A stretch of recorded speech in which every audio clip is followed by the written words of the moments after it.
In presenting this volume to the public, profound apologies are made to the professional mathematician for the temerity which is shown thereby. All technical discussion of the problems pertinent to the geometry of hyperspace, however, has been carefully avoided. The reader is, therefore, referred to the bibliography published at the end of this volume for matter relating to this aspect of the subject.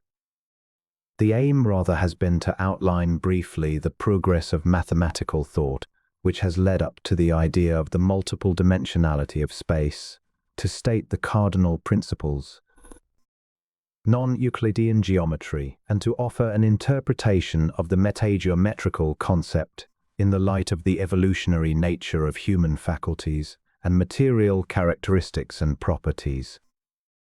The onus of this treatise, therefore, to distinguish between what is commonly known as sensible space and that other species of space known as geometric spaces. Also to show that the notion which has been styled hyperspace is nothing more nor less than an evidence of the faint, early outcroppings in the human mind of a faculty which, in the course of time, will become the normal possession of the entire human race.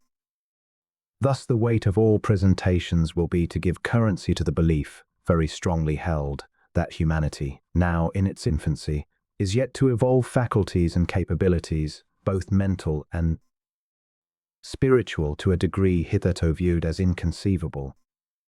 On this view, it must appear that the faculty of thought, including the powers of imagination and conceptualization, are not psychological invariants, but, on the other hand, are true variants. They are, consequently, answerable to the principle of evolution just as all vital phenomena are. Some have thought that no matter what idea may come into the mind of the human race, or at what time the idea may be born, the mind always has been able to conceive it. That is, many believe that the nature of mind is such that no matter how complex an idea may be, there has always been in the mind the power of conceiving it. But this view cannot be said to have the support of any trustworthy testimony. If so, then the mind must at once be recognized as fully matured and capable during every epoch of human evolution, no less in the first than in the latest, which of course is absurd. It is undoubtedly more reasonable and correct to believe that the powers of conceptualization are matters of evolutionary concern.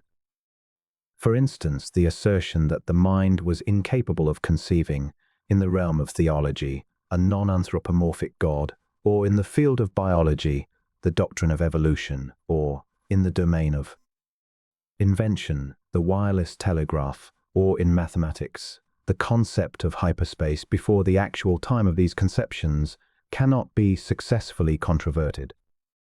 In fact, it may be laid down as one of the first principles of psychogenesis that the mind rarely, if ever, conceives an idea until it has previously developed the power of conceptualizing and giving it expression in the terms of prior experience. As in the growth of the body, there are certain processes which require the full development of the organ of expression before they can be safely executed, so in the phyletic development of faculties.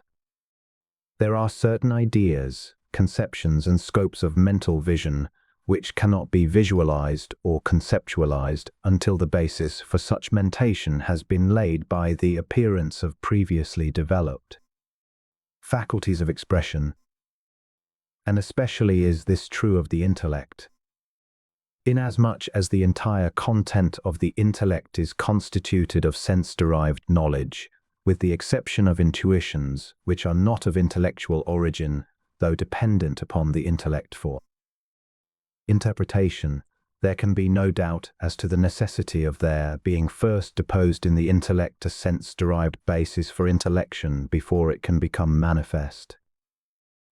The sensationalists, led by Leibniz, propounded as their fundamental premise this dictum: there is nothing in the intellect which has not first been in the senses except the intellect itself, and this has never been gainsaid by any school that could disprove it. The intuitionalist does not deny it. He merely claims that we are the recipients of another form of knowledge, the intuitional, which, instead of being derived from sense experience, is projected into the intellectual consciousness from another source, which we designate the thinker. Thus, from the two forms of consciousness come into the area of awareness truths that spring from entirely different sources. From the one source a steady stream of impressions flow constituting the substance of intellectual consciousness. From the other only a drop, every now and then, falls into the great inrushing mass so as to add a dim phosphorescence to an otherwise unilluminated pool. Obviously, when there is a lack of sensuous data from which a certain concept may be elaborated, there can be no conception based upon them, and as the variety and quality of concepts are in exact proportion to the variety and quality of sense experience, there can be no demand for a particular species of notions, such as might be elaborated out of the absent or non-existent perception. Hence, the power of conceiving springs forth from sense experience. Sense experience is essentially a mass of perceptions. These, creating a demand for additional adaptations, conspire as if to evoke the power or faculty to meet the demand. Consequently, an added conceptualization is made. Progress in human thought is made in a manner similar to that which prevails in the development of other natural processes, such as the power of speech in the child. In the development of this faculty, there are certain stages which appear in due sequence. The child is not gifted with the power of speech at once. It comes by gradual and sometimes painful growth into a full use of this faculty. Now, much the same principle holds true in the evolution of the mind in the human species. It is an established biologic principle that the ontogenetic processes manifested in the individual are but a recapitulation of the phylogenetic processes which are observable in the progress of the entire species. The view becomes even more cogent when note is taken of the fact that the foetus, during embryogenesis, passes successively through stages of growth which have been shown to be analogous, if not identical, with those stages through which the human species has developed, namely, the mineral, vegetal, and animal. Wherefore it may be said that the fourth dimensional concept marks a distinct stage in psychogenesis or evolution of mind. It required, as will be shown in Chapter 2, nearly 2,000 years for it to germinate, take root, and come to full fruition. For it was not until the early years of the 19th century that mathematicians, taking inspiration from Riemann, 1826-1866, fully recognized the concept as a metaphysical possibility, or even the idea was conceived at all. Serious doubt is entertained as to the possibility of its conception by any human mind before this date, that is, the time when it was actually born. Prior to that time, mathematical thought was taking upon itself that shape and tendency, which would eventually lead to the discovery of hyperspace, but it could not have reached the zenith of its upward strivings at one bound. That would have been unnatural. Such is the constitution of the mind that although it is the quantity which bridges the chasm between the two stages of man's evolution, when he merely thinks, and when he really knows, it is entirely under the domain of law and must observe the times and seasons, as it were, in the performance of its functions. The scope of psychogenesis is very broad, perhaps unlimited, but its various stages are very clearly defined notwithstanding the breadth of its scope of motility. And while the distance from moron to man, or from feeling to thinking is vast, the gulf which separates man, the thinker, from man the knower, is vaster still. Who, therefore, can say what are the delights yet in store for the mind as it approaches, by slow paces, the goal whereat it will not need to struggle through the devious paths of perceiving, conceiving, analyzing, comparing, generalizing, inferring, and judging, but we'll be able to know definitely, absolutely, and instantaneously that some such consummation as this shall crown the labors of mental evolution seems only natural and logical. May be thought by some that the character and content of revelational impressions constitute a variation from the requirements of the law above referred to, but a little thought will expose the fallacy of this view. The nature of a revealed message is such as to make it thoroughly amenable to the restrictions imposed by the evolutionary aspects of mind in general. That this is true becomes apparent upon an examination of the four cardinal characteristics of such impressions. First, we have to consider the indefinite character of an apocalyptic ideograph, which is due to its symbolic nature. This is a feature which relieves the impression of any pragmatic value whatsoever, especially for the period embracing its promulgation. Then, such cryptic messages may or may not be understood by the recipient, in which latter case it is non-propagable. Second, the necessity of previous experience in the mind of the recipient, in order that he may be able to interpret to his own mind the psychic impingement. The basis which such experience affords must necessarily be present, in order that there may be an adequate medium of mental qualities and powers in which the ideogram may be preserved. A third characteristic is that revelations quite invariably presuppose a contemplative attitude of mind which, in the very nature of the case, superinduces a state of preparedness in the mind for the proper entertainment of the concept involved. This fact proves quite conclusively that revelational impressions are not exceptions to the general rule. Lastly, a dissatisfaction with the conditions with which the symbolism deals, or to which it pertains, is also a prerequisite.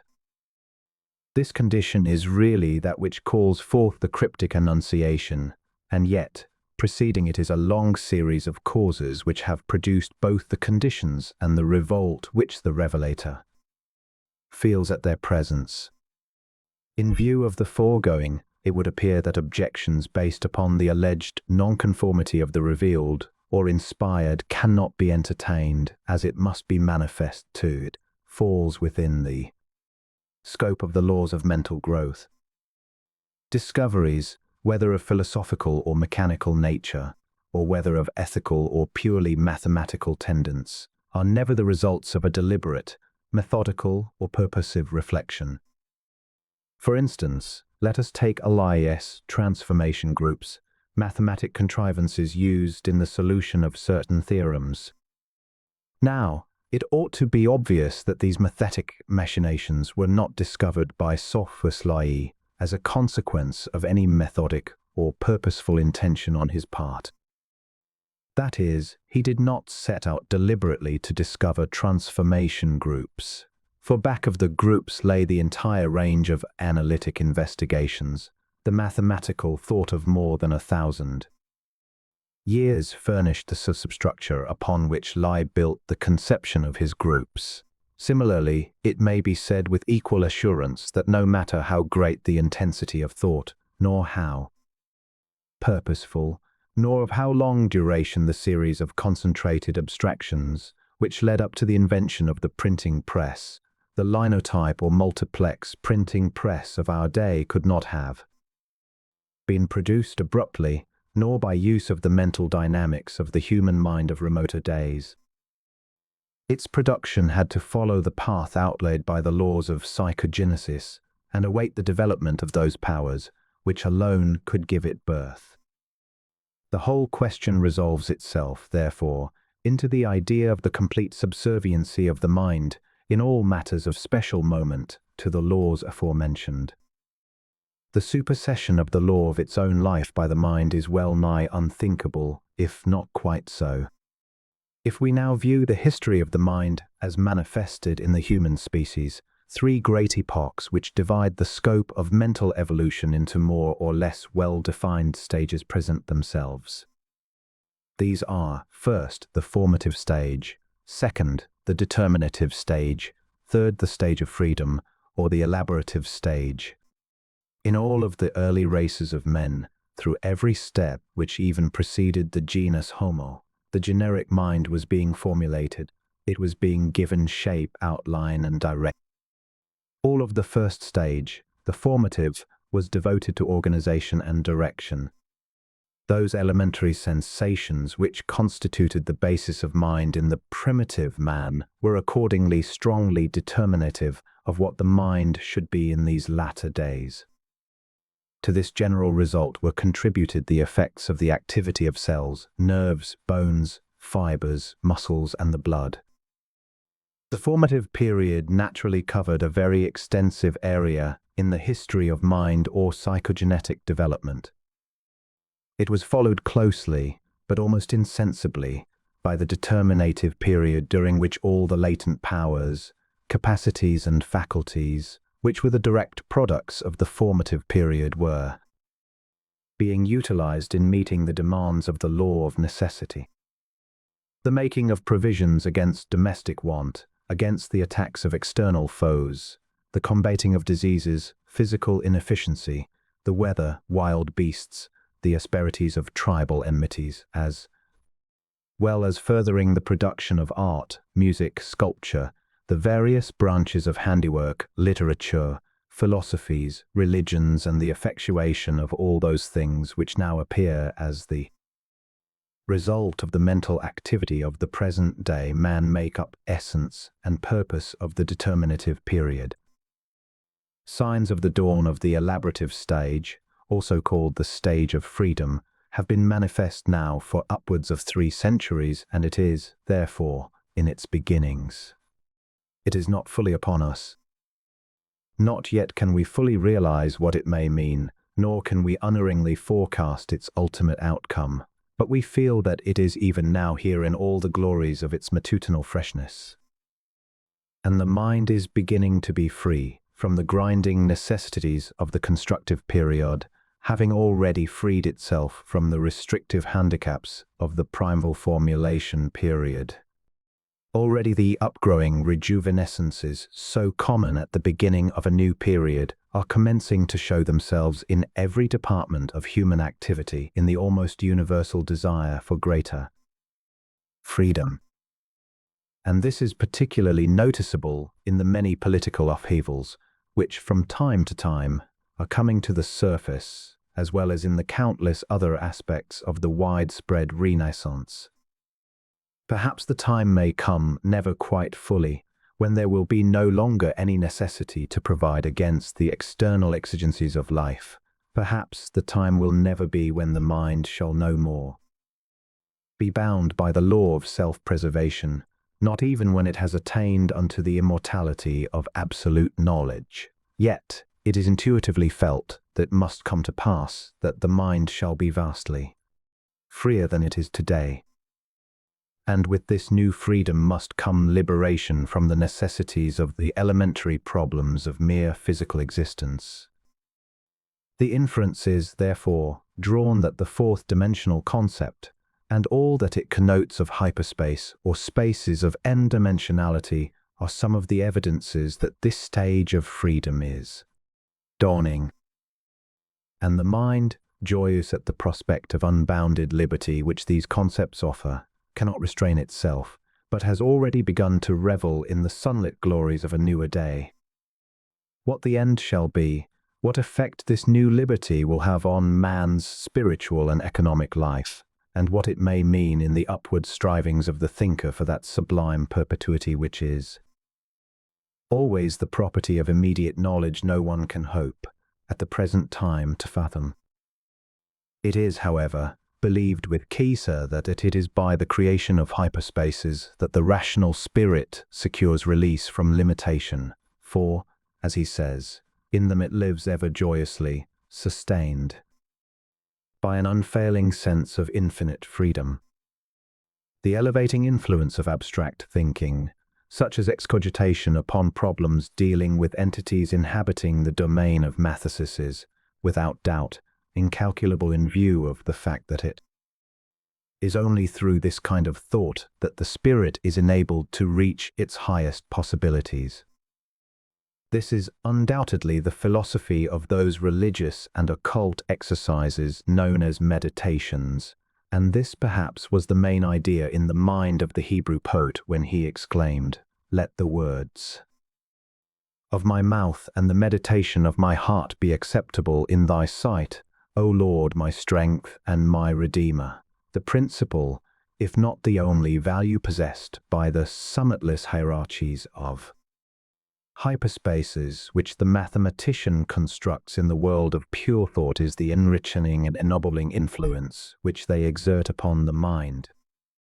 But admittedly, this unbounded domain of mathetic territory, which he explores and which he finds peopled with ideas, ensembles, propositions, relations and implications in endless variety and multiplicity, is quite real to him and subsists under a reign of law, the penalties of which, while not as austere and unreasonable as some which we find in our tridimensional world, are nevertheless quite as palpable and as much to be feared.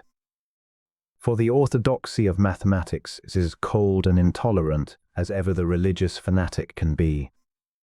But the reality, and even the actuality which may be imputed to the domain of mathesis, is of an entirely different quality from that which we experience in our world of tridimensionality, and it is a regrettable error of judgment to identify them.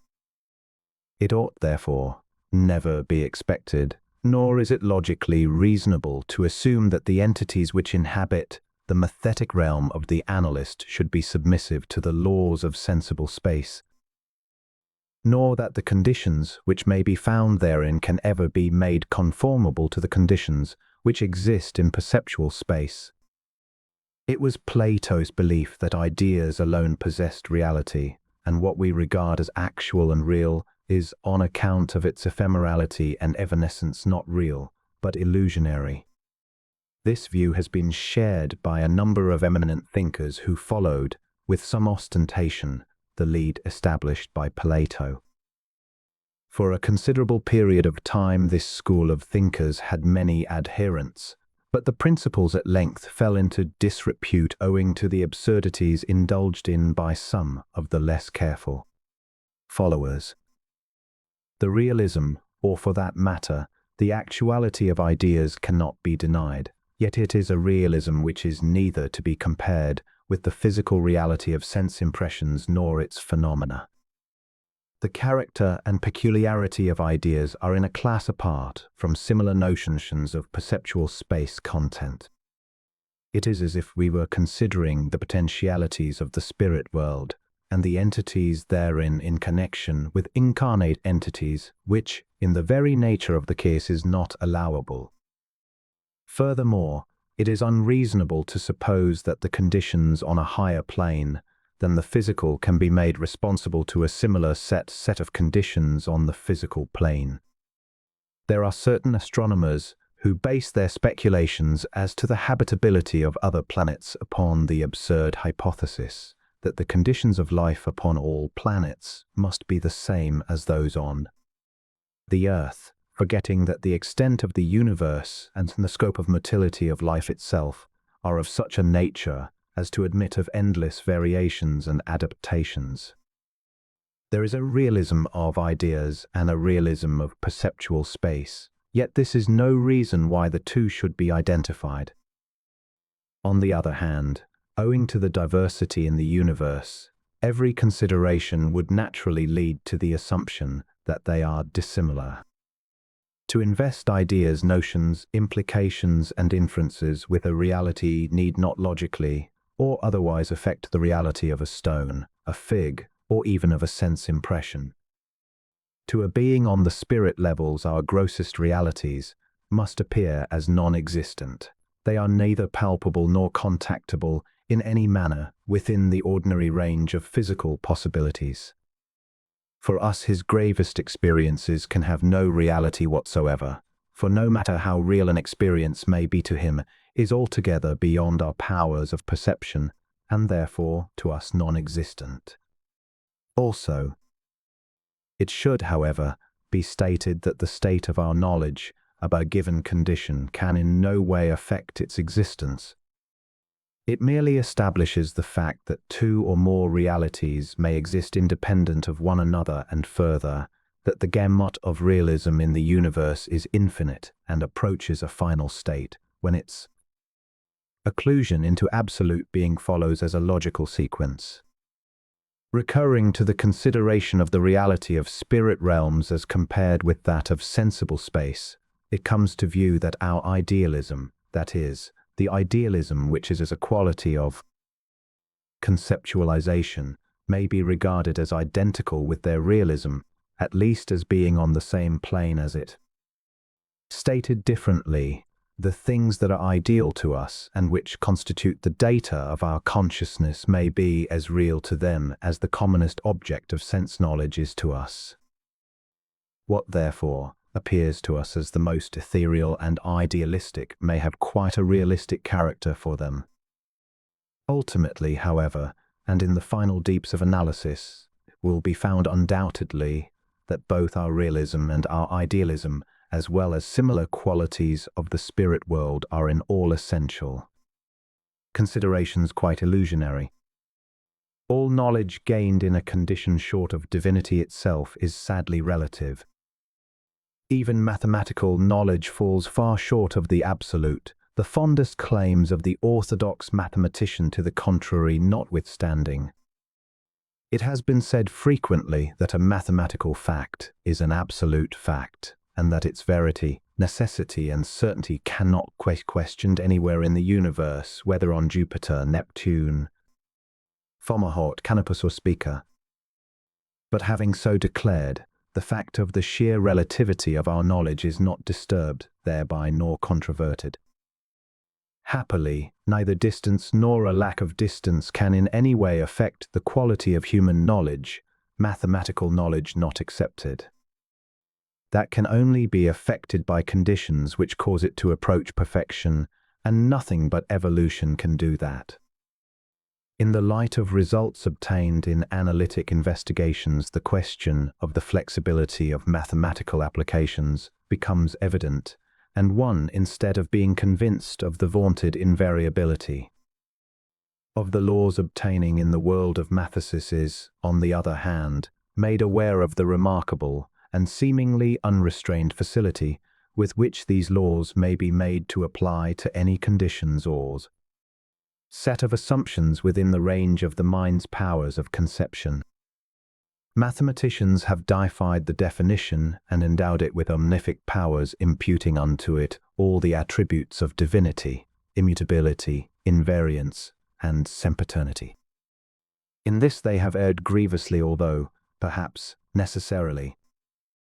Mathetic conclusions are entirely conditional and depend for their certainty upon the imputed certitude of other propositions, which in turn are dependent, in ever-increasing and endlessly complex relations, upon previously assumed postulates. These facts make it exceedingly difficult to understand the attitude of mind which has obscured the immutability and consequent ultimate unreliability of the fine-spun theories of analytic machinations. The a priority of all mathematical knowledge is open to serious questioning. And although there is no hesitancy in admitting the basic agreement of the most primary facts of mathematical knowledge with the essential character of the intellect, the existence of well-defined limits for such congruence cannot be gainsaid. The subjunctive quality of geometric and analytical propositions is made apparent by an examination of the possibilities falling within the scope of permissibility offered by mathematic license. For instance, privileged to proceed according to the analytic method, it is allowable to reconstruct the sequence of values in our ordinary system of enumeration so as to admit of the specification of a new value for, say, the entire series of odd numbers. This value might be assumed to be a plus or minus 1, dependent upon its posture in the series. That is, all odd numbers in the series beginning with the digit 3 and continuing 5, 7, 9, 11, 15, 17, 19. M could be assumed to have only a place value, which might be regarded as a constant variable. The series of even numbers 2, 6, 6, 10, 12, 14, 16 m may be assumed to retain their present sequence values. Under this system, the digit 1 would have an absolute value.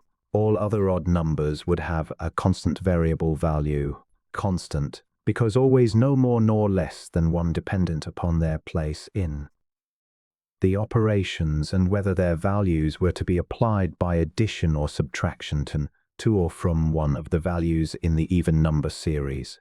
Variable, because their values would be determinable by their application and algebraic use. There would, of course, be utilitarian objection to a system of this kind, but under the conditions of a suppositionary hypothesis, it would be self-consistent throughout, and if given universal, assent would suit our purposes equally as well as our present system. But the fact that this can be done under the mathematic method verily proves the violability of mathematical laws and completely negatives the assumption that the sum of any two digits, as say 2 plus 2 equals 4, is necessarily and unavoidably immutable. For it can be seen that the sum value of all numbers may be made dependent upon the assumed value, which may be assigned to them or to any collection thereof. Furthermore, it is a matter of historical knowledge that it was the custom of ancient races of men to account for values by an entirely different method from what we use today. The latter is a result of evolution, and while experience teaches that it is by far the most convenient, it is nevertheless true that earlier men managed at least fairly well on a different basis. Then, too, the fact of the utility and universal applicability of our present system, based upon universal assent, does not obviate the conclusion that any other system, consistent in itself, might be made to serve our purposes as well. It ought to be said, however, in justice to the rather utilitarian results obtained by Lagrange, Helmholtz, Fechner, and others who strove to make of their discoveries in analysis in solving mechanical, physiological, and other problems of more or less pragmatic import that, in so far as this is true, mathematical knowledge must be recognized as being consistent with the necessities of a priori requirements. But even these results may not be regarded as transcending the scope of the most fundamental principles of sense experience. It will be discovered finally, perhaps, that the energy spent in elaborating complex series of analytic curiosities has been misappropriated. It will then be necessary to turn the attention definitely to the study of that which lies not at the terminus of the intellect's modus vivendi, but which is both the origin of the intellect and its eternal sustainer, the intuition, or life itself. This can result in nothing less than the complete spiritualization of man's mental outlook and the consequent inevitable recognition of the underlying and ever-sustaining oneness of all vital manifestations. One of the curiosities of the tendency in man's mind to specialize in analytics, whether in the field of pure mathematics or metaphysics, is the fact that it almost invariably leads to an attempt account for cosmic origins on the basis of paralogic theories. This in times past has given rise to the theory of the purely mechanical origin of the universe, as well as many other fantastic fallacies, the chief error of which lay in the failure to distinguish between the realism of mental concepts and that of the sensible world. In spite of this, however, one is bound to appreciate the beneficial effects of analytic operations because they serve as invigorants to mental growth. It could not, therefore, be wished that there were no such thing as analytics, for the equilibria-restoring property of the mind may at all times be relied upon to minimize the danger of excesses in either direction, just as the tide flowing in flows out again, thereby restoring the ocean's equilibrium. So the mind ascending in one generation beyond the safety mark has its equilibrium restored in the next by a relinquishment of the follies of the former. The force space is one of the curiosities of analytics, yet it need not be a menace to the sane contemplation of the variegated products of analysis. Safety here abides in the restraint which it should characterize all discussion and application of the concept. If enthusiasts would be content not to transport the so-called fourth-dimensional space out of the sphere of hyperspace, and cease trying to speculate upon the results of its interposal into three space conditions, which is in every way a constructual impossibility, there could not be any possible objection to its due consideration.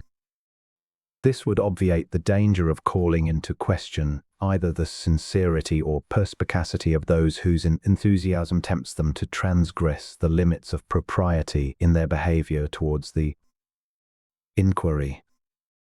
There is but one life, one mind, one extension, one quantity, one quality, one being, one state, one condition, one mood, one affection, one desire, one feeling, one consciousness. There is also but one number, and that is unity. All so-called integers are but fractional parts of this cosmic unity. The idea represented by the word two really connotates two parts of unity, and the same is true of a decillion, or any number of parts. These are merely the infinitesimals of unity, and they grow less in size and consequence as the divisions increase in number. The analysis of unity into an infinity of parts is purely an a posteriori procedure. That it is an inherent mind process is a fallacy. All our common quantities, as the mile, kilometer, yard, foot, inch, gallon, quart, are conventional and arbitrary and susceptible of wide variations. As the basis of all physical phenomena is unity, it is only in the ephemeral manifestations of sensuous objects that they appear as separate and distinct quantities. We see on a tree many leaves, many apples or cherries, on a cob many grains of corn. We have learned to assign to each of these quantities in their summation a sequence value. But this is an empirical notion and cannot be said to inhere in the mind itself. Let us take, for instance, the mustard seed. If it were true that in one of these seeds there existed all the subsequent seeds which appear in the mustard plant as separate and identifiable quantities, and not in essence, then there would perhaps be warrant for the notion that diversity, as the calculable element, is an a priori conception. But, as this is not the case, and since diversity is purely empirical and pertains only to the efflorescence of the one life, it is manifestly absurd to take that view. Under the most charitable allowances, therefore, there can be but two quantities, unity and diversity, yet not two, for these are one. Unity is the one quantity, and diversity is the division of unity into a transfinity of parts. Unity is infinite, absolute and all-inclusive. Diversity is finite, although it may be admitted to be transfinite, or greater than any assignable value. Unity alone is incomprehensible. In order to understand something of its nature, we divide it into a diversity of parts, and because we fail to understand the transfinity of the multitude of parts, we mistakenly call them infinite. When analysis shall have proceeded far enough into the abysmal mysteries of diversity, when the mathematical mind shall have been overcome by the overwhelming perplexity of the maze of diverse parts, it shall then fall asleep, and upon awaking shall find that wonderfully simple thing, unity. It is the one quantity that is endowed with a magnitude which is both inconceivable and irresolvable. The one ineluctable fact in the universe is the incomprehensibility and all-inclusivity of oneness. It is incomprehensible, inconceivable, and infinite at the present stage of mind development. But the goal of mind is to understand the essential character of unity of life. Its evolution will then stop, for it will have reached the prize of divinity itself, whereupon the intellect exalted by and united with the intuition shall also become one with the divine. Consciousness.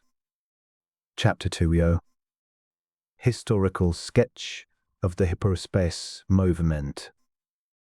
The evolution of the idea of a fourth dimension of space covers a long period of years. The earliest known record of the beginnings of the study of space is found in a hieratic papyrus, which forms a part of the Rind collection in the British Museum and which has been deciphered by Eason Law. It is believed to be a copy of an older manuscript of date 3400 BC and is entitled Directions for Knowing All Dark Things. The copy is said to have been made by Ahmes, an Egyptian priest. Between 1700 and 1100 BC, it begins by giving the dimensions of barns, then follows the consideration of various rectilineal figures, circles, pyramids, and the value of pi. Although many of the solutions given in the manuscript have been found to be incorrect in minor particulars, the fact remains that Egypt is really the birthplace of geometry. And this fact is buttressed by the knowledge that Thales, long before he founded the Ionian school, which was the beginning of Greek influence in the study of mathematics, is found studying geometry and astronomy in Egypt.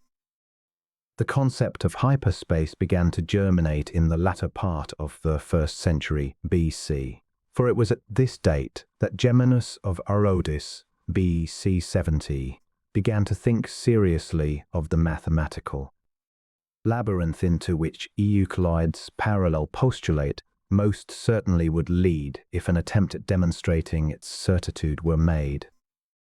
He recognized the difficulties which would engage the attention of those who might venture to delve into the mysterious possibilities of the problem.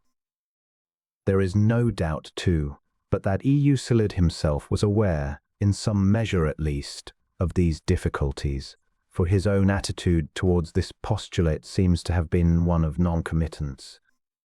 It is, therefore, not strange that the astronomer Ptolemy A.D. 87-165 should be found seeking to prove the postulate by a consideration of the possibilities of interstellar triangles. His researches, however, brought him no relief from the general dissatisfaction which he felt with respect to the validity of the problem itself.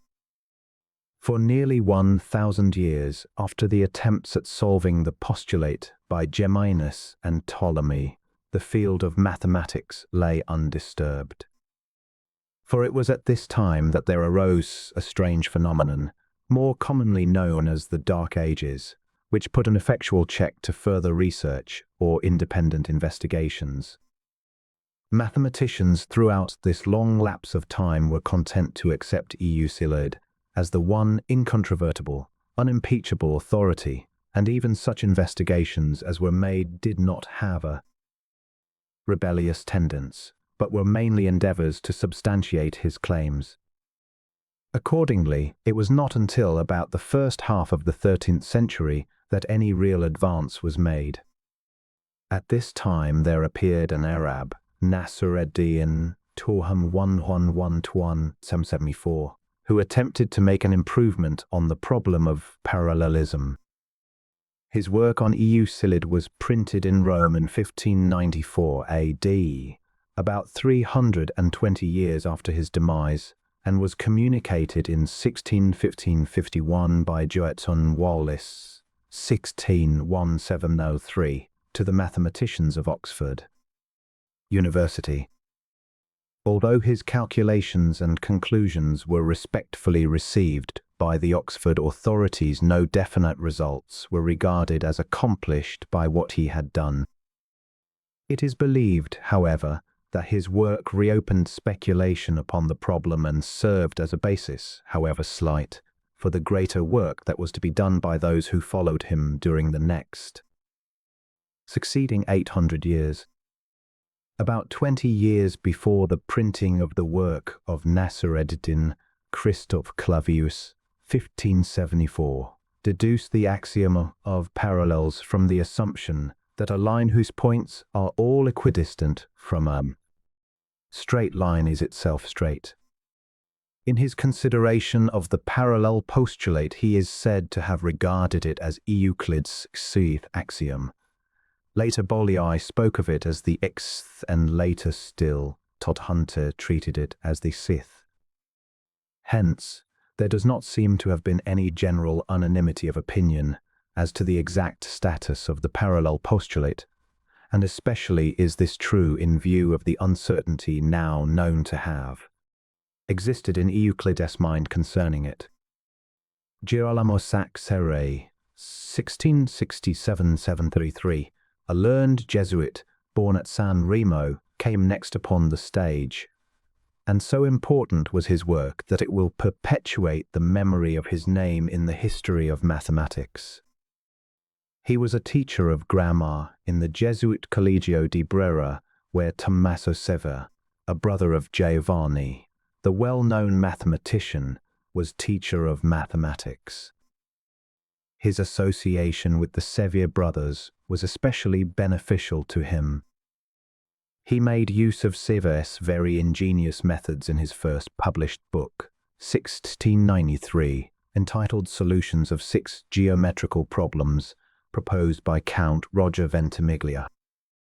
Saccheri attacked the problem of parallels in quite a new way, examining a quadrilateral, ABCD, in which the angles A and B are right angles, and the sides AC and BD are equal. He determined to show that the angles C and D are equal.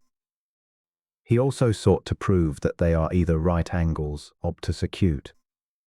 He undertook to prove the falsity of the latter two propositions, that they are either obtuse or acute, leaving as the only possibility that they must be right angles. In doing so, he found that his assumptions led him into contradictions, which he experienced difficulty in explaining. His labors in connection with the solution of the problems proposed by Count Ventimiglia, including his work on the question of parallels, led directly into the field of metageometrical researches, and perhaps to him as to no other who had preceded him, or at least to him in a larger degree, belongs the credit for a continued renewal of interest in that series of investigations which resulted in the formulation of the non-Euclidean geometry. The last published work of Saccheri was a recital of his endeavors at demonstrating the parallel postulate. This received the imprimatur of the Inquisition, July 13, 1733.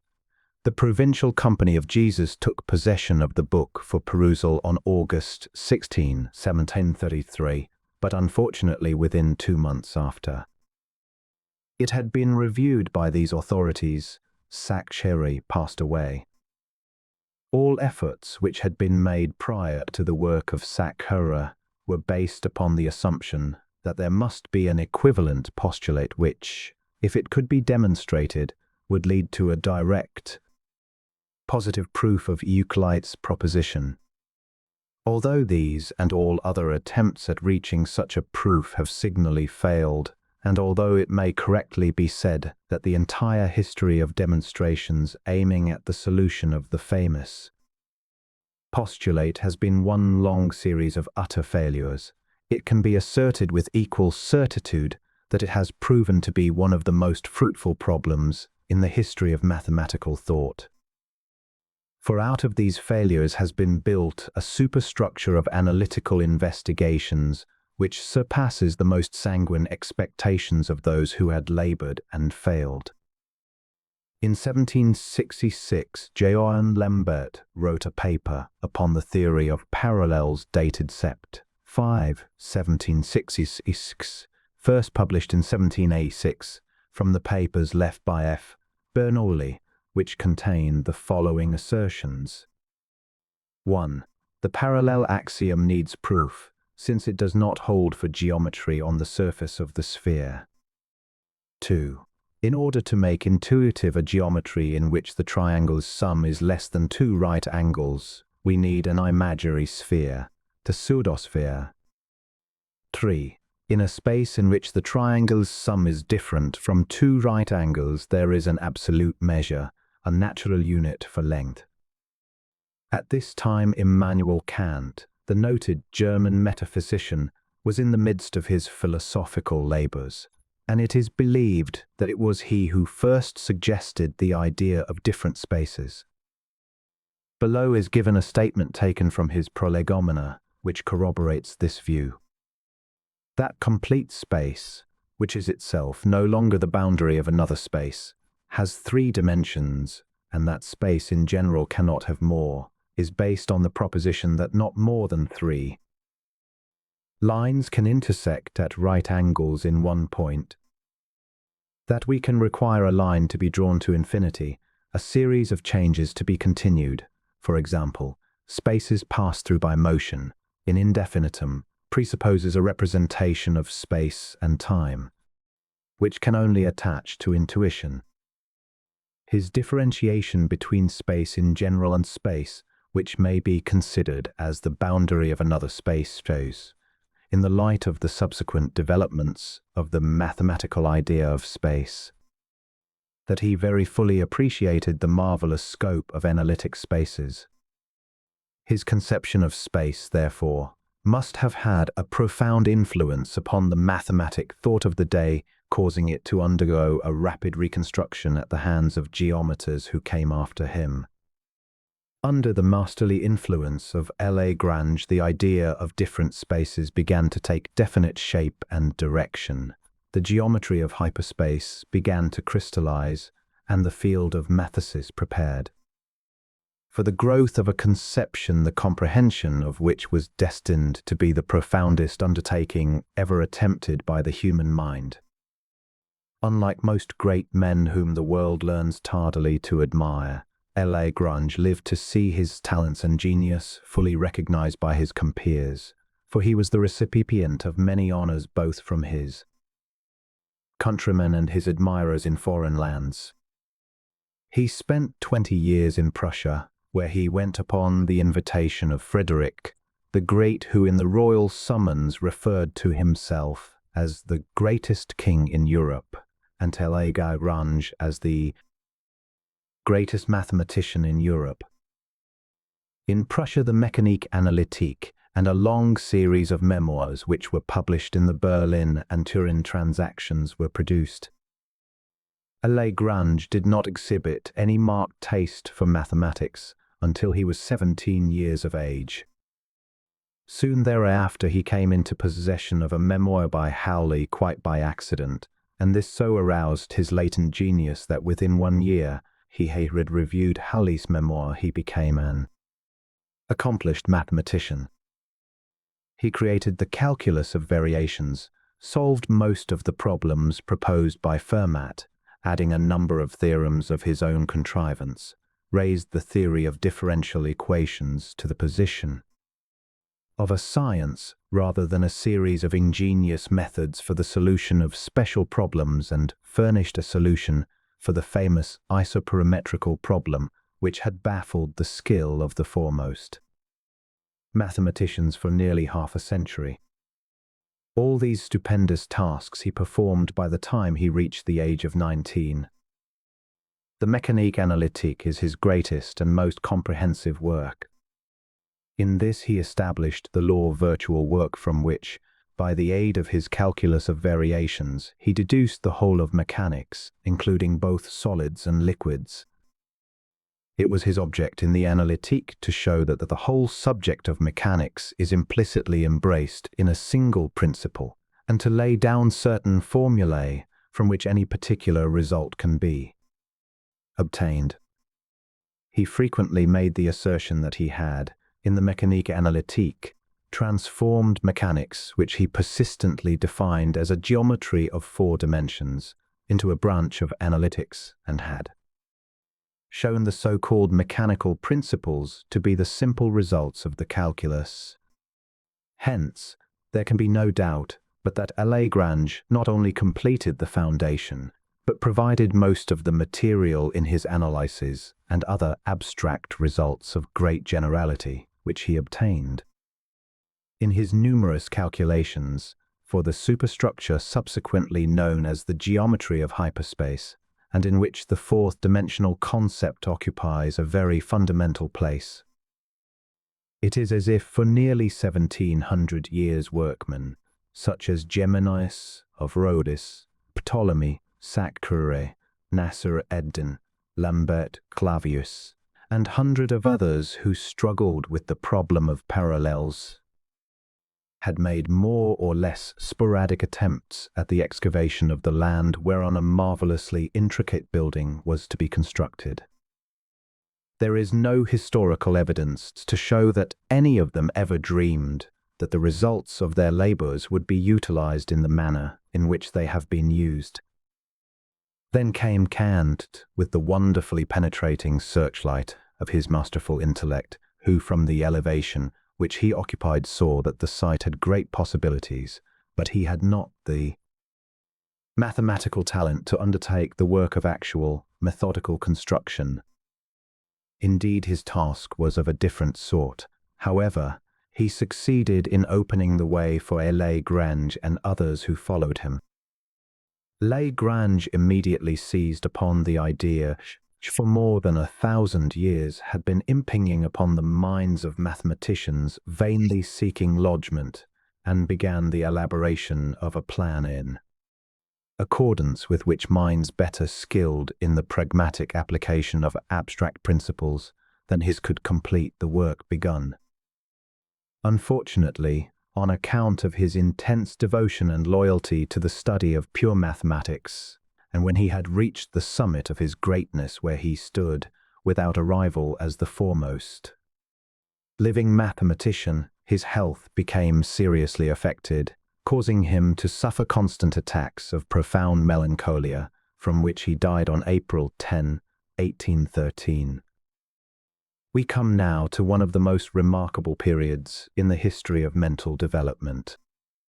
During the 600 years between the birth of Nasser ad-Din and the death of Lagrange, the entire world of maths was being reconstituted.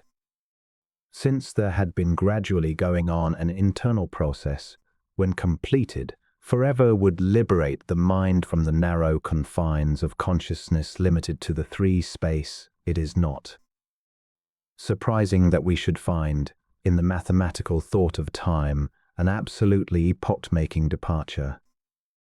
The innumerable attempts at the solution of the parallel postulate, all failures in the sense that they did not prove, have intensified greatly the esteem in which the never-dying elements of Euclid are held today. And despite the fact that there may come a time when his axioms and conclusions may be found to be incongruent with the facts of sensuous reality, and though all of his fundamental conceptions of space in general, his theorems, propositions and postulates may have to give way before the searching glare of a deeper knowledge because of some revealed fault, the perfection of his work in the realm of pure mathematics will remain forever a masterpiece demanding the undiminished admiration of mankind.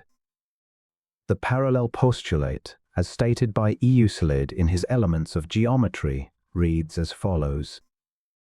If a straight line meet two straight lines, so as to make the two interior angles on the same side of it taken together less than two right angles, these straight lines being continually produced, shall at length meet upon that side, on which are the angles which are less than two right angles.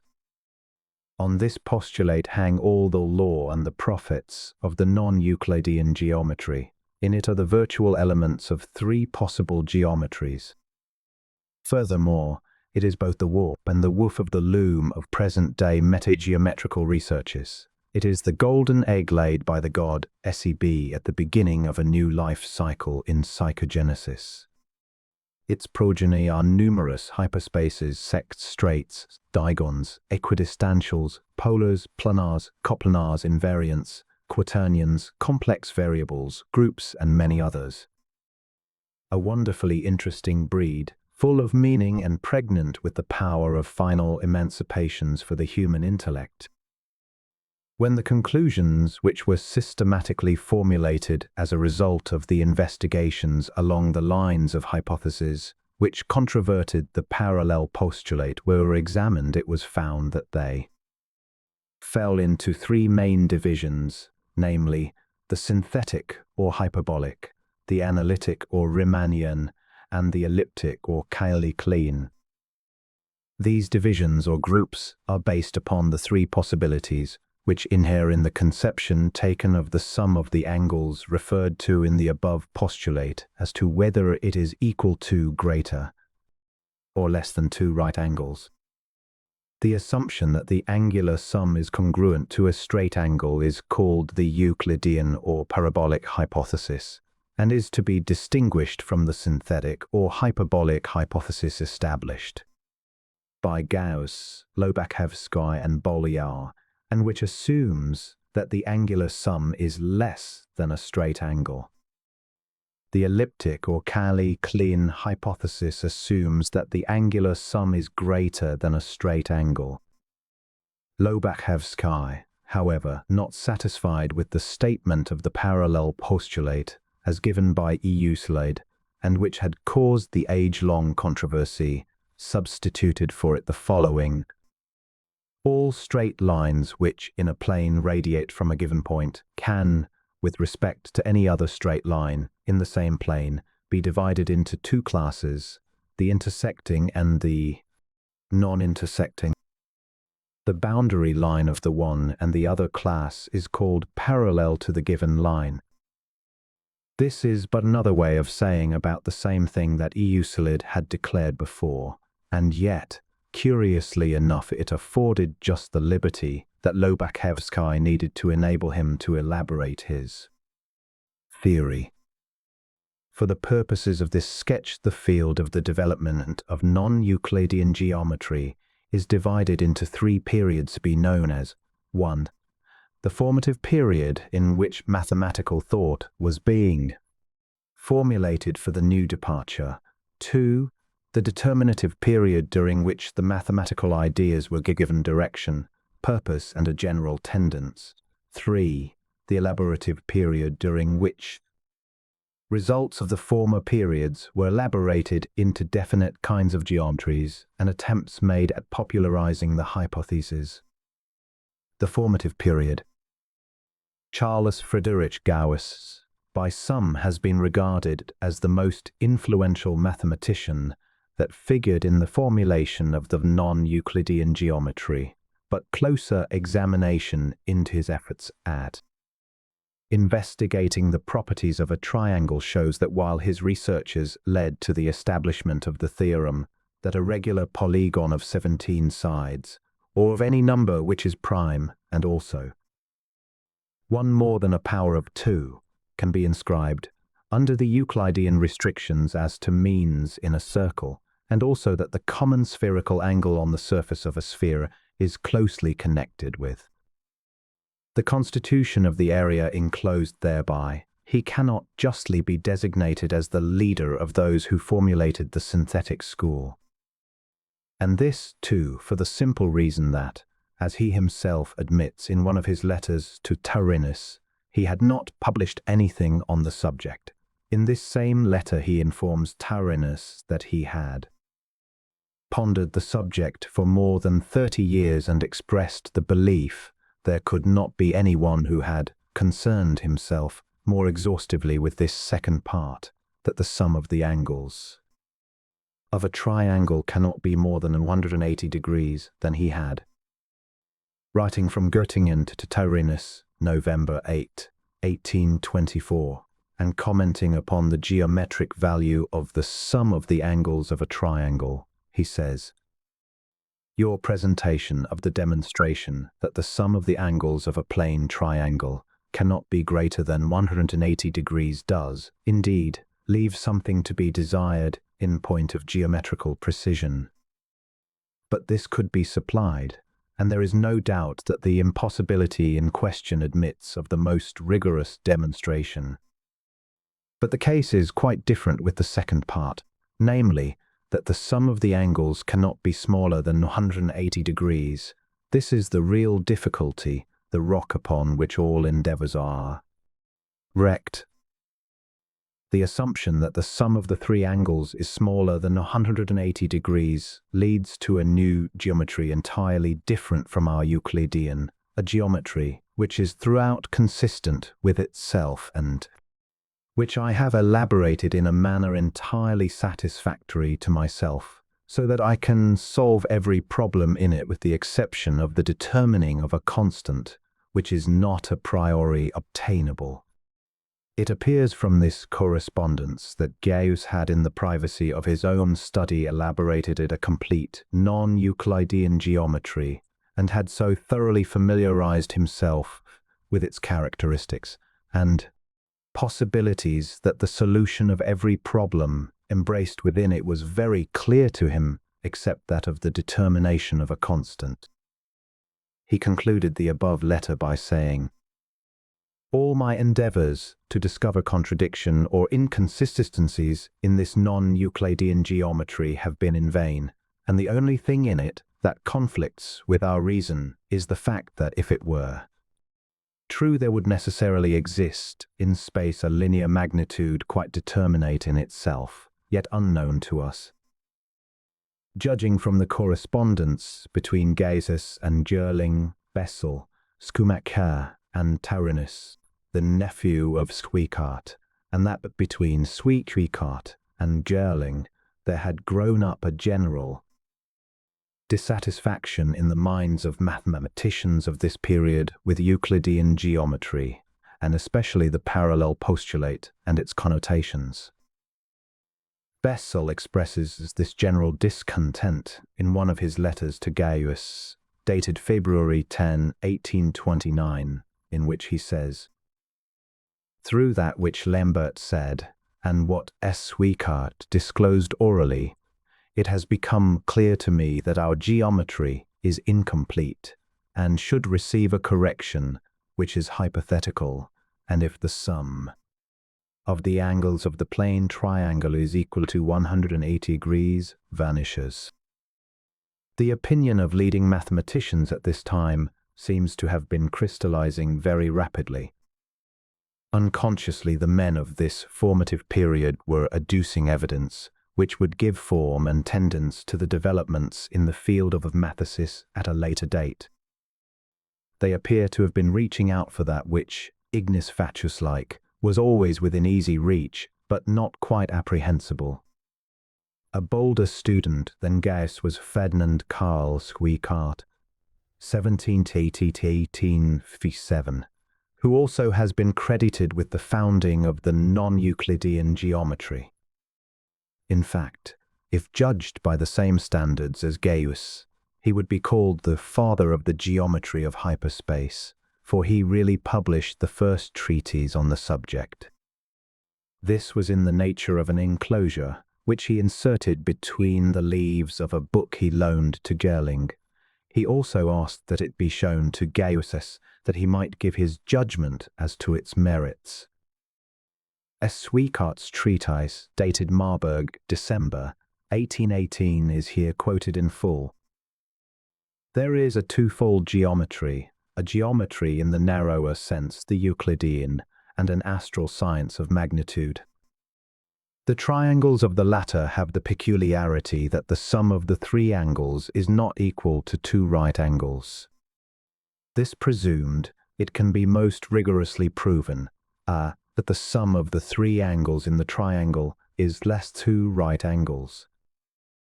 b. That this sum becomes ever smaller, the more content the angle encloses. c. That the altitude of an isosceles right-angled triangle indeed, if ever increases, the more one lengthens the side, that it, however, cannot surpass a certain line, which I call the constant. Squares have consequently the following form. If this constant were for us the radius of the earth, so that every line drawn in the universe, from one fixed star to another, distant 90 or from the first, would be a tangent to the surface of the earth, it would be infinitely great in comparison with the spaces to occur in daily life.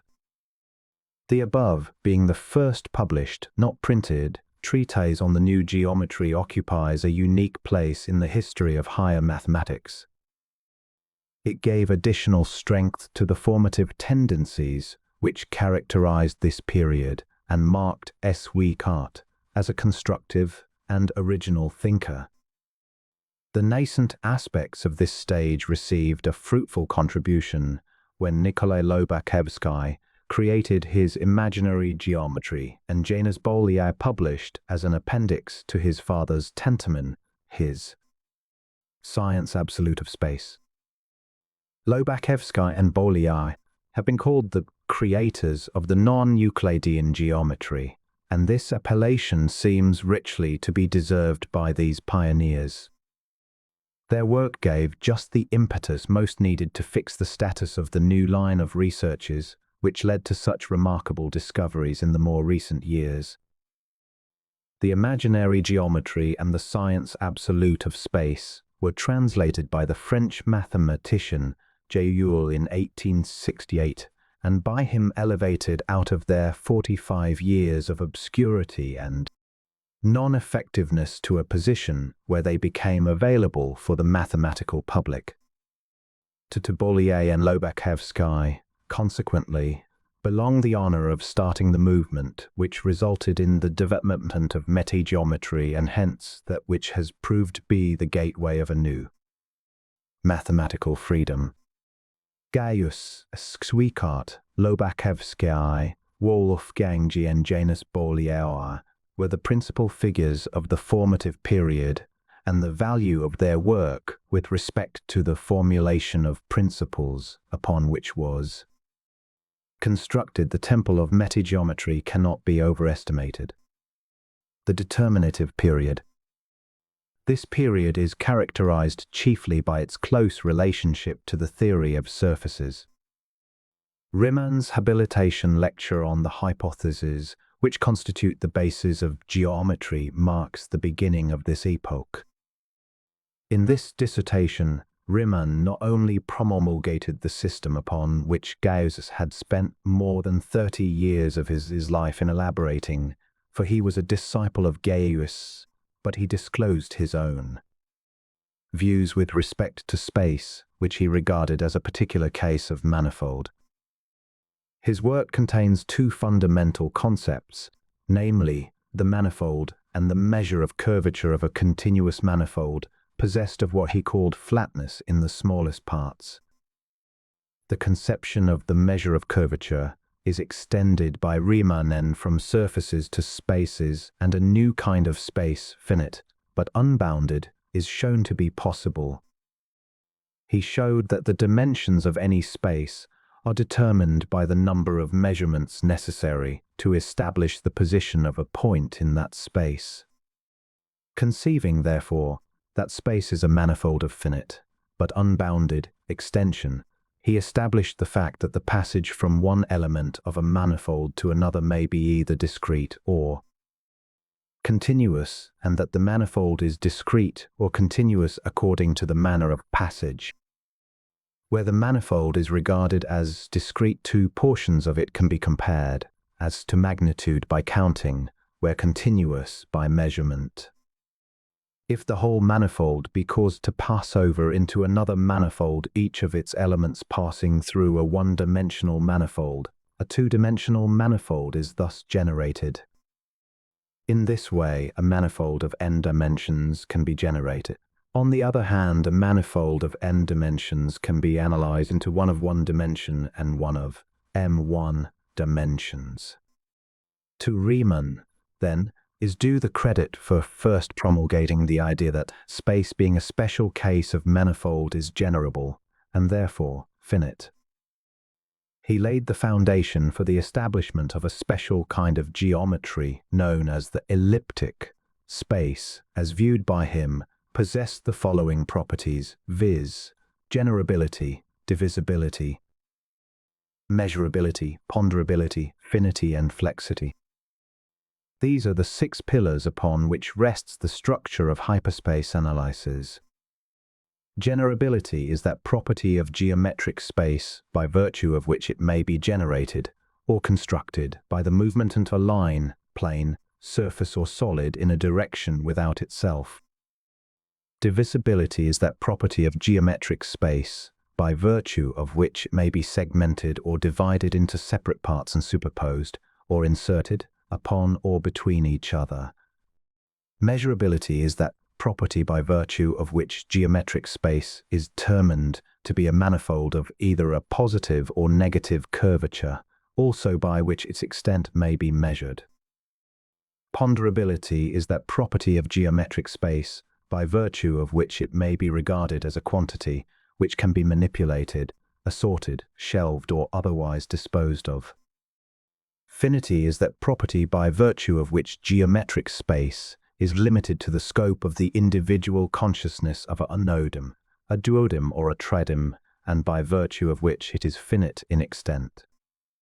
Flexity is that property by virtue of which geometric space is regarded as possessing curvature, and in consequence of which progress through it is made in a curved, rather than a geodetic line, also by virtue of which it may be flexed without disruption or dilatation. Riemann, who thus prepared the way for entrance into a veritable labyrinth of hyperspaces, therefore correctly styled the father of metageometry, and the fourth dimension is his eldest born. He died while but 40 years of age and never lived long enough fully to elaborate his theory with respect to its application to the measure of curvature of space. This was left for his very energetic disciple, Eugenio Beltrami, who was born 9 years after Riemann and lived 34 years longer than he. His labors mark the characteristic standpoint of the determinative period. Beltrami's mathematical investigations were devoted mainly to the non-Euclidean geometry. These led him to the rather remarkable conclusion that the propositions embodied therein relate to figures lying upon surfaces of constant negative curvature. Beltrami sought to show that such surfaces partake of the nature of the pseudosphere, and in doing so, made use of the following illustration. If the plane figure AB is made to revolve upon its axis of symmetry AB, the two arcs, AB will describe a pseudospherical concave convex surface, like that of a solid anchor ring. Above and below, toward AR and BB, the surface will turn outward with ever-increasing flexure till it becomes perpendicular to the axis and ends at the edge with one curvature infinite. Or, the half of a pseudospherical surface may be rolled up into the shape of a champagne glass, as in Fig. 4. In this way, the two straightest lines of the pseudospherical surface may be indefinitely produced, giving a kind of space, pseudospherical, in which the axiom of parallels does not hold true. The determinative period marks the most important stage in the development of non-Euclidean geometry, and certainly the most significant in the evolution of the idea of hyperspaces and multiple dimensionality. Riemann and Beltrami are chief among those whose labors characterize the scope of this period. Their work gave direction and general outline for later developments, and all subsequent researches along these lines have been conducted in strict conformity with the principles laid down by these pioneer constructionists. They laid out the field and designated its confines beyond which no adventurer has since dared to pass. The great importance of the work of Riemann at this time may be seen further in the fact that it not only marked the beginning of a new epoch in geometry, but his pronouncement of the hypothesis, space is unbounded, though finite, is really the first time in the history of human thought that expression was given to the idea that space may yet be only of limited extent. Before that time, the minds of all men seem to have been unanimous in the consideration of space as an illimitable and infinite quantity. The elaborative period. The elaborative stage includes the work of all those who, working upon the bases laid down by Lobachevsky, Bolyai, Schweikart, and Riemann, have sought to amplify the conclusions reached by them. Among those whose investigations have greatly multiplied the applications of hyperspace conceptions are Houillot and Felist, Marie of France, Helmholtz, Friskoff, Kailinian, and Balzer of Germany, Beltrami of Italy, D. Tilly of Belgium, Sleaford and Cayley of England, Newcomb B. and Halstead of America. These have been most active in popularizing the subject of non-Euclidean geometry and incidentally the idea of the fourth dimension. The great mass of non-professional mathematical readers, therefore, owe these men an immeasurable debt of gratitude for the work that they have done in the matter of rendering the conceptions which constitute the fabric of metageometry understandable and thinkable. A glance at the bibliography appended at the end of this volume will give some idea of the enormous amount of labor that has been expended in an effort to translate the most abstract mathematical principles into a language that could easily be comprehended by the average intelligent person. The characteristic standpoint of this period is the popular comprehension of the hyperspace concept and the consequent mental liberation which follows. For there is no doubt but that unheard of possibilities of thought have been revealed by investigations into the nature of space. An entirely new world has been opened to view, and only a beginning has been made at the exploration of its extent and resources. One of the notable instances of the early years of this period is the position taken by Félix Colin, who stands in about the same relation to Cayley as Beltrami does to Riemann, in that he assumed the task of completing the work of his predecessor. Colin held that there are only two kinds of Riemannian space, the elliptical and the spherical. Or in other words, that there are only two possible kinds of space in which the propositions announced by Riemann could apply. Sophus Lai, called the great comparative anatomist of geometric theories, carried his classifications to a final conclusion in connection with spaces of all kinds and decided that there are possible only four kinds of three-dimensional spaces. But whether men with peering, microscopic, histological vision shall establish the existence of one or many spaces, and regardless of the mathematic rigor which they shall demonstrate, self-consistency of the doctrines which they hold, the fact remains that the hypotheses thus maintained, while they may be regarded as true descriptions of the spaces concerned, are, nevertheless, incompatible. All of them cannot be valid. It will perhaps be found that none of them are valid, especially objectively so.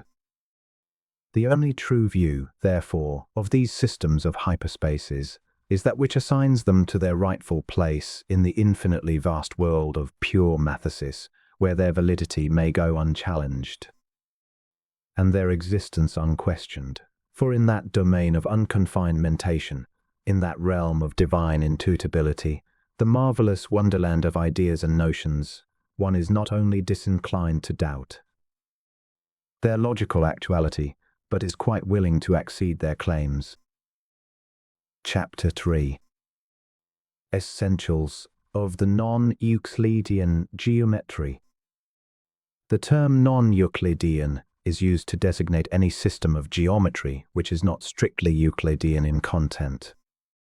It is interesting to note how the term came to be used. It appears to have been employed first by Gauss.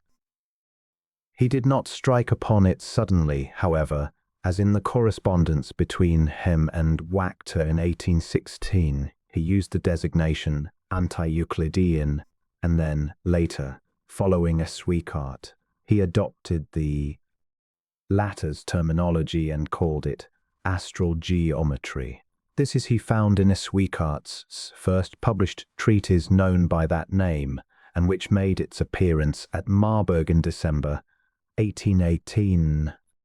Finally, in his correspondence with Tyrannus in 1824, Gauss first used the expression non-Euclidean to designate the system which he had elaborated, and continued to use it in his correspondence with Schumacher in 1831. Non-Legendrian, semi-Euclidean, and non-Archimedean are titles used by MDN to denote all kinds of geometries which represented variations from the hypotheses laid down by legendary Euclid and Archimedes. The semi-Euclidean is a system of geometry in which the sum of the angles of a triangle is said to be equal to two right angles, but in which one may draw an infinity of parallels to a straight line through a given point. The non-Euclidean geometry embraces all the results obtained as a consequence of efforts made at finding a satisfactory proof of the parallel postulate and is, therefore, based upon a conception of space which is at variance with that held by Euclid. According to the Ionian school, space is an infinite continuum possessing uniformity throughout its entire extent. The non-Euclideans maintain that space is not an infinite extension, but a finite though unbounded manifold capable of being generated by the movement of a point, line or plane in a direction without itself. It is also held that space is curved and exists in the shape of a sphere or pseudosphere, and is consequently elliptical. The inapplicability of Euclid's parallel postulate to lines drawn upon the surface of a sphere suggested the possibility of a space in which the postulate could apply to all possible surfaces, or that space itself may be spherical, in which case the postulate would be invalidated altogether. Hence, it is quite natural that mathematicians, finding themselves unable to prove the postulate with due mathematic precision, should turn their attention to the conceptually possible. In this virtual abandonment of the perceptual for the conceptual lies the fundamental difference between the Euclidean and the non-Euclidean geometries. It may be said to the credit of the Euclideans that they have sought to make their geometric conceptions conform as closely as possible to the actual nature of things in the sensuous world, while at the same time they must have perceived that at best their spatial notions were only approximations to the sensuous actuality of objects in space. On the other hand, non-Euclideans make no pretense at discovering any congruency between their notions and things as they actually are. The attitude of the metageometricians in this respect is very aptly described by Cassius Jackson Keyser, who says, "He constructs in thought a summitless hierarchy of hyperspaces, an endless series of orderly worlds, worlds that are possible and logically actual, and he is content not to know if any of them be otherwise actual or actualized." The non-Euclidean is, therefore, not concerned about the applicability of ensembles, notions and propositions to real, perceptual space conditions. It is sufficient for him to know that his creations are thinkable. As soon as he can resolve the nebulosity of his consciousness into the conceptual star forms of definite ideas and notions, he sits down to the feast, which he finds provided by superphotated hypotheses fabricated in the deeps of mind and logical actualities imperturbed and unmindful of the will of perceptual space in its homogeneity of form and dimensionality.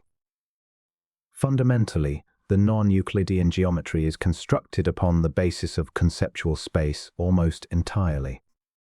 Knowledge of its content is accordingly derived from a superperceptual representation of relations and interrelations subsisting between and among notions, ideas, propositions and magnitudes arising out of a conceptual consideration thereof. In other words, representations of the non-Euclidean magnitudes cannot be said to be strictly perceptual in the same sense that three space magnitudes are perceived, for three space magnitudes are really sense objects, while hyperspace magnitudes are not sense objects. They are far removed from the sensuous world, and in order to conceive them one must raise his consciousness from the sensuous plane to the conceptual plane and become aware of a class of perceptions, which are not perceptions in the strict sense of the word, but superperceptions, because they are representations of concepts rather than precepts. Notions of perceptual space are constituted of the triple presentations arising out of the visual, tactual and motor sensations which are fused together in their final delivery to the consciousness. The synthesis of these three sense deliveries is accomplished by equilibrating their respective differences and by correcting the perceptions of one sense by those of another in such a way as to obtain a completely reliable perception of the object. This is the manner in which the characteristics of Euclidean space are established. The characteristics of non-Euclidean space are not arrived at exactly in this way.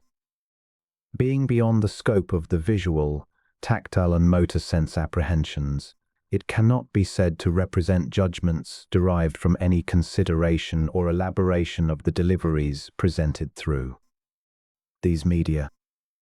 Yet, the substance of metageometry, or the science of the measurement of hyperspaces, may not be regarded as an a priori substructure upon which the system is founded.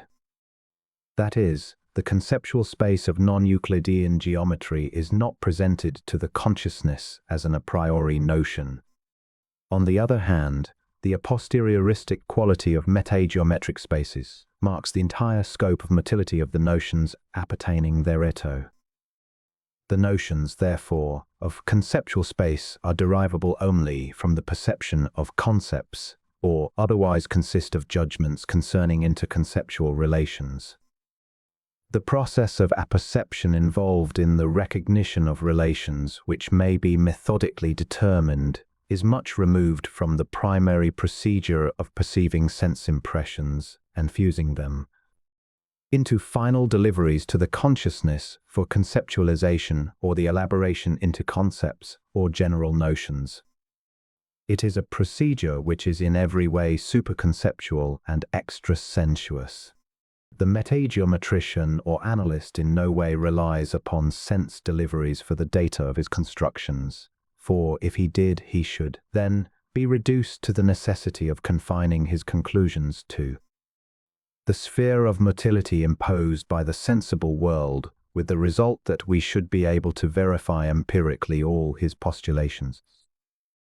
But, contrarily, he goes to the extra-sensuous, and there, in the realm of pure conceptuality, he finds the requisite freedom for his theories.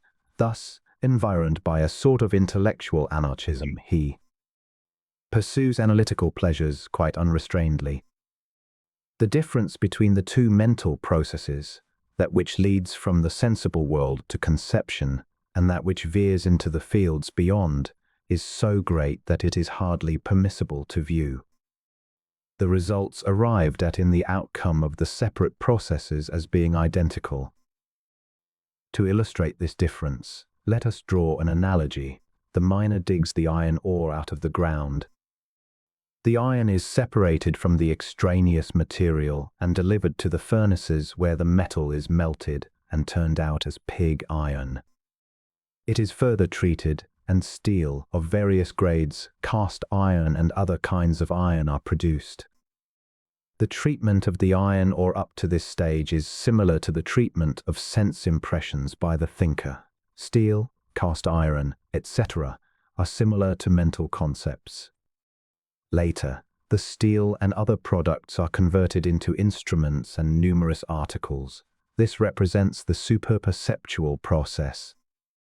Trafficking in iron ore products, such as instruments of precision, watch springs, and the like, represents a stage still farther removed from the primary treatment of the ore and is similar to that to which concepts are treated when the metageometrician manipulates them in the construction of conceptual space forms.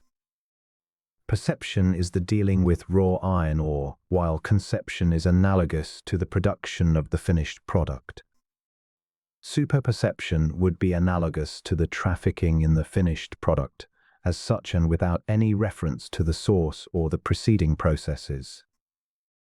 Thus the notions and judgments of the non-Euclidean geometry are arrived at as a result of a triple process of perception, conception, superperception, the latter being merely superconceived as formal space notions.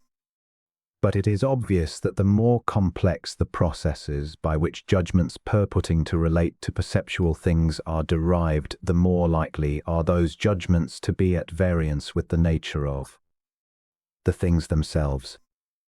In view of the foregoing, the dangers resulting from identifying the products of the two processes are very obvious indeed. But the difference between the two procedures is the difference between Euclidean and non-Euclidean geometries, or the difference between perceptual space notions and conceptual space notions. Hence, it is not understood just how or why it has occurred to anyone that the two notions could be made congruent. Magnitudes in perceptual, sensible space are things apart from those that may be said to exist in mathematical space, or that space whose qualities and properties have no existence outside of the mind, which has conceived them. It is believed to be quite impossible to approach the study of metageometrical propositions with a clear, open mind without previously understanding the fundamental distinctions which exist between them. It follows, therefore, as a logical conclusion that geometric space of whatsoever nature is a purely formal construction of the intellect, and for this reason is completely under the sovereignty of the intellect, however whimsical its demands may be. Being thus the creature of the intellect, its possibilities are limited only by the limitations of the intellect itself. Perceptual space, being neither the creature of the intellect nor necessarily an a priori notion resident in the mental substructure, but existing entirely independent of the intellect or its apprehension thereof, cannot be expected to conform to the purely formal restrictions imposed by the mind except in so far as those restrictions may be determined by the nature of perceptual space.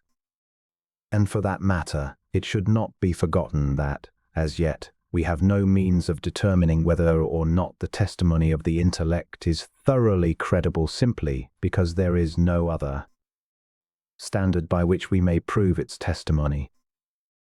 It is possible to justify the deliveries of the eye by the sense of touch, or vice versa. It is also possible to prove all our sense deliveries by one or the other of the senses. But we have no such good fortune with the deliveries of the intellect. We have simply to accept its testimony as final, because we cannot do any better. But if it were possible to correct the testimony of the intellect by some other faculty or power, which by nature might be more accurate than the intellect, it should be found that the intellect itself is sadly limited. The possible curvature of space is a notion which also characterizes the content of the non-Euclidean geometry. It is upon this notion that the question of the finity and unboundedness of space, in the mathematical sense, rests. In the curved space, the straightest line is a curved line which returns upon itself. Progression eastward brings one to the west, progression northward brings one to the south, etc. On this view, space is finite, but may not be regarded as possessing boundaries. Space curvature, reinforced by the idea that space is also a manifold, is the enabling clause of metageometry, and without them the analyst dares not proceed.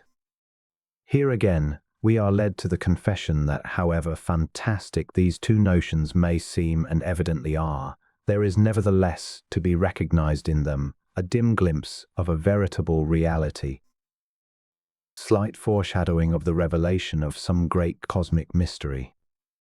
The manifoldness of space is the fiat of analysis. It is the inevitable outcome of the analyst's method of procedure.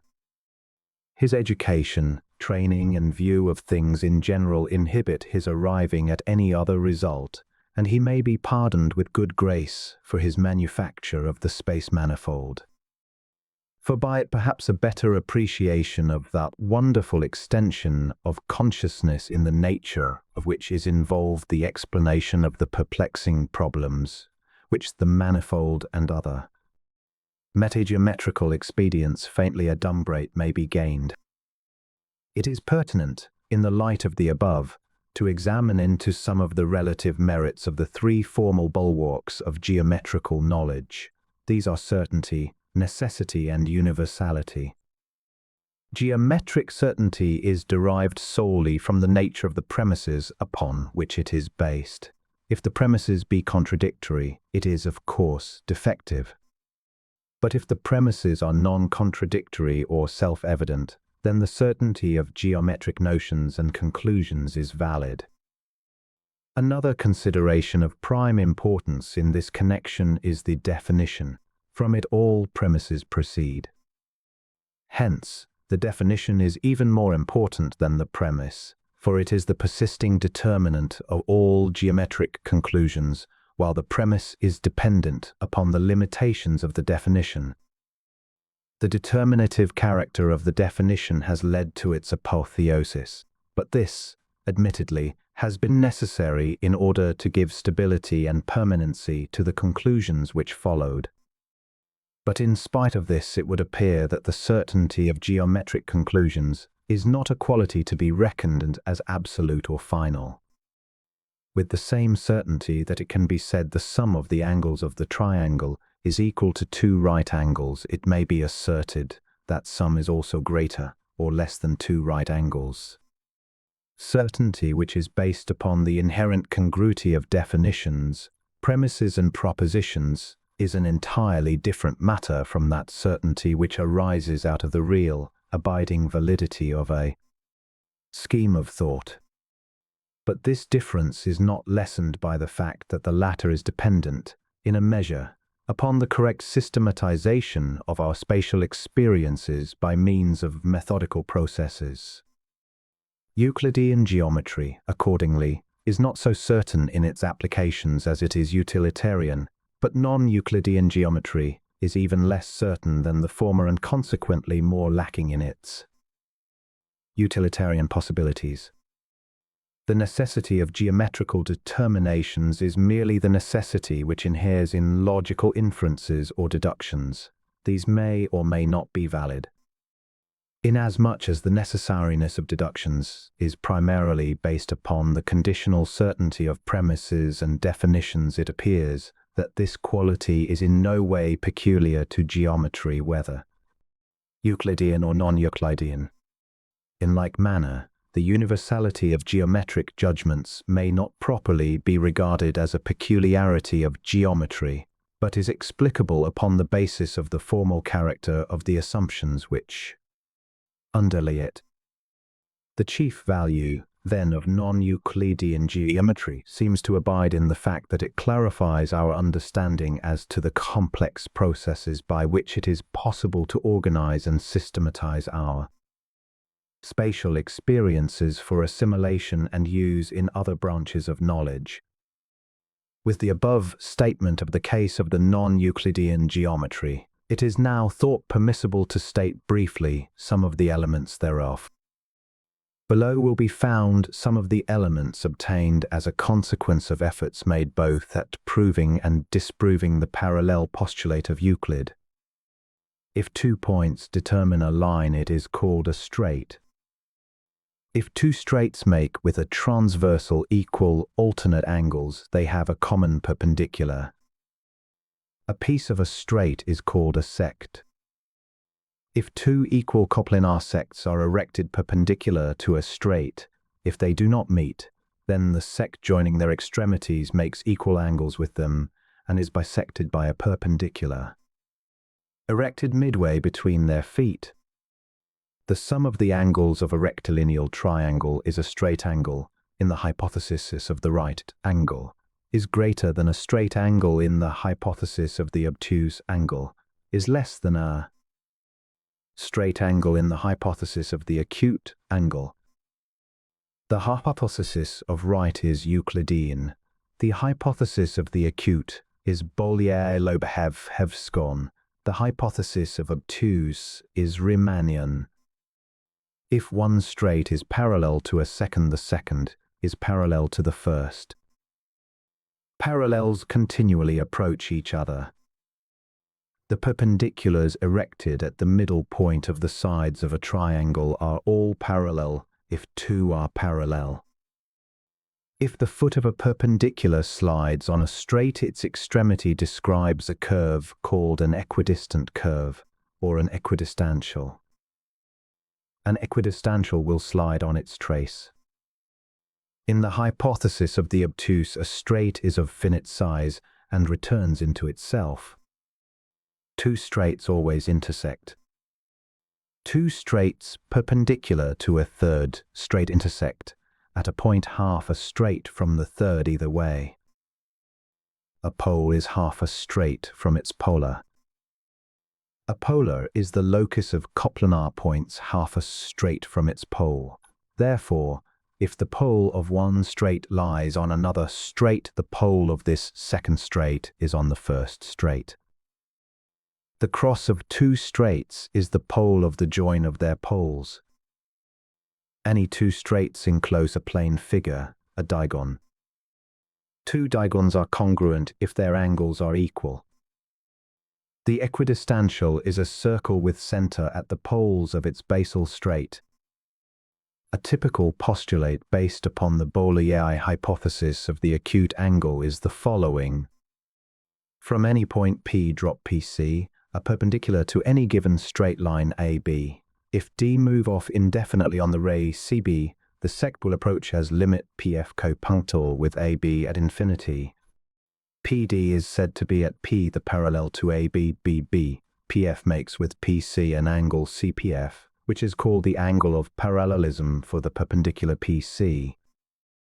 It is less than a right angle by an amount, which is the limit of the deficiency of the triangle PCD. On the other side of PC, an equal angle of parallelism gives the parallel P to BA towards AM. Thus at any point there are two parallels to a straight. A straight has, therefore, two separate points at infinity.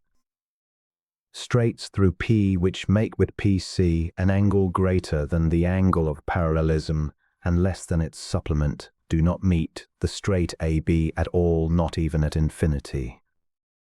The parallel postulate is stated in the non-Euclidean geometry as follows.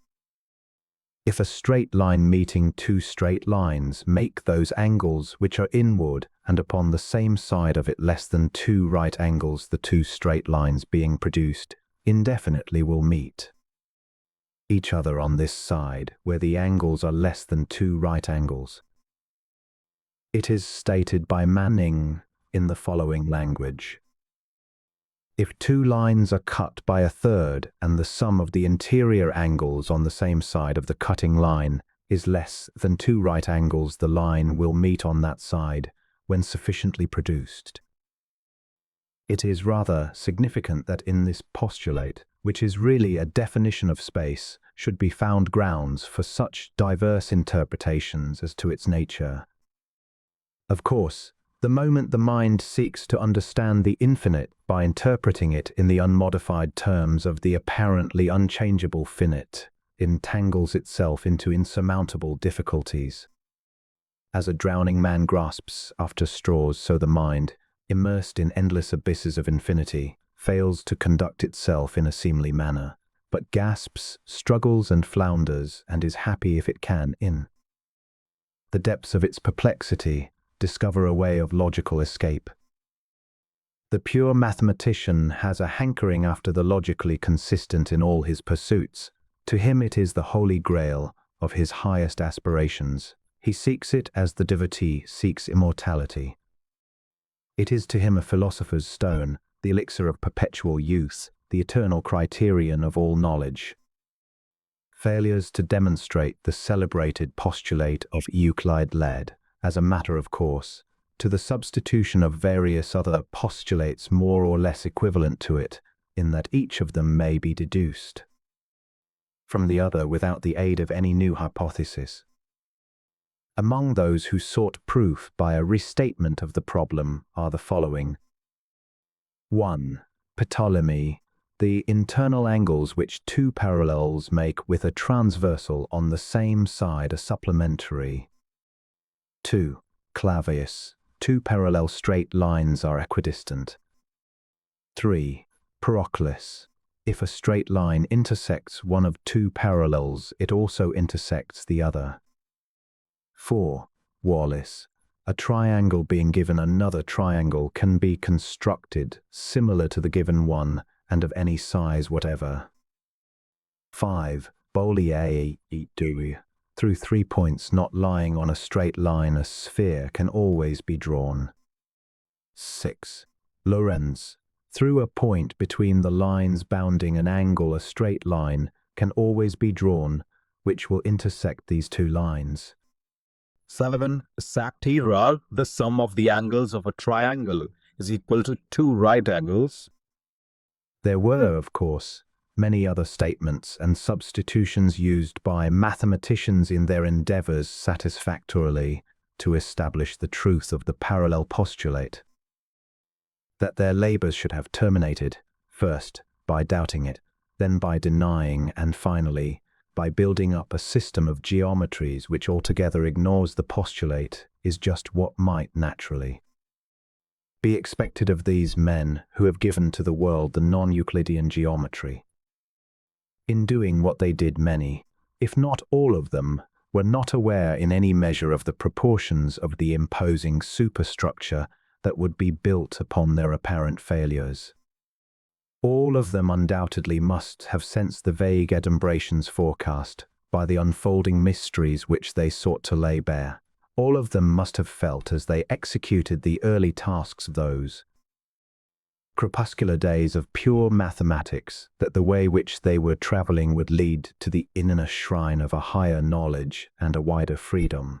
They may have been led by divine intuition to strike out on this new path, and yet they could not have known how fully their dreams would be realized by the mathematicians of the 20th century. If so, they were truly gods, and mathesis is their kingdom.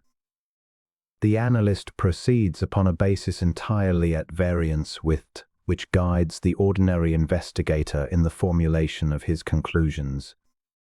The empirical scientist, in arriving at his theories or hypotheses, is governed at all times by the degree of conformity which his postulates exhibit to the actual phenomena of nature. He endeavors to ascertain just how far or in what degree his hypothesis is congruent with things found in nature.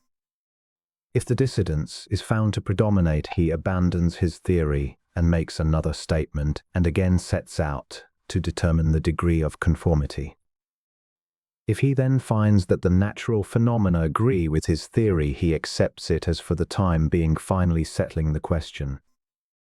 In all things he is limited by the answer which nature gives to his queries, not so with the exponent of pure mathematics. For him, the truth of hypotheses and postulates is not dependent upon the fact that physical nature contains phenomena which answer to them. The sole determining factor for him is whether or not he is able to state with rational consistency the assumed first principles and then logically develop their consequences. If he can do this, that is, if he can state his hypotheses with consistency and develop their consequences into a logical system of thought, he is quite satisfied and well pleased with his performances. But the fact that this is true is of vital significance for all who seek clearly to understand the essential character of hyperspatiality.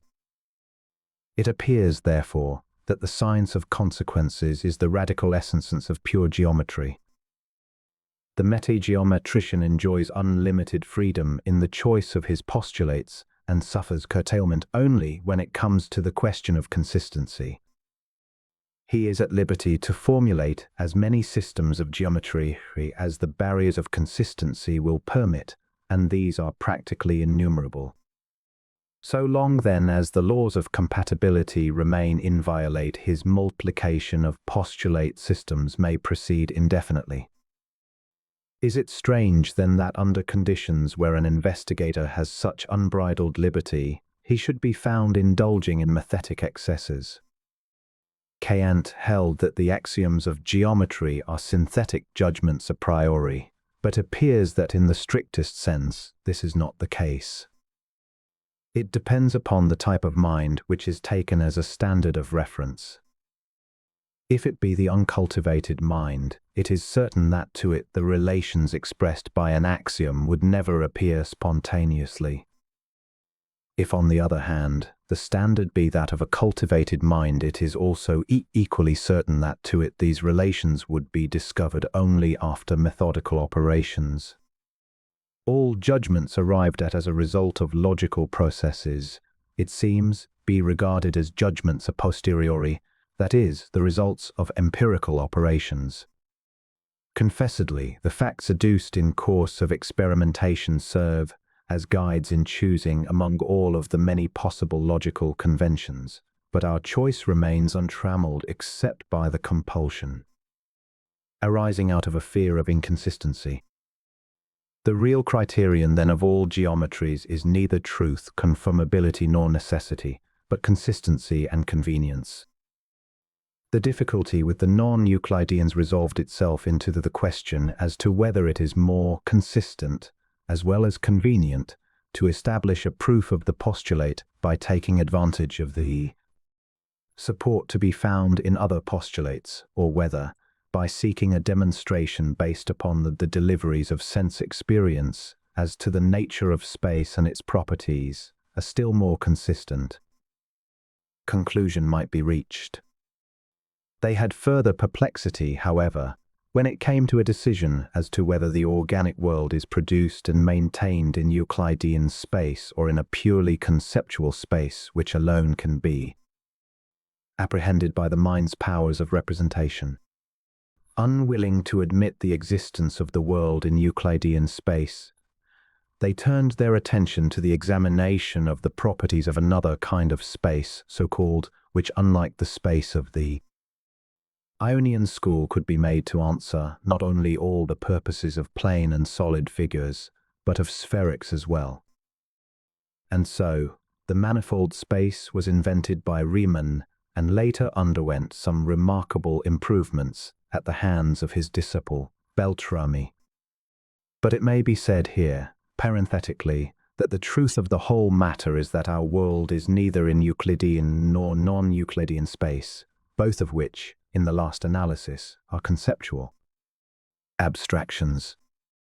Although it may not be denied that the Euclidean space is the more compatible. The problem of devising a space, if only a very limited portion, in which could be demonstrated the assumed alternative hypothesis and its consequences logically developed, occasioned no inconsiderable concern for the non-Euclidean investigators, but neither Lobachevsky, Bolyai nor Riemann were to be baffled by the difficulties which they met. These only cited them to more laborious toil. Having succeeded in mentally constructing the particular kind of space, which was adaptable to their rigorous mathetic requirements, it immediately occurred to them that all the qualities of the limited space thus devised might logically be amplified and extended to the entire world of space, and that what is true of figures constructed in the segmented portion of space which they used for experimental purposes is also true of figures drawn anywhere in the universe of this space, as all lines drawn in the finite, bounded portion could be extended indefinitely, and all magnitudes similarly treated. From these results, it was but a single step to the conclusion which followed, that either an entirely new world of space had been discovered, or that our notion of the space in which the organic world was produced is wholly wrong and needs revision.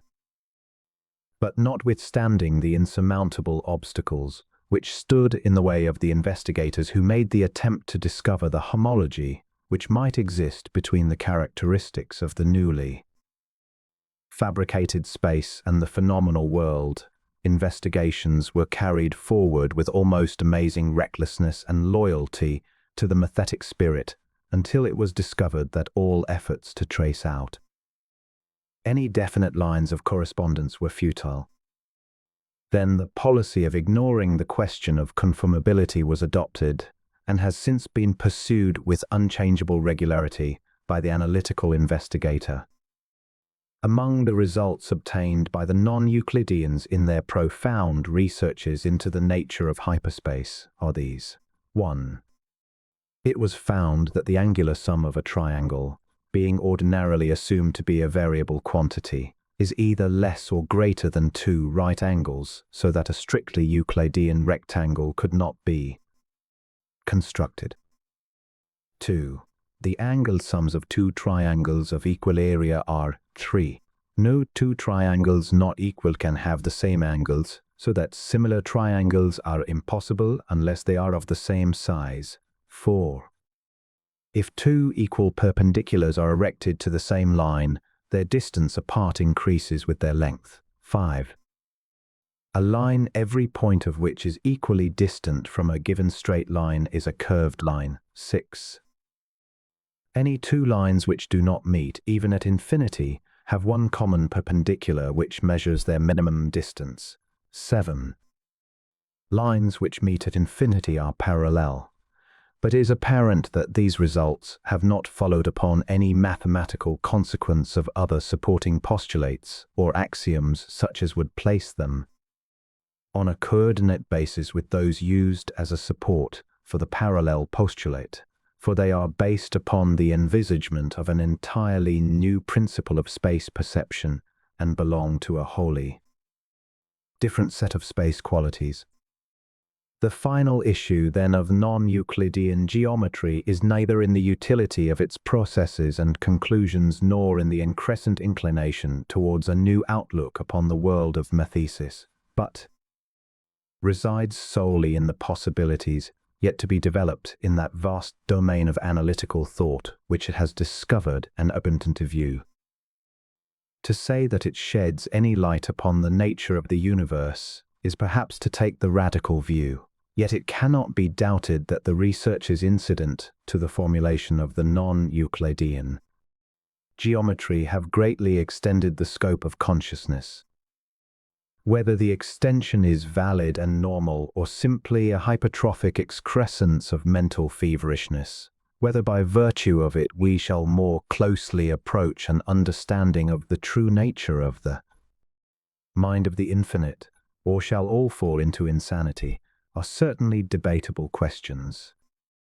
It nevertheless appears evident that humanity has gained something of real, abiding permanence by this new departure. If that something be merely an extended consciousness, or an awakening to the fact that there are stages of awareness beyond the strictly sensuous, and every observable evidence points to this, then there has only begun the process by which the faculty of conscious functioning in this new world shall become the normal possession of the human species. But this new world cannot be said to be of mathematical import, for it is doubtful if mathematical laws such as have been devised up to the present time would obtain therein. So that if anything, it must be psychological and vital. On this view, the worlds of hyperspace, inlaid with analytic manifoldnesses and constant curvatures, are but the primal excitants which will finally awaken in the mind the faculty of awareness in the new domain of psychological content. Then will come the blooming of the diurnal flower of the mind's immortality and the outputting of the organ of consciousness, wherewith the infinite stretches of hyperspaces, the low-lying valleys of reals and imaginaries, and the upting hills of finites and infinites, shall be divested of their mysteries and stand out in their unitariness, no longer draped in the veil of the inscrutable and the incomprehensible. The fourth dimension, regarded by some as a new scope of motion for objects in space, by others as a new and strange direction of spatial extent, and by others still as the doorway of the temple of exegesis, wherein an explanation may be found for the entire congeries of mysteries and supermysteries which now perplex the human mind, may also be said to be the key to the non-Euclidean geometry. But it really complicates the situation, for one has to be capable of prolonged abstract thought even to envisage is as a conceptual possibility.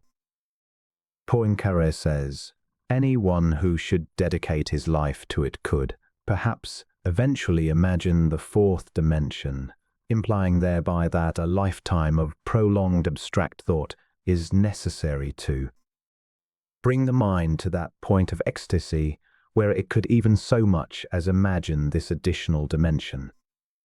Nevertheless, by it, the fourth dimension was the non-Euclidean geometry made, and without it was not any of the hyperspaces made that were made. It is the view which geometers have taken of space in general that has made the fourth dimension possible, and not only the fourth, but dimensions of all degrees. The basis of the non-Euclidean geometry may be found then in the notion of space, which has been predominant in the minds of the investigators. Finally, it should be pointed out that the non-Euclidean geometry, though a consistent system of postulates, has been constructed upon a misconception based upon the identification of real, perceptual space with systems of space measurements. Hyperspaces which are not spaces at all should not be confounded with real space, but they constitute the substance of non-Euclidean geometry. They are its blood and sinews. Their study is interesting because of the possibilities of speculation which it offers. No mind that has thought deeply upon the intricacies of the fourth dimension, or hyperspace, remains the same after the process. It is bound to experience a certain sense of humility, and yet some pride born of a knowledge that it has been in the presence of a great mystery, and has delved into the fearful deeps of cosmic mind. To the mind that has thus been anointed by the sacred chrism of the inner mysteries of creative mentality, there always come that stillness and calm such as characterize the aftermath of reflection upon the incomprehensible and the transfinite. Chapter 4. Dimensionality. In previous chapters we have traced the growth and development of the non-Euclidean geometry, showing that the so-called fourth dimension is an aspect thereof. It is now deemed fitting that we should enter into a more detailed study of the question of dimensionality with a view to examining some of the difficulties which encompass it. The question of dimension is as old as geometry itself. Without it, geometric conclusions are void and meaningless. Yet the conception of dimensionality itself is purely conventional. In its application to space, there is involved a great deal of confusion because of the inferential character of its definition. For instance, commonly we measure a body in space and arbitrarily assign 3 elements to determine its position. The simplest standard for this purpose is the cube having 3 of its edges terminating at one of its corners. Because it is found that the entire volume of a cube is actually comprehended within the directions indicated by the lines AB, BC and DB, it is determined that the 3 coordinates of the point B are necessary and sufficient to establish the dimensions of the cube and consequently of the space in which it rests.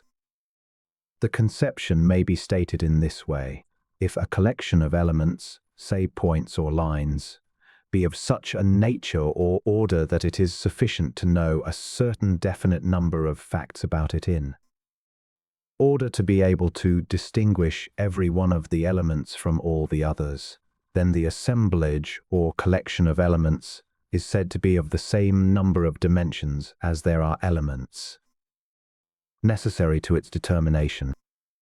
In the above figure there are 3 elements, namely the lines AB, BC and DB, which are necessary and sufficient for the determination of the position of the point B. In this way geometers have determined that our space is tridimensional, but it is obvious that this conclusion is based not upon any examination of space itself, but upon the measurement of bodies in space. Upon this view it is seen that conclusions based upon such a procedure render our notion of the extension of bodies in space identical with the notion of spatial extensity. In other words, we take bodies in space, and by examining their characteristics and properties arrive at an alleged apodictic judgment of space. It is by means of this conventional norm of geometric knowledge that various other spaces, notably the 1, 2, 4 and m space, have been devised. It would appear that if some more absolute standard of measurement or definition of space were adopted, the confusion which now clings to the conception of dimension could be obviated. For if it be true that 3 and only 3 elements are necessary to determine a point position in our space, and that in this determination we also find the number of dimensions of space, then it may also be true that n coordinates would just as truly determine the dimensionality of an nth space, which is granted. But then the n space would be just as legitimate as the 3 space, for it is determined by exactly the same standards. It is both quantitatively and qualitatively the same. If, however, on account of the exigencies that might arise, we are forced to seek solace in the notion of an n space, whither shall we turn for it? It cannot be found, for it is imperceptible, uninhabitable, non-existent, and therefore absolutely and purely an abstraction.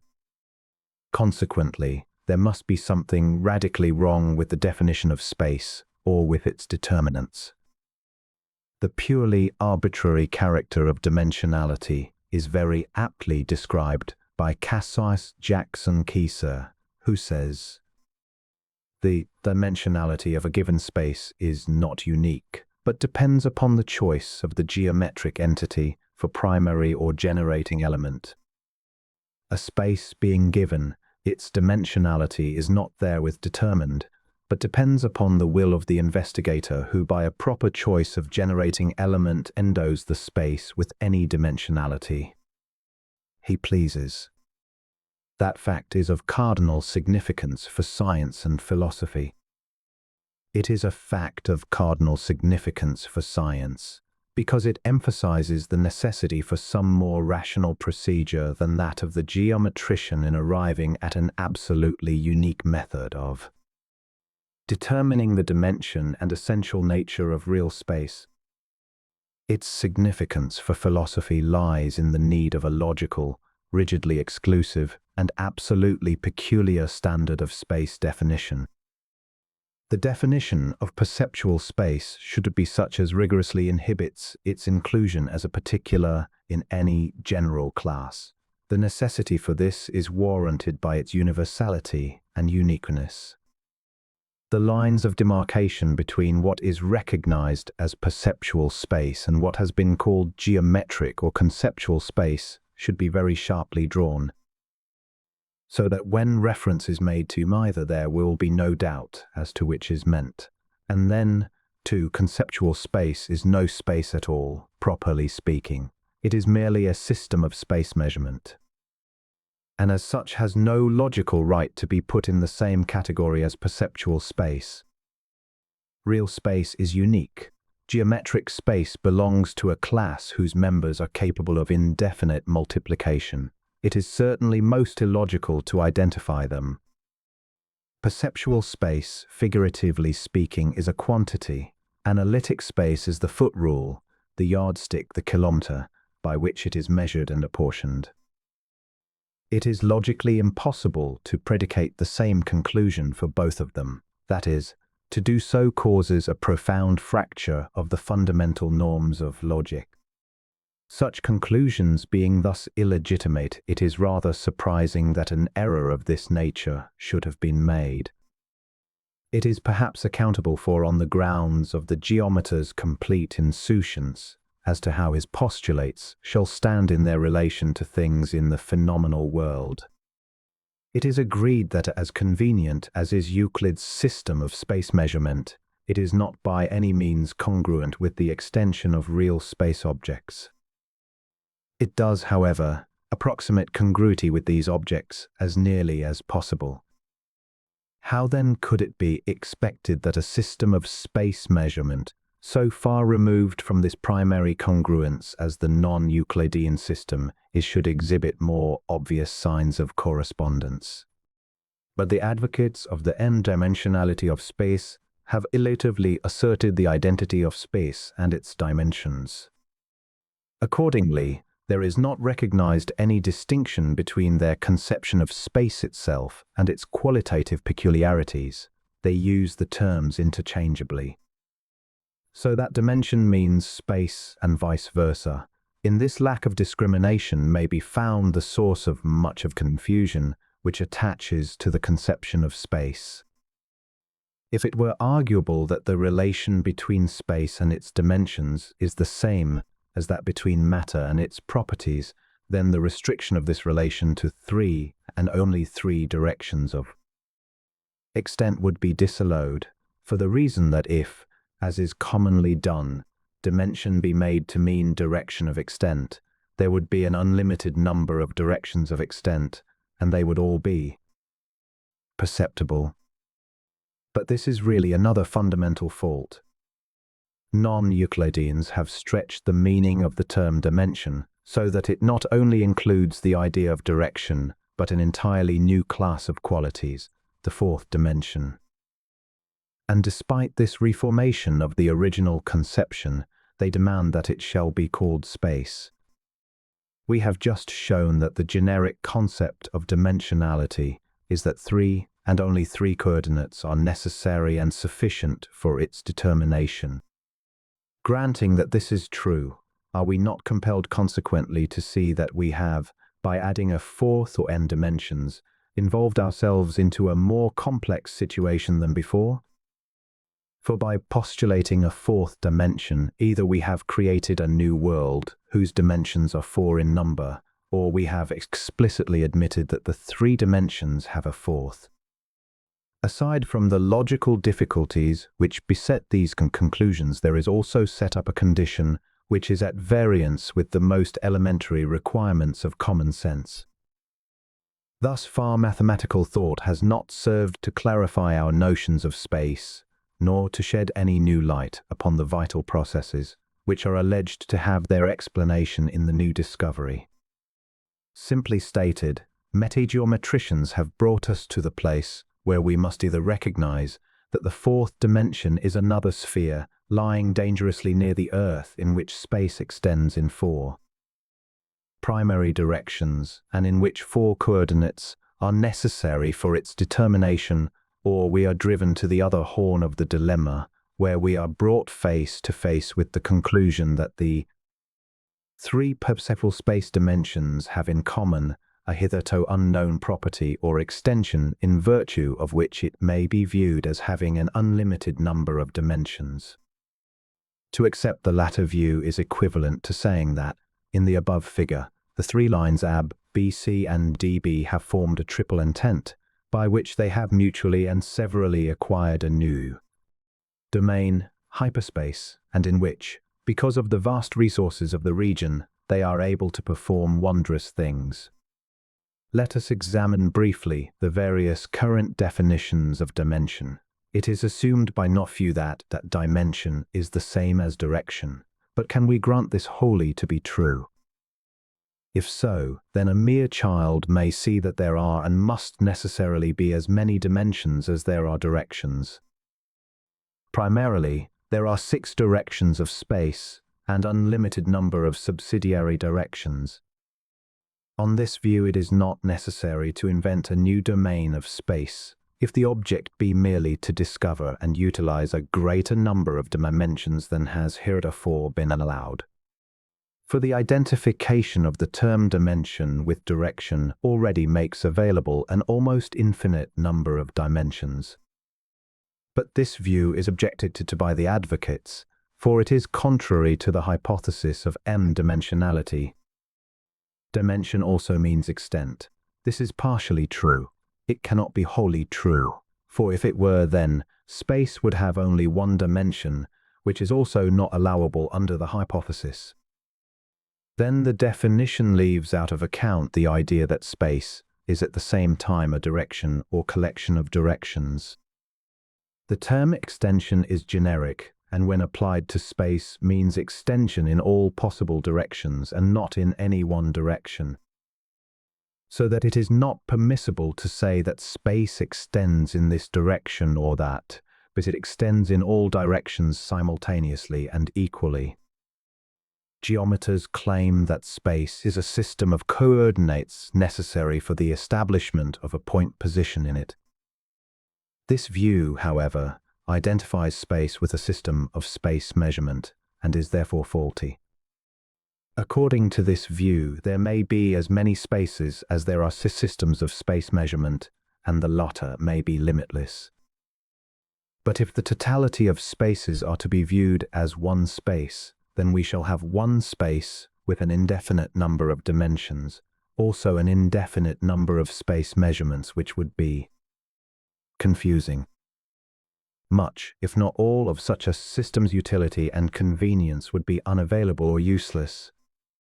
That, too, would be in violation of the avowed purpose of these investigations, which is to enhance the utility and convenience of mathematical operations. Now it is evident that space is neither direction, extension, a system of space measurement, nor a system of manifolds whose dimensions are generable. And this is so for the same reason that a piece of cloth is not the elements of measurement, inches, feet, yards, by which it is apportioned. And because we find that the fabric of space lends itself accommodatingly to our conventional norms of measurement, is not sufficient reason for identifying it with these norms. Here we have the source of all error in mathematical conclusions about the nature of space, because all such conclusions are based not upon the intrinsic nature of space, but upon artificial forms, which we choose to impose upon it for our own convenience. But it should be remembered that the irregularities which we note are not in space itself, but inhere in the forms which we use. For these purposes, space is extremely elastic and accommodates itself to the shape and scope of any construction we may decide to try upon it. In this respect, it is like water, which has no regard for the shape, size, or kind of vessel into which it may be posited. There is one thing certain, that judging from the above considerations, there's been not yet any absolute, all-satisfying definition devised for space by mathematicians. The best definitions hitherto constructed are purely artificial and arbitrary determinations. It is rather anomalous that there should be so little unanimity about what is the most fundamental consideration of mathematical conclusions, which are supposed to be so certain, so necessary, and universal as to be incontrovertible. Confessedly, it is a condition which raises again the question as to just what are the limits of mathematical certainty and necessity, and just how far we shall depend upon the validity of mathematics to determine for us absolutely certain conclusions about the nature of space. In view of the uncertainty noted, are we justified in following too closely the mathematic lead even in matters of logic, to say nothing of our conception of space? It seems that we shall have necessarily, on account of the recognized limitations of mathematics in this matter, to turn to some more tenable source for the norms of our knowledge concerning space. For in the light of the rather indefensible position which metageometricians have involved themselves, there appears to be no hope in this direction. It is undoubtedly safer not to rely altogether upon the purely abstract, even in the world of metaphysics, for any absolute criterion of knowledge. It is perhaps well that we should expunge the word absolute from our vocabularies. It is really a misnomer and has no meaning in the lexicon of nature. There is in reality no absolute in the sense of final absolution from all conditions or restrictions. In the ultimate analysis, there is unquestionably no hue, tone, quality, condition, nor any imaginable posture of life, being or manifestation that is absolved from every other one of its class or from the totality. All these are relational and interdependent. There is no room for the absolute. In fact, it is a quality which cannot in any way be ascribed to any aspect of cosmic manifestation.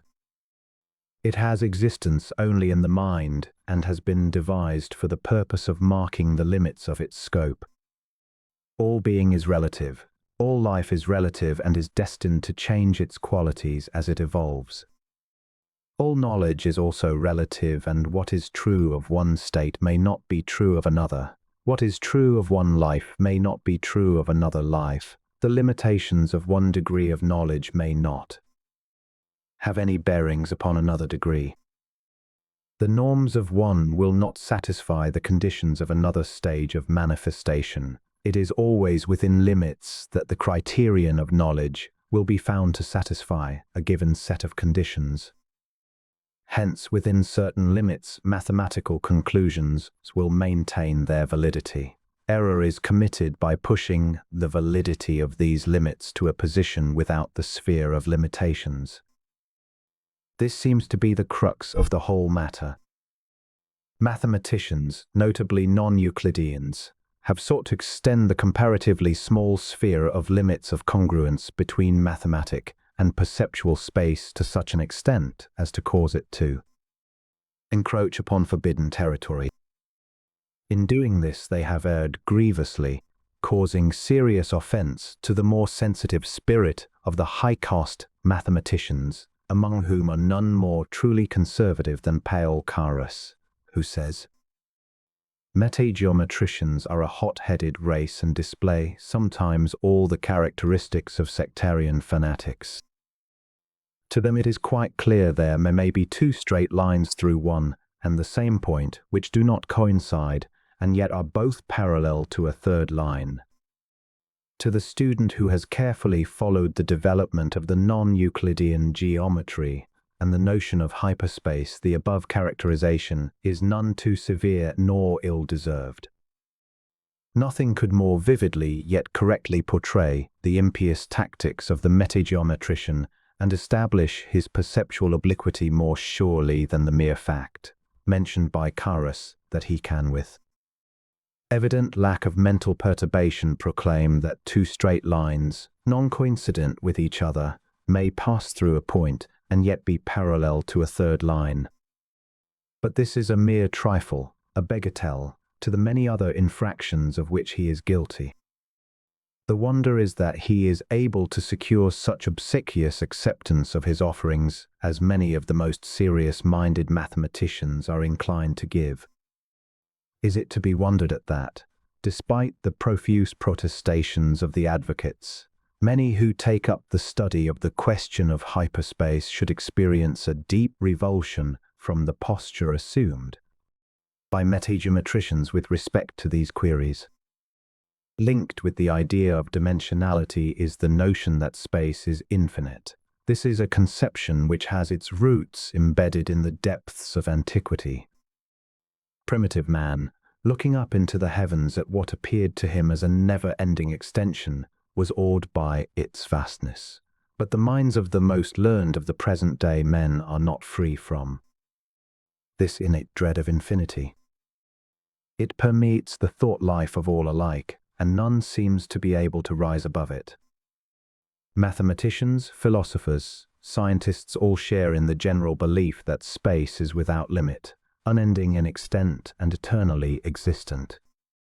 Riemann, whose thought life found its most convenient mode of expression by means of pure mathematics, was the first in the history of human thought to surmise that space is not infinite but limited, even though unbounded. But his conception has been much vitiated on account of its entanglement with idealized construction by which space is regarded as a thing to be manipulated and generated by act of thought. Were it not for this, his conception would indeed mark the beginning of a new era in psychogenesis. As it is, when all the nonsensical effusions have been cleared away from our space conceptions, and men come really to understand something of the essential nature of space, this new era will find its true beginnings in the mind of Riemann. Although it must be said, as is the case with all progressive movements, the later development of a rationale for this conclusion will vary greatly from his original conception. For he had in mind a space that is generable, and therefore a logical construction, while ultimately the mind will swing back to a consideration of real space. Already men are beginning to see a new light. Already they are beginning to take a new view of space in general. The departure is especially noticeable in the attitude assumed by Hiram M. Stanley. He says, "If we seek the most satisfactory understanding of space, we shall look neither to mathematics nor psychology, but to physics. The trend of physics, say with such a representative as Ostwald, is to make things the expression of force. The constitution and appearance of things are determined by dynamism, and we may best interpret space as a mode of this dynamic appearance. Space, as a mode of dynamic appearance, is a slight improvement upon the old idea of a pure vacuity, for in the light of what we now know about space content, much of the dignity of that view has been lost. Men now know that space is not an empty void. They know that the atmosphere fills a great deal of space. They also have extended their conception in this direction to include the ether, and occultism goes further and postulates 4 kinds of ether: the chemical, life, light, and psychographic ethers.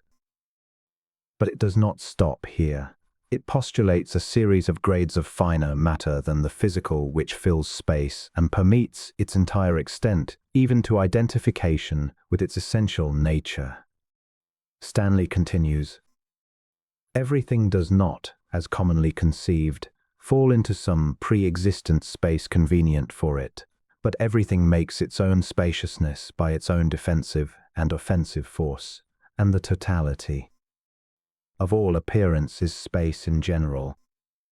According to Stanley, not only do physical, perceptual objects, by their offensive and defensive force, make their own space, but the appearance of that in which no physical object is makes room for itself by its own dynamic force. In other words, that which we call pure extensity is by virtue of its dynamism the cause of its own existence. At first hand, there appears to be little worthy of serious consideration in this view of Stanley. Yet, if carried to its logical conclusion, the merit of the hypothesis becomes apparent. Accordingly, interstellar distances, which are commonly said to be even without air or life of any kind, are really an appearance possessed of a dynamism peculiar to itself. And this very force appearance, constituting space, is that which makes it perceivable. For instance, let us say the space that exists between the Earth and the Moon is not really empty, nor does it have an existence prior to itself, but is a mode of dynamic appearance which is the cause of its own existence. Its dynamic character makes it to appear perceptible to our senses. Logically, if the dynamism were removed, there would remain neither space nor the appearance of space. If this were true, and it is worthy of serious thought, then space is certainly finite, as in its totality. According to Stanley's view, it would have to be regarded as a phenomenon of the inner and finite life of the infinite. It is believed that we may go a step further and unqualifiedly assert that space is finite, even denying its infinity as a general mode of the activity of the whole. Yet it is transfinite in the sense that it transcends the comprehension of finite minds or processes. It is finite because it is in manifestation. Everything that is in manifestation is finite.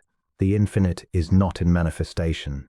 Infinity has to be limited always to become manifest. The deity has limited his being in order that there may be a manifested universe. All things, all appearances are finite, because they are phenomena connected with manifestation. This question may be viewed from another standpoint. All things in manifestation or existence are polar in their constitution. For instance, there cannot be a here without a there. There cannot be an upper without a lower. Right is copula with wrong. Good is copula with evil. Night with day. Manifestation with non-manifestation. Truth with falsity. Infinity with finity, and so on, throughout the whole gamut of the pairs of opposites. What is the logical inference? Space is paired with a lack of space. There cannot be what we call space without there being at the same time the possibility, at least, of the lack of space or spacelessness. This is a conclusion that is rigorously logical and incontrovertible. But it has been urged that it is impossible for the mind to imagine a condition where there is no space. It even has been asserted that it is contrary to the constitution of the mind itself to imagine no space, but whether imaginable or not has no effect whatever upon the validity of the conception. Neither, it is said, can we imagine a fourth dimension, but the mind has come dangerously near to imagining it. The distance from excogitating upon, discussing and describing the properties of space to imagining it is not so great after all.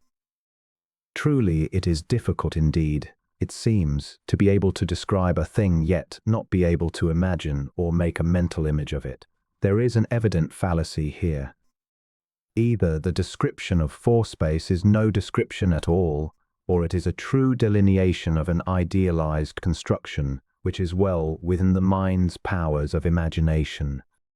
Indeed, the question of imaginability is not determinative in itself, for what the mind may now be unable to imagine, because of its more or less nebulous character, and owing to its infancy may in the course of time be easily accomplished. The universe is a compacted plenum. It is chock full of mind, of life, of energy and matter. These four are basically one. They exist, of course, in varying degrees of tenuity and intensity, and answer to a wide range of vibrations. Together, in their manifestation of action and interaction, in their dynamic appearance, if you please, they constitute space. If these were removed with all that their existence implies, there would result a condition of spacelessness in which no one of the appearances which we now perceive would be possible. Even sheer extensity would be non-existent. All scope of motility would be lacking. Dimension, coordinates, direction, space relations, all would be impossible. A straight line is an ideal construction of the mind. It does not exist in nature. It can never be actualized in the phenomenal universe. Between the ideal and the real, or actual, there is a cosmic chasm. It broadens or narrows according as the phenomenal appearance approaches or recedes from the ideal. What, therefore, can be postulated of the one will not apply with equal force to the other. They are not congruent and can never be in the actualized universe. The moment the actual becomes identified with the ideal, it ceases to be the actual. The universe does not exist as pure form, neither does space. As purely formal constructions of the intellect, these can have no perceptible existence. The phenomenal or sensible may not be judged by exactly the same standard as the formal. The phenomenal or sensible represents things as they appear to the senses, or so far as the actualized universe is concerned, as they really are.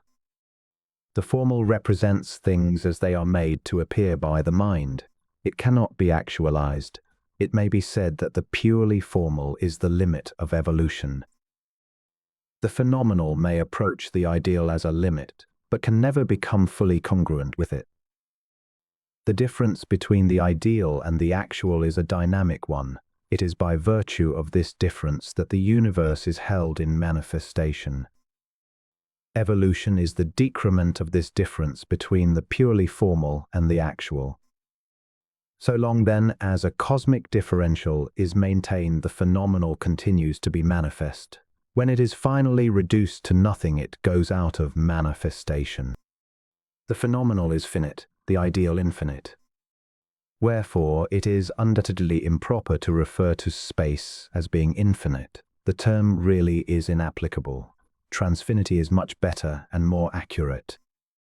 Space is transfinite because its scope is greater than any finite scope of motility can encompass, because it exceeds finite comprehensibility. Riemann's notion that space is limited gains weight in the light of the foregoing considerations. But he could not conceive of the limitability and unboundedness of space as such in its pure essence, but was compelled, by his own limitations to make an idealized construction in which he could actualize his conception. And for real, dynamic space, he substituted his ideal construction and proceeded upon that basis. And of course, his view, while it had no reference to perceptual space, nevertheless possessed an ilative relation thereto, and should be recognized as construable in that light. The process of squaring the circle, recognized as a geometric impossibility, is significant of the fluxional nature of the universal residuum perpetually maintained between the archetypal and the manifested cosmos. It seems that there is a profound truth embodied in this problem. There is a lesson that may be learned by mathematicians, philosophers, scientists, and thinkers in general. There is an element of eternal necessity and universality about it, which is truly symbolic of the finity of the universe and the infinity of the archetypal. Just as a square or a series of polygonal figures inscribed in a circle cannot be made to coincide exactly with the circle, so cannot the actual be made to coincide with the ideal. The circumference of the circle is the unapproachable limit of inscribed squares. If it were possible so to multiply squares thus inscribed that a figure coincident with the circumference of a circle might be constructed, such a figure would not be a square but a circle. The manifested universe is like that, the process of inscribing squares within a circle. It is ever becoming, evolving, developing, but never quite attains. Infinity is a process, but no single stage in that process is infinite. Each is finite, and their totality makes the infinity of the process. The universe manifested to the senses or the intellect is finite. Space, says Paul Carus, is the possibility of motion in all directions. To be sure, it is admitted that space offers opportunity for motion in all directions. But is space this opportunity of motility, or is possibility of motion space? The possibility of motion must rest in the thing that moves. It implies a potency in the moving entity, not in space. If it is meant that space is the potency that resides in the moving element, it is still more difficult to understand the connotation. But even granting this view, are we not compelled to recognize the dynamism of space as a necessary inference? Another definition which Carus gives is that space is a pure form of extension. If it be granted that space is a pure form of extension, we should have to conclude that it has no actual existence. For pure form does not exist except as an idealized construction. It cannot be found in nature. Pure form is ideal. Impure or natural form is actual. Therefore, the space in which we live and in which the universe exists cannot be a pure form, because life cannot exist in the purely formal. It is useless to talk about space as mere form so long as it maintains life. The difficulty which this phase of the question presents is another evidence of the inadequacy of our definitions. It is also found to be impossible to concur in Carus' conception of knowledge a priori. His notion of the a priori varies somewhat from the Kantian view. He defines it as an idealized construction, the mind-made, abstract thought, and places it in the same category as a concept. This is undoubtedly born of his desire to get rid of Kantian innate ideas, which seem to be distasteful to him, but in doing so it appears that the real a priori has been overlooked. Let us examine for a moment this important question. The a posteriori connotates all knowledge gained through the senses or sense experience.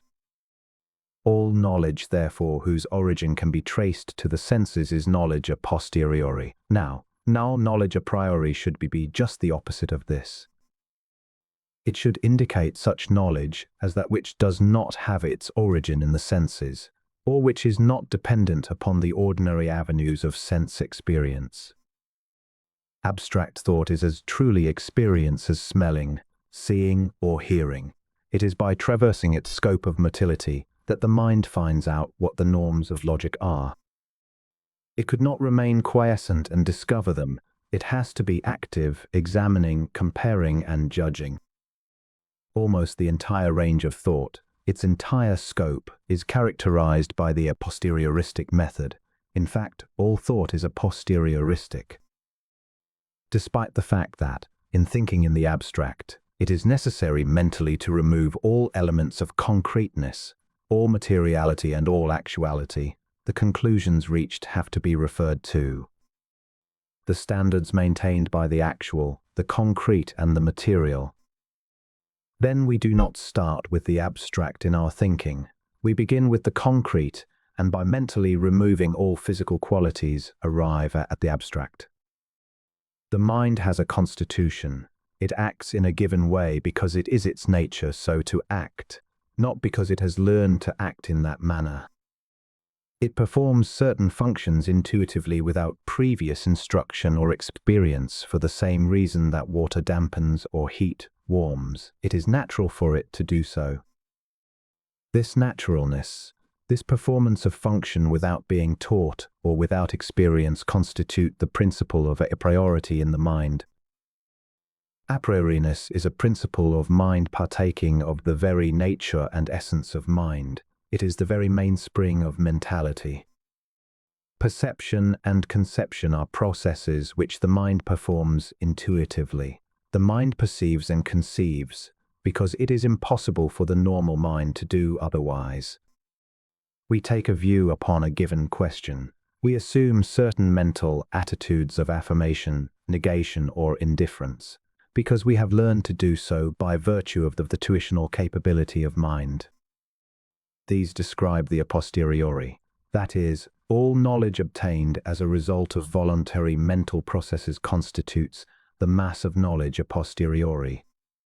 The a priori is what the mind is by nature. The a posteriori is what the mind becomes. It is the mind content. The a priori is not a mental construction. It is an essential principle of mind.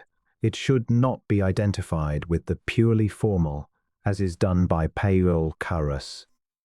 He says, the a priori is identical with the purely formal, which originates in our mind by abstraction.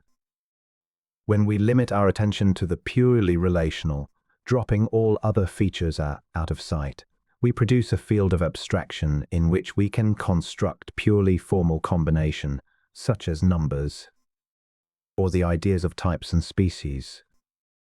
Thus we create a world of pure thought, which has the advantage of being applicable to any purely formal consideration, and we work out systems of numbers which, when counting, we can use as standards of reference for our experience in practical life.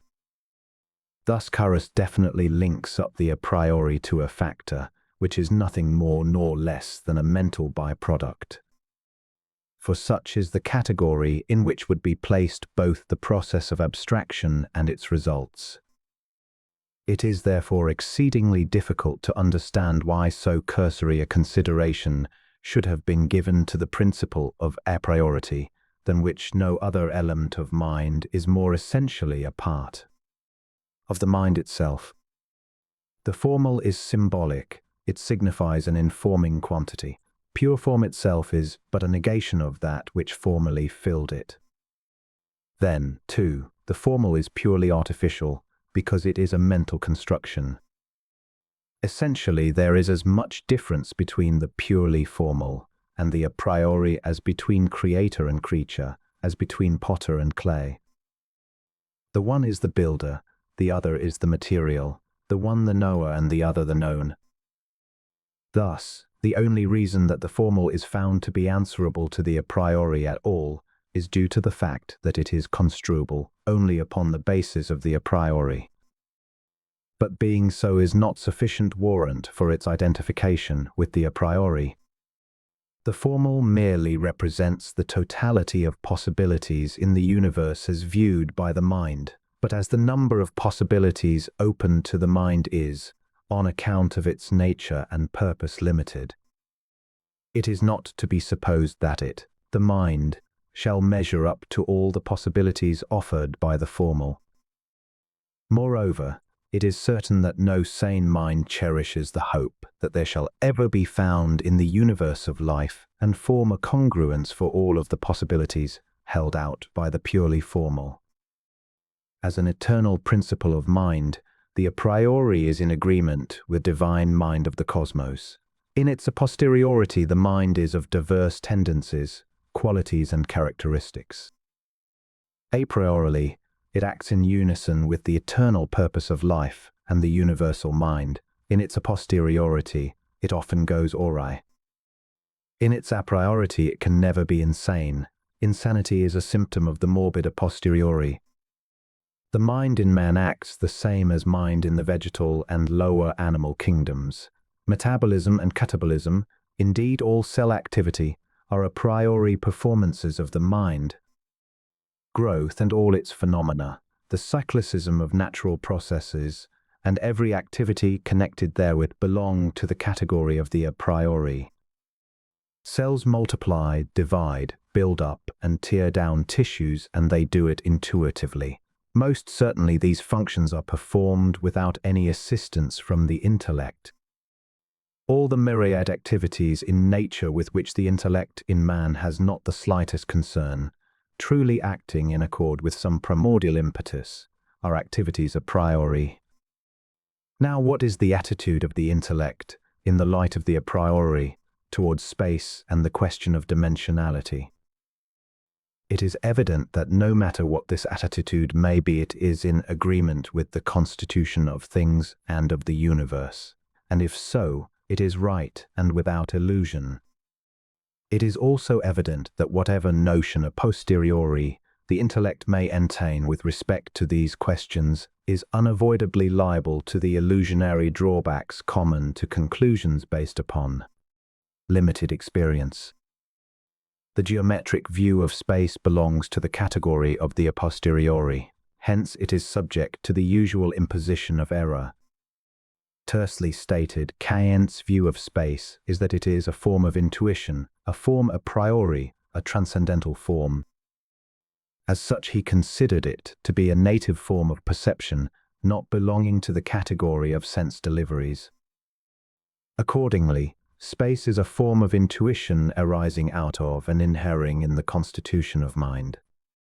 It is a notion which constitutes the universal and eternal prerequisite of mind and is, therefore, intrinsically necessary to all phases of mentation. Now, this being true, just what may be said to be the relation of dimensionality to this a priori form of space which is found to exist in the mind as an eternal aspect of its nature? Does the mind intuitively measure its contents or its operations by the empirical standard of space measurement known as dimension? Is the attitude of the mind towards the objectively real one of discrimination a priori as to the direction or dimension in which a percept may originate? In other words, does the mind habitually and intuitively refer its data to a system of coordinates for final determination? There is no other answer but that the mind makes no such reference and is dependent upon no kind of coordinate system in any of its operations a priori. As a form of intuition, the space notion is present in the mind as a scope of existence, of motility, of being, and of sheer roominess. The notion of direction or dimension, being an artificial construction, does not enter into this form of intuition at all. It is only when the mind comes to elaborate upon its perceptive performances and possibilities that the questions of relations, positions, and directions arise. But this latter is a matter separate and distinct from the state of awareness which embodies the notion of space. Dimension is an arbitrary norm constructed by the mind for the determination of various positions in space. It is an accident or byproduct of the process of elaborative cognition, a convenient and appropriate means of measurement for objects in space and their space relations. But it is no more a priori than a foot rule or a square. But being purely an empirical product, it may be said to be an aspect of psychogenesis, because it relates to the evolutionary aspect of mind. The assumption may therefore be allowed that the mind may, in the course of its evolution, find it convenient and appropriate to devise an additional ordinate or dimension to satisfy the necessities of its more complex ramifications into the nature of things and to determine their greatly increased space relations. May be even possible for the mind to function normally in a space of 4 dimensions. But this would simply be a new adjustment, not a change in the essential nature of mind. It would be like the series of adjustments to environments which man has made in the onward movement of civilization. There has been no serious change in the manhood per se of man.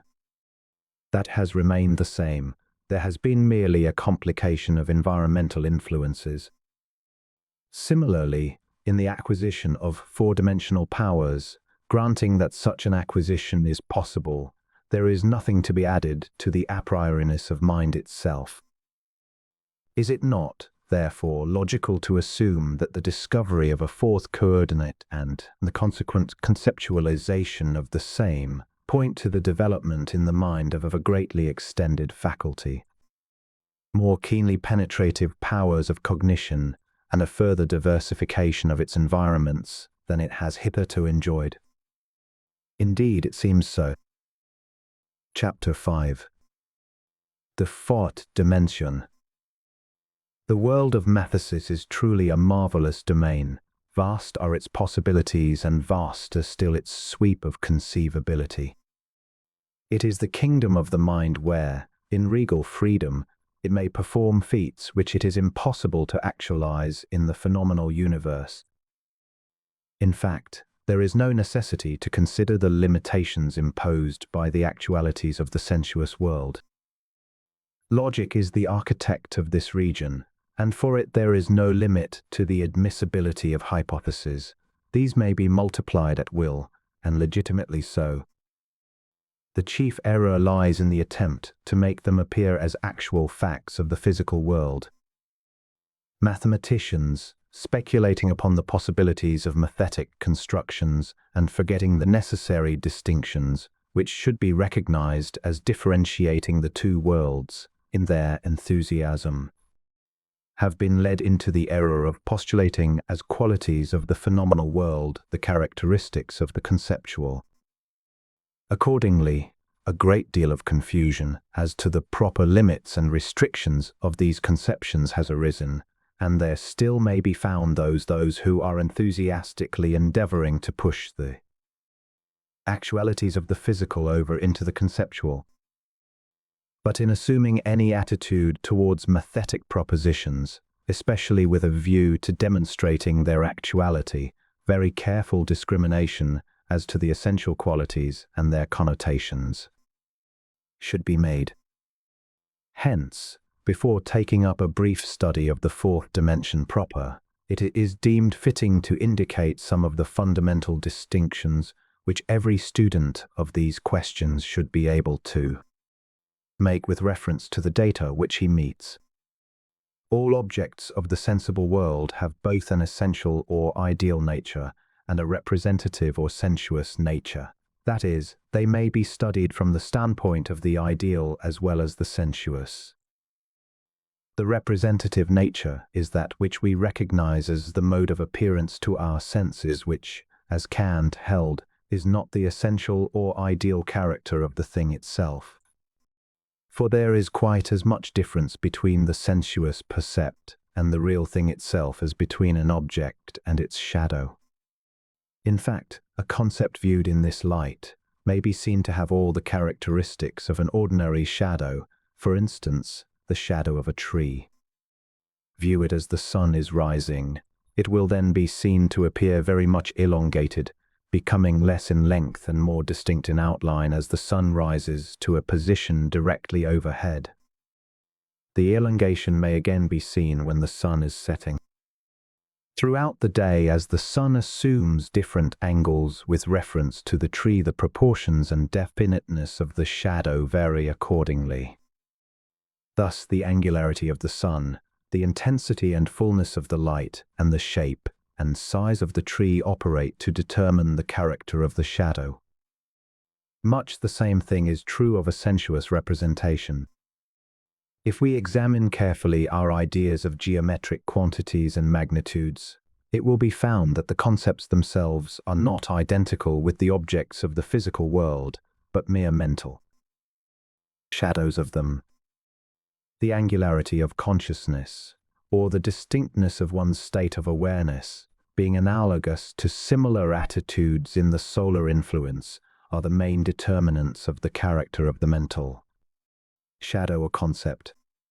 Wherefore mathematical spaces or magnitudes are not sensuous things, and have therefore no more real existence than a shadow, and strictly speaking not as much, for a shadow may be seen, while such magnitudes can only be conceived. It may be urged that since we can conceive of such things, they must have existence of some kind. And so they have, but it is an existence of a different kind from that which we recognize as belonging to things in the sensible world. They have a conceptual existence, but not a sensuous one. Therein lies the great difference. To be sure, a shadow is a more or less true representation of the thing to which it pertains. That this is true can be established empirically. Similarly, the degree of congruity between objects and concepts likewise may be determined. If this were not true, we should be very much disappointed with what we find in the phenomenal world, and could never be quite sure that the mentograph existing in our minds was a faithful representation of the thing which we might be examining. But really the foundation for such a disappointment is present in every concept, every percept with which the mind deals. This disappointment, although in actual experience is reduced to an almost negligible quantity, is due to the failure of sensuous objects to conform wholly to the specific details of the mental shadow, or mentograph. This lack of congruence between the mental picture and the object itself is necessary for obvious reasons.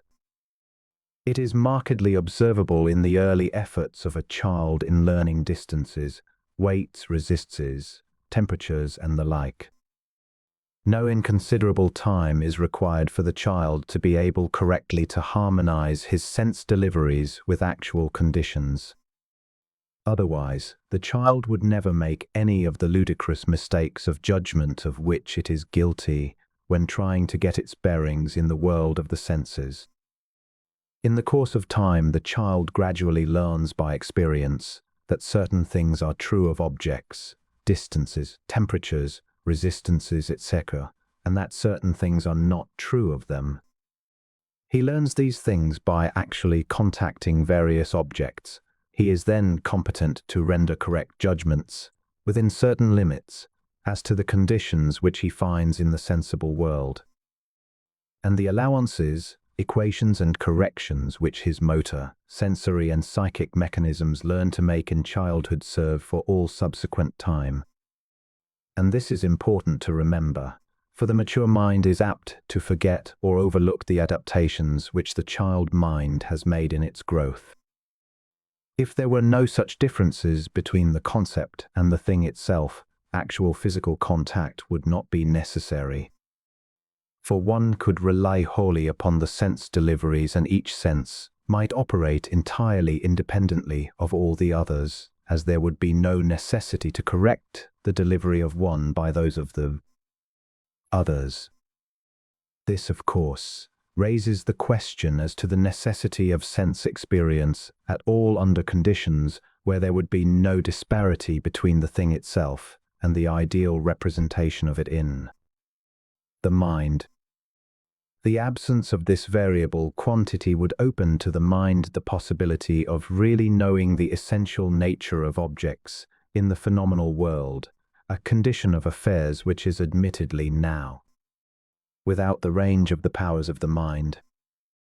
At any rate, the essential thingness of objects can never be comprehended by the mind until the diminution of this disparity between the object of sense and the mental picture of it which exists in the consciousness has proceeded to such a limit as either completely to have obliterated it, or to such an extent that the psychic fluxion is so slight as not to matter. It is believed that the results of mental evolution, as the mind approaches the transfinite as a limit, will operate to minimize the fluxional quantity which subsists between all objects of sense. Their ideal representation as data of consciousness. The conclusion that the mind of early men who lived hundreds of thousands and perhaps millions of years ago on this planet consumed a much longer time in learning the adjustments between the objects which it contacted in the sensuous world and the elementary representations which were registered in its youthful consciousness than is today required for similar processes seems to be demanded and substantiated as well by what is known of the phyletic development of the mind in the human race. In view of the above, it is thought that the duration of such simple mental processes served not only to prolong the physical life of the man of those early days, but may also account for the puerility and incapacity of the mind at that stage. Not that the slow mental processes were active causative agencies in lengthening the life of man, but that they, together with the crass physicality of man, necessitated a longer physical life. This, perhaps in a larger sense than any other consideration, accounts for the fundamental discrepancies in the mind of the primitive man in comparison with the efficiency of the mind of the present-day man. In view of the potential character of mind, and in the light of the well-graduated scale of its accomplishments, it is undoubtedly safe to conclude that the quality of mental capacities is proportional to the psychic fluxional which may exist at any time between the ideal and the essential or real.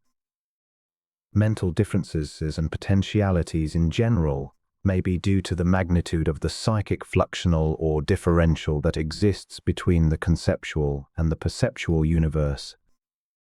In some minds it may be greater than in others.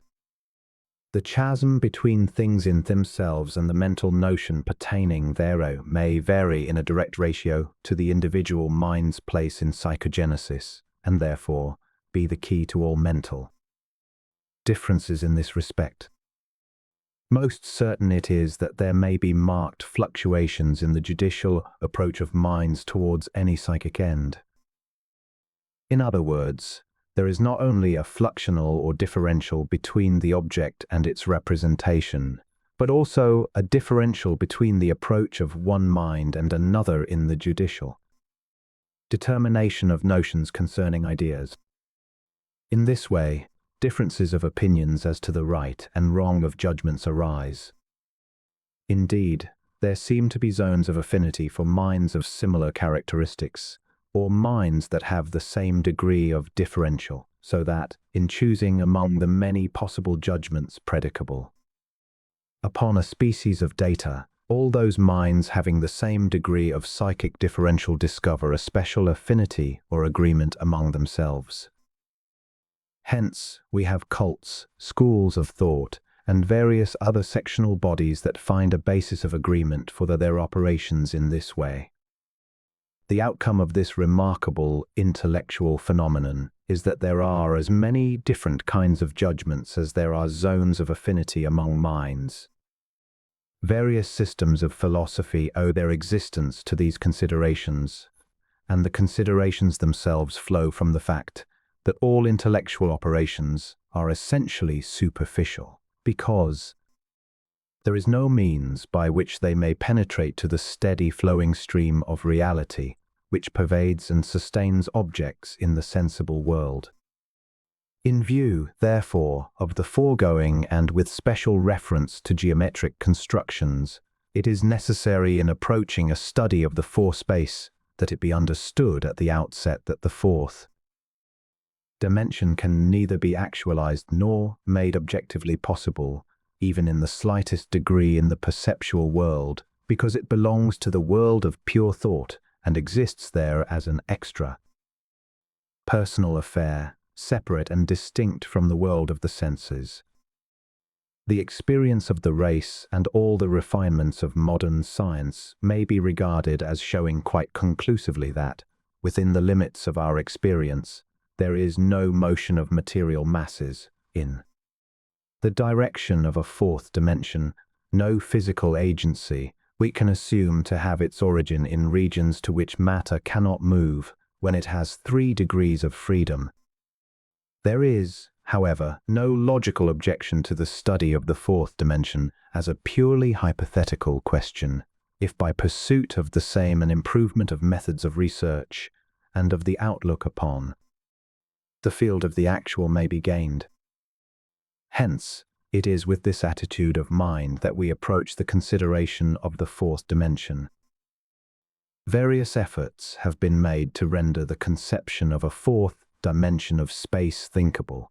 The student of space has reasoned, we say that there are 3 dimensions of space. Why should we stop here? May there not be spaces of 4 dimensions and more? Or he has said, if a may represent the side of a square, A2 its area, and A3 the volume of a cube with edge equal to A, what may A4 A4 A to N the represent in our space? The conclusion, with respect to the quantity A4, has been that it should represent a space of 4 dimensions. Algebraic quantities, however, represent neither objects in space nor space qualities, except in a purely conventional manner. All efforts to justify the objective existence of a fourth dimension based upon such reasoning will, therefore, fail, because the basis of such arguments is itself faulty. In the sentence, "The man loves his bottle," the thing meant is not the bottle, but what the bottle contains. For the purpose of the figure, the bottle signifies its contents.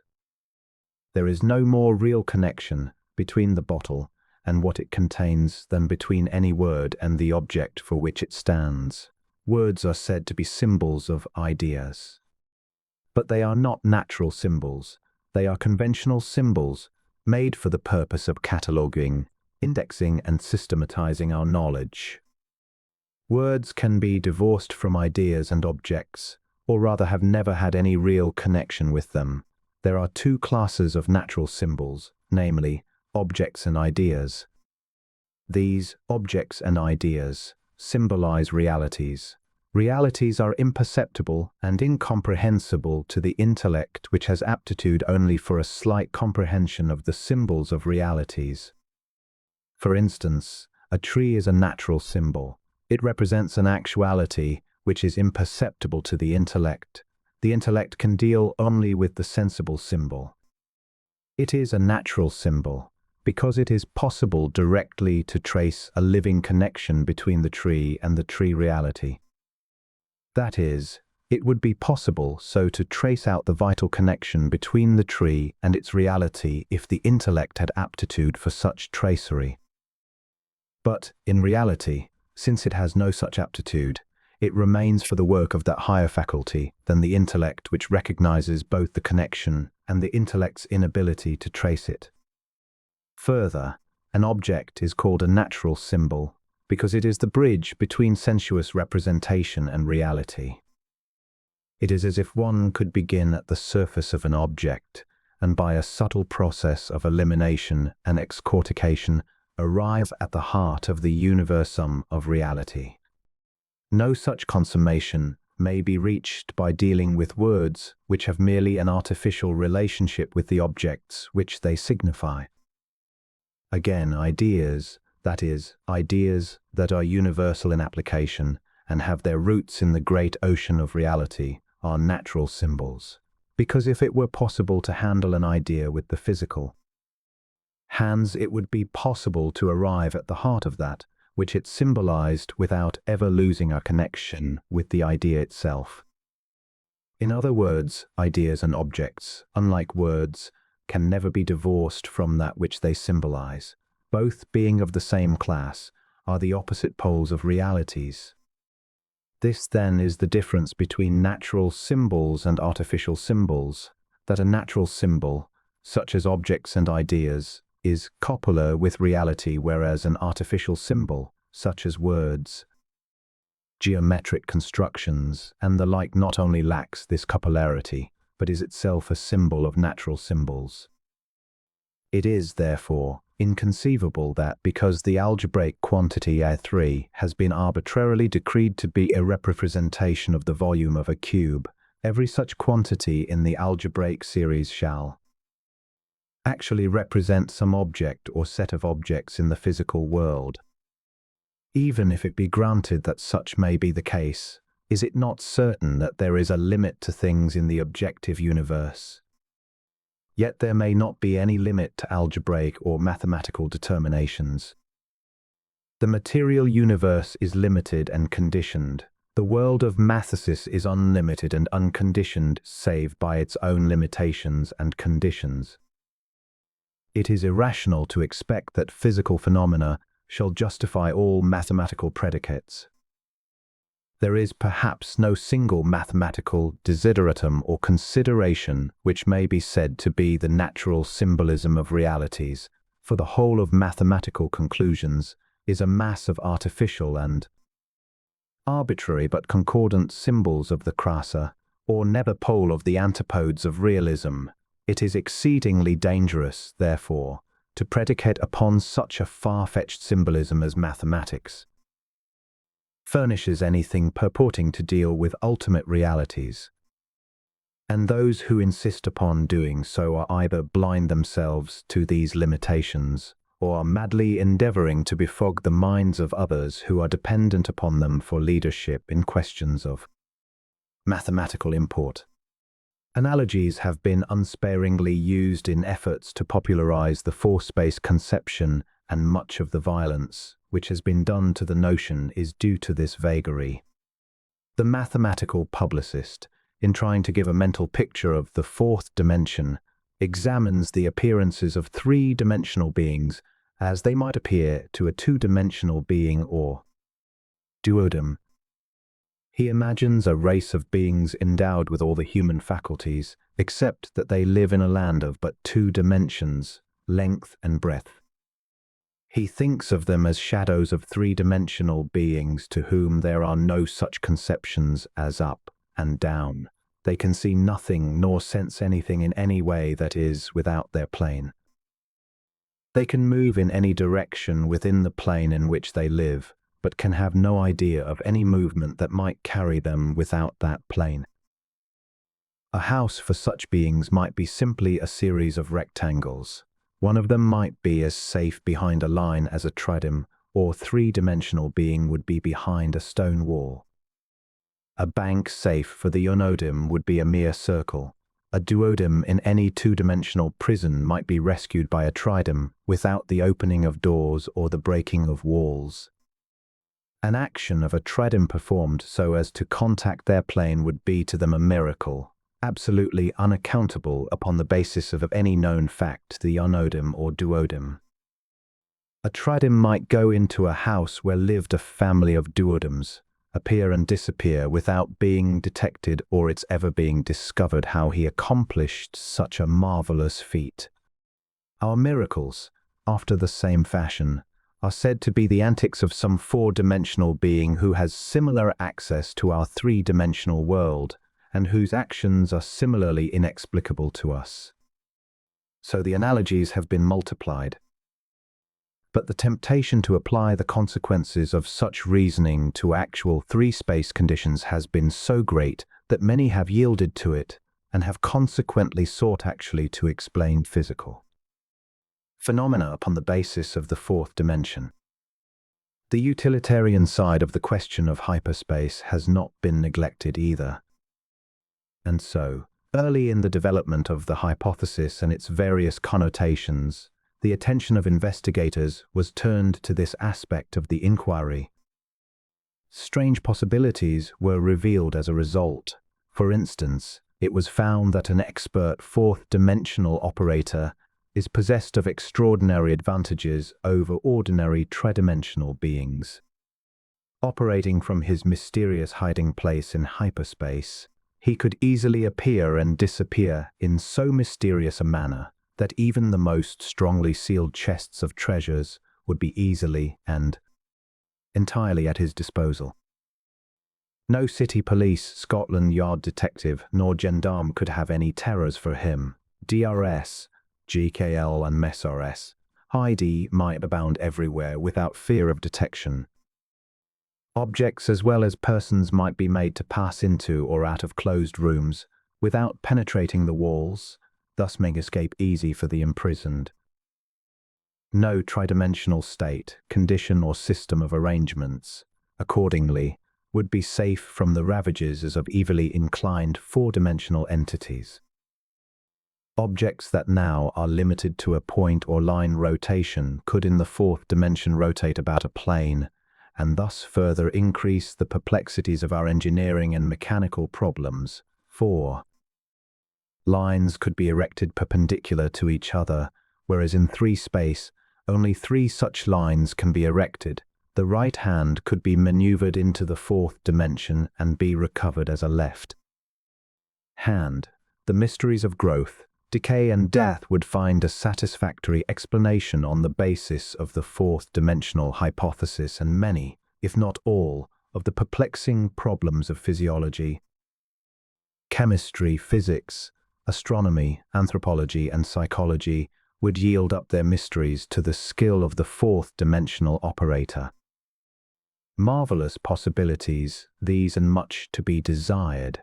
But the most remarkable thing about these so-called possibilities is their impossibility.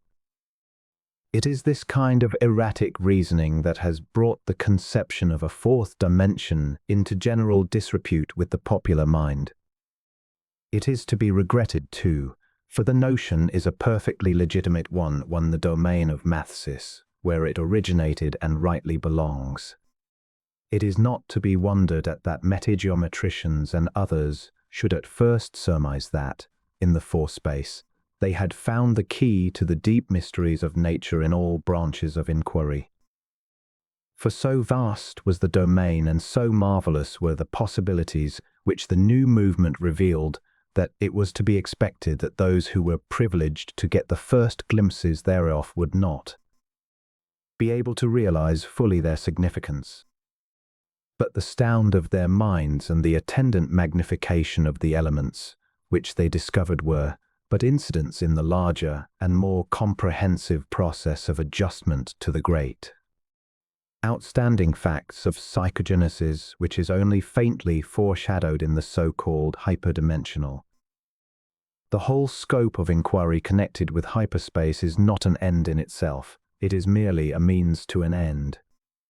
And that is the preparation of the human mind for the inborning of a new faculty and consequently more largely extended powers of cognition.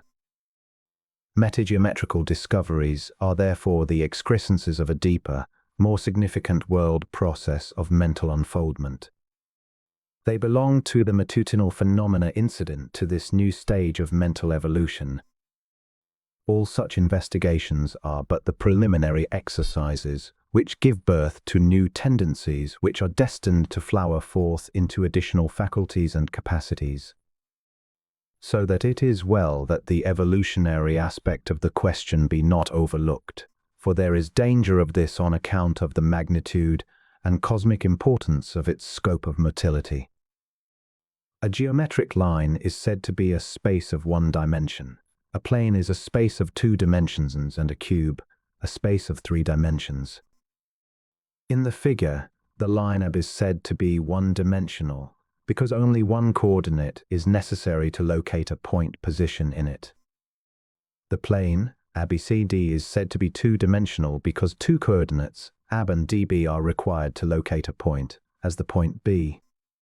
The cube ABXDEF is said to be tridimensional because, in order to locate point B, for instance, it is necessary to have 3 coordinates, AB, BC, and GB. The tesseract is said to be 4-dimensional because, in order to locate the point B in the tesseract, it is necessary to have 4 coordinates, AB, BC, BB, and HB. It will be noted that in figures 8, 9, and 10, the element of perpendicularity enters as a necessary determination. In figure 8, the lines AB and BD are perpendicular to each other. Similarly, lines AB, BC, BB, and B are perpendicular to one another. That is, at their intersections, they make right angles. Similarly, Figures representing any number of dimensions may be constructed. The line AB represents a one-space. An entity living in a one-space is called a nodum. The plane ABCD represents two-space, and entities living in such a space are called duodems.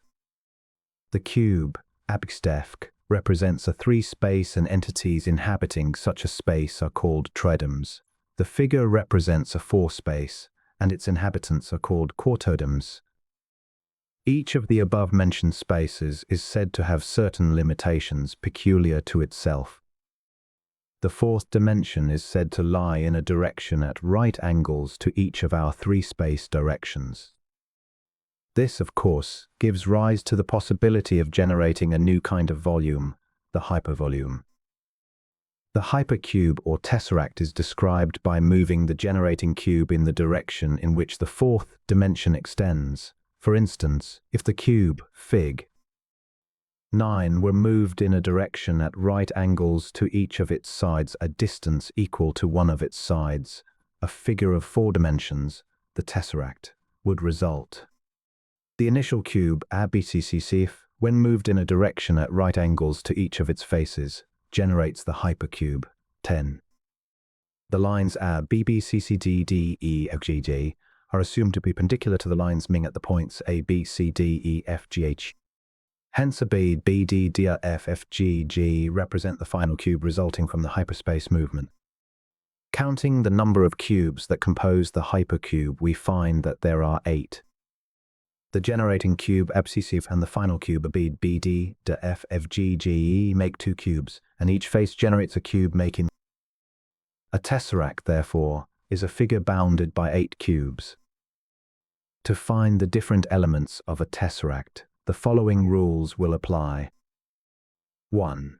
To find the number of lines, multiply the number of lines in the generating cube by 2, and add a line for each point or corner in it, e.g., 2, 12, 24 plus 8, 32. 2. To find the number of planes, faces, or squares, multiply the number of planes in the generating cube by 2 and add a plane for each line in it, e.g., 2, 12 to 24. 3. To find the number of cubes in a hypercube, multiply the number of cubes in the generating cube, 1, by 2 and add a cube for each plane in it, e.g., 2, 1, 6, 8. 4. To find the number of points or corners, multiply the number of corners in the generating cube by 2, e.g., 2, 8, 8, 16. In a plane there may be 3 points, each equally distant from one another. These may be joined, forming an equilateral triangle in which there are 3 vertices or points, 3 lines or sides, and 1 surface. In 3 space there may be 4 points, each equidistant from the others. At the vertices of a regular tetrahedron may be found such points. The tetrahedron has 4 points, 1 at each vertex, 6 lines and 4 equilateral triangles. In 4 space, we have 5 points each equidistant from all the rest, giving the hypertetrahedron. This 4-dimensional figure may be generated by moving the tetrahedron in the direction of the 4th dimension. If a plane be passed through each of the 6 edges of the tetrahedron and the new vertex, there will be 6 new planes or faces, making 10 in all, counting the original 4. From the new vertex, there is also a tetrahedron resting upon each base of the original tetrahedron, so that there are 5 tetrahedra in all. A hypertetrahedron is a 4-dimensional figure consisting of 5 tetrahedra, 10 faces, 10 lines and 5 points. Pale-Carus suggests the use of mirrors so arranged that they give 8 representations of a cube when placed at their point of intersection. He says, if we build up 3 mirrors at right angles and place any object in the intersecting corner, we shall see the object not once, but 8 times. The body is reflected below, and the object, thus doubled, is mirrored, not only on both upright sides, but in addition in the corner beyond, appearing in either of the upright mirrors, coincidingly in the same place. Thus, the total multiplication of our tridimensional boundaries of a four-dimensional complex is rendered eightfold. We must now bear in mind that this representation of a fourth dimension suffers from all the faults of the analogous figure of a cube in two-dimensional space. The several figures are not eight independent bodies, but are mere boundaries, and the four-dimensional space is conditioned by their interrelation. It is that unrepresentable something which they enclose, or in other words, of which they are assumed to be boundaries. If we were four-dimensional beings, we could naturally and easily enter into the mirrored space and transfer tridimensional bodies or parts of them into those other objects reflected here in the mirrors representing the boundaries of the four-dimensional object. While thus, on the one hand, the mirrored pictures would be as real as the original object, they would not take up the space of our three dimensions, and in this respect, our method of representing the fourth dimension by mirrors would be quite analogous to the cube pictured on a plane surface, for the space to which we, being limited to our tridimensional space conception, would naturally relegate. The 7 additional mirrored images is unoccupied, and if we should make the trial, we would find it empty. The utility of such a representation as that which Carus outlines in the above is granted, that is, so far as the purpose which it serves in giving a general idea of what a four-space object might be imagined to be like, but the illustration does not demonstrate the existence of a fourth dimension. It only shows what might be if there were a four-space in which objects could exist and be examined. We, of course, have no right to assume that because it can be shown by analogous reasoning that certain characteristics of the fourth-dimensional object can be represented in three-space the possible existence of such an object is thereby established. Not at all, for there is no imaginable condition of tridimensional mechanics in which an object may be said to have an objective existence similar to that represented by the mirrored cube. But there are discrepancies in this representation, which well might be considered. They have virtually the force of invalidating somewhat the conception which the analogy is designed to illustrate. For instance, in the case of the mirrored object, at the point of intersection of the three mirrors built up at right angles to each other. Upon examination of such a construction, it is found that the reflection of the object in the mirrors has not any perceptible connection with the object itself. And this, too, despite the fact that they are regarded as boundaries of the hypercube. Especially is this true when it is noted that these reflections are called upon to play the part of real, palpable boundaries. If a fourth-dimensional object were really like the mirror representation, it would be open to serious objections from all viewpoints. The replacement of any of the boundaries required in the analogy would necessarily mean the replacement of the hypercube itself. In other words, if the real cube be removed from its position at the intersection of the mirrors, no reflection will be seen, and hence no boundaries and no hypercube. The analogy, while admittedly possessing some slight value in the direction meant, is nevertheless valueless so far as a detailed representation is concerned.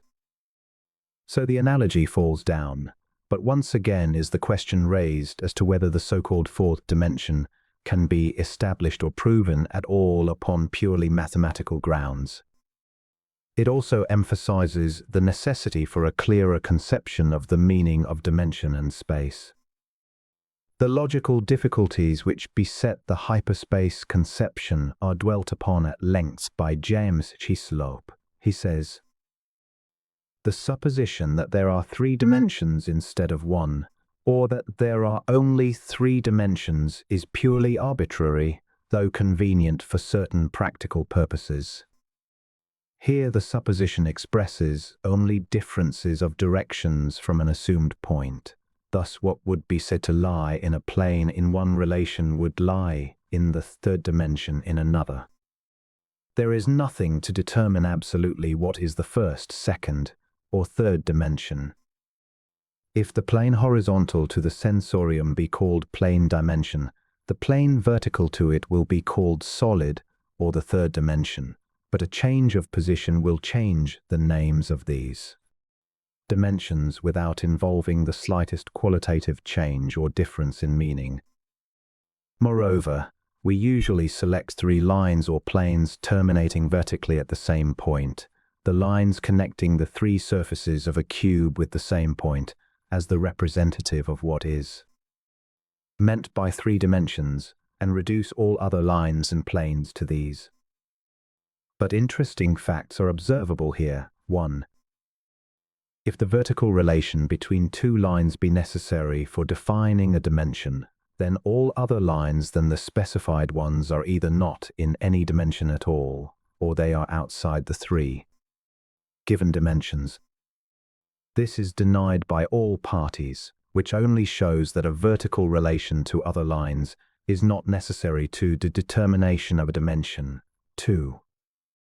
If lines outside the three vertically intersecting lines still lie in dimension, or are reducible to the other dimensions, they may lie in more than one dimension at the same time, which after all is a fact. This only shows that qualitatively all three dimensions are the same, and that any line outside of another can only represent a dimension in the sense of direction from a given point or line, and we are entitled to assume as many dimensions as we please, or within three dimensions. This mode of treatment shows the source of the illusion about the fourth dimension. The term in its generic import denotes commensurable quality and denotes only one such quality, so that the property supposed to determine non-Euclidean geometry must be qualitatively different from this, if its figures involve the necessary qualitative differentiation from Euclidean mathematics. But this would shut out the idea of dimension as its basis, which is contrary to the supposition.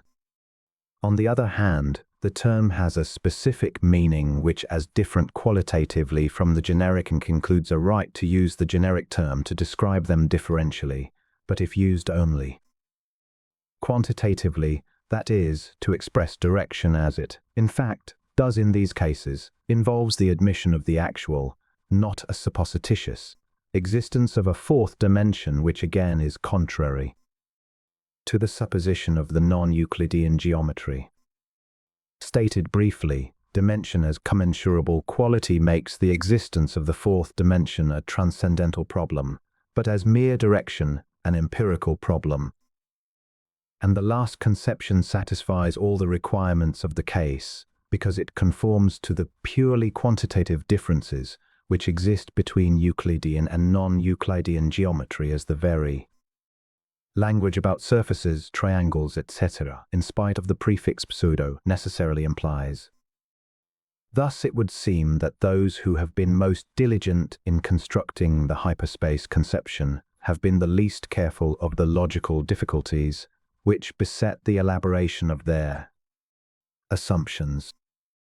Yet it sometimes requires the illogical, the absurd and the aberrant to bring us to a right conception of the truth, and when we come to a comparison of the two, truth and absurdity, we are the more surprised that error could have gained so great foothold in face of so overwhelming evidences to the contrary.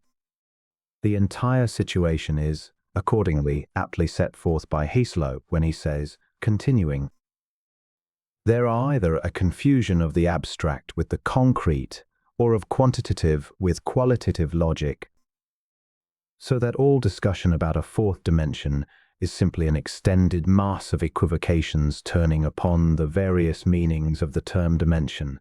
This, when once discovered, either makes the controversy ridiculous or the claim for non-Euclidean properties a mere truism, but effectually explodes the logical claims for a new dimensional quality of space as a piece of mere jugglery in which the juggler is as badly deceived as his spectators.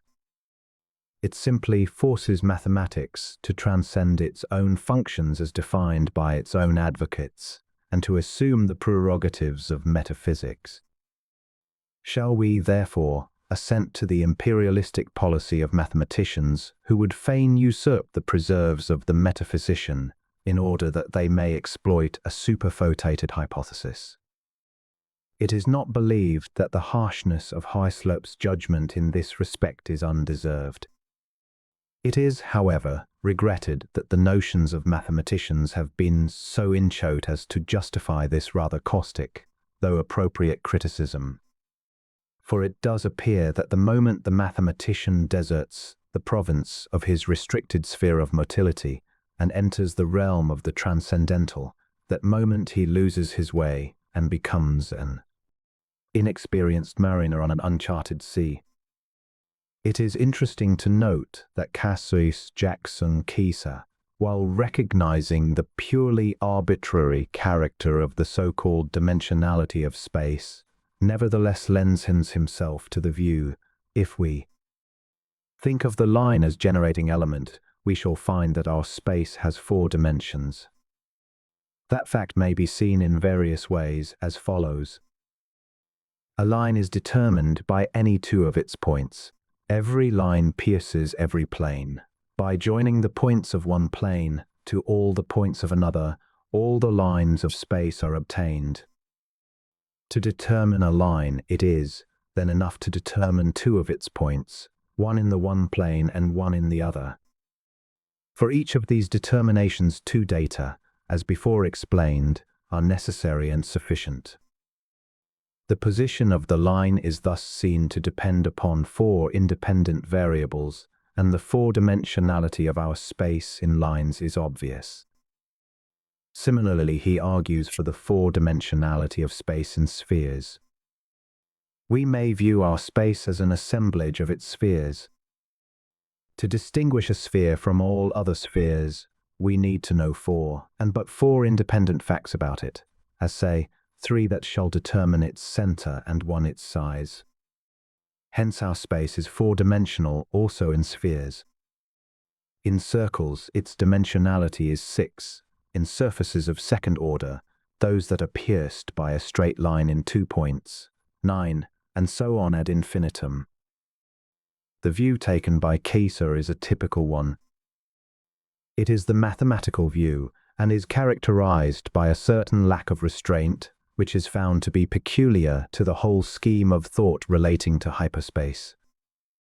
It is clear that the kind of space that will permit of such radical changes in its nature as to be at one time 3-dimensional, at another time 4-dimensional, then 6, 9 and even m-dimensional is not the kind of space in which the objective world is known to exist. Indeed, it is not the kind of space that really exists at all. In the first place, a line cannot generate perceptual space, neither can a circle, nor a sphere, nor any other geometrical construction.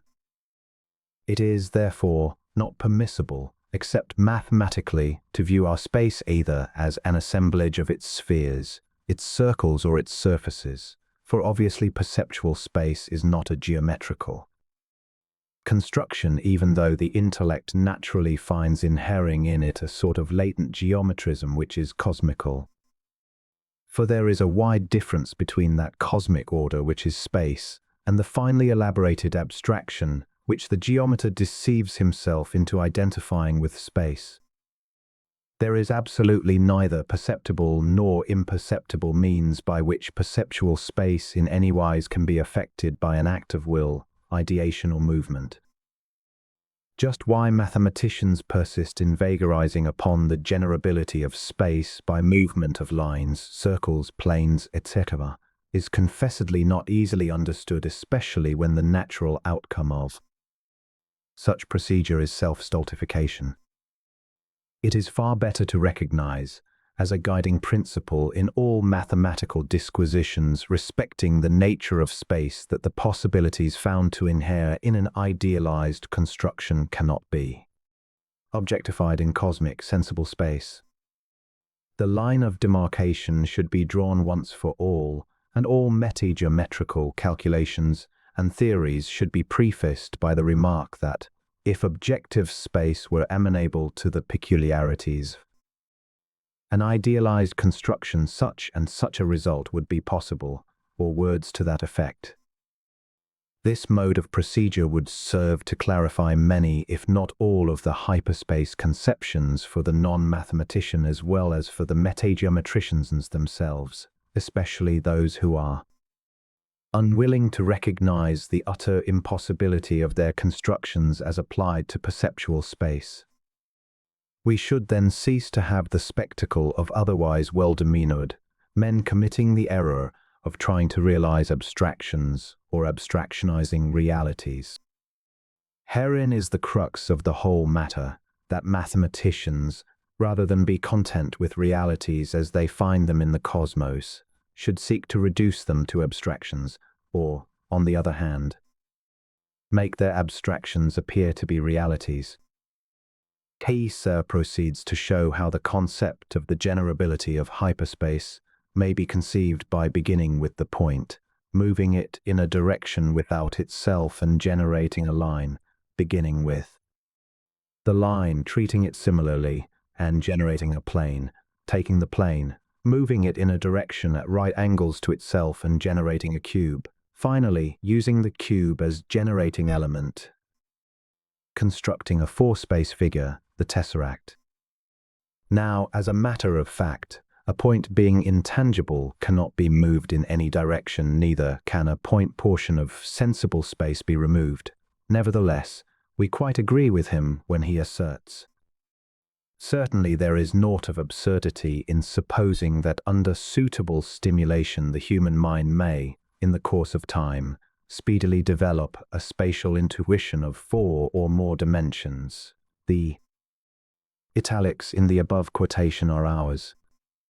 Here we have a tacit implication that the notion which geometers have heretofore designated as dimension really is a matter of consciousness, of intuition, and therefore determinable only by the limitations of consciousness and the deliveries of our intuitive cognitions.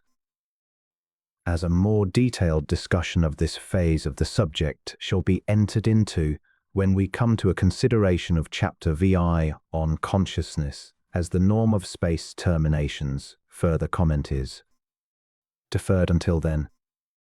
Now, as it appears certain that what geometers are accustomed to call dimension is both relative and interchangeable in meaning, the one becoming the other according as it is viewed, the conclusion very naturally follows that neither constructive nor symbolic geometry is based upon dimension as commensurable quality.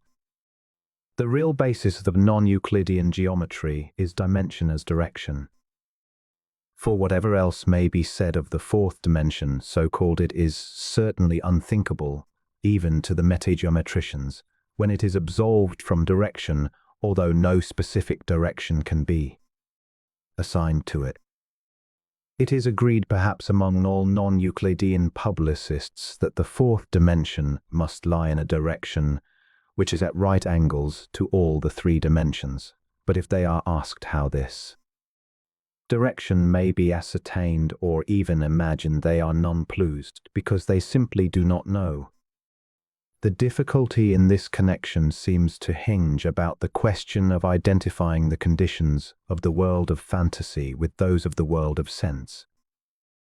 There are distortions, ramifications, submersibles, duplex convolutions, and other mathetic acrobatics which can be performed in the realm of conceptual, the execution of which could never be actualized in the objective world. Because these antics are possible in the premises of the mathematical imagination is scarce justification for the attempts at reproduction in an actualized and phenomenal universe. One of the proudest boasts of the fourth dimensionist is that hyperspace offers the possibility of a new species of rotation, namely rotation about a plane. He refers to the fact that in the so-called one space, rotation can take place only about a point. For instance, in Figure 7, the line AB represents a one space in which rotation can take place only about one of the 2 points A and B. In Figure 8, which represents a two space, rotation may take place about the line AB or the line CD, etc. Or, In other words, the plane ABCD can be rotated on the axial line AB in the direction of the third dimension. In tridimensional space, only two kinds of rotation are possible, namely rotation about a point and about a line. In the fourth dimension, it is claimed that rotation can take place about a plane. For example, the cube in Figure 9, by manipulation in the direction of the fourth dimension, can be made to rotate about the side ABGF.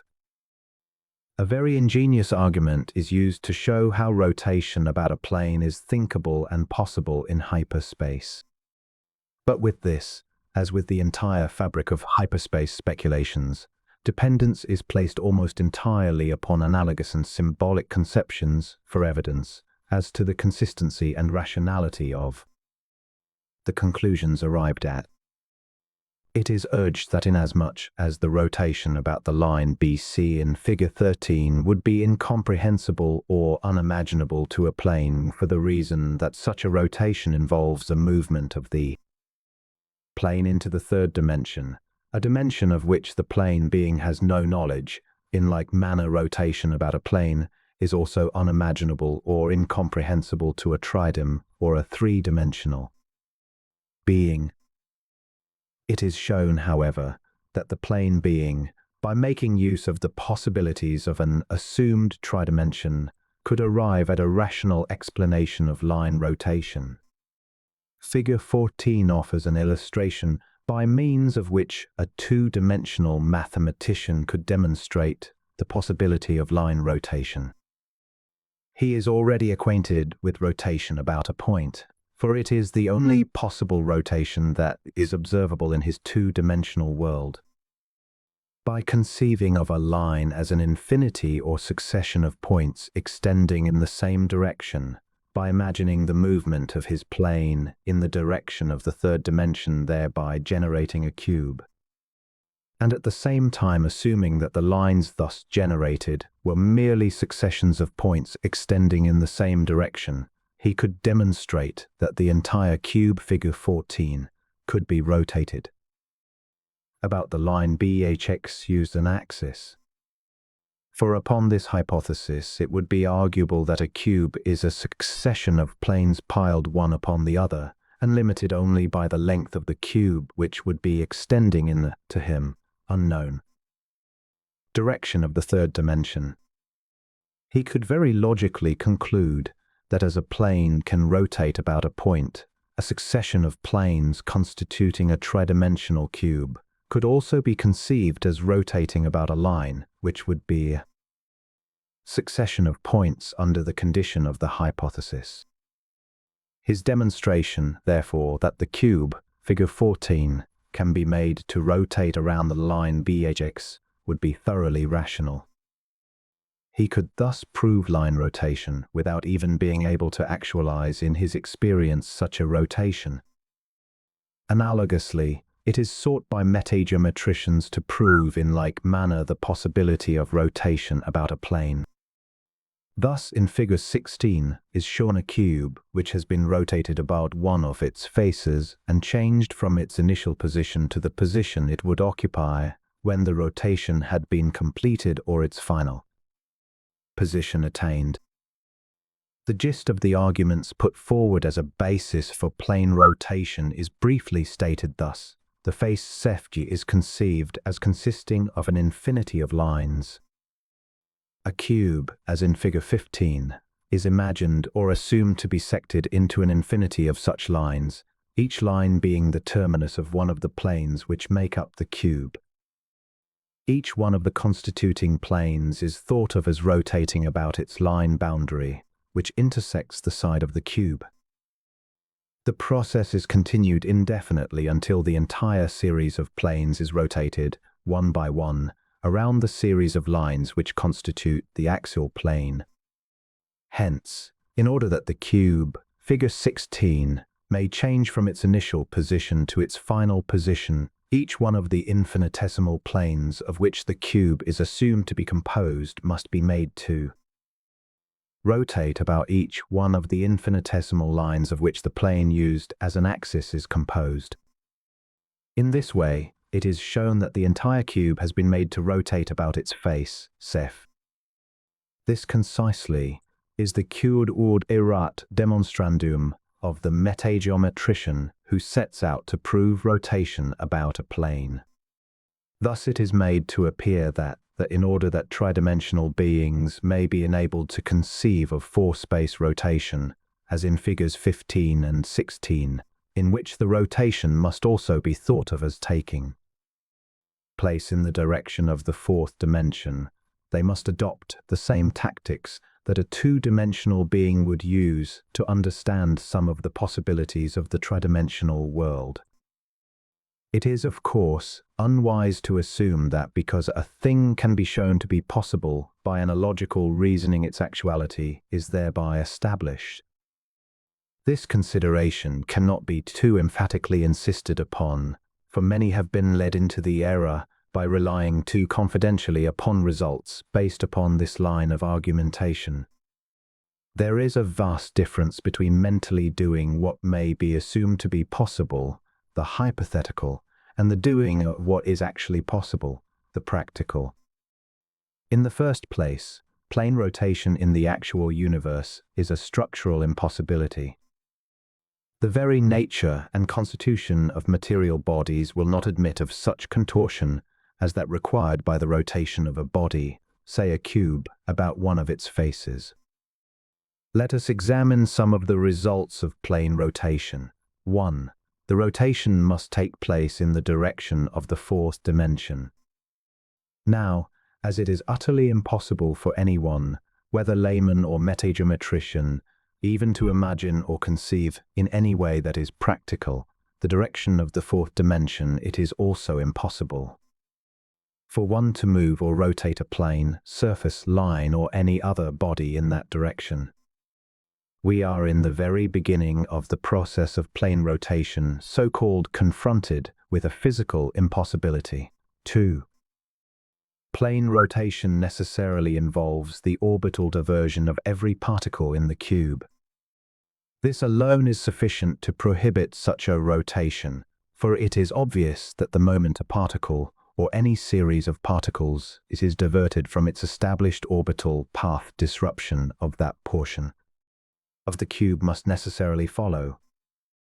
This upon the assumption that the particles of matter are in motion and revolving in their corpuscular orbits. 3.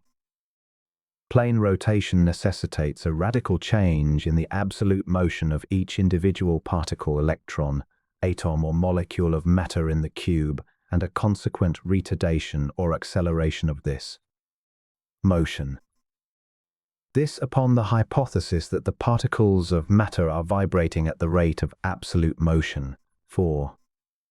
Presupposes a reconstitution of each atom, molecule, or particle in the cube, changing the path of intracorpuscular rotation either from a right to left direction or from a left to right direction, as the case may be.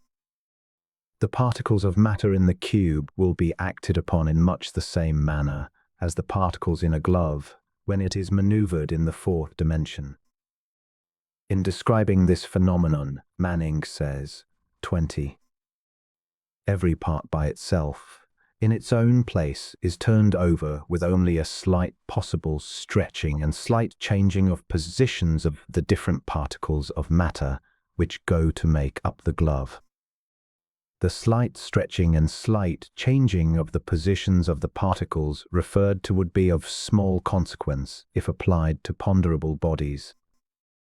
But when used in connection with particles of matter which are themselves of very infinitesimal size, means far more, enough, as we have said, to militate severely against the integrity of the cube. It is not deemed necessary to go further into the physical aspects of plane rotation, as it is believed sufficient has been said to negative the assumption from a purely structural viewpoint. If it could be shown that the electric current in the negative direction were exactly alike the electric current in the positive direction, except for a reversal of the components of the motion in three-dimensional space, then the dissimilarity of the discharge from the positive and negative poles would be an indication of the one-sidedness of our space. The only cause of difference in the two discharges would be due to a component in the fourth dimension, which directed in one direction transverse to our space, met with a different resistance to that, which it met when directed in the opposite direction. To be sure, and with equal certainty it might be said that if the moon were made of green cheese, it might well be the ambition of the world's chefs to be able at some time to flavor macaroni with it, thus serving a rare dish. Even so, if there were an actual, objective fourth dimension to our space, we might be able to shove into it all the perplexing problems of life and let it solve them for us. But the fact that the fourth-dimensional hypothesis is itself a mere supposition seems to have been overlooked, or rather completely ignored by Hin. Or else, ought it not be an obvious folly to hope to construct a rational explanation of perplexing physical conditions upon the basis of a purely suppositionary, and therefore unproven, hypothesis? The recognized domain of the four-space, mathematically considered, is according to the most generous allowance very small, so small in fact, that the disposition of some to crowd into it the essential content of the manifested universe is a matter of profound amazement. Then, too, it cannot be denied that there is no appreciable urgency or necessity for having recourse to a purely hypothetical construction for explanatory data regarding a phenomenon which has not been shown to be without the scope of ordinary scientific methods of procedure to unravel. The claim of certain spiritualists, notably Zollner of Leipzig, that the phenomena of spiritism is accountable for on the grounds that the fourth dimension affords a residential area for discarnate beings whence spiritistic forayers may impose their presence upon unprotected three-dimensional beings, is no less fatuous than the original supposition itself. For upon this latter is built the entire fabric of meaningless speculations so gleefully indulged in by those who glibly proclaim the reality of the four-space. Indeed, clearer second thought will reveal that, when the pendulum of erratic thinking and trafficking in mental constructions swings back, hyperspaces, after all, are but the ignis fatui of mathetic obscurantism. Then, why should it be deemed necessary to discover some more mysterious realm of four-dimensional proportions in which the spirits of the dead may find a habitation? Are the spiritualists, too, reduced to the necessity of further mystifying their already adequately mysterious phenomena? If there were not quite enough of physicality upon the basis of which all the antics of these entities can be explained, and that satisfactorily, one would, as a matter of course, be inclined to lend some credence to these claims. But as it is clear that all organized beings have some power, if no more than that which maintains their organization, and as it ought also be an acceptable fact that such a being is directed by mind, and further, that owing to the nature of a spirit body, it can penetrate solid matter, or matter of any other degree of density below the coefficient of spirit matter, it ought likewise be unnecessary to go without the province of strictly tridimensional mechanics for an explanation of spiritistic phenomena. Equally unnecessary and uncalled for is the attempt of certain others who lean toward the view of speculative chemists to account for the none too securely established hypothesis that 8 different alcohols, each having the formula C5M812O, may be produced without variation. This is said to be due to the fact that certain of the component atoms, notably the carbon atoms, take a fourth-dimensional position in the compound and thus produce the unusual spectacle of 8 alcohols from one formula. Have chemists actually exhausted all purely physical means of reaching an understanding of the carbon compounds, and are therefore compelled to resort to questionable means in order to make additional progress in their field? it is incredible. Hence, the more facetious appears the mathematical extravaganza, in which originates the tendency among the more sanguine advocates to make of the fourth dimension a sort of jack of all trades, veritable Aladdin's lamp wherewith all cosmic profundities may be illuminated and made plain.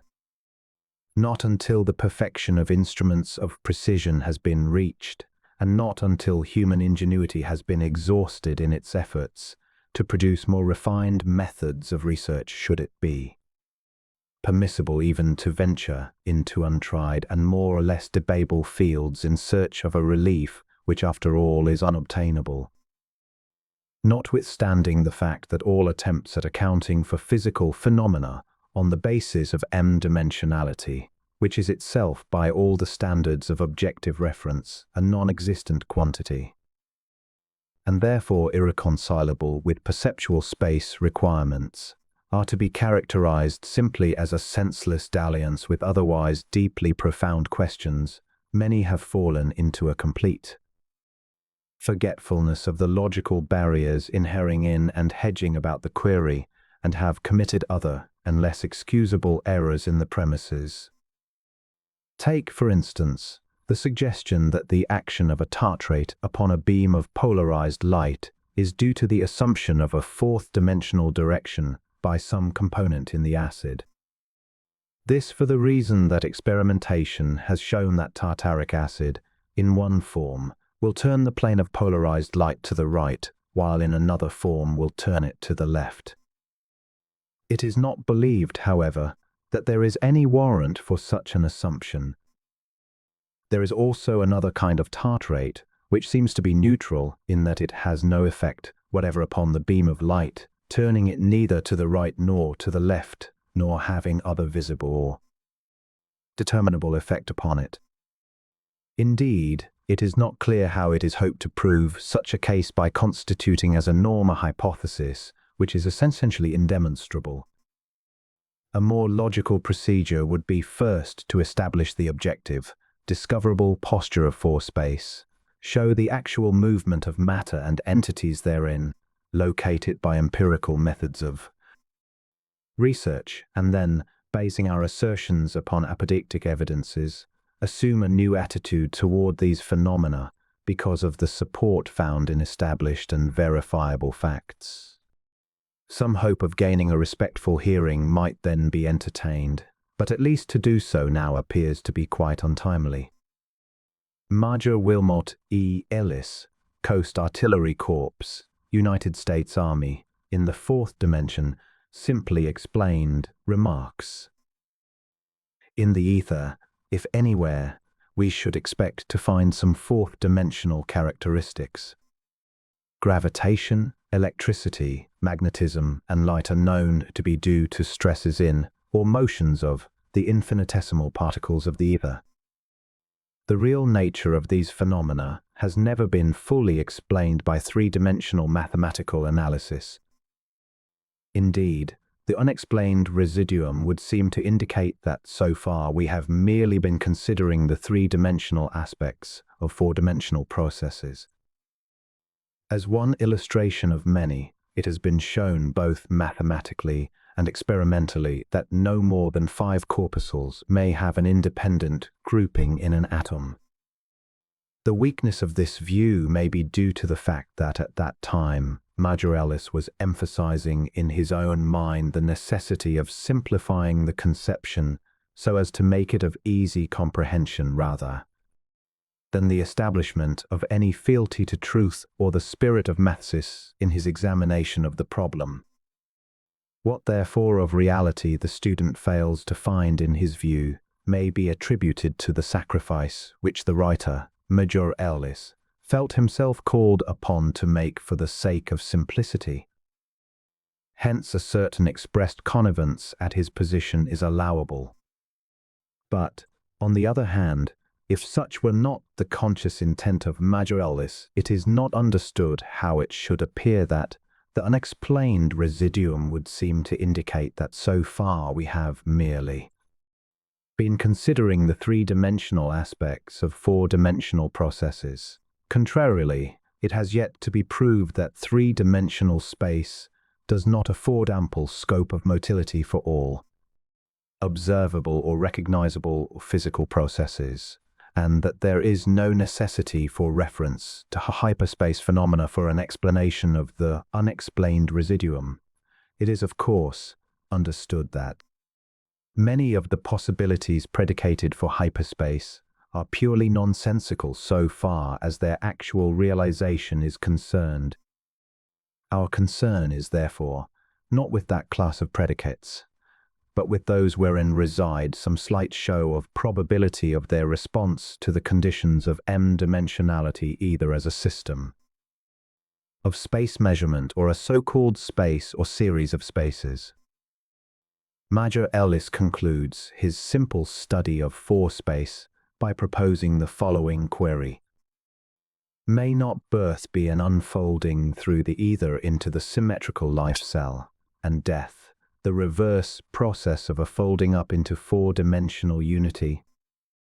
It is confessed that there seems to be nothing to warrant the giving of an affirmative reply to this query. It is, perhaps, sentimentally speaking, a very beautiful thing to contemplate death as a painless, unconscious involvement into a glorious oneness with all life, and birth as the reverse of all this. But where is the utility of such a dream if it be merely a dream and impossible of realization? Simon Newcomb, at one time one of the outstanding figures in the early development of the fourth-dimensional hypothesis, openly declared that there is no proof that the molecule may not vibrate in a fourth dimension. There are facts which seem to indicate at least the possibility of molecular motion or change of some sort not expressible in terms of time and the three coordinates in space. Of course, there is no proof that a molecule may not at times be ensconced in a fourth space, neither is there proof nor probability that it is so hidden. Indeed, there is no proof that there is such a thing as a molecule for that matter. In all of the foregoing proposals, it is assumed that the fourth dimension really exists, and that it lies just beneath the surface of the visible, palpable limits of the material universe, that lying in close juxtaposition to all that we are able to see, to hear or sense in any way is this mysterious, eternally prolific, all-powerful something, hyperspace, ever ready to nourish and sustain the forms which have the nether parts firmly encysted in one or the other of her n-dimensional births.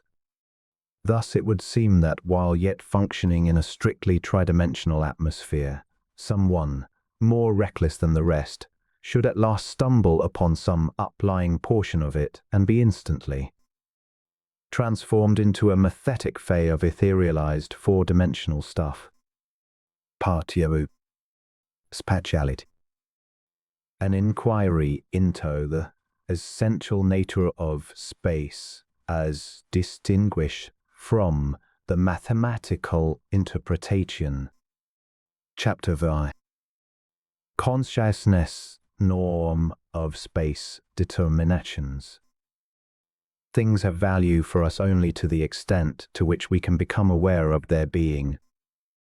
The appraisement of all objects, conditions, states or qualities is determined directly by the degree or quality of awareness with which we apprehend them.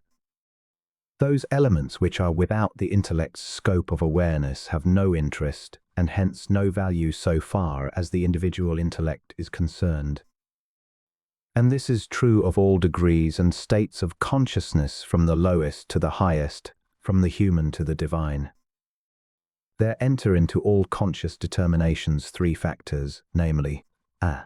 the scope or totality of adaptations which an organism can make in the sensible world, b. the power of consciousness to make adaptations, and c. environment. These three are interdependent. The totality of adaptations depends primarily, of course, upon the quality of conscious powers or faculties, and also, in a lesser degree, upon opportunities afforded by environment. Faculties of consciousness are derived directly from the influences exerted upon the organism by his environment and the results of the struggle to overcome them. Environment is of two kinds, artificial and natural. The artificial environment is such has been modified by our conscious action upon external phenomena. The residue is natural, and thus the scope of adaptability becomes an unvarying witness to the quality of consciousness manifesting through a given organism. The universe is so constructed that the essential character of its various states and qualities is a fixed quantity for a given scope of consciousness and varies only as the sphere of consciousness varies. States of existence or scopes of adaptation which are registering upon a higher plane or in a more subtle sphere of existence than that in which we may at any time be functioning can only appear evidential to us when the mechanism of our consciousness becomes congruently adjusted therewith. So that the focus of consciousness must always be a variable quantity adaptable, under proper conditions, to any plane in the cosmos. Consciousness, then, becomes the sphere of limits both of knowledge and adaptability. But lest we seem to admit implicitly part of the contentions which mathematical publicists have made in postulating the unoidum and duoidum consciousness, it is necessary carefully to differentiate between the results arrived at as a result of the two procedures. In the first place, analysts assume the existence of a unoidum and duoidum plane of consciousness and proceed to construct thereon an analogy designed to show the feasibility of another assumption, the fourth dimension. While, in laying the foundation of consciousness upon a tridimensional plane, we do not start with an assumption, but with a fact. Therein lies the difference. Enormous advantages inhere in a procedure based upon facts, but in a series of planes built upon assumptions no such advantages are discovered. For however much the series of hypothetical planes may be extended or elaborated, there must inhere necessarily throughout the series an assumptional value, which vitiates the conclusions no less than the premises. The sanity and integrity of intellectual operations depend almost entirely upon the differentiation which we make between the necessities arising out of assumptions and those which spring up empirically from established facts. No procedure is necessary to establish the value of such a differentiation. Nevertheless, it may be suggested that it is allowable, under the rules of logic, to make any assumption whatsoever so long as care is taken to see that the conclusions embody in themselves the characteristics of the original premise. For instance, it is permissible to assume that space is curved. Under such an assumption, it is only necessary that the constructions which follow shall be self-consistent. But the case is different when we come to deal with spatiality and vitality. These are quantities which cannot, in the last analysis, be made to conform to the rules of the game of logic. Thus, when it is intimated that realism lends itself to an apparent division into degrees, and that each degree has a corresponding state of consciousness, it is by no means to be inferred that such apparent divisions are of mathematical import. For in reality, that is, when the consciousness has expanded so as to become congruent with the limits of even the space-mind, vide Fig. 20, there appear to be no divisions in realism.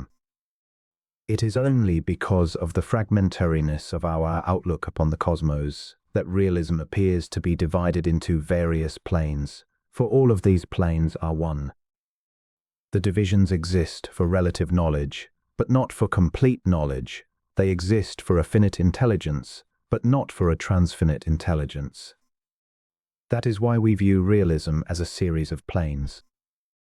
It is because we discover that, as we proceed, as our consciousness expands, and we take in more and more of the vital activities of the cosmos and understand better the causes underlying that which we contact, We have passed from a state of lesser knowledge to one of greater knowledge. And so we say we have passed from one degree of realism to another, whereas really we have not passed from one degree of realism to another degree. Instead, it is our consciousness that has expanded. If now we conceive reality to be a scale extending from one extremity to another, that is, from supreme consciousness to entire unconsciousness, from final knowledge to total ignorance, and intellectual consciousness as the indicator which traverses the scale, denoting at all times the precise degree of our comprehension of reality, and hence the degree of expansion of consciousness, we shall constitute a similitude closely approximating the real status quo of humanity with respect to the sensible and supersensible worlds. The quantity or force which causes the indicator to move along the scale is the quality of awareness, and this varies directly as the scope of adaptability varies. Realism is homogeneous throughout its extent, but the scale marked upon it registers from naught to unity, and between these every conceivable degree of awareness may be registered. The indicator moves only as the scope widens, and thus is shown a change in the quality of awareness. For, however paradoxical it may seem, the wider the scope of knowledge, the better its quality. The more one knows, the more complete and of higher quality becomes that which he knows. The intellect is of scientific tendency, studiously rejecting all phenomena which do not yield to its sensor mechanisms. Even intuitions suffer the humility of rejection and do not escape the limitations which the intellect imposes upon them. This is so because, as yet, there is no adequate perceptive and conceptive apparatus for the propagation and classification of intuitions, as apart from concepts. The outcome of these prescriptions is that intuitions, free, mobile, and more or less formless in themselves, must first be rehabilitated and vestured in garments a la intellect to conform to the prevailing mode. But intuitions thus treated are no longer intuitions, but empirical concepts. True intuitions are like aqueous vapor, amorphous, permeating, diffusive.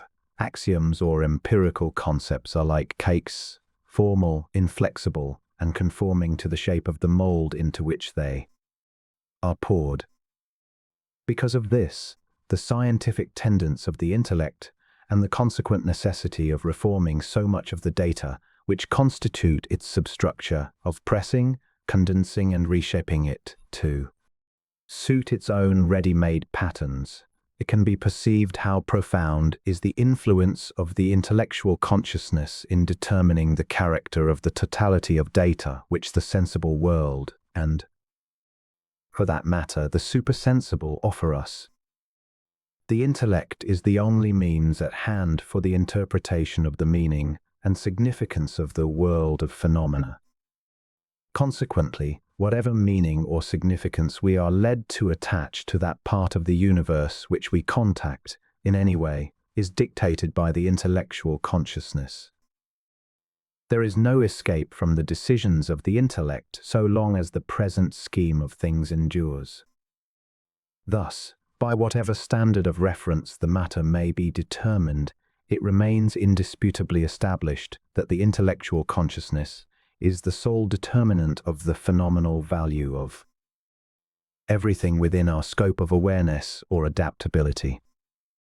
And whatever the fault, incongruity, or discrepancy that may be revealed by a more intimate knowledge of the genesis and character of the appearance of the sensible world, it will be found to be due to the peculiar cut and mode of the intellect and not to things themselves.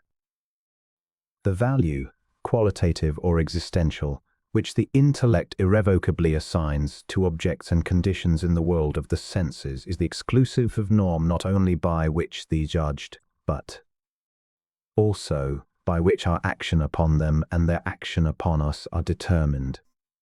Images or objects which do not act upon us and upon which we cannot act have no interest for us. But as an integral part of the totality of images or objects in the sensible world, we must inevitably act upon all that is outside of ourselves, and these, in turn, must react upon us. On the other hand, there must be objects and images in the universe of life and form upon which, because of their inherent nature, and on account of the lack of our interest in them and their interest in us, we can neither act nor become the object of their action. But herein is a mystery. For either we act upon and are recipients of the action of the totality of images or objects in both the sensible and supersensible worlds, or we are so placed in the grand scheme of things that both ourselves and the sphere of our interests and possible actions are closed circuits, hermetically sealed and non-communicative with the other like spheres, which do not and cannot act upon us.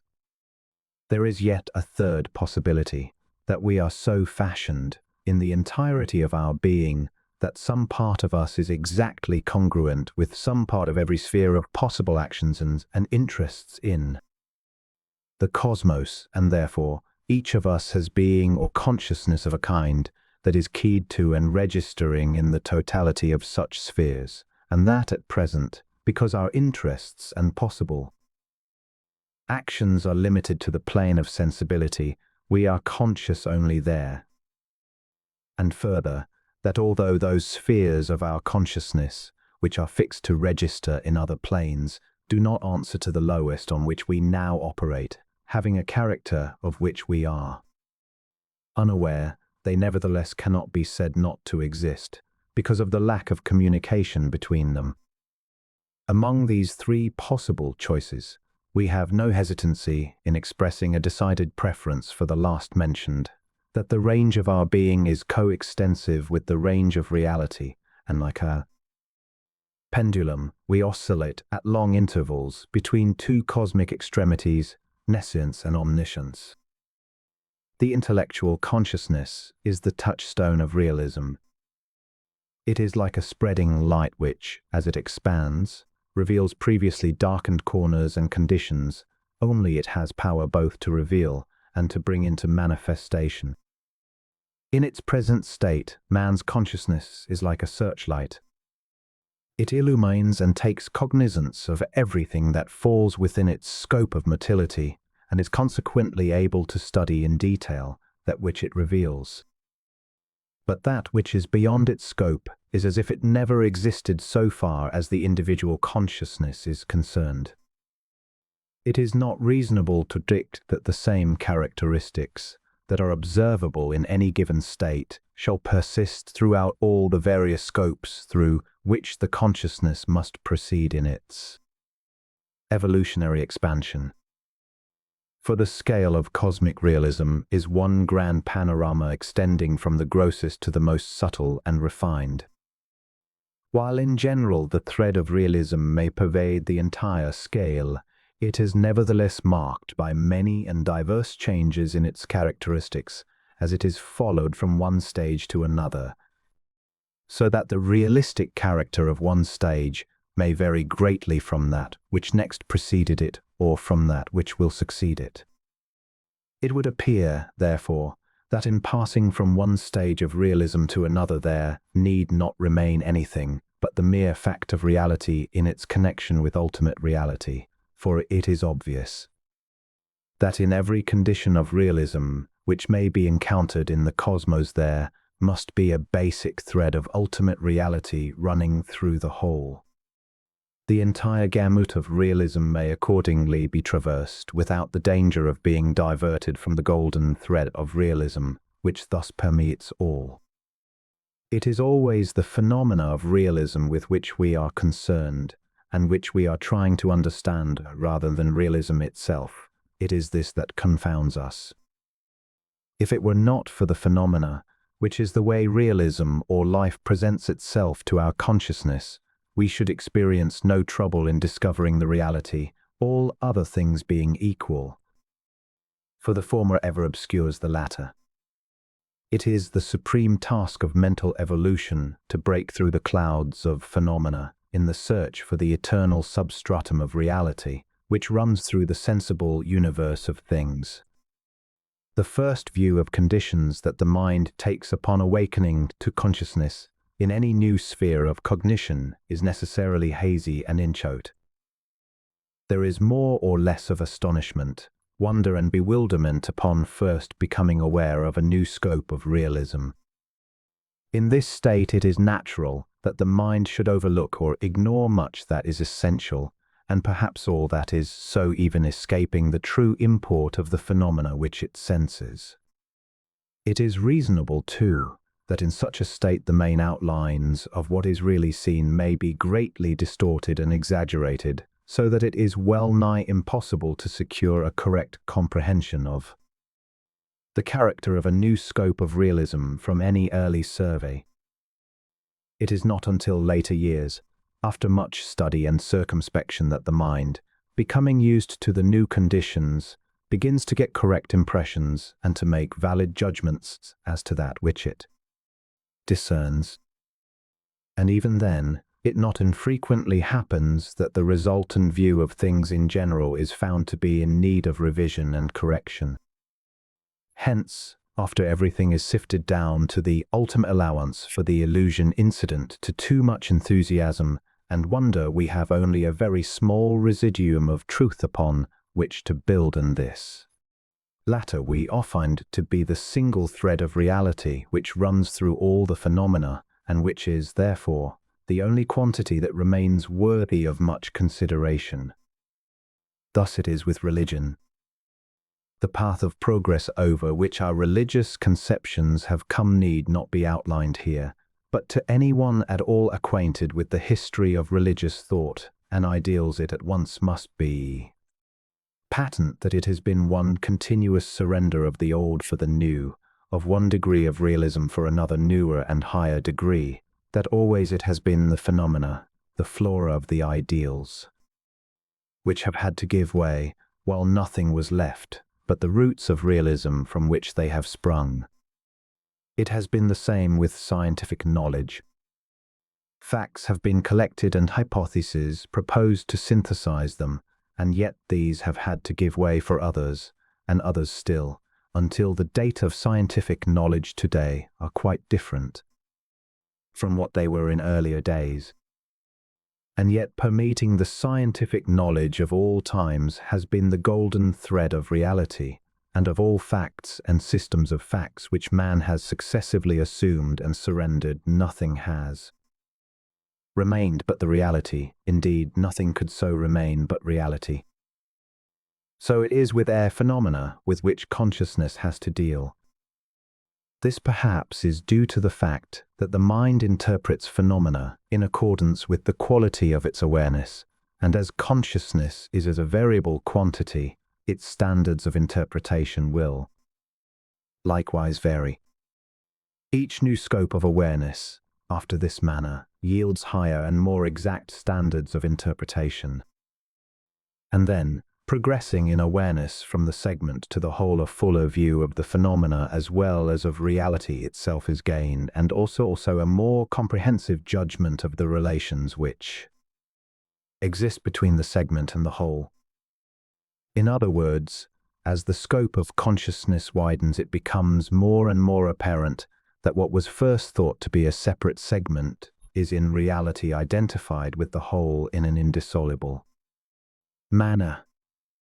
For the thinker is then not only aware of the segment as such, but he is also conscious of the fact that it has definite relations with the entirety, and what he needs is merely a more extended consciousness. In denying the existence of the four space or spaces of n-dimensionality as described and defined by geometricians, we do not thereby deny the existence of a plane of consciousness which is as much unlike the conditions of the tridimensional world as it is said to be unlike the four-dimensional world. But what we do deny is that such a higher plane of existence has necessarily to be conditioned by such characteristics as the metageometricians have proposed. It is maintained that there is no basis in consciousness for a world of four dimensions, that the consciousness has no tendency for action in four space, Neither has matter nor life any inclination or potency to behave in a four-dimensional manner. It is indeed more rational to suppose that there is a higher plane, in fact, a series of higher planes, in which the thread of realism is continuous, not broken as it necessarily would have to be in extending to hyperspace, nor curved as in a manifold. This series of subtler and finer planes of consciousness are merely an elongation of our three-dimensional scope of realism. It, therefore, remains only to master the phenomena of each in just the same manner as we have, in a measure, mastered the phenomena of tridimensionality.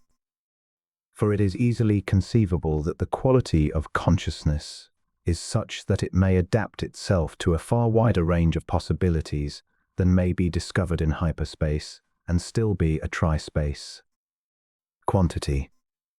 It is believed, however, that in all the new and higher planes of consciousness, tridimensionality is the norm both of the phenomena and of the reality peculiar to them, and that, being such, does not change or vary, but is a fixed quantity regardless of the plane of consciousness. Furthermore, it is believed that the highest state of consciousness in the entire cosmos could easily exist, and does so exist, upon the basis of three-space as the norm of its extent. A sharp line of demarcation should be drawn between the reality, which is life and consciousness, and that which belongs to the realm of fantasy. For it is the prerogative of the intellect to create, out of the remains and deposits which it finds in the pathway of life, whatsoever it wills. This it does continuously, but it scarcely can be expected that such creations shall be endowed with the same dynamic character as that which life bestows upon its creations. The creations of the one are merely dead carcasses, while those of the other are vital and real. Between them the same marked difference exists as between the growing tree and the lumber which the builder converts into a house. The organization which we witness when we look upon a building made of the dead body of a tree is not the same kind of organization as that which we see when we view the living, growing, vital tree. The dead tree is a deposit of life cast off by it when it passed on. Whatever the intellect can do in disposing of the remains of the tree life is conventional and artificial.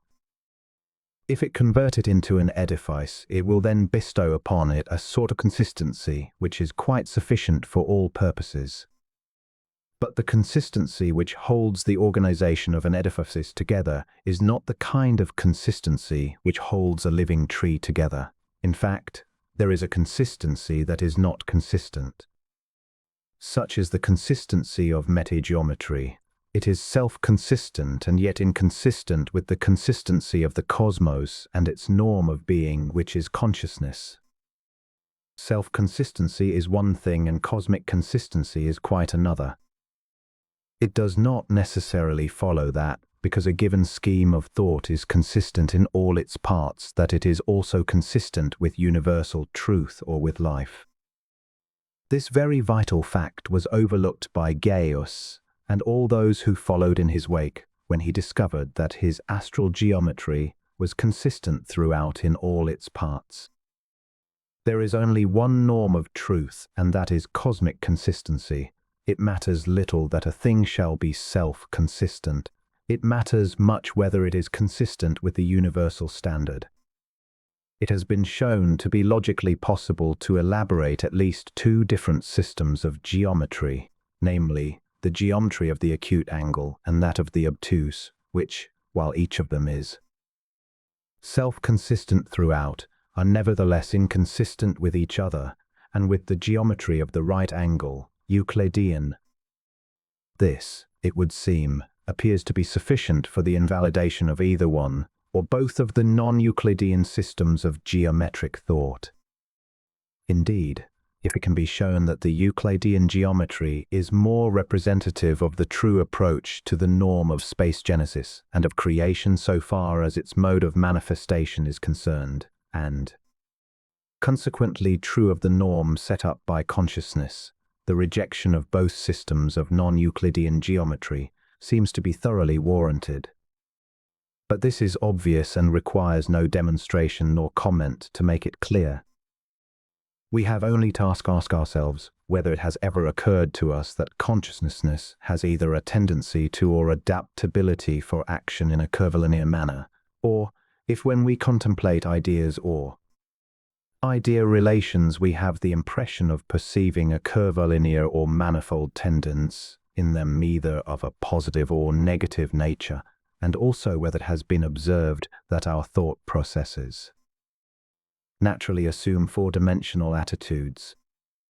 If we find that such a query must be answered negatively, and indeed we must so find, then we have no basis for the assumption that any one of the systems of non-Euclidean geometry is valid either for the present status of consciousness or for a future existence, since it is true that the future is but an elongation of the present. Evolution is to bring no radical changes in the norms of reality. It has merely to deepen and widen and make more intense, efficient and comprehensive the present scope of our consciousness. Thereby, while the thinker is passing from one degree of realism to another, to bring him into a clearer conception of what his own limited scope of motility means to the whole. The four-space is a mathetic divertisement, that is, it cannot be said to lie in the direction of a straight line which proceeds either in a forward or lateral direction. Neither does it lie in a plane which is vertical or horizontal to the sensorium. It is, therefore, a fractional departure from any conceivable tridimensional direction, a geometric anomaly. Evolution, despite the minor aspects of its movement, undoubtedly proceeds in a straight line and not by a zigzag nor discontinuous line, and hence it is irrational to assume that it will, when it passes on to the next advanced stage, emerge into the realm of the four-space.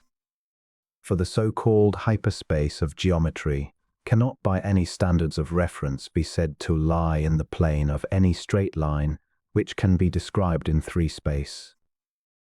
If life is to evolve more efficient forms, and if the forms are to evolve into more perfect organizations and mind and consciousness to become more intense and comprehensive expressions of the divine mind of the cosmos, it is certainly not in the domain of hyperspace.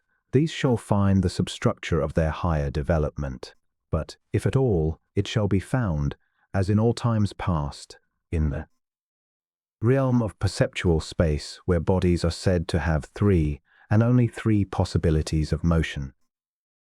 What then is the significance of the more than 1,000 years of mathematical labors, of all that has been said and done in an endeavor to bring into the popular consciousness a conception of hyperspace? Is it a question of loaves labors lost, or is it a mere prostitution of mathematical talent? To answer these queries is the burden of this treatise, and it is hoped that as the text continues the reader may be able to arrive at his own conclusions as to the relative value of the work of the mathematicians in this respect, and be able to judge for himself the true significance of it all. The specific value of consciousness as a determinative factor in space measurement has been recognized by all who have sought to arrive at a logical justification for the conception of four-dimensionality by analogous reasoning. The existence of the unknown with consciousness limited to a line or point has been assumed, and it has been shown how greatly such a being would be handicapped by his limited area of consciousness. It having been proposed to confine his consciousness to one dimension. An unknown would, of course, be entirely unaware of any other dimension than that in which he could consciously function, so that with respect to his own consciousness no other dimension would be necessary for the continuance of his life processes. He might live his life without any knowledge even of any limitations or barriers to other things higher than those of his plane. He would be content to exist in the one space and enjoy the benefits which it offered. He could have no notion of the two-space, but it has been allowed that a super-unknown, an unknown metageometrician, if you please, could reason out a mental conception of what the two-space might be. Passing on to a space of two dimensions, the domain of the duodem, a greater freedom of movement is allowed, and instead of being able to function in only one dimension, the inhabitants of this plane would find themselves able to move about in at least two directions. Consciousness would accordingly enjoy a more comprehensive scope. But in a manner similar to that used by the unodem metageometrician, it is held that the duodem could get a conception of the three-space by analogous reasoning, and so gradually become conscious of a higher degree of spatiality than his own.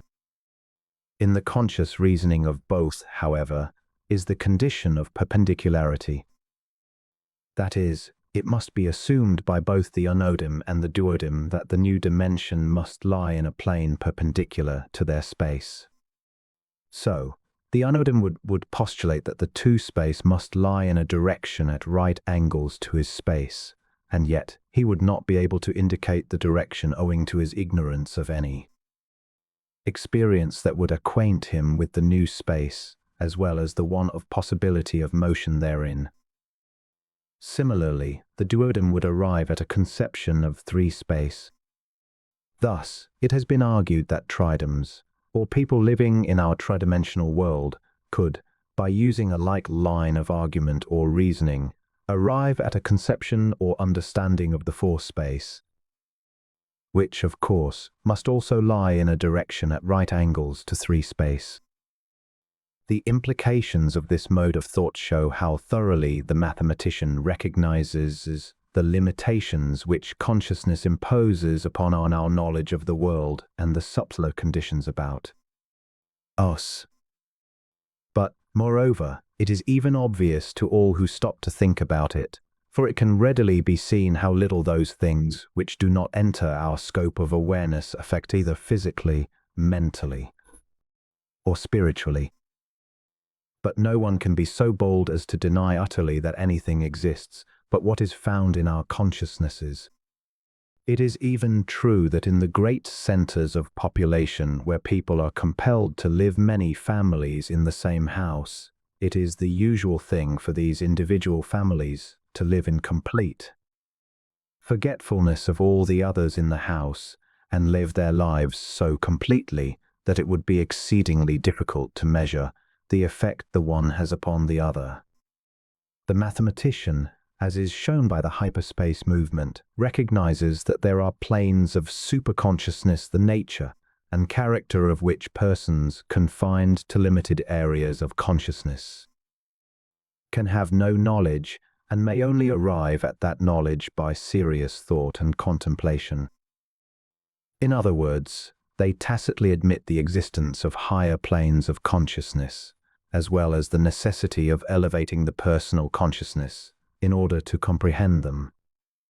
Although it was not expressly allowable in the analogy of the unodem, it is nevertheless one of the strongest implications of the process of reasoning that the unodem could have easily raised the plane of his consciousness by continuing his researches until he, too, became conscious of the three-space, mathematically, as well as the two-space. For it was not necessary for him to raise the plane of consciousness in order to contact the two-space. He had need only to widen it. But in order to comprehend the mathematical three-space, it would be necessary for him to elevate his consciousness. The fundamental error in the foregoing line of thought rests in the fact that awareness in the human family has not developed in the manner outlined. The human species has not come into conscious relations with the three-space by outgrowing the one-space and the two-space in succession. The fact of the matter is that when consciousness first dawned, it must have encompassed all three dimensions simultaneously and equally, and there is nothing to indicate that its rise was otherwise. Then, specifically, there is no evidence that the evolution of consciousness has proceeded in a rectangular manner.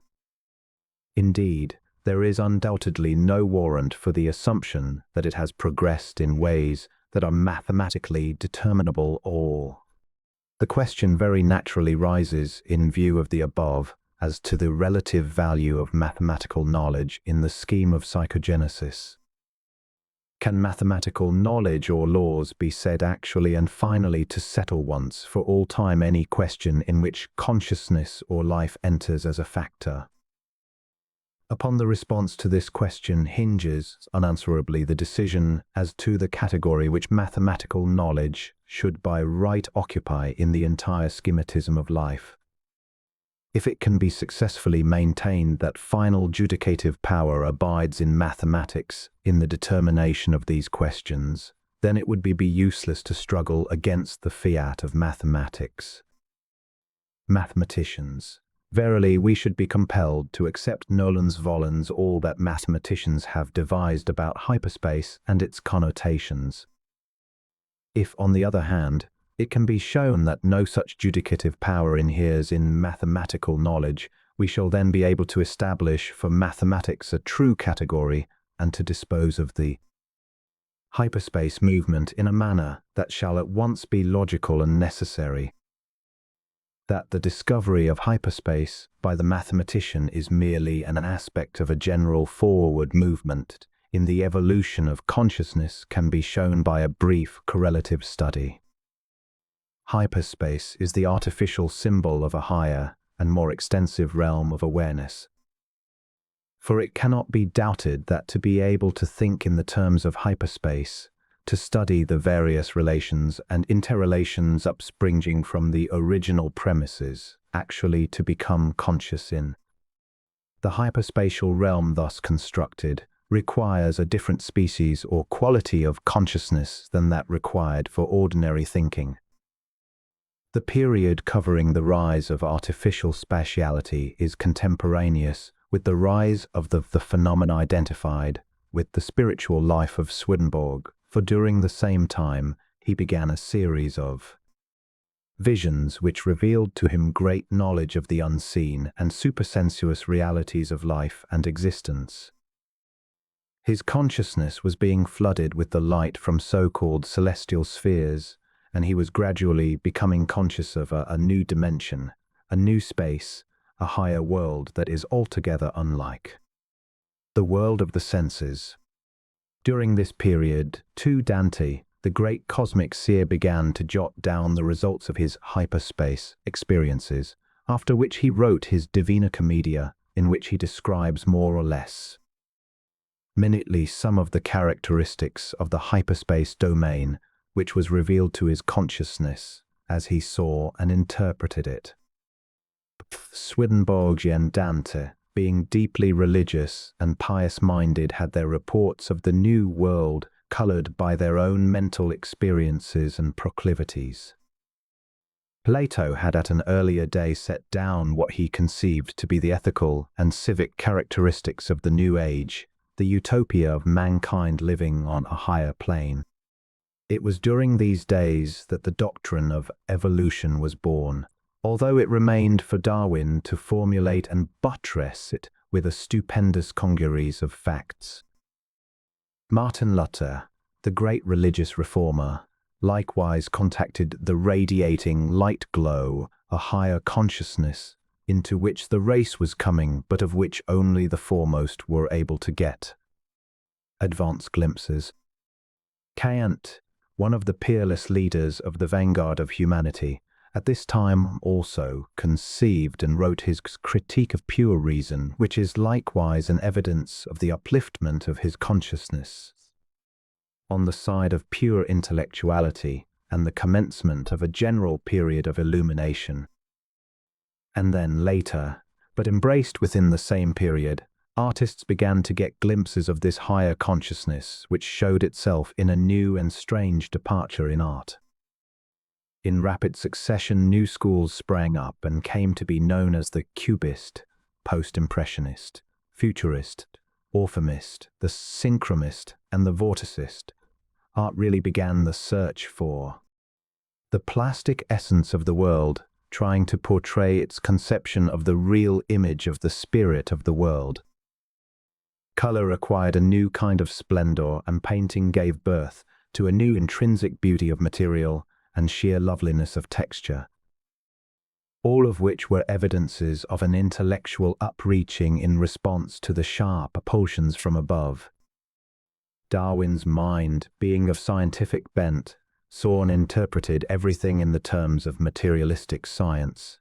But there is no doubt but the expansion of the area of awareness which his mind experienced in his great conception of evolution as a continuous process, and all that it implies thereby, was a result of the universal appulsion of the human intellect against the new domain of consciousness. And Kant's conception of space in general perhaps may be said to have been the seed thought for the metageometrician. But thus it will be noted that in all the cases mentioned in the foregoing, there is always present the personal element of the investigator, and that the reports of each of these have been colored and characterized by their individual consciousness and experiences. That all reports would agree with respect to details connected with the new domain of consciousness could scarcely be expected, owing to the wonder and bewilderment which seize the intellect under such circumstances. No implication that the mathematicians have been unduly excited by what they have discovered after years of patient research in this direction is indicated by the foregoing observations, but it cannot be denied that the enthusiasm of the moment and the consequent minimization of all other phenomena, but the special line being investigated, serve very effectively to obscure the mental vision of the more partisan. It perhaps is sufficient that the investigator should set down in as orderly manner as possible the things which he conceives, and that he should interpret them according to the standards of his own intellect. More than this cannot be expected. Moreover, it usually suffices that the future investigator, far removed from the beclouding influences of partisanship, who successfully raises his consciousness to that higher plane, shall be able to synthesize the findings of all, and thereby, with the aid which comes to him from a more advantageous position, arrive at sounder views and a more reliable judgment. It will thus be seen that the metageometrician's method of interpretation is no more entitled to final credence and general acceptance than that of the spiritualist, Swedenborg, or the occult seer, Dante. For in their best moods and at their highest points of mental efficiency, these have only succeeded in vaguely symbolizing what they have conceived of the realities of the supersensuous realm in terms of their own experiences. Is there any more cogent reason, then, for accepting the analyst's conception of a world of hyperspace peopled with ensembles, propositions, spaces of n-dimensionality and other mathetic contrivances than the inferno of Dante, inhabited by hideous shapes and repellent denizens, the remains of ill-spent earth lives, or Swedenborg's celestial realm, wherein dwell numerous beings of celestial character performing various tasks in the work of the world? These observations should not lead the reader to come to the conclusion that the visions of Dante and Swedenborg are deemed to be more worthy of credence than mathematical knowledge, when that knowledge is limited to the sphere where it rightfully belongs. But the proper view is that which would make it appear that it is the way these widely differing workers interpret what they have seen, that it is the adaptation of the unseen realms to the peculiarities of the mentalities which observe them. The mathematicians have simply portrayed, as well as they their conception of the new stage of consciousness and its contents, and following the modus vivendi of all intellects have interpreted these things in the terms of mathematics, merely because mathematics constituted the best available symbology at hand for the purpose. Similarly, the painter sees a new world of color, the politician a new era of political freedom, the religious enthusiast a new religious conception, the scientist a new condition of matter and energy, and so on, to the most ordinary mind, each sees something new while at the same time is necessarily limited to the confines of his own mentality when he comes to interpret what he sees and conceives. Hence, there would appear to be only one way to regard all these advances, and that is by synthesizing them, by correlating, and by tracing them to a common source, and finally by seeing them as one general forward movement of intellectual evolution. Man, the thinker, who in essence is a pure intelligence, has two mental mechanisms or organs of consciousness. One of these is the brain consciousness or the egoic. It is so called because the brain is its organ of expression and impression. It manifests through the brain and uses it to further the various objective cognitive processes. The brain consciousness is a child of the physical body, and its life is intimately identified with the life of the body. This consciousness may be called the posterioristic mechanism or organ of the thinker, and is therefore his means of interpreting the phenomena of the objective world. Cell consciousness is a phase of the ergonic functions of the posterioristic mechanism. The other organ of consciousness is an aspect of the intelligence of the thinker himself, and perhaps may be said to be the active, organized portion of that intelligence. It is separate and distinct from the posterioristic consciousness, yet sustaining a substructural relationship with it, being the source of the egoic or brain consciousness.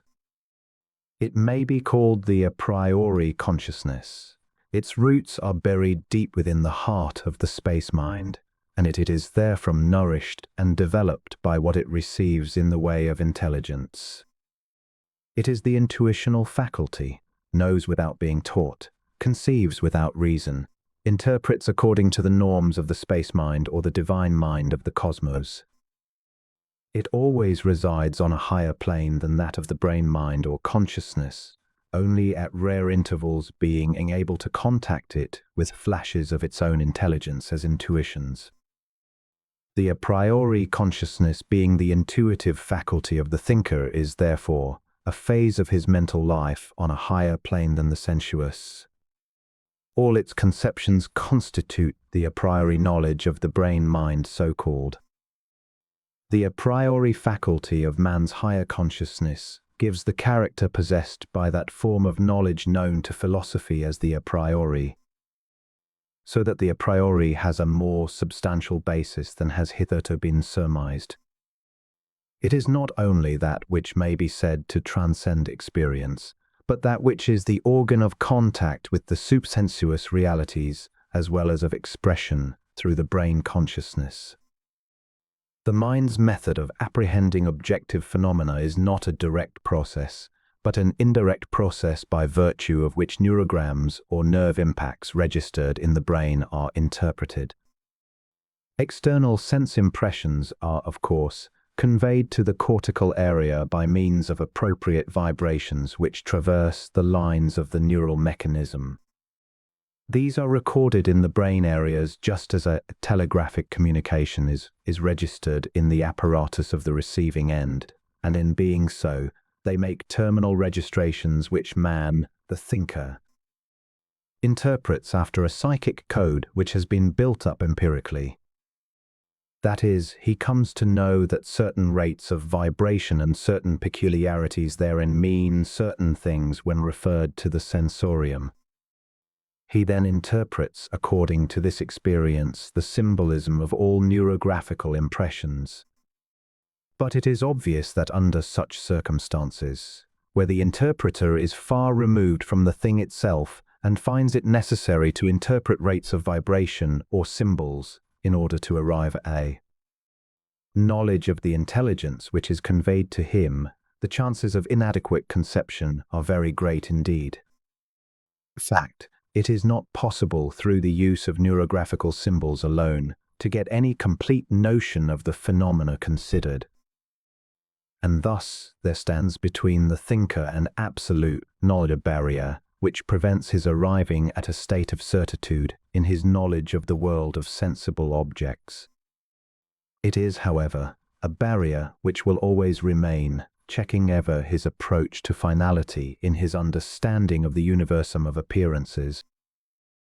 A markedly different condition obtains in the realm of the a priori or intuitional, for the reason that the barriers which inhere in the neurographical or a posterioristic method are absent, and the thinker has a more direct approach to the objects of cognition. Hence the chance for error is very small indeed. This will account, therefore, for the superiority of the intuitional over the rational or the perceptual. Indeed, it is doubtful whether the purely rational possesses any value whatsoever when its modus vivendi is unsanctioned by the intuitional. Else why can we not be certain that the results of our rational processes are correct at all times? Is it not because we lack the power to perceive whether our premises are correct in the first place? Quite truly. For if the thinker can intuit the necessity and certitude of any given premise, it follows that the consequences of that premise are true. It would, therefore, appear that the more the intuitional faculty is developed, the clearer will be our perceptions not alone of abstract values, but of objective things themselves. Further, it is doubtlessly true that the more the space mind is developed in the human race, the deeper will become our perceptions of the essential be-ness of things, so that whatever may be the presentations of the space mind to the brain mind, they will be by far more accurate than the impressions we receive through the latter as a medium of apprehension. It is but natural, however, that in the present more or less chaotic condition in which the faculty of the intuitional is found, it should be difficult even to interpret its presentations accurately. It is perhaps due to the fact that we are unused to its deliveries and mode of registration, as well as to the fact that it has been overshadowed by the intellectual or rational faculty. But the mere fact that it is present and functioning, even if but rudimentarily, is evidence of its potentiality and the possibility of its future development to a still higher degree of efficiency. There is no doubt but that the original impulse, which resulted in the creation of the faculty of perceptibility in the thinker, also marked out the metes and bounds of our entire range of perceivability, which includes not only the intuitional but something higher still. There is no doubting either the obvious fact that these metes and bounds can have been other than rudimentary or general lines of denotation, and that the work of their further elaboration and refinement is a matter of evolutionary detail. For if we assume that the general principles of evolution are true, we immediately recognize the cogency of this view. That which we now call the hand has not always been the perfect instrument that it is, nor has the ear always been so keenly adjusted as at present. It has required undoubtedly many million of years for the eye to reach its present degree of complexity and adaptability. Yet in all these cases the different organs existed in potentiality from the beginning. The metes and bounds of the hand, the ear and the eye were laid out primordially. Evolution has specialized and adjusted them to environments and needs. Thus it will be seen that while the intuitional faculty was designed for manifestation from the beginning, has nevertheless required ages for its appearance, even in the most rudimentary fashion. Almost the entire content of human knowledge is based upon assumptions or hypotheses. In fact, is but a mass of these, and especially is this true of mathematics, science and philosophy. Of course, there are certain minor observable facts, which by reason of the seeming permanence of their existence have been eliminated from the category of assumptions. But even this elimination, when it is traced to its depths, may be found to be erroneous, and perhaps after all, when we have really begun to know something of the reality of things, may have again to be placed in this category. And then, too, the hypothetical nature of our knowledge is due largely to the thinker's method of contacting the objective world, which is the subject of his knowledge. It is because it is necessary for him to interpret the neurographical symbols which sense impressions make in the brain matter according to a psychic code that renders his knowledge of things in general hypothetical. His interpretations are based upon an assumed value which experience has taught him to give to each neurogram. But even when his interpretations leave nothing to be desired in respect to their accuracy of apprehension of what the neurographical vibration implies, there is that further barrier to his cognition of reality which is due to his remote removal from the object itself, and the consequent extreme difficulty, if not present impossibility, of identifying his consciousness with the essence of the objects which he contemplates. When the thinker's consciousness is presented with a neurograph of, say, a cube, it is not the cube itself which he contemplates or observes. It is the neurograph or psychic symbol which the sense impressions make in the brain. His consciousness deals not with the object, but with the symbols. It is true that when he verifies one neurograph by another, as the scopographic or sight impressions by the tactographic or touch impressions, it is found that the delivery thus determined is a true enough representation.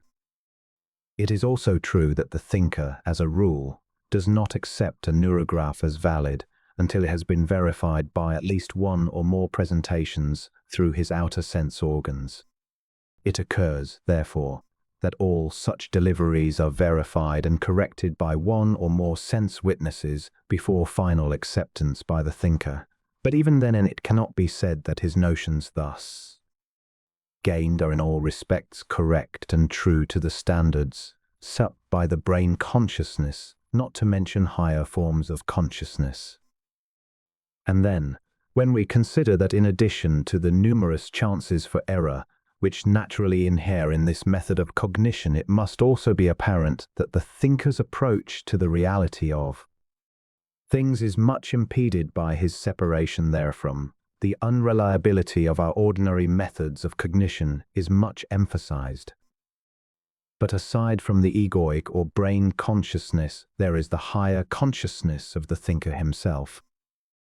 For the brain consciousness is merely his method of regarding and comprehending the neurographical deliveries, the psychic code by which he systematizes and organizes his cognitions or impressions of the sensible world.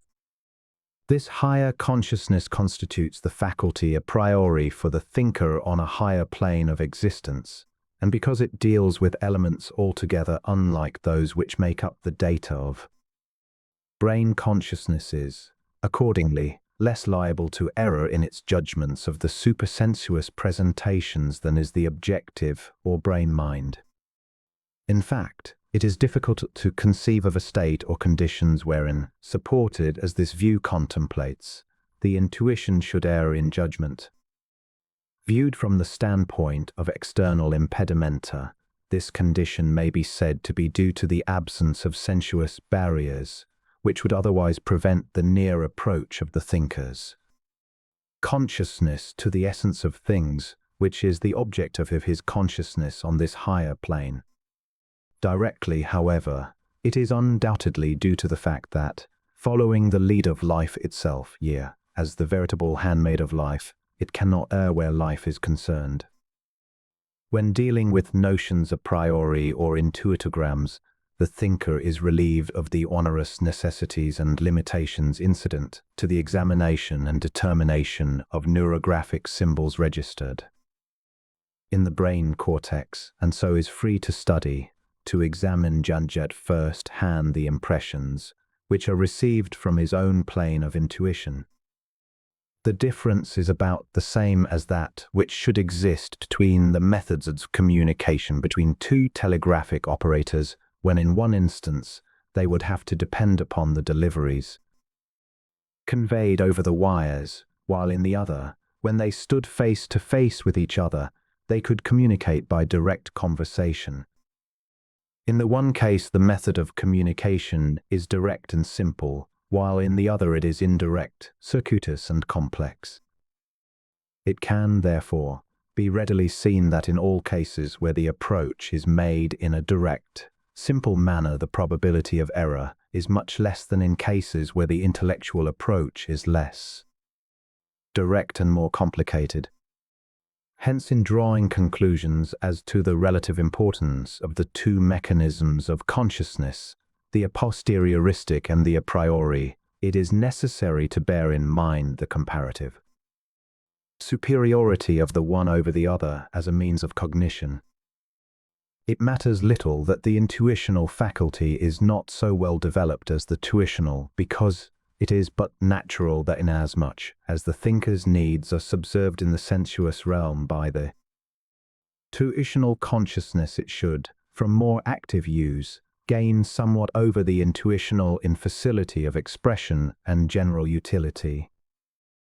And the more so, because the two faculties serve different purposes. One is attuned to receive impressions from a subtler plane, while the other is fitted for contact with the phenomenal universe. One is related to the conceptual, while the other is related to the perceptual.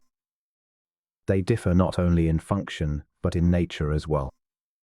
There is, of course, a natural barrier consisting of the inherent limitations of each faculty, which prevents the full mergence or unification of the two states of consciousness, so that there exists a state of consciousness, the data of which the brain mind is unaware, it being able only at rare intervals, even to receive so much as slight impressions from it in the nature of intuitional flashes or inspirations and the like. Viewed in this light, it would appear that the cognitions which are most truthworthy are those which are presented by the intuitional faculty, because they are nearer to the essential reality of things. They have to do more specifically with the nature of that which appears, while the tuitional mind can only regard that which is the appearance. Herein lies the whole difference. The natural outcome of this division of labor between the tuitional and the intuitional is the establishment of the fact of man's relationship both to the phenomenal and the real, that in his psychic nature must reside the faculty of apprehending the real, and that he shall one day awaken into activity this now latent faculty, whereby he may make a direct and naked contact with reality. If it be true that, as Plato said, God does geometrize, and that divine geometry, as will appear, is based upon a system, an alphabet which taken together are the point, the line, the triangle, the square, and the circle, then we have in this geometric alphabet the very secret of the divine geometry. With these, and in the cosmic laboratory of Chaitanya, the creative Logos has measured off the limits and confines of space.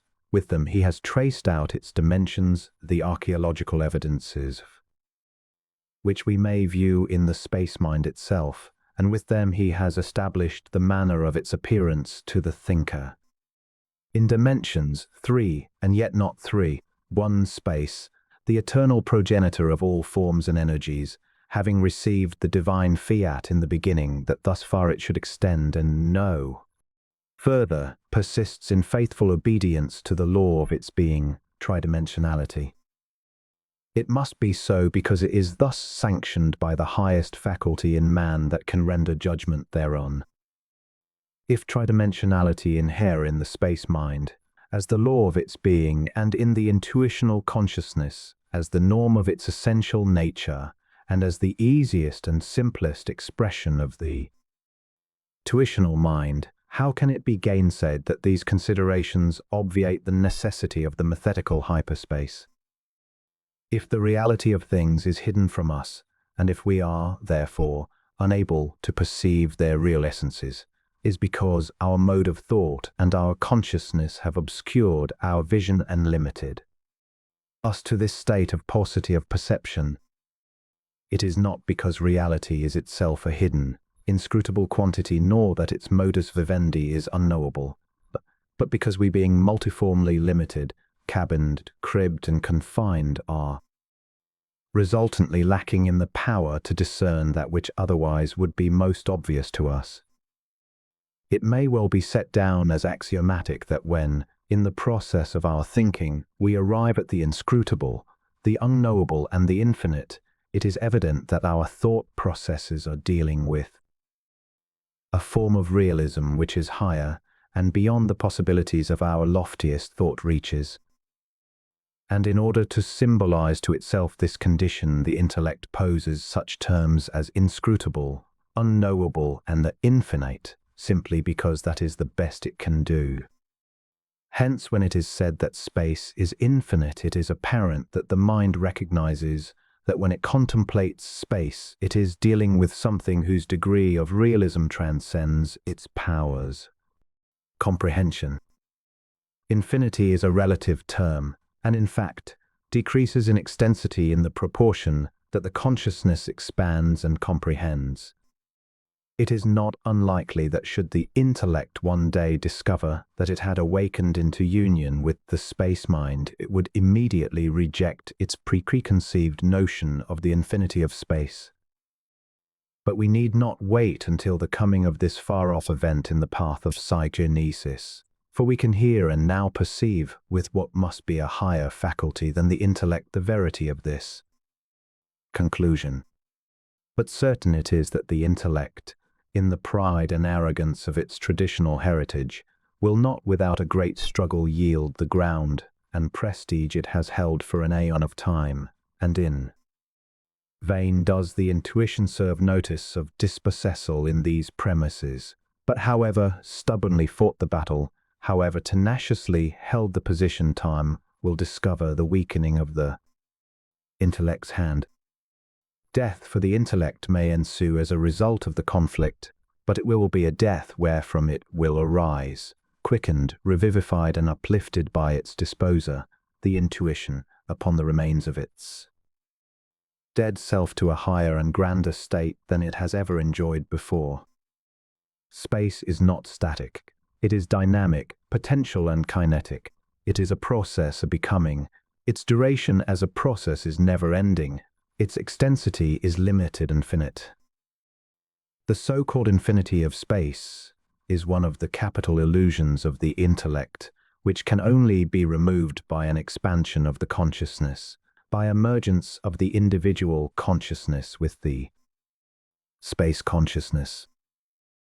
In the ever-widening circle of the individual consciousness, lesser realities give way to greater as the darkness recedes from the light, the lesser appearing in comparison with the greater, as the consciousness broadens, as matter to spirit, as night to day, or as limitation to non-limitation. Thus, the most solid facts and conditions of our limited life are but the shadows of the deeper realities, which shall be revealed to the thinker in the days of his larger and more glorious life of freedom from limitations.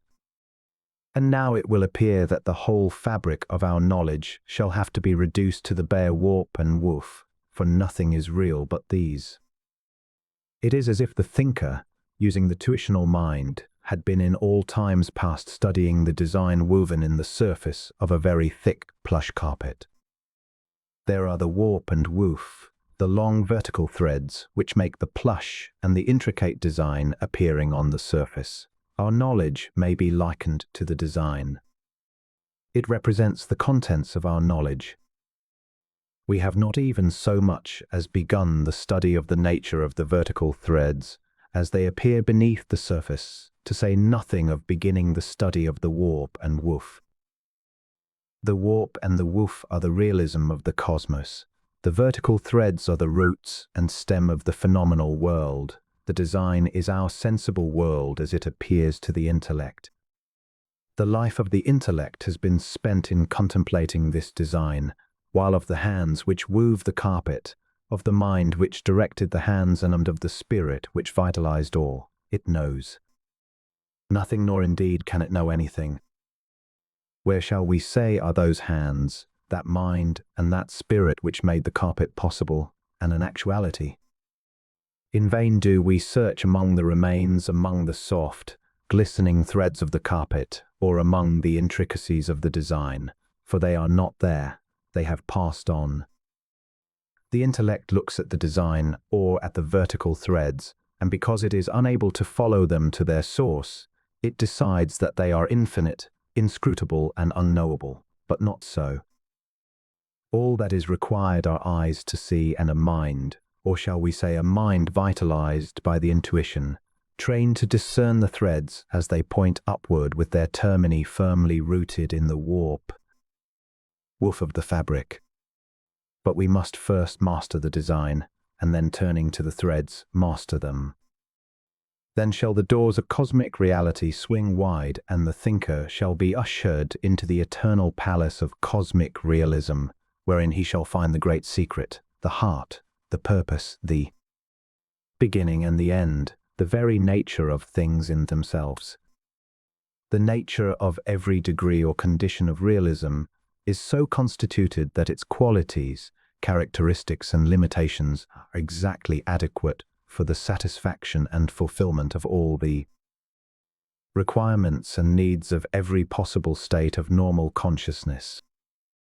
So that each degree of reality and each state of normal consciousness is sufficient and complete in itself, and mutually satisfies the necessities of each other. The substratum of reality or life, which extends from the heart of the cosmos to the extreme limits of the phenomenal universe, exists in degrees not discrete, but continuous, and these merge into one another by insensible stages. Such is the imperceptible continuity of the whole as each degree is gradually emerged into the other, that only the limitations of consciousness itself make it to appear as if it were discontinuous. For every stage of realism there is a state of consciousness which answers to it completely and sufficiently. So both the state of consciousness and that of reality, manifesting at any given stage, seem to be complete and final for that stage. Realism or life and consciousness possess only a relative finality fashioned upon the necessities and requirements for any given state of being. Consciousness alone fixes the apparent limits of life. It also determines the state of our knowledge of life. And thus, when the thinker is confined to any stage of reality and congruent degree of consciousness, it appears that what he there finds is ample for all his purposes. Accordingly, he is convinced that that stage is the final consideration of his scope of motility. It is only when he is able to raise his consciousness to a point where he can contact higher realities that he becomes aware that there are higher stages in which his consciousness may manifest. This peculiarity of the thinker's consciousness is accentuated when he allows himself to become wholly engrossed with a study of the phenomenon of that stage in which he can consciously function. Hence it constantly occurs that men exhausting the study of the phenomenal find themselves floundering upon the beach of the outlying shores of consciousness, where in sheer desperation they fall into the illusion that they have indeed reached the limits of manifested life, and that beyond those limits there is no organized being. Unconscious are they in ever-widening circles the fertile lands extend, and await the awakening of their consciousness, when they may till the fallow ground of this new domain and begin again. Search for the ultimately real. With respect to the present powers of consciousness, it cannot be successfully controverted that the concept of tridimensionality of space is sufficient for all purposes. It must be so, for it is not only an aspect of the phenomena of space, but of reality as well. This fact is attested by the nature of mind that answers to the nature of space. Tridimensionality characterizes the entire extent of consciousness and life, and therefore of space itself. This characterization may be traced to the very doors of the heart of space, where the three become one. Nor would this conception be in the least vitiated if it were allowed that the mass of the phenomena of the supersensuous world, lying in close proximity to the sensuous world, does present itself to the consciousness in a four-dimensional manner, and that the phenomena of a still higher plane present themselves in a five- or n-dimensional manner to that state of consciousness which may be congruent with them, because then we should be making allowances for the changes in phenomena and their mode of presentation to the consciousness, which by no means implies a corresponding change in reality or life. All phenomena are fashioned by the intellect. The phenomenal world is just what the intellect interprets it to be. It is that and nothing more. Its qualities, attributes, and characteristics are such as the consciousness gives to it. It exists only for the purposes of the evolving consciousness. And, as an instrument of consciousness, its existence is strictly subject to the evolutionary needs thereof. In that moment that the immediate needs of the consciousness shall no longer be able to find satisfaction in the phenomena of any plane of nature, in that moment the phenomena of that plane disappear, recede, and are swallowed up in the maelstrom of eternal reality. In the gradual expansion of consciousness, as it passes through the infinite series of grades of awareness, meantime becoming deeper, broader, and more comprehensive as it proceeds, there may be observed, running through all these planes and orders, that which is neither the phenomena of the various planes nor the consciousness, but which must be the substructural basis of both, remaining the same, unchanged and unchangeable. That is the thread of reality, the passage of life itself, which is the eternal basis of all. Now it is to this reality, life, that the space mind is related, and in which its roots, its heart and the very center of its being are at one with divine mind of the cosmos. The question of dimensionality is solely a concern of the objective or brain mind, which is the intellect. It is one of the ways in which the intellect endeavors to understand phenomena. It is an arbitrary contrivance devised by the intellect for its convenience in studying the world of things. Without it, as obviously appears, the intellect would not be able to go very far in its consideration of the minor problems which inhere in material things.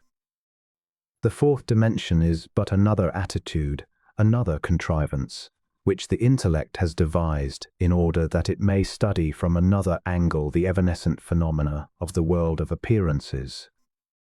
Having apparently exhausted the possibilities of motion in 3 dimensions, and being driven on to the acquirement of more picturesque views by the very necessity of its continued growth, it has betaken itself to another higher mountain peak called hyperspace, where with larger lenses and higher powered instruments it is beginning to scan the landscapes of a new intellectual realm of consciousness. Yet the celestial wonders of this newfound realm of consciousness remain in undisturbed forgetfulness or neglect. But it is not by a scrutiny of mathetic landscapes, nor by a study of the celestial wonders, that thinker shall one day realize the object of his eagerly pushed quest after the real, for he shall find it, if at all, in the temple of the cosmic mind, which is not made by the intellect nor meted and bounded by geometric systems of space measurement.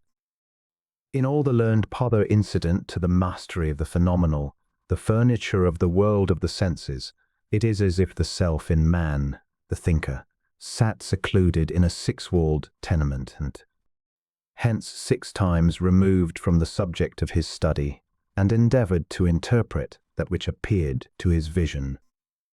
And thus, thinking that what he sees is the only reality, he remains in inglorious nescience of the reality of that upon which he himself stands, unconscious that the tunnel-shaped aperture through which he peers leads not outward, but backward and within to the habitation of the real of which he himself is a part.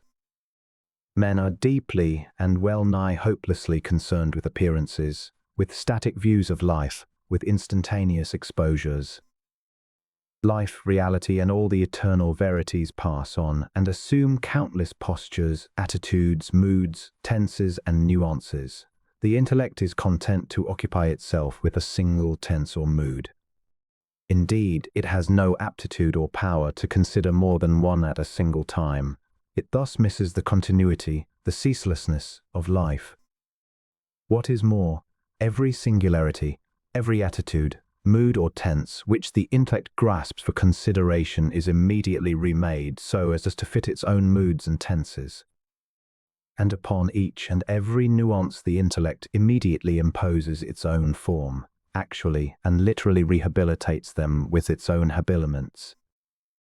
Unfortunately, this peculiarity occludes the intellect from any approach to the true nature of that phase which it can grasp. Hyperspace is one of the illusions, the phenomenal. It is the dress which the intellect has superimposed upon a single nuance. It is a mask which is an exact replica of the mood of the intellect. Yet through this mask the intellect grandly hopes to approach reality. The period through which the mind is now passing is a repetition of the evil days of scholasticism, when men set out to determine the exact number of celestial beings that could be perched upon the extremity of a needle point. It is a time when men's minds easily assume grotesque and hideous shapes and their thoughts become the embodiment of fantastic entities. The exclusive occupation of such minds becomes the fabrication of mathetic monstrosities which rapidly deliquesce upon the first approach of the real or the appearance of the first ray of intuition, which may escape through the dim and misty condition of the intellectual overhangings. It will not be ever thus, for the thinker will one day pass from a study of the arrangement of phenomena in space and by well-ordered steps come once again to himself, and then through the maze of it all set out upon the true path, the tridimensionality of space following, which he will inevitably approach the citadel of the real, the cosmic space mind.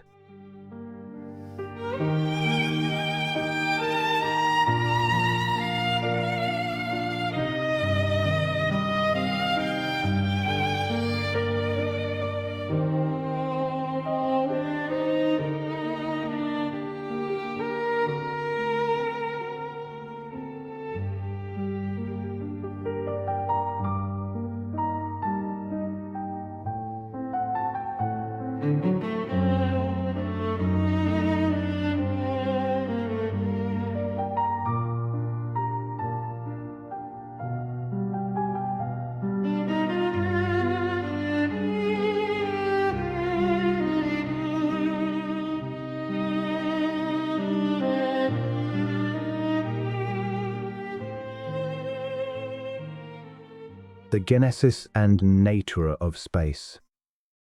Geometry is concerned primarily with a study of the measurement of magnitudes in space. 3 coordinates are necessary and sufficient for all of its determinations. Metageometry comprehends the study of the measurement of magnitudes in conceptual space. For its purposes 4 or n coordinates are necessary and sufficient. Perceptual space is that form of extension in which the physical universe is recognized to have been created and in which it now exists. Conceptual space is an idealized conception belonging to the domain of mathesis and has no actual, physical existence outside of the mind. Mathematical space represents the idealism of perceptual space. Geometrical magnitudes may be defined as symbols of physical objects and geometry as a treatise on the symbology of forms in space. In fact, all cognitive processes are simply efforts at interpreting the symbolism of sense deliveries and the difference between mere knowledge and wisdom, which is the essence of all knowledge, is the difference between the understanding of a symbol and the comprehension of the essential nature of the thing symbolized. So long as knowledge of space is limited to the understanding of a symbol or symbols by which it is presented to the consciousness, so long will it fall short of the comprehension of the essential nature of space. In vain have we sought in times past to understand space by studying relations, positions, and the characteristics of forms in space. In vain have we based our conclusions as to its real nature upon the fragmentary evidences which our senses present to our consciousnesses. It is as if one had busied himself with one of the meshes in a great net, and confined his entire attention to what he found there, meanwhile remaining in complete ignorance of the nature of the net, how it came to be there, of what it is made, and how great its extent may be. There is ever a marked difference between a symbol and the thing which it symbolizes. Words are the symbols of ideas. Ideas, as they exist in the mind, are the symbols of eternal verities as they exist in the consciousness of the logos of the universe. There may be a wide diversity of symbolic forms which represent one single idea, as, for instance, the variety of word forms which represent the idea of deity in the various languages. Likewise, there may be a multiplicity of ideas which represent a single verity, but neither is the idea nor the word the real thing in itself. That quality of a life aspect, which we call its thingness, has an essential nature which cannot become the object of consciousness, except by virtue of its representation through ideas and their symbolisms, and even then, the thing which we conceive is not the nature of a quality of the life aspect, but an idea of it, a symbol which stands for that idea. In order, therefore, for the mind to arrive at an understanding of an eternal verity, such as space, it must first be able to synthesize all of the representative ideas and then abstract from their compositeness a notion of its essential nature. But this can be done only by identifying the consciousness with the essential being of the object considered. In other words, the consciousness and the intrinsic being of forms, principles, forces and processes must embrace each other in the intimacies of direct cognition, the life which is consciousness, that life which is essential being coeval, coordinate, and mutually responsive, must in closer contact, as here intimated, reach an understanding of the realism shared by both. That is, the human consciousness, following in the wake of life and consisting of a specialized aspect of life itself, will by such an intimate approach to the life principle of forms readily understand, for it has only to recognize a replica of itself in rendering its judgment. But it is not claimed that such a state of recognition by the consciousness of life itself can be attained at all by ordinary means. Neither is it believed that it is the next stage in conscious evolution. However, it is not doubted but that such an exaltation of the consciousness is possible, yea, practical. But the difficulties which beset the path of attainment in this direction are so great that it may as well be considered unattainable. The mere fact of these difficulties, however, only re-emphasizes the insufficiency of the intellectual method. The identification of consciousness with essential being is a procedure which cannot be accomplished by an act of will directly and immediately. Because it is a process, a series of unfoldments, an adjustment of the focus of consciousness to the cosmic essentialities which constitute the substructure of the manifested universe. In the very nature of things, a cosmic essentiality cannot be viewed as being in manifestation, especially in the same degree as ordinary physical objects are manifest. The former is a state, a potentiality, a dynamic force, an existence which should be thought of as an extra-cosmic affair dwelling on the plane of unity or cosmic origins, while the latter are the exact opposite of this. The one can be seen, felt and sensed, while the other is the roots which are not seen, but lie buried deeply in the heart of the universal plasm of being and beyond the ken of sensuous apperception. The term manifestation is both relative and flexible in its use. It is relative because it will apply equally to all stages of cognition. A thing is in manifestation when it is presentable to the ordinary means of cognition belonging to any stage of conscious functioning. It is not in manifestation when it is beyond the scope of the thinker's schematism of cognitive powers. Its flexibility is seen in its ready yieldance to the entire range of implications inhering in the process of cognition, fitting the simplest as well as the highest and most complex Great is the gulf which is interposed between manifestation and non-manifestation, and yet the two, in essence, are one. They are linked together as the stem of a flower is joined to its roots. Likewise, one is visible, palpable, while the other is invisible, impalpable though no less real and abiding. As the thin crust of earth separates the stem, leaves and flowers from the roots, so the limitations of man's consciousness separate the manifest from the unmanifest. Similarly, as when the surrounding earth is removed from the roots and they are laid bare, revealing their continuity and unity with the outputting stem and flowers, so, when the limitations of consciousness are removed by the subtle process of expansion, to which the consciousness is amenable, so that it can encompass the erstwhile unmanifest, it too will reveal the eternal unity of the cosmic polars, manifestation and unmanifestation. There is but one barrier to ultimate knowledge, and that is the human consciousness, however paradoxical this may seem. The unutterable darkness which shuts out the so-called unknowable from our cognition is the limitation of man's upreaching consciousness.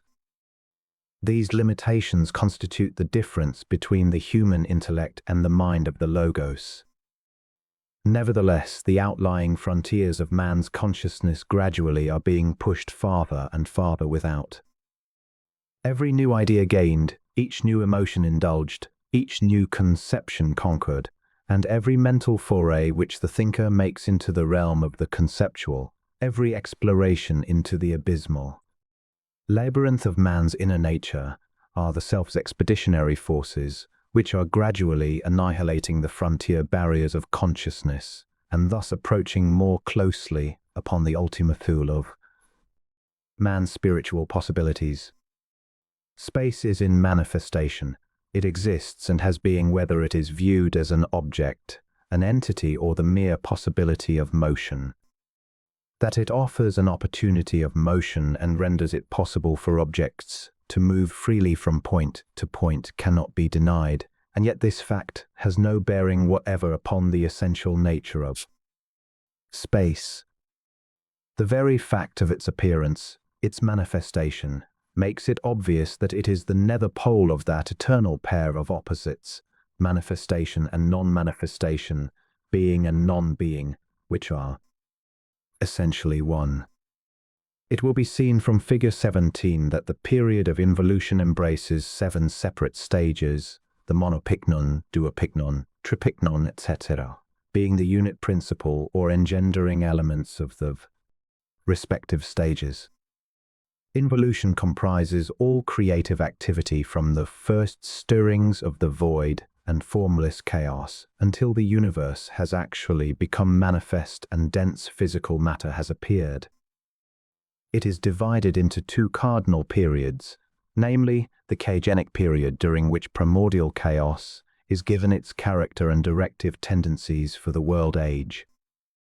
It is a phase of duration wherein the fiat of cosmic order is promulgated and consists of 3 stages: monopyknosis, duopyknosis, tripyknosis, 24 gradually, insensibly gradating into the 4th or quartopyknotic.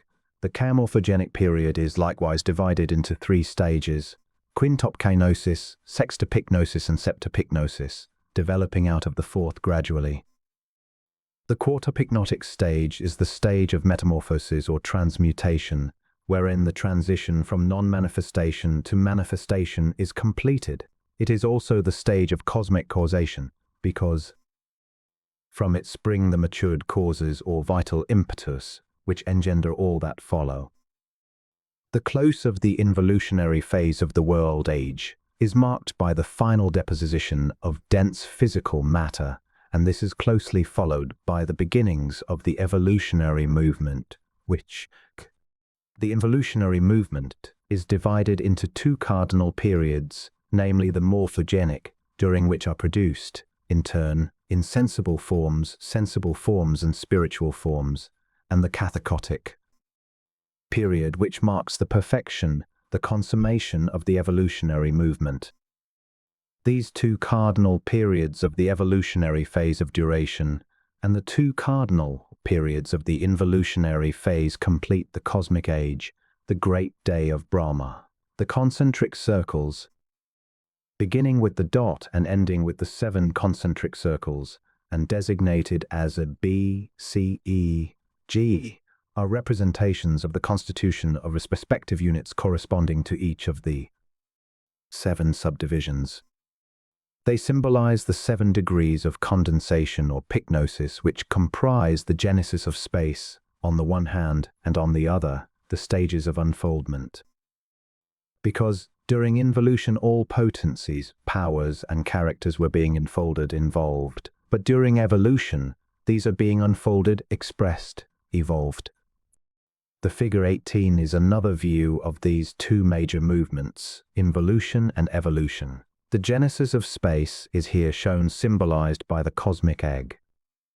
The 7 stages of involution are referred to as the monopyknotic, duopyknotic, tripyknotic, quartopyknotic, quintopyknotic, sextopyknotic, and the septopyknotic, while the corresponding stages of evolution are referred to as the physical, the sentient, mental, causative or spiritual, the triadic, duadic, and monadic, indicating that the principle of physicality is succeeded by the principles of sentience, mentality, spirituality, and the 3 forms of catharcotic being.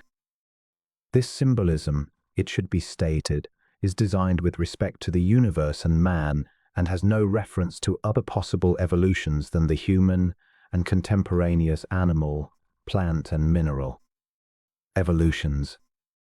To follow the ramifications of the symbolism above would involve a survey of all branches of knowledge, and indeed would be out of place in this book. Only the widest general outlines can be suggested here, and it is believed that this is sufficient to enable the reader to grasp the magnitude of the symbol and to understand its purpose and intent. It would appear, therefore, that if it is possible for the intellect to traverse by means of a study of cosmic symbolism, used as a standard of reference, the entire length of the bridge which engages the antipodes into an eternal unity, something may be gained in the way of a more definite and clearer understanding of the essential nature of space in its relation to cosmogenesis. In the diagram, figure 17 is shown a table which represents the stages of space genesis. It will be noted that the whole scheme is divided into 7 stages. It is not an arbitrary division simply, but a symbolic one, and represents fullness, completeness, entirety. The names given, namely monopyknotic, duopyknotic, etc., represent the symbolic characteristics of each stage in its relation to the universe in the process of becoming. The terms monadic, duadic, triadic, etc. are representative of the 7 planes of matter in the universe. A pycnon is a cosmic principle and represents the typal aspect cosmogenesis. It is a generic term and may be identified in its relation to the various stages by the prefix. The monopyknon belongs to the ulterior pole of the antipodes on the side of non-manifestation. So do the duopyknon and the tripyknon. Pycnosis is a process of cosmic condensation or limitation for purposes of manifestation. It is a stage in the descent of the cosmic spirit life, a degradation of non-manifestation into manifestation, and is, therefore, the cardinal causative principle of creation. The term pycnon, being generic, is applicable alike to a particle of matter, a state of being, a condition of existence, a process, or a principle. The monopyknon is, accordingly, the primary aspect of the process of cosmic pycnosis. It is the archetype and therefore all-inclusive and omnipotential. But whether regarded as a singularity or as a whole, it should never be divorced in thought from the primal act of creation. It represents the first act of material differentiation in the being of the creative logos on the plane of non-manifestation. It is the beginning of every great planetary or cosmic manvantara, or period of manifestation. During either a planetary, solar or cosmic pralaya, or gestatory period, the cosmic plasm is in a quiescent, undifferentiated condition. This undifferentiated plasm, when acted upon by the will of the creative logos, Fohat, as he is sometimes called in Eastern philosophies, begins to become conditioned, begins to differentiate. The primal act or stage in such a process is the formation or appearance of a monopyknon. It then becomes the characteristic aspect of that stage. Monopyknons are the quiescent, unawakened, though potential and archetypal principles peculiar to the monopyknotic period of space genesis, which are ultimately to become, on the physical plane, singularities of life of whatsoever kind. Thus the lineage of every single life form or principle in the universe runs unbroken back from the present of the now to the present of monopyknosis. So great is the design of the cosmos that the entity which is now man, or the atom, was started on its journey to this culmination at the break of the great cosmic day, when the omnipregnant wheels monopyknosis first began to turn. Duopyknons and tripyknons constitute the two remaining stages on the plane of non-manifestation, and their correspondences in every stage of involution, or the descent of spirit into matter, are eternal and cosmic.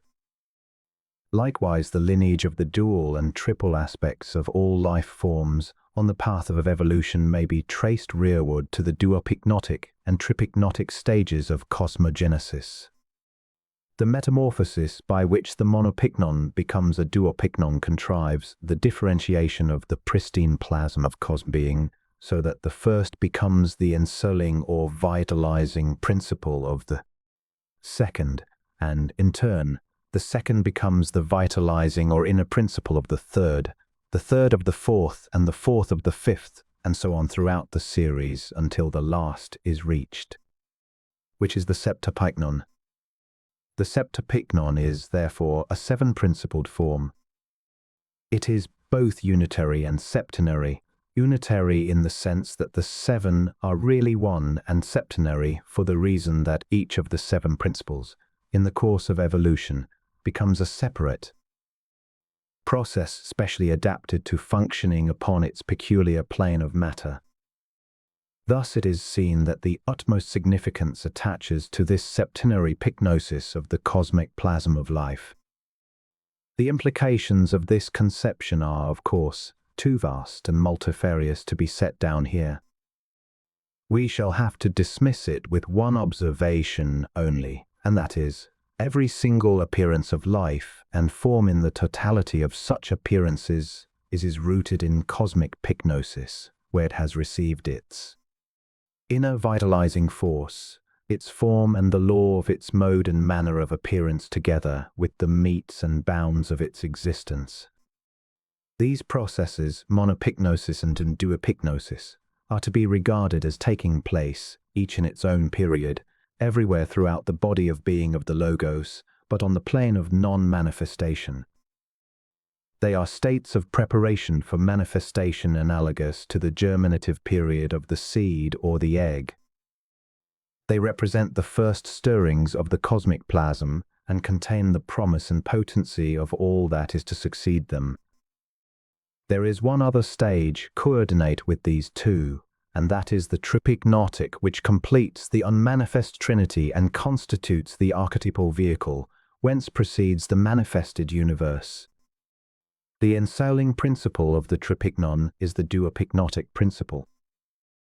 But when the descent has reached the tripyknotic stage, the three have been merged into one, and the characteristics, which were peculiar to each as a separate pyknon, are then fused into a single quality, having three aspects which are mutually interdependent and coordinate. The unmanifest trinity, now complete as a result of the triple pyknotic process, is the imperishable and ever-sustaining radix, the all-mother of the manifested universe. It is the golden egg laid by the gods at the beginning of a great life cycle. It is also chaos theos cosmos, that is, cosmic disorder, divine will or generating element, and cosmic order or space. In it, as in an egg, resides in cosmic potency all that the universe is to become in any great day of Brahma, or any great cosmic life cycle. Its eldest born is space, physiological and perceptual, and the latter is the eternal father-mother of the universe. Space is, therefore, the male-female principle of manifestation. In its cosmic womb all forms are created, developed, evolved and sustained.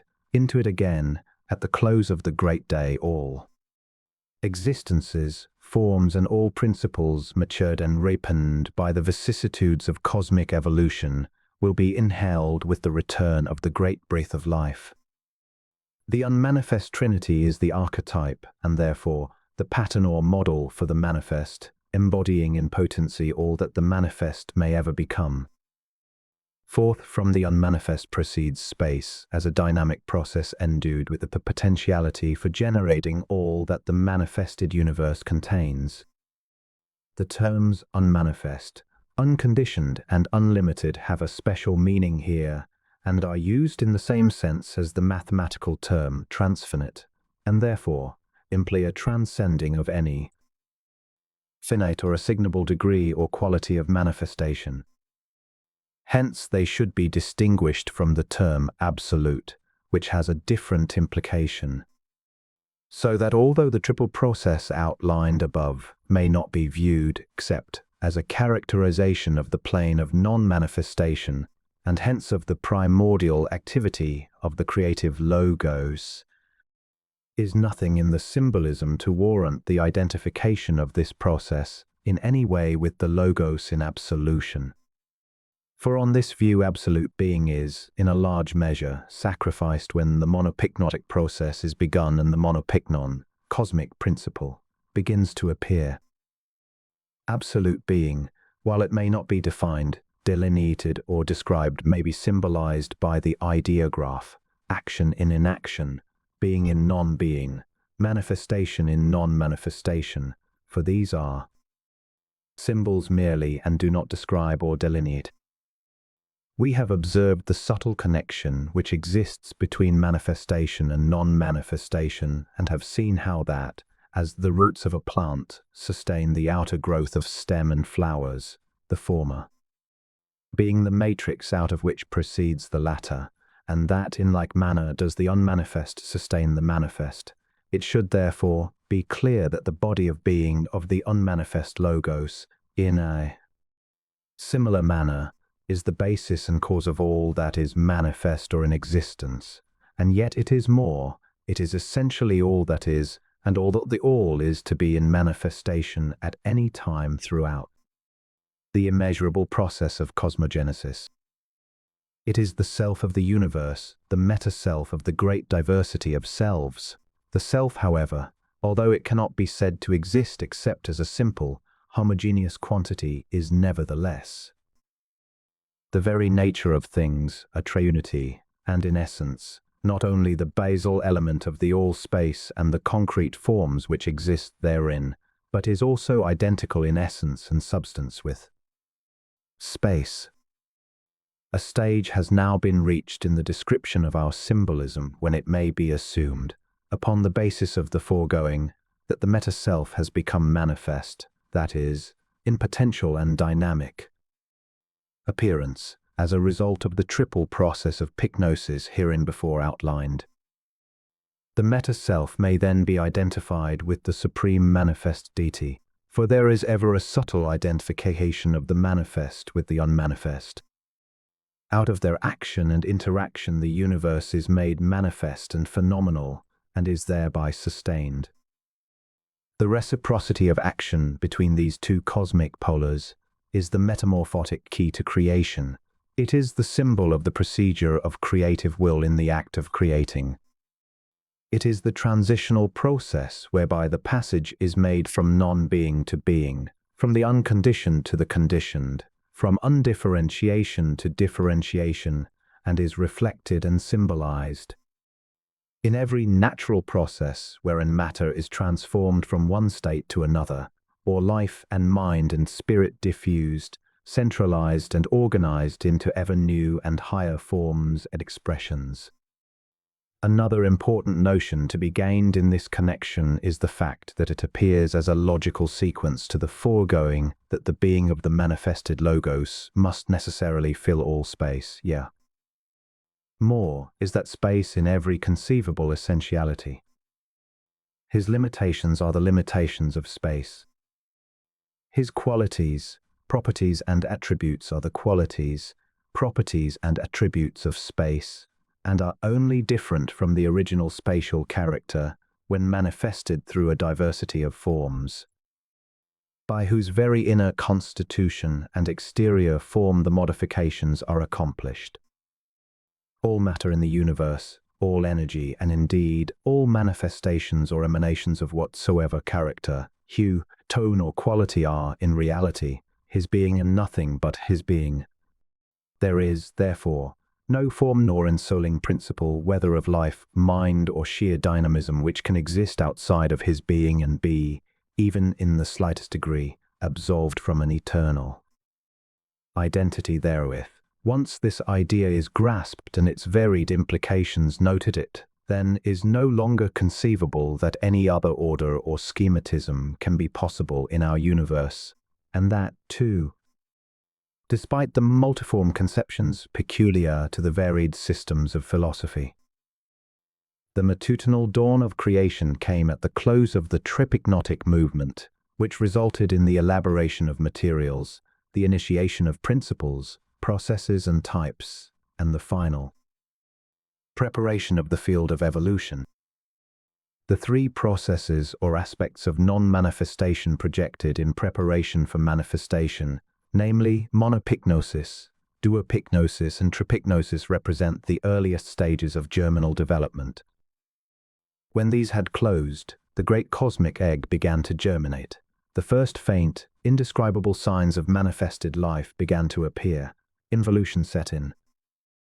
The fourth or quarter-pyknotic stage, though only slightly differentiated, or rather representing that period of cosmic involution when that which is to become the manifested universe first begins to fall under the sway of cosmic order, is nevertheless the basis of all great world processes. It is just midway between the poles, manifestation and non-manifestation. During this stage, the life elements are receiving the imprints of character, being endowed with directive tendencies and stored with such dynamism as will persist throughout the great life cycle in which they are to manifest. It is here that begins the movement of involution, the storing away of those elements and factors, no more and no less, that are to show forth on the upward path of evolution. It is here that matter begins to assume form, electrons, ions, and atoms created, or that those minute processes which on the evolutionary side are to culminate in these are originated. This is the metamorphotic stage. It is the laboratory of the universe wherein Fohat, the creative logos, prepares the materials out of which and in which the vast diversity of morphons or forms is created. Quarter-pyknosis, accordingly, is the first active step on the plane of manifestation, which results in the appearance of perceptual space and consequently of physical matter itself, as well as all the other grades of matter in the cosmos.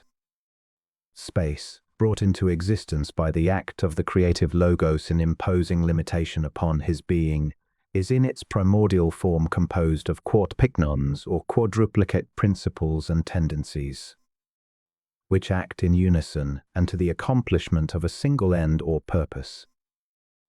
On this plane, or during the continuance of this period of space creation, the roots of universal law and order are produced.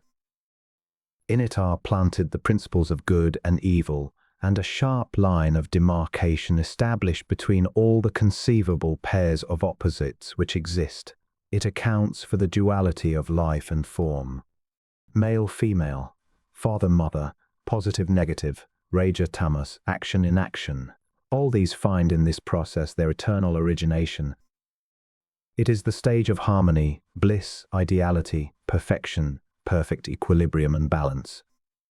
Here, innumerable ages before they actually appear, the glowworm and the daisy, the amoeba and the dinosaur. Man and the planetary gods alike abode their time awaiting the toppling of the scales of cosmic potency when all would be plunged headlong into the endless labyrinth of becoming. The quartopycnotic process is similar in all details to the three preceding processes, these latter being prototypes of all succeeding stages of involution. The quintupyknon, accordingly, symbolizes the quintuplicative action of life in its descending movement toward the creation of matter in its densest form. That is a fivefold principle acting in unison and cosmic consistency, enfolding in the universal, wherewithal that which is to become mental matter on the side of evolution. Just as may be seen in the diagram, figure 17, the quartopycnotic process symbolizes, on the involutionary side, the life current, that which is to become on the evolutionary side, spiritual essence. So the quintupyknotic deposits the seeds of that which is to become mental matter.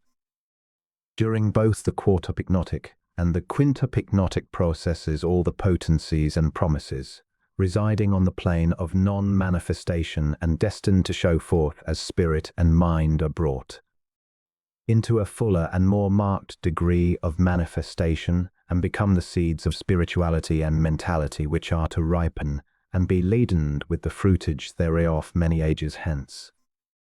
The reader should bear in mind that the processes here described are thought of as taking place at the beginning and as having their roots planted in eternal duration, that they refer to a period long before the universe even resembled anything like its present aspect, at a time even before there were individual minds to perceive it, before even the gods, solar, planetary, supersolar, and superplanetary were in existence to take part in the matutinal ceremonials of creation's vast hour of stillness.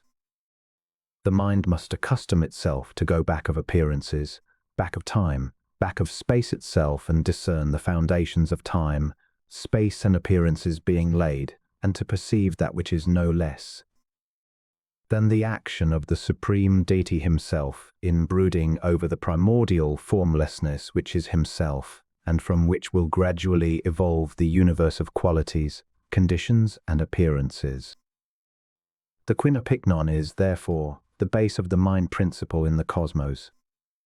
All the qualities of mind, whether in man or in the planetary gods, whether in the moneron or the tyrannosaur, in the mountain or the oak, reside in cosmic potency in the quintupyknon. Nicholas Malebranche, in one of his very lucid moments, beheld the essential character of the symbology of space, and was led to the conclusion that God is space itself. To him it was equally certain that all our ideas of space, geometrical or purely physiological, as well as our notions of the great suprasensual domain of ideas, exist in the cosmic diform, or body, of the logos of being. He saw all things in God. God did not create ideas, they are a part of God himself. God did not create mind, it is a part of himself. No kind of matter did he create, it is a veritable part of himself and indissoluble from himself.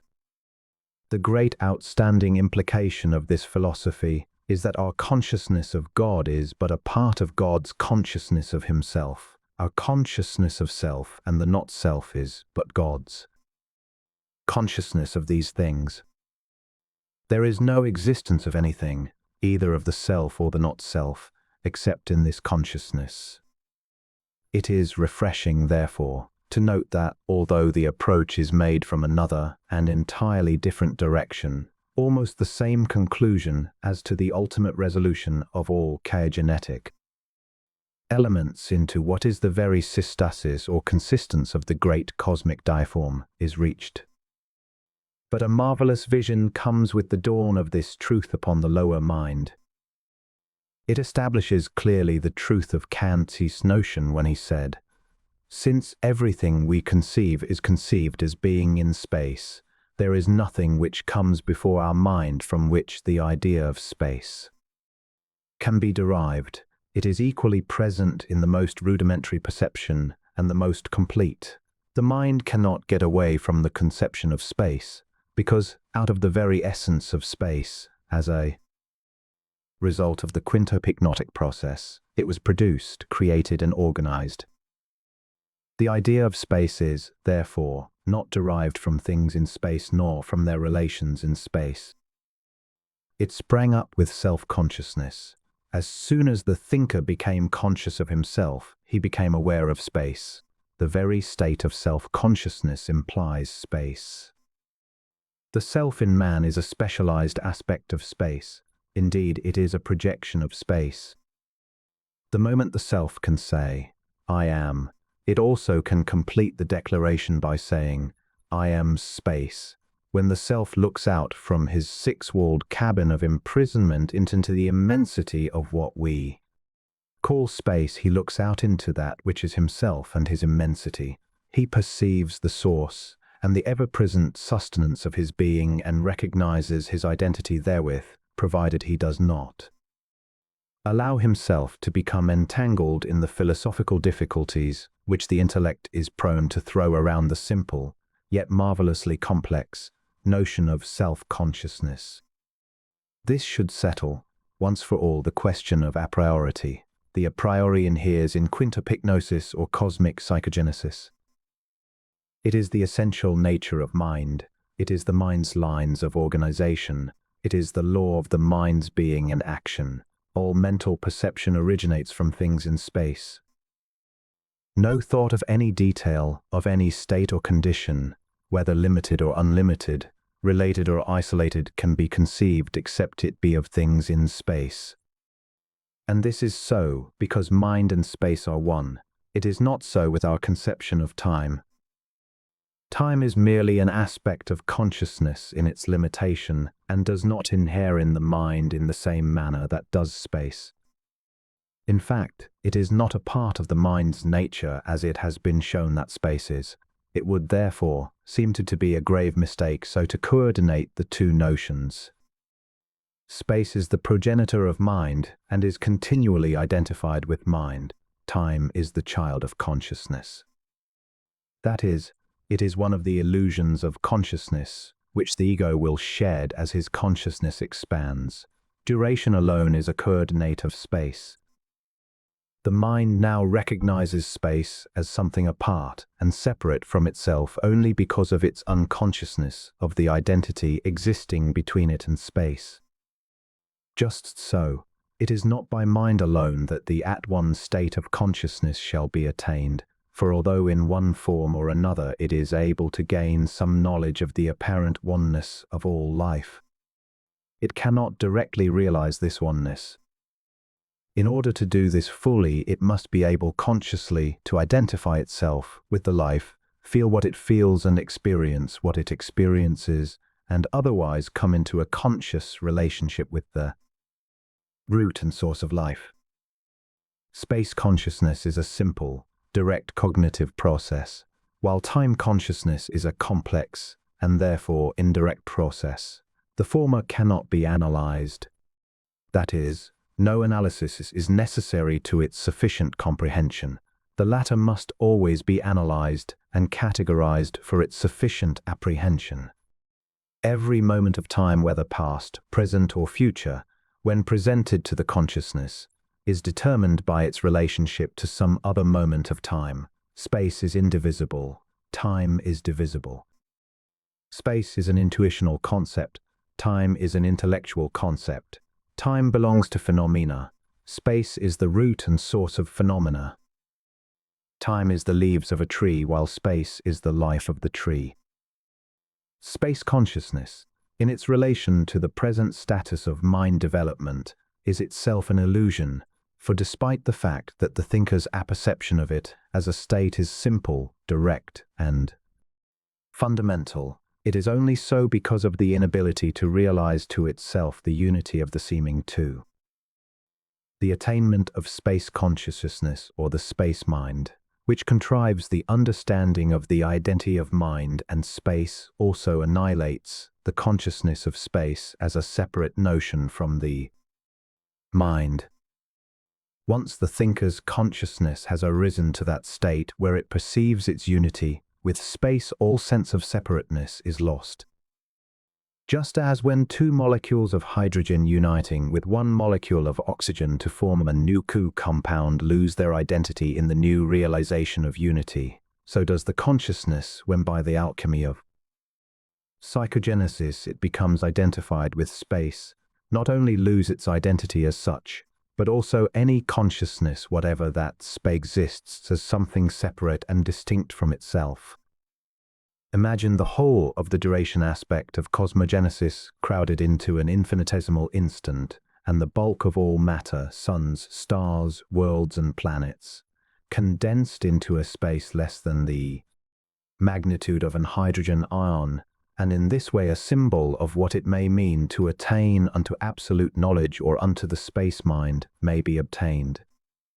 Recurring to the process of quintupyknosis, it may be noted that the quintupyknon or fivefold cosmic principle of life, which we have seen to be identical to the seeds of mental matter brought into existence by the reaction of phohatic energy, or the will of the creative logos upon the substance of the quintupyknotic stage, is, symbolically speaking, more dense and compact than the pyknons of the preceding stages.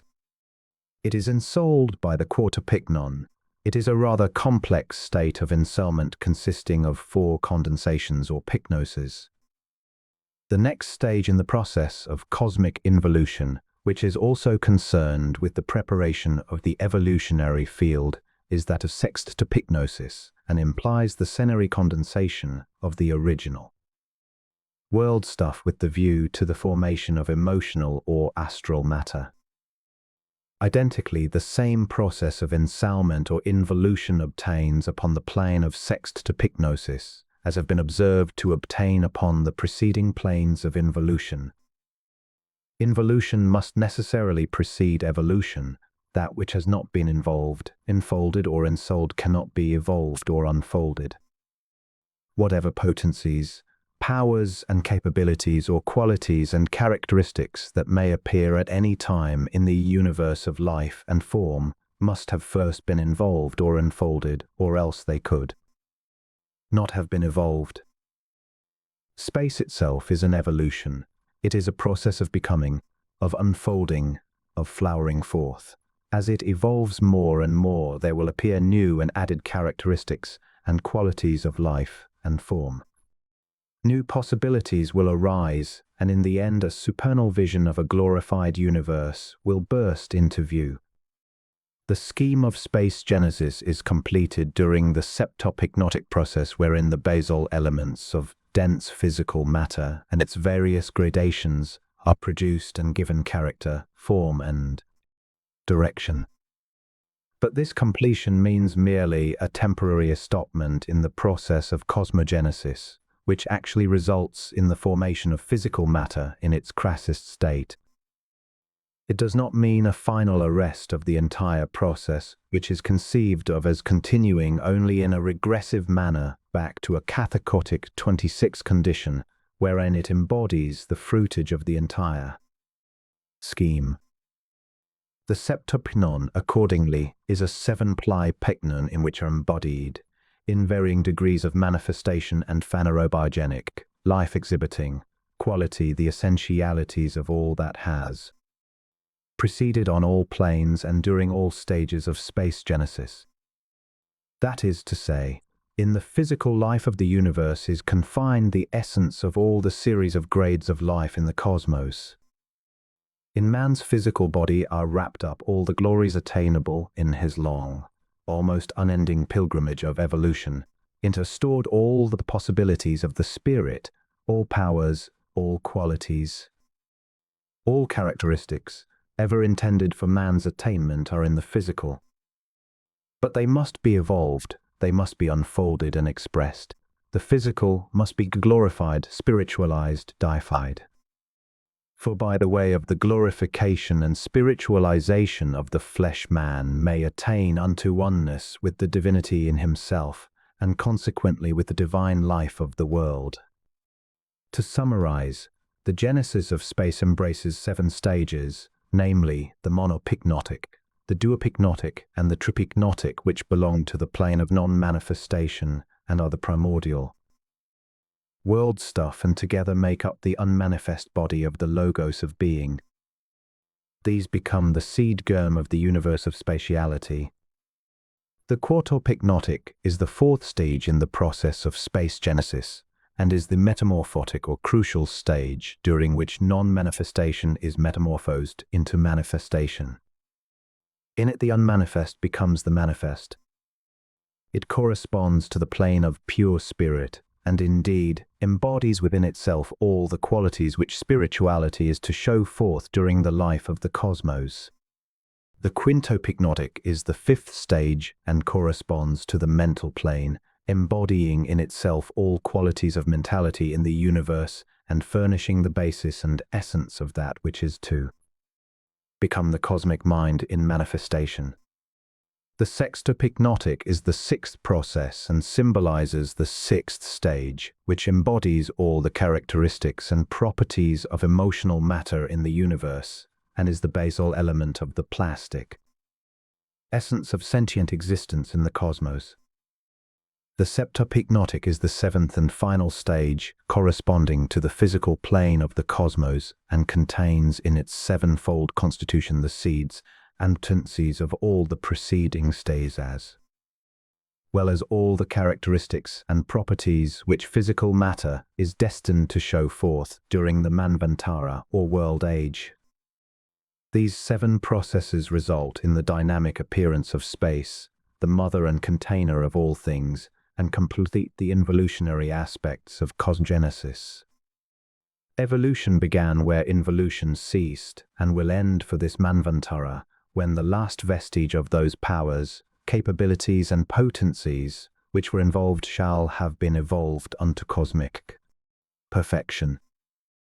The measure of the great cosmic space form was sealed at the close of the involutionary movement of the great life wave. Then its metes and bounds were fixed by the fringe of cathecosity which circumscribed it. If it be true that the reader found it extremely difficult to grant the connotations of the symbolism when the mental or quintopycnotic stage was reached, when elative cognizance was given to the fact that space is also composed of mental matter, it may be still more difficult to grant the claim that physical matter is also essentially a part of space. But this is the implication. And therefore, it follows that all matter, all energy, all life and all mind, wherever it may be found in the great space form, is space itself and nothing but space. Hence, it appears that space is indeed the dynamism of the universe.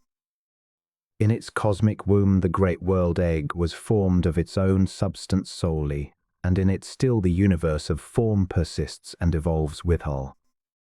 If it be suitable for the physicist to talk of gravitation, electricity, magnetism, and force, let him do so, for these terms serve the present category of human knowledge, but the human mind will not. Lament the day when it comes to recognize that these things, these forces, these aspects are nothing more than space activities and space phenomena. If a planet's place be preserved in space, it is because space, vital, dynamic, creative space, sustains it, and from its gentle, yet eternally firm grasp there is no escape. All that the planets, suns and worlds are, and all that they may ever become in this Manvantara or world age, have been derived from space, yea, are of the very essence of spatiality.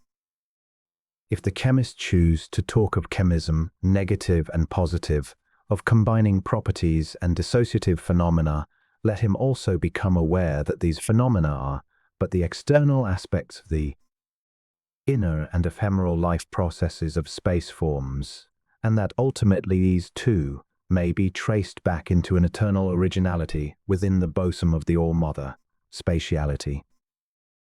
Dense physical matter, such as constitutes the physicality of celestial bodies in its ultimate dissociation, would, accordingly, be resolved into the original k-genetic formlessness which marked the k-geny of non-manifestation, although it would naturally be orderly and progressive, passing through the seven stages, septopycnosis, sextopycnosis, quintopycnosis, etc., until the end had been reached, meanwhile exhibiting in each plane the phenomena peculiar to the dissociative processes thereof.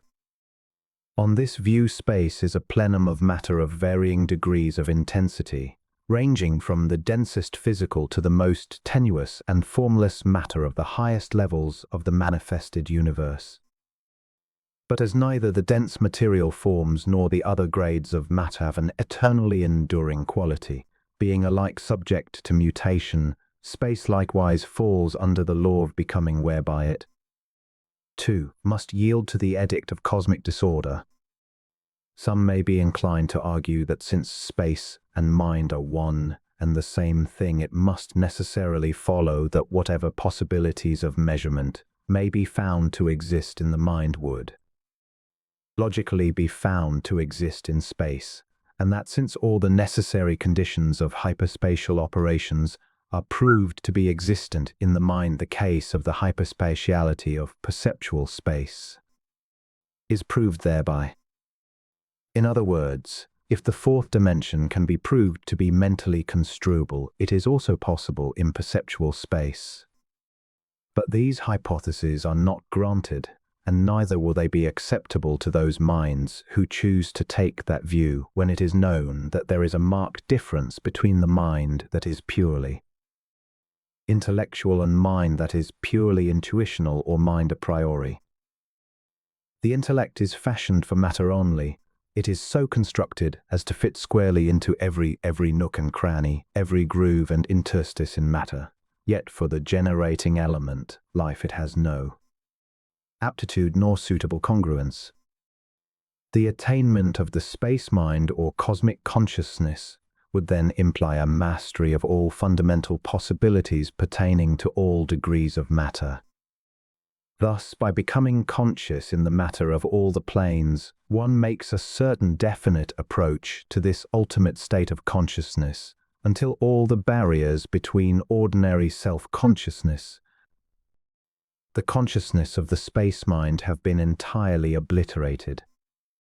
Pycnosis, in all of its septenary aspects, is concerned primarily with involution, or the preparation of the genetic elements for the work of cosmic evolution.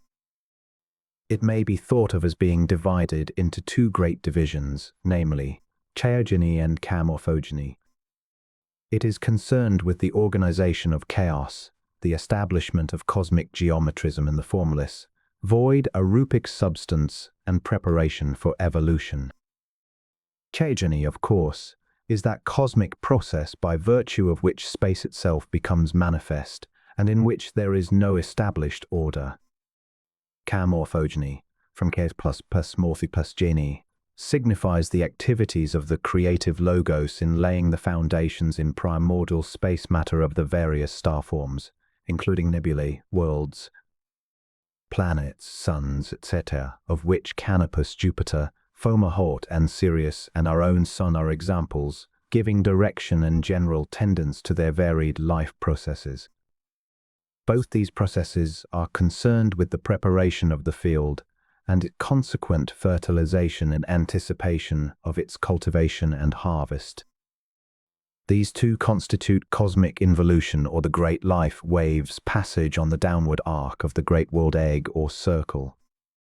It is during the chamorphogenic cycle that the constitution of the universe of manifestation is promulgated, when laws for its government during that manvantara are sketched out in the world of nascent spatiality, when the archetype of every imaginable or possible form is projected upon the impregnated screen of creation, folded in, pushed toward the center, involved, awaiting that time.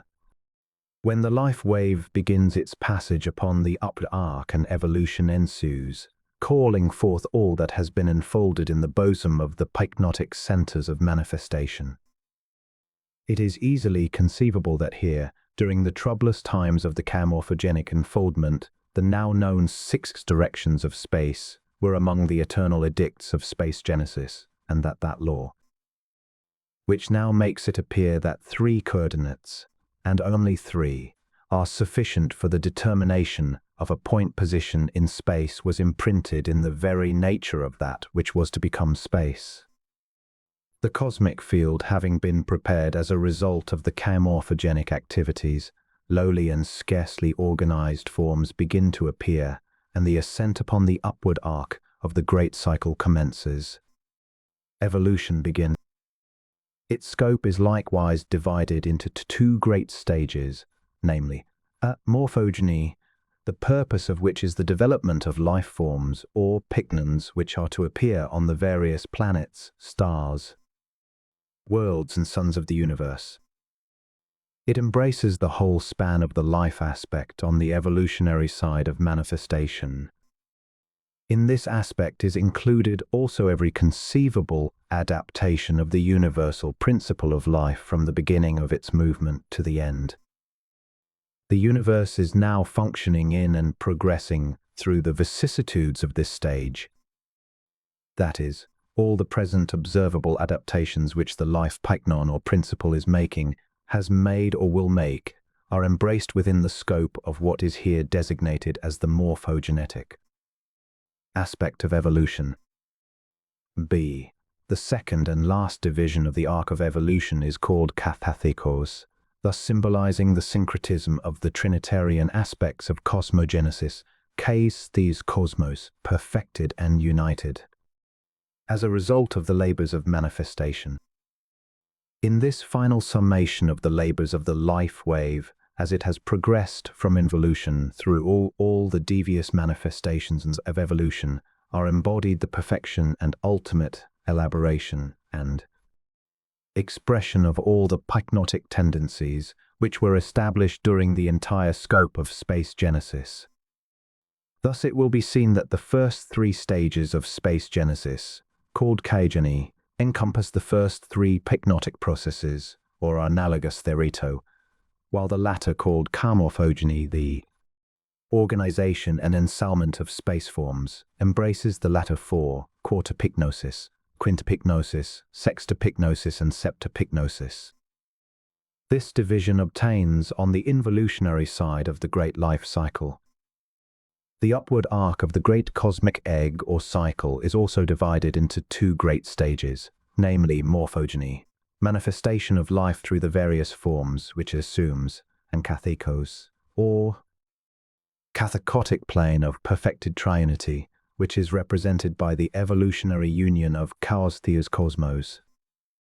Kathekos would, therefore, symbolize the ultimate elaboration of chaos into a well-ordered cosmos wherein are expressed all the possibilities which inhered in the archetypal plan of the creative logos or theos, and in which all had reached the ultimate perfection in the body of being of the logos himself.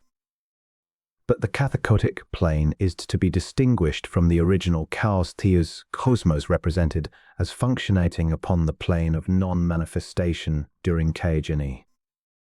Kathekos symbolizes the perfected manifestations of the triune aspects of the creative logos through the perfect forms resulting from the labors of cosmic evolution, while chaos theos cosmos symbolized as a triune glyph, the unmanifest trinity in the primordial beginnings of space genesis. One is the seed, the other the fully matured plant, one the egg, while the other is the full-grown bird, one the root, the other the fruitage, one alpha, the other omega, one the beginning, the other the end. The end, however, is reached only that, in due time, the entire scheme may be commenced again, once more utilizing the results of the preceding scheme of evolution as the basis of the ensuing one. Thus, after every cosmic day commences the cosmic night. The succession of cosmic days and nights is infinite. This infinity of becomings in the life of the cosmos is a necessary outcome of eternal duration. The above, thus briefly set down, is the symbolism of space genesis. It is commended to the reader as a basis for the conception that the real, essential, perceptual space is something far more wonderful, more fundamental than either the geometrician or metageometrician has ever dreamed of, and yet the latter's consciousness is undoubtedly being appulsed by the fingers of a new species of conceptualizations which, one day in the not-too-distant future, will arouse in it the faint hungerings after the realization of the real space nature. These mathetic appetites thus brought into being will finally lead the human mind into the Elysian fields of cosmic consciousness, where for another million years, perhaps, it may feed upon the mysteries and hypermysteries to be found in the granaries of the space mind. The study of space in its wider and deeper meanings is necessary in order that a clearer understanding of its true significance as the subject of geometric researches may be gained. It is confessed, however, that there is neither direct evidence nor implicative authority for any assumption that the view herein outlined affords any justification for the notion of the n-dimensionality of space.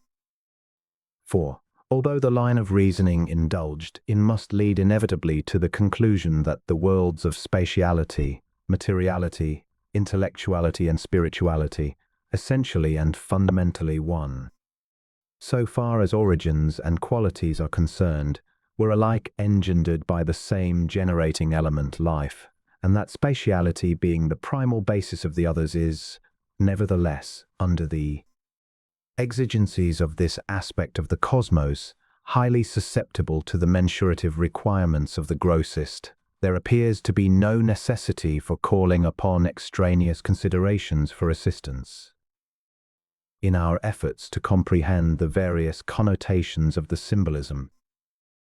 Then, too, it is easily conceivable that under conditions where these elements, spatiality, intellectuality, and materiality, are not only coextensive but interpenetrative, there is no justification for the assumption that they must exist in layers or manifoldnesses, or in discrete degrees, separated from one another as if they were constituted of different substances and occupied different spheres.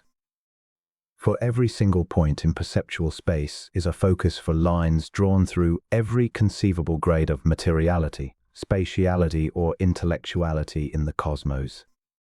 And the same system of coordinates which is necessary and sufficient for the localization of a point in our space is also sufficient for the location of a point anywhere in the entire world of spatiality, intellectuality, or spirituality. In fact, the external, visible worlds of materiality and spatiality are nothing more than the mass termini of lines extending from divinity to physicality, from primordial originality to cosmic modernity, and it is intellectually conceivable that progression back over the grooves made by these mass termini of lines would lead directly and unerringly to originality itself. In spite of the manifold pycnoses which we have shown to characterize the symbolism of space genesis, it is a very simple matter, for the entire scheme could and must have proceeded along strictly tridimensional lines. Tridimensionality must have inhered in the primeval archetype of space, or else it could not appear as an outstanding fact of perceptual space now, for all that we can now observe in space as characteristics must have first been included, enfolded, involved, before it could have been evolved. Hence, it is to be remembered that we are today dealing with the expressions of tendencies and principles which inhered in the manifested universe as potentialities in the very beginning. The alphabet of space genesis consists of 5 characters, namely the point, the line, the triangle, the square, and the circle. These are the pentagrammaton of space, of intellectuality, materiality, and of spirituality. They constitute the basis of cosmic geometrism. With these all geometrical figures may be constructed. With them all magnitudes may be delineated and projected. They describe every conceivable activity of the creative logos and designate the bounds of the entire scope of motility of cosmogenesis. In Figure 19 are shown the dot, the line, triangle, square, and the circle which together form the cosmic pentaglyph. The point symbolizes cosmic inertia, inactivity, or the beginning of motion.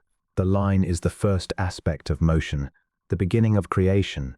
The triple aspect of cosmogenesis is symbolized by the triangle, Chaos theos cosmos, the unmanifest trinity. The square emblematizes cosmic being in evolution, while the circle is the syncretism of all these and stands for the perfected cosmos, or the cosmos in process of perfection. Very truly did Plato remark, God geometrizes, for the pentagrammaton, the point line triangle square circle, is the deity's way of manifesting himself. But there is here no need for space curvature nor for triangles whose value is greater or less than 180 degrees. There is no need even for the mathematical fourth dimension. It cannot be believed, however, that metageometricians are really in earnest in what they suggest of hyperspace and n-dimensionality. It cannot be believed that they are entirely satisfied with what they have found of the so-called hyperspatial, and yet some of them are fanatically patriotic over the newfound domain, some are even intolerant. But there are others who look upon the fabric of metageometry as a stepping stone to space realities, a milepost on the path to the realization of a higher consciousness, the consciousness of the space mind or cosmic consciousness. And may this not, after all, be the goal of the human intellect, now slightly distraught by the exuberances of youth and the joys of a new mental freedom? The work of the future mathematicians will be the destruction of the tumorous inconsistencies to be found in the various non-Euclidean systems of geometrical thought, the elimination of the novelties and the nonsensicals, the synthesizing of those elements which are sanctioned by the space mind and the building thereon a sane interpretation of space phenomena in the light of illuminations received from greatly extended faculties and a participation in that larger consciousness into which the human race seems slowly to be emerging. The domain of hyperspace is but the fairyland of mathesis, peopled with goblins, gnomes, kobolds, elves and fays, which are the spaces, dimensions, propositions, ensembles, and theorems of the metageometrician.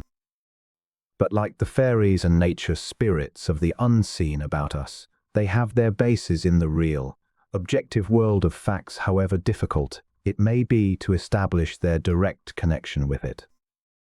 As the gay, invisible sprites of phantom land represent intelligent natural forces at work in the furtherance of the evolution of forms, so the impalpable things of mathesis are emblems of cosmic forces at work in the upbuilding of structures of higher consciousness, which shall be towers of vision for the human soul, whence it may view the hill crests of infinite knowledge and the low-lying plains of cosmic mysteries.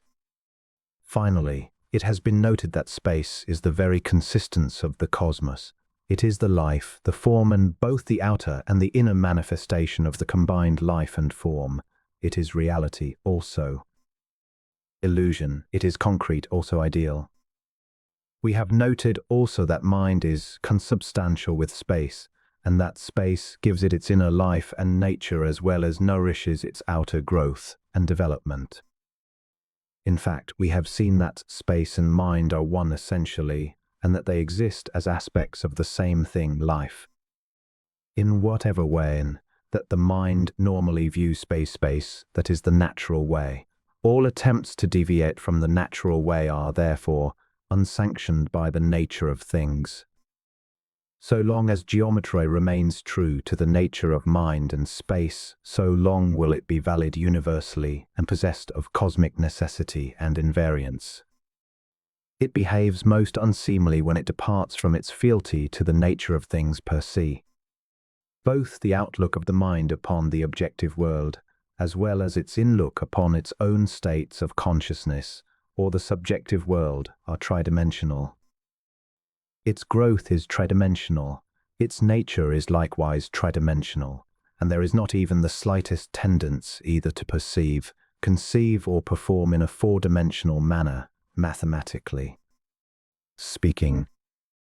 Trace out the biologic development of each mental faculty, from the mind of the moneron to the mind of the most highly developed man, and it will be found that everywhere and always, without variation or exception, The nature of each of these has been to express itself tridimensionally and naturally. There is not even the slightest sign of so much as a germinal appetence for the force space.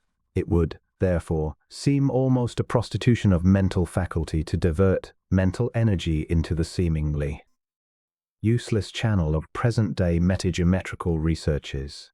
Yet, it must be admitted that even though the end sought cannot be attained, the final results of the intellectual delvings into the dread homogeneity of cosmic origins and the consequent realization of the awesome coevalism of mind and space, whence shall arise the recognition of the wondrous unitariness of all existences, will be that we shall come upon that thrice mysterious contrivance, the heart of divinity, the cosmic space center in which abide the roots of the great, all in a marvelously indescribable unity and infinite originality.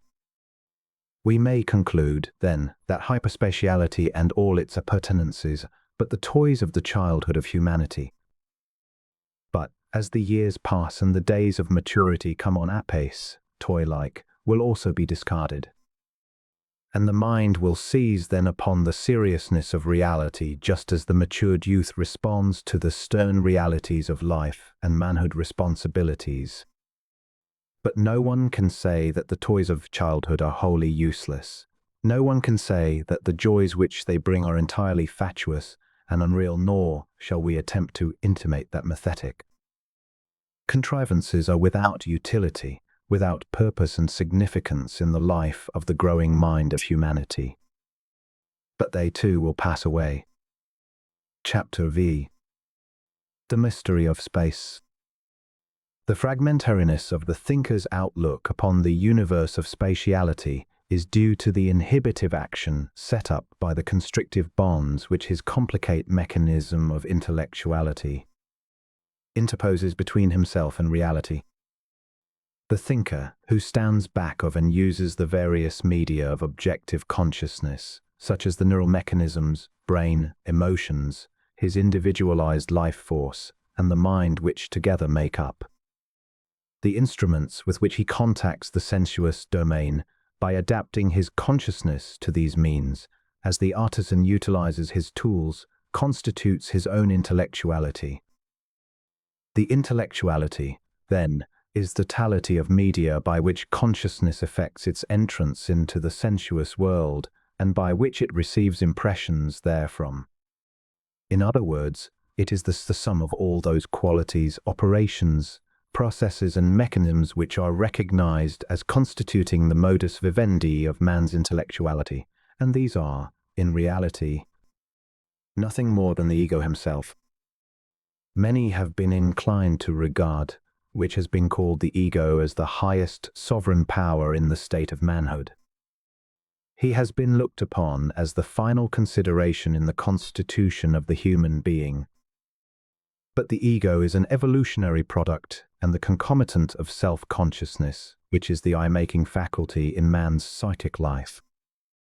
It is that quality of consciousness which makes man conceive of himself as a separate, detached, and independent being.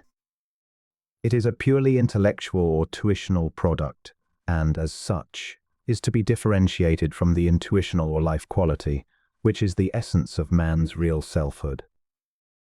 With respect to the thinker, the ego occupies precisely the same status as the agent to his principle. As the agent is the representative of the principle in all matters which come within the scope of his prescribed jurisdiction, so is the ego the agent of the thinker, who is a spiritual intelligence. Accordingly, from an ethical viewpoint, the thinker is responsible for the acts of the agent and can in no wise escape the penalties accruing as a result of the agent's violations.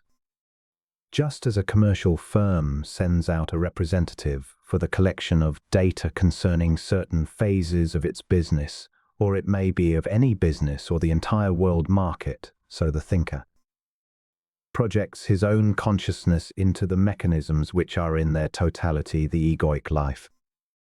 That is, he sends out his agent, the ego, into life and into the objective world of facts and demands that he shall convey to him, from all points of the territory which he is expected to cover, reports of his findings.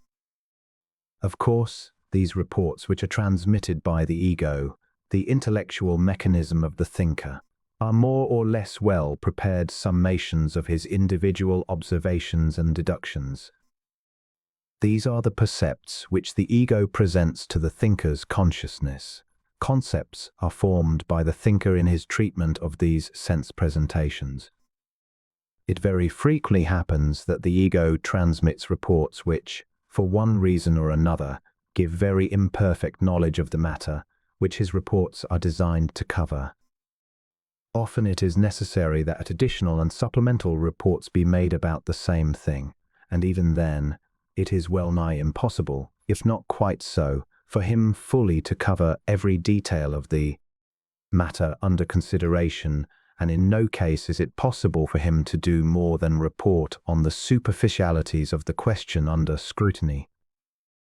If the ego, in his operations, be imagined to be hampered by similar circumstances and difficulties as those which would ordinarily beset a commercial attaché, it will then be clear that his reports must ever be fragmentary because of the inaccessibility of much of the data which would be necessary for a full report, and further, because of the inadequacy of his methods and means of gathering data due to the inherent limitations of his capabilities, endurance and perspicacity, and innumerable other limitations and difficulties which must be faced in all search for the real. So that, while the sufficiency of the means which the ego enjoys at this stage for all practical purposes is granted, no hesitancy is entertained when it comes to a discovery of the reals of knowledge, in declaring their insufficiency. Then, too, when it is remembered that these egoic reports are in the nature of neurographical communications which are similar to telegraphic dispatches and must pass through several stations as ganglia, etc., often being relayed from one to another, it will be quite apparent that much, even of the original quality of the missives forwarded, will have been lost or radically changed in some way before it is finally delivered for the inspection of the thinker himself. It not infrequently happens, even in perfectly normal beings, that the ego, in filing, recording, transcribing, interpreting, translating, and otherwise preparing these data for the thinker's use, lets a cog slip, misplaces some of the data, loses or destroys fragments of it, and so is unable to maintain a complete portfolio of his materials. As the thinker is entirely dependent upon his agent, the ego, for the trustworthiness of his information covering the matter of the sensuous world, it is obvious that at best his information is very fragmentary indeed, and necessarily so when it is considered that the modus operandi of his agent and the difficulty of his operations are so complicate as to magnify the obstructions in the way to complete freedom in this regard. To continue the similitude of principle and agent, it may be asserted that it is also true that the commercial house that sends out its attaches frequently will send letters containing directions as to procedure, sometimes censuring for past delinquencies, and sometimes commending for praiseworthy deeds, and this, too, in addition to the original instructions which were given at the outset. It even comes to pass that the Home Office, because of some meretricious accomplishment, as the marked increase of efficiency shown by the agent's close application to his duties and the consequent success of his operations, confers certain favors upon the agent or removes some of the restrictions which were originally imposed, gives an increase in salary or promotes the agent to a higher and more lucrative office with larger powers and greater authority. This is analogous to what the thinker does for the ego. For he not only receives reports from the ego, but often in the shape of intuitions, gives additional information as to the proper manner of doing things, sheds more light upon some obscure operation, commends for duty well performed, condemns for failures or for wrongdoing, rewards arduous toil with greater powers of vision, keener insight, greater capabilities, in fact promotes the ego in the sight of other egos by marking him out as an exceptional ego. But the curious aspect of this procedure is that, in time and after the ego has been repeatedly commended and promoted and otherwise favored by thinker, he begins to think that he owns the firm, that he is the life and main support of the whole corporation. He becomes arrogant, self-willed, and finally falls into the illusion that he alone is responsible for the phenomenal success of the firm. This is the source of that illusion of the intellect, which makes itself think that the ego is all there is to man, that his instruments of operation in the objective world are the only kind of instruments that may be used, that his method of gathering data about things is the only safe and sure method, and so it develops that the intellectuality is the source of man's separateness, his individuality, and his apparent aloofness from other men and things. It is, of course, needless to point out that in this way the intellect comes to be the tyrant of man, ruling with a rigid monopoly and as an all-exclusive autocracy. From the above implications, it would appear that the intellect and the intuitive faculty are two separate and distinct processes, and so they are. One is the inverse of the other. The tendency of the egoic life, or the intellect, is for the external, while the intuition is an internal process. The intellect acts from without towards the interior, while the intuition acts from within outward. The intellect is the product of the intuition, which is another term for the consciousness of the thinker on his own plane. Just as the child lives a separate and distinct, though dependent, life from the parents, so the intellect has a modus vivendi, which is distinct and separate from that of the thinker, and yet it is, in all points, dependent upon the life of the thinker. Here again, we find an analogy in the relation of the child to the parent. As some children are more amenable to the will of the parent than others, so, in some persons, the intellect is more amenable to the action of the intuition than in others. Yet it is a certain fact that the more the outward life is governed by the intuition, that is, the more the intellect responds to the intuitive faculty of the thinker, the higher the order of the life of the ego and the more accurate his decisions and judgments. In fact, it assuredly may be asserted that the place of every individual in the scale of evolution is determined in a very large measure by the degree of agreement between the intuition and the intellect, or by the ease with which the intuition may operate through the intellect as a medium. At least, the quality of one's life may be determined directly by these considerations. The thinker being himself a pure spiritual intelligence, living upon the plane of spirit, and therefore unhampered by the difficulties which the ego meets in his operations in the objective sensorium, and possessed of far greater knowledge, is correspondingly free from the limitations of the ego, and very naturally closer to cosmic realities. Hence, he is better situated for the procurement of correct notions of relations, essentialities, and the like.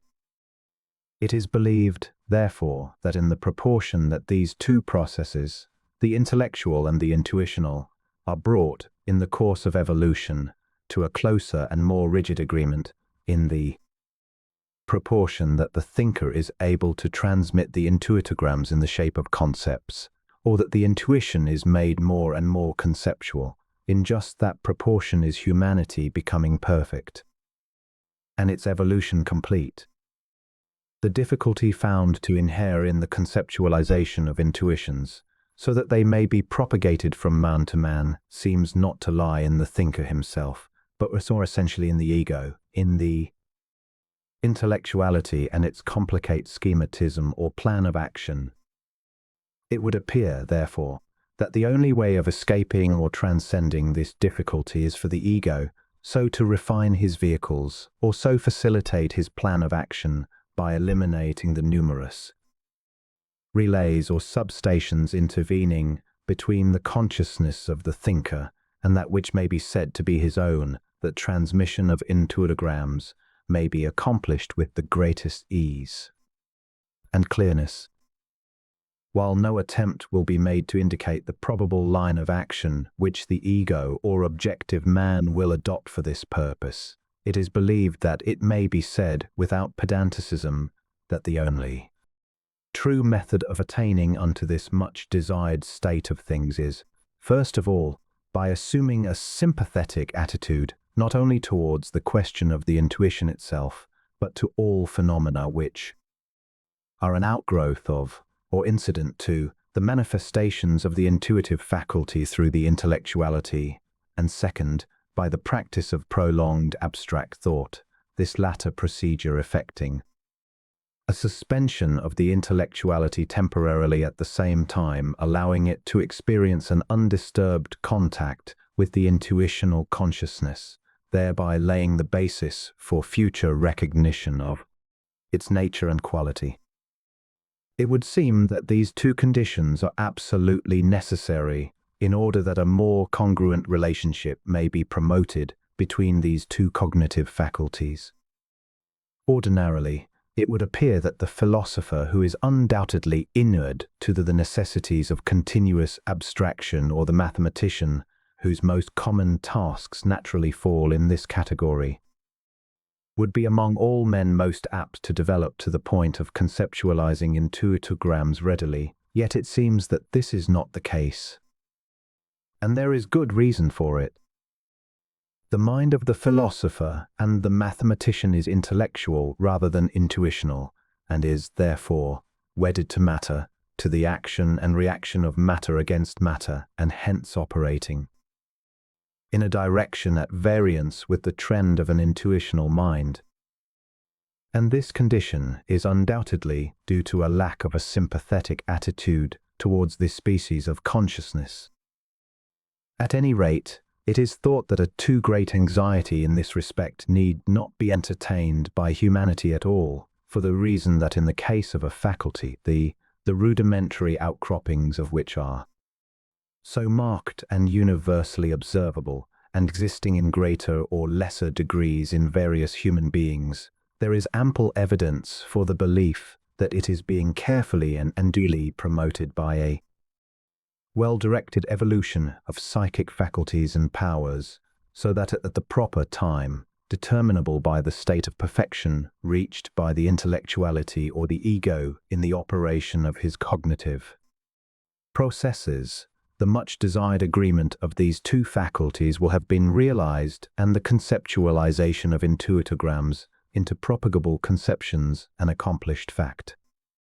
Until this goal shall have been reached and the intuition shall have overshadowed the intellect, as the intellect now overshadows the intuition, or the consciousness of the ego, derived from the interplay of the thinker's consciousness among the various elements which constitute the ego himself, shall have been merged with that of the thinker, the outlook must remain fragmentary only, becoming a well-ordered whole as the barriers of dissidence are broken down in succession.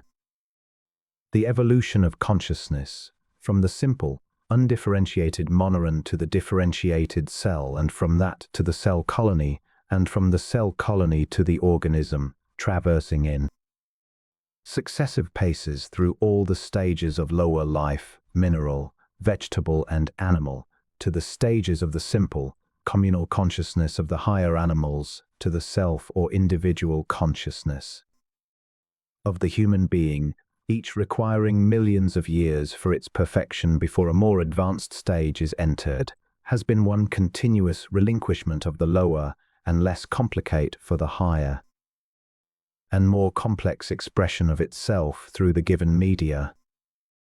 When a newer and higher stage of consciousness is being entered by humanity, its appearance or manifestation is first made in the most advanced of the race, and that only in a dim, vague way.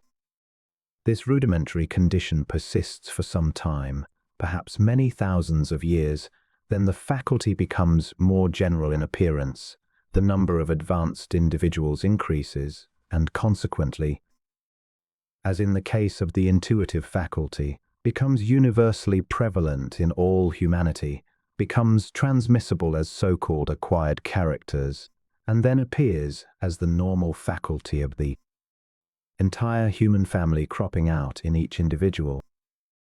Thus, in passing from the few advanced ones in the beginning to that stage, where it becomes the common possession of all, a faculty requires many thousands of years for its perfection, and especially has this been true in the past history of the development of human faculties.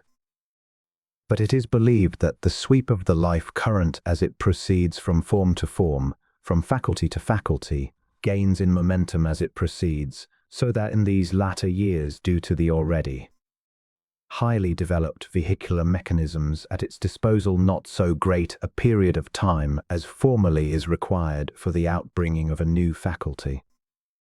It might well be that while in the past hundreds of thousands of years were necessary in the perfection of organs and faculties, in these latter days only a few thousand, perhaps hundreds, may be necessary, and that in the days of the future, not even so many years may be required to universalize a faculty.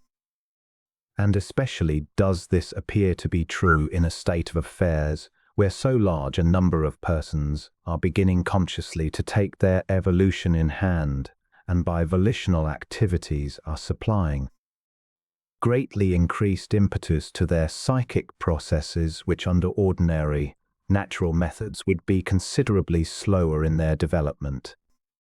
It is quite obvious that all cultural efforts, when applied to the betterment of a given plant, animal, or faculty, result in a corresponding hastening of the process of growth far in excess of what that growth would be under normal, natural conditions.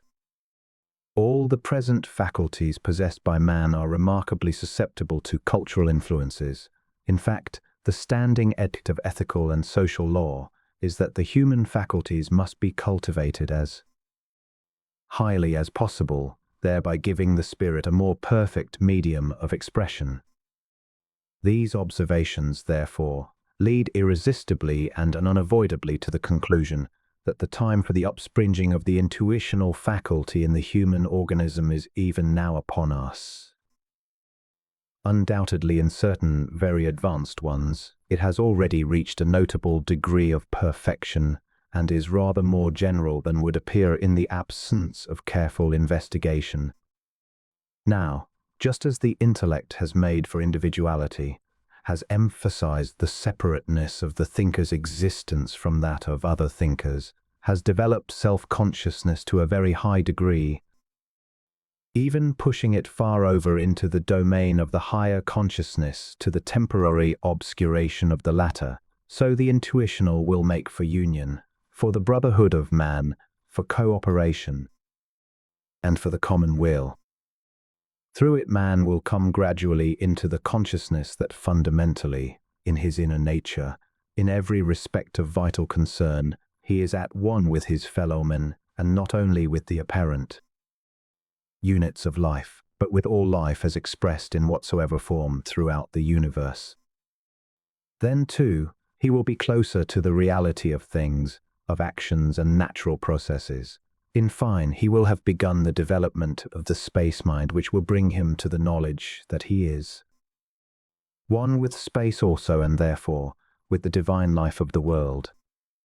One of the peculiarities of the vital force, which shows itself in the consciousness as man's intellect, is its growing automatism, or that tendency which enables the consciousness to perform its functions automatically and thus allow opportunity for the development of newer and higher faculties. Actions, oft repeated, tend to become automatic. This is also true of thought and consciousness. It is one of the beneficent results of abstract thought that it develops, or tends to develop, a kind of automatism whereby a marked saving in time and energy is effected. This affords opportunity for other things. It is undoubtedly true that in the days of the truly primitive man, his consciousness was more completely engaged in the execution of the ergonic functions of cells, organs, and tissues, that all those Processes which are now said to be involuntary and reflexive were at one time, in the distant past of man's evolution, the results of conscious volitions. This is a condition which must have preceded even the development of the intellect itself. Indeed, there could be no intellect in a state where the entire modicum of consciousness was being utilized in the performance of cellular and histologic functions.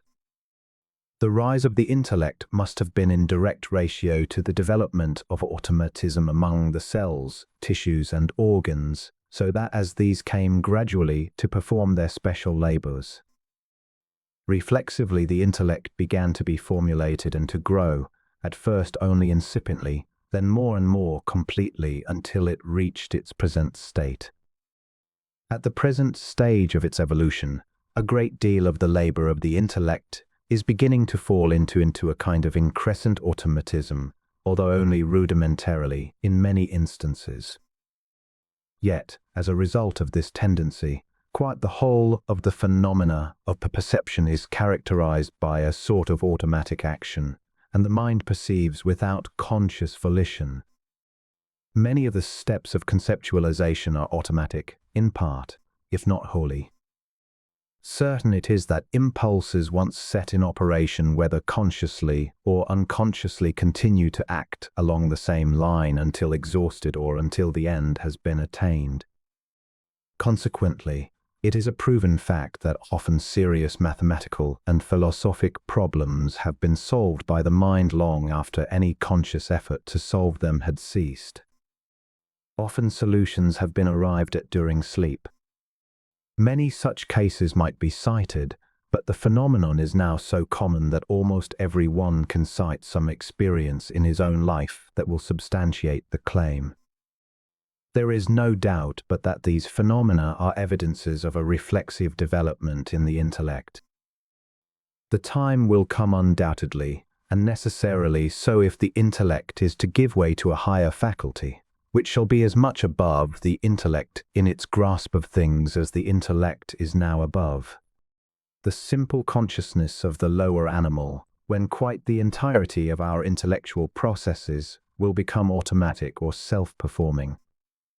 What then remains of the egoic schematism, after its transmutation or elevation as the organ of the intuitional consciousness, will be utilized as the organ of the thinker's involuntary cognitive processes. This will mean that all of that laborious ideation, which is now the abstract thought of the thinker, will be performed automatically, leaving the higher aspect of the egoic consciousness free to conceptualize or intuitograph the intuitions. Perceptualization then will be replaced by conceptualization. This latter will occupy about the same status as the former does now, and necessarily perception will be more complex. In other words, while we now perceive simple percepts, which are again arranged into concepts making a composite picture of the object, we shall then be taking in the composite picture of the object at first hand, thereby dispensing with the rather slow process of perception as it now operates. We shall still be perceiving, but what we perceive will be concepts rather than percepts, as at present. The increased powers of intellection gained as a result of the increscent automatism in the intellect, the flowering forth of the intuitive faculty, and the general enhancement of the intellect throughout all its processes will enable it to entertain concepts or composite picture of things just as readily and as perfectly as it can at present deal with a single percept. Concepts will be replaced by superconcepts or intuitographs. Increased perspicacity will enable the thinker to manipulate the concepts and intuitographs with the same ease and readiness, and withal the mind will have attained unto an almost unrealizable freedom in its search after truth. The outcome of this new adjustment, which, of course, will not spring up at once, but by insensible degrees, will be the clarification and unification of our knowledge. It will mean also the simplification of it, the obviation of diversities of opinions, the springing up of a new and winnowed system of philosophy which shall be the true one. Further, it will imply the lessening of the probability of error in our judgments and conclusions, the removal of illusion to a much larger degree than today is possible, and the realization by every one of something of the essence of things, of causes and effects, of actions, operations, natural forces and laws. In fact, a condition of mind which will present to the consciousness the simple truth above every conceivable phase of cosmic life which may come within the scope of the thinker's observation. The further implications of this view are that there is a difference between the thinker and the intellectuality. The thinker is eternal and partakes, therefore, of the very essence of primordial originality, while the mentality is an artificial process, the resultant of the adaptation of the thinker's consciousness to his vehicular contrivances of objective cognition and the interplay of his life among them. If the appearance of a choppy sea disturbed by the passage of a brisk breeze over its surface be imagined, a similitude of the great ocean of life may be envisaged. The wavelet crests symbolize the egos. The base of the wavelet, which is one with the great sea of water, represents the thinker, which is one with the divine life and consciousness of the cosmos. Just as wavelet crests are continually springing up and falling back into the sea, so are egos continually being cast forth and reabsorbed into the universality of life, only to be recast as a wavelet crest or ego upon the surface of the moving ocean of life. And so, in this respect, the universum of life and consciousness, which are essentially one, is in a constant state of ever becoming, unbecoming, and re-becoming. Another implication is that, on account of the diversity and complexity of the means of contact with the external world, it is not possible for the ego to arrive at more than a fragmentary understanding of even the latent geometrism of life, mind, and materiality. In our examination of the sensuous world, we are very much like the three blind men set to examining an elephant, one set to scrutinizing his trunk by means of his sense of feeling. When asked for his judgment as to what the elephant was, he declared it was a snake. A second who began with the legs found it to be like huge pillars, and a third who caught hold of the elephant's tail and declared the elephant to be like a rope. Each one of the blind men described what he was able to perceive. To each what he felt was all there was upon which he could render judgment. And so, artists, philosophers, mathematicians, musicians, mechanicians, religious seers, metaphysicians, and all other types of mind are just so many blind men set to the examination of an elephant, or the sensuous world. Each one confidently believes his view to be correct. Each one is satisfied with the deliveries of his senses. Yet no one of them is wholly correct. No one of them has seen every phase and aspect of the problem. Does it not, therefore, appear to be the more reasonable and urgent that the view which synthesizes the judgments of all the possible examiners, thereby constructing a composite idea of the entire mass of judgments, is the more reliable and the more correct? Referring again to the dual intelligence, the ego and the thinker, which together constitute man, it is deemed necessary, in order to present the concept of this duality to the mind of the reader in the way that shall enable him easily to recall it, to designate the egoic intelligence as the egopsyche, and the thinker's intelligence as the omnipsyche.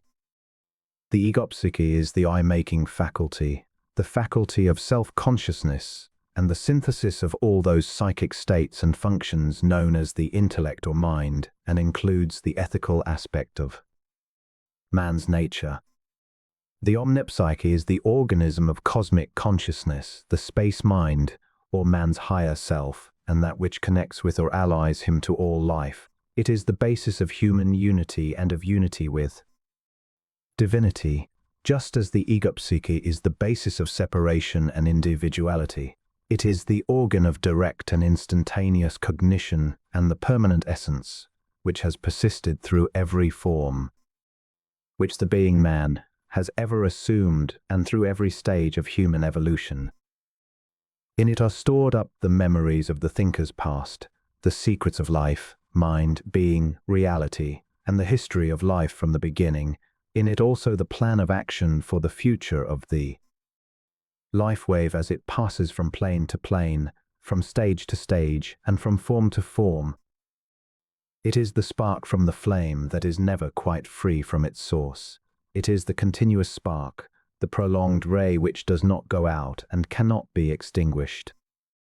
It is that in man which, when full union therewith has been attained, makes him a god in full consciousness. The omnipsyche is really a neglected and overlooked factor in doctrine of evolution.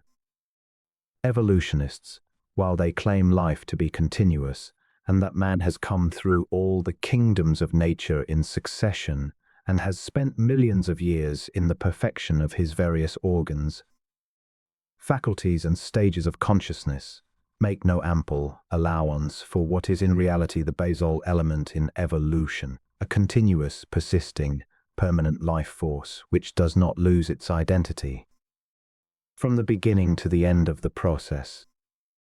This fact, that spark of life which set out upon the evolutionary journey as a monoran has glowed steadily from that stage to manhood, maintaining meantime its original purposiveness and intent, seems to be the most obvious consideration of the whole doctrine, yet has been more or less completely ignored. The elementary requirements of evolution would seem to establish clearly the necessity for some such eternally persisting principle as the omnipsyche, which is capable of such subtle adaptations to every conceivable form of life, and in which should be gathered up the evolutionary results of every life cycle.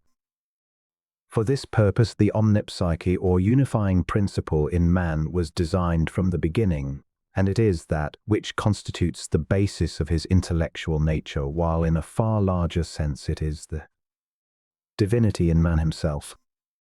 It is indeed strange that so important a factor as the omnipsyche should have been omitted by evolutionists. Yet it can be accounted for upon the grounds of the purely mechanistic character of all intellectual attempts at solving the problems of vital manifestations. But so long as men rely upon mechanical explanations of such phenomena, so long will they be prone to overlook the very essentialities of the problems which they devoutly wish to solve. The continuity of the physical germ plasm of the human species, 27 now quite generally admitted, would suggest, it seems, an analogous condition to the continuity of the psychic plasm called the omnipsyche, the only difference being that the omnipsyche is an intelligent factor, while the physical plasm is a medium of transmission, though non-intelligent. The omnipsyche is, therefore, the psychic reservoir of evolution into which are stored the transmuted psychics of monoran, amoeba, jellyfish, and every other form which it has ensouled, and acts as the storeroom of man's psychic operations as well as the source of his intellectuality. We turn now from the study of a sketch of the mechanism of man's consciousness, which gives at its best only a fragmentary view of the universe of spatiality, to a consideration of space itself in the light of its interrelational bearings upon the question of intellectuality. In the chapter on the genesis and nature of space, we have, in tracing out the engenderment of space, proved it to be basically one with matter, and indeed the progenitor of matter, also with life and consciousness. Further, it has been shown that all the characteristics of materiality are due to the adaptation of consciousness to it, and that out of this adaptation grew the intellectuality. A close approximation to this view was maintained by Kant when he discovered that our faculty of thinking, or the intellect, only finds again in matter the mathematical order or properties which our faculty of perceiving or consciousness has deposed there. It appears, therefore, that when the intellect approaches matter or spatiality, it finds always a ready yieldance to its demands, simply because intellectuality has previously established therein the delineation or map of the path over which it necessarily must traverse in its examination of the object of its pursuit. In other words, the cosmic mind in engendering materiality and spatiality has set up therein a cosmic order or geometrism. Both motor and intellectual progress, therefore, can be made through the world of spatiality because of the immanence of this cosmic geometrism, which lies latent in the very fabric of the world of substance, fashioning both the character and the nature of the intellect as well as of space itself, so that there is a perfect congruity subsisting between spatiality and intellectuality. Accordingly, it is impossible for either one or the other to transcend the grim grasp of the mathematical order, which binds them in such lasting and fundamental agreement. Extra spatiality may degrade itself into spatiality, and indeed in the very nature of the case, does so degrade itself, yet spatiality can never raise itself beyond the limits set by its engendering parent. Materiality may become more and more spatialized and consciousness more and more intellectualized, but they must proceed hand in hand, one not superseding the other. Being the essence of the natural geometry, which is everywhere immanent in the universum of matter, space becomes an organized and ordered extension, in fact is the totality of such organized and ordered extension, which conforms to the latent geometrism, the engendment of which it is the sole cause in the last analysis. Does it not appear, then, that all that mass of artificial geometry, which has sprung up as a result of departures made from this natural geometry, is utterly baseless and most certainly lacking in the cosmic agreement which spatiality lends to our primary conceptions? Of course, it is admittedly possible to devise certain conventional forms of logic and endow them with all the evidences of a rigid consistency, but which, because of their purely artificial character, will fall far short of any real conformity to potential geometrism which has been established in spatiality. And this fact is of utmost significance for all those who seek to find justification either logically or naturally for the existence of a multidimensional quality in space. For, if a clear, discriminative conception as to the categorical relationship, each to each, of the two kinds of geometry be carried in mind, it will not be easy to confound them, neither will it be difficult to discern where the one ends and the other begins. Now, the fourth dimension and the entirety of those mathematical speculations touching upon the question of hyperspace, dimensionality, space curvature, and the manifoldness of space are purely conventional and arbitrary contrivances, and do not meet with any agreement or authority in the native geometrism which we find inhering in space and which the intellect recognizes there. This conclusion seems to be obvious for the reason that, in the first place, the non-Euclidean geometries have been constructed upon the basis of a negation of the latent geometrism of space and intellectuality, and if so, is it reasonable to expect that either they or any of their conclusions should accord with the nature of that form of geometry so admirably delineated by Euclid? Obviously not. It is a matter of historical knowledge that the whole of the artificial non-Euclidean geometries consists of those purely conventional results which investigators arrived at when they denied or controverted the norms supplied by the natural geometry. When metageometricians found that they could neither prove nor disprove the Euclidean parallel postulate, they then set upon the examination of idealized constructions which negatived the postulate. The results thus obtained, although self-consistent enough, were compiled into systems of geometry which naturally were at variance with each other, and with this inherent geometrism which is found in spatiality and answered to by the intellect both normally and logically. Furthermore, there is another consideration which seems to be equally, if not more forbidding, in its objections to the coordination of the two systems of geometry, and that is the fact that the geometry of hyperspace is denied the corroborative testimony of experience, and this is true of practically the whole of its data. Indeed, there is perhaps no single element in its entire constitution which claims the authority of experience. This is undoubtedly the weakest point in the structure of the hyperspatial geometries.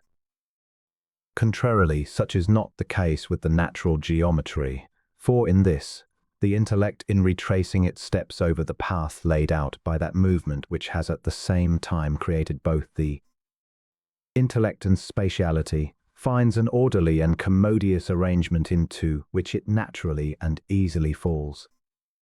So exact is this agreement of the intellect with the cosmic order, that if it were possible to remove the whole of spatiality and materiality, there would still be left the framework, which is this latent geometrism of cosmogenesis. But the fact that the intellect naturally fills all the interstices of materiality and spatiality, fitting snugly into all of them as if molded for just that purpose, by no means warrants the assumption that it would or does also fit the engendering factor which has created these interstices. The framework, the order or the geometrism of the cosmos has been established by life acting consciously upon the universum of materiality. And in order to establish this geometrism, life had to be mobile, active, creative. It could not remain static, immobile, and accomplish it. Being mobile, dynamic, creative, it passes on. It is like a fashioning tool which the cabinet makers use in cutting out designs upon a piece of wood. It moves and keeps moving until the design is finished, and then it is ready for more designing. Life is like that. It cuts out the designs in materiality, fashions the form, molds the material, and passes on to other forms. The intellect fits into these designs gracefully. But what it finds is not life itself, only the design which life has made. Hence, as there is neither an empirical spatiality nor materiality in conformity with which the artificial geometry of the analyst may be said to exist, and as it may not be said to conform to the path which life has made in passing through either of these, it is absurd to predicate it upon the same basis as the natural geometry.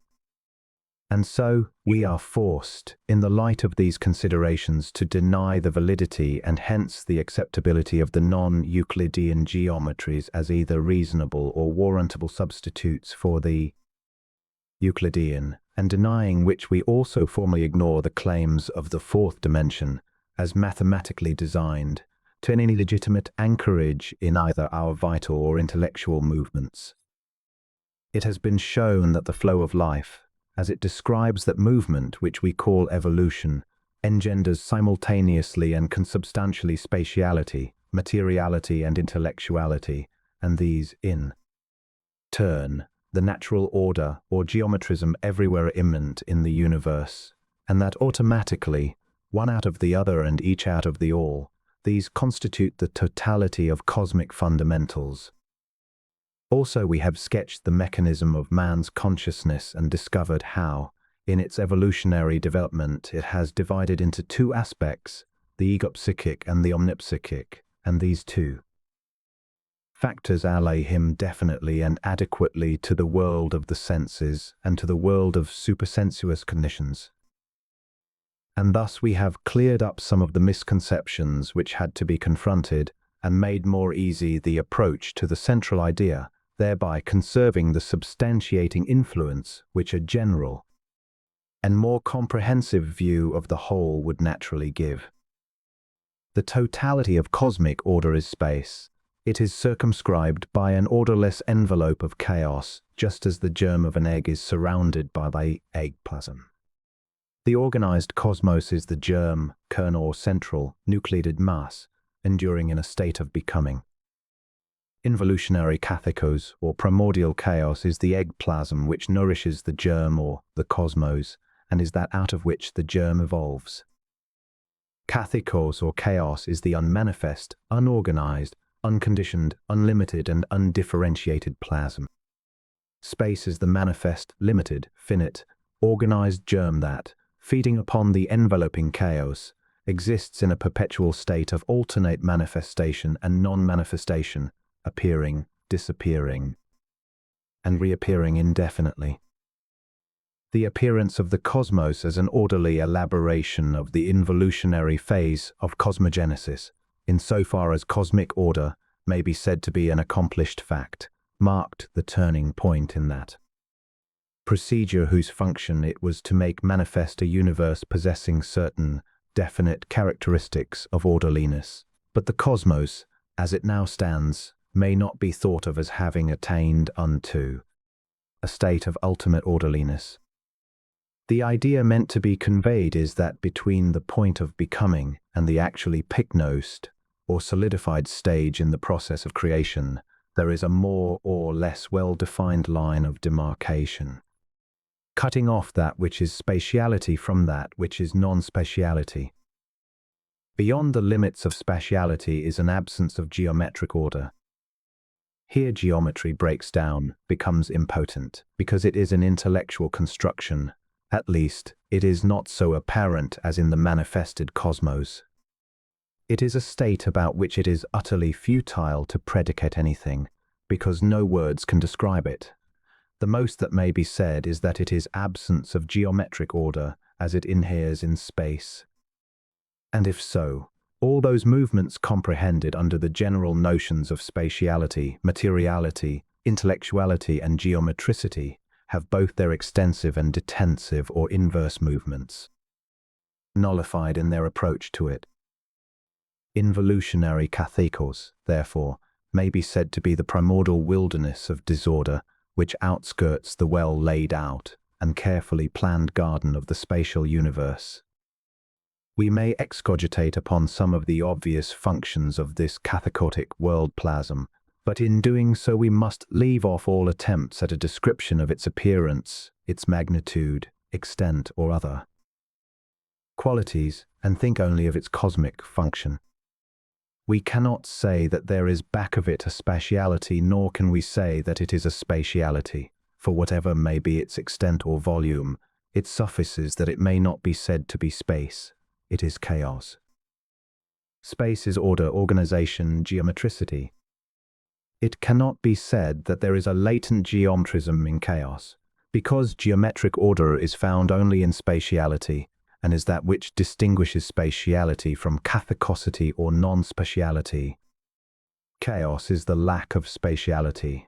This, of course, implies that it is impenetrable to the intellectuality or to vitality. All inverse movements such as is discovered as taking place in spatiality, and which results in the phenomenalization of space runs aground when it strikes against the rock-bound coast of kathekosity. We can only say that it is both the point of origin for the evolving universe of life and form and its terminus. It is the nebulosity out of which the whole came and into which all is ultimately occluded. A great and far-reaching error is made in all our thinking with respect to the cosmogonic processes when we postulate the complete absorption of chaos as an early act of cosmogony. Customarily, we think of cosmic chaos as a primordial condition whose existence was done away as soon as the universe came into active manifestation. This because it has been exceedingly difficult, if not quite impossible, for those whose privilege it was to determine the trend of philosophic thought to free themselves from the bondage of a dogma, which owed its existence to a traditional or legendary interpretation of facts that ought never have been so interpreted. Chaos is and ever shall be, so long as the universe itself lacks completion, fullness or perfection in purpose, extent and possibility. It is undoubtedly being diminished, however, in proportion as the cosmos is approaching absolute perfection. And when the last vestige of chaos disappears from the outer skirts of the maturing cosmos, there shall appear a glorified universe of indescribable qualities. Space being a perception a priori cannot be determined wholly by purely objective methods.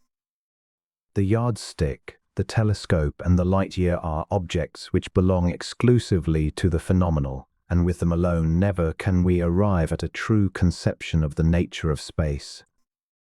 We can no more demonstrate the nature of space by the use of objective instruments and movements than we can measure the spirit in a balance.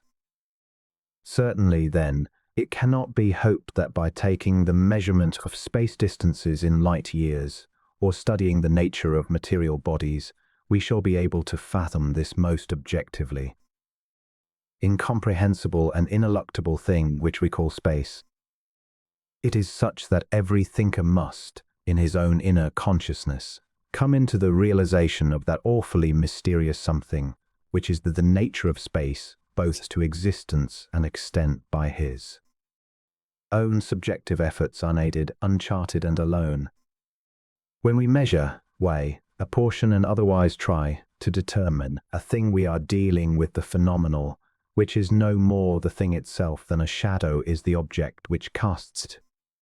What does it matter that metageometricians shall be able to demonstrate that space exhibits itself to the senses in a 4 or n-dimensional manner?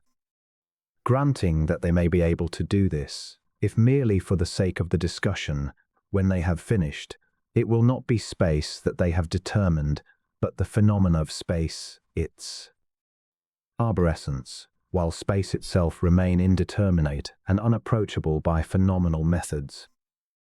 If there are curvature, manifoldness, and n-dimensionality, these are not properties of space, but of electuality in its cultured state, and when it is, therefore, removed from the native state of conception. Scientists may be able to weigh the human body, count every cell, name and describe every nerve, muscle, and fiber. They may even be able to know it in every conceivable part, and from every physical angle and relationship, and yet know nothing of the life which vitalizes that body and makes it appear the phenomenal thing that it is. So it is not by instruments which man may devise that we shall be able to determine the true nature and purpose of space. We must adopt other methods and means and assume other angles of approach than the purely objective in order to comprehend space which, being the sole inherent aspect of consciousness, can be understood best by applying the measures which the latter provides for its understanding. It would appear, therefore, that the best study of space is the consciousness itself, knowing which we shall know space. The universum of space, including the phenomenal universe, and its relation to consciousness may be likened to a conical funnel whose base represents the phenomenal world of the senses and whose apex, or smallest point, represents ultimate reality. In Figure 20, we have endeavored to symbolize graphically this conception of space. The base marked sensorium represents the sensible world. That marked realism symbolizes the ultimate plane of reality, the inner essence of the world, the plane of things in themselves. The cone arising from the base sensorium symbolizes the objective world as compared with consciousness. The subverted cone, with apex in the sensorium, represents the evolving human consciousness. The successive bases have the following symbology: self-consciousness, communal consciousness, microcosmic consciousness, macrocosmic or universal consciousness, the plane of the space mind. Consciousness, divine consciousness, catechotic consciousness, or the plane of final union with the manifest logos. Self-consciousness is that form of consciousness which enables the ego to become aware of himself as distinguished from other selves, or the not-self. The omnipsychic or communal consciousness is that form of consciousness from which arises the realization by the thinker of his oneness with all other thinkers and with other forms of life. Microcosmic consciousness denotes a still higher form of consciousness, as that which enables the thinker to become conscious of his living identity with the life of the world or the planet on which he lives. It represents a stage in the expansion of consciousness, when it becomes one with the consciousness of the planet upon which it may be functioning. Macrocosmic consciousness accomplishes the awareness of the thinker's unity with the life of the cosmos or universe. The space mind and the consciousness which constitutes it enable the thinker to comprehend the originality and the terminality of cosmic processes. It is archetypal so far as the life cycle of the universe is concerned, because the beginning, the intermediate portion, and the ending of the cosmos are encompassed within it. Divine consciousness is that form of consciousness which arises upon the unification of the thinker's consciousness with that of the manifest deity. It is, in fact, omniscience. The cathartic consciousness belongs to the ultimate plane of reality, to cosmic origins and chaogeny, and therefore pertains to the plane of non-manifestation. The implications are that in comparison with the sensorium, the thinker's consciousness is a mere point in space. It is, in reality, so small and insignificant that the extensity of the physical world or universe seems unlimited, unfathomable in meaning, infinite in extent. But as his consciousness expands, as it passes, in evolutionary succession from one plane of reality to another and higher one, the illimitability, the incomprehensibility and infinity of the universe grow ever smaller and smaller until the plane of divine consciousness is reached. Then the previously incomprehensible dwindles into insignificance, lost in the real illimitability, infinity and unfathomability of consciousness itself. Cosmic psychogenesis, as exhibited and specialized for the purposes of the evolution of the thinker, can have no other destiny than the flowering forth as the ne plus ultra of manifestation, which is nothing short of unification with the highest form of consciousness existent in the cosmos. It is not to be considered really that the scope of space is diminished, but that the growing, expanding consciousness of the thinker will so reduce the relative extension of it that illimitability will be swallowed up in its extensity. Consciousness, in becoming infinite in comprehension, annihilates the imaginary infinity of space. Accordingly, that which now appears to be beyond mental encompassment undergoes a corresponding diminution in every respect as the consciousness expands and becomes more comprehensive.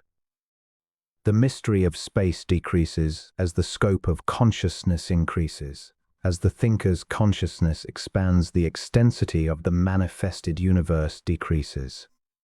Thus the mystery of every aspect of cosmic life lessens and fades away, as the intimacy of our knowledge concerning it becomes more and more complete. There is no mystery where knowledge is. Mysteriousness is a symbol of ignorance or unconsciousness, and that which we do not understand acts as a flaming sword, keeping the way of the temple of reality, lest ignorance break in and despoil the treasures thereof.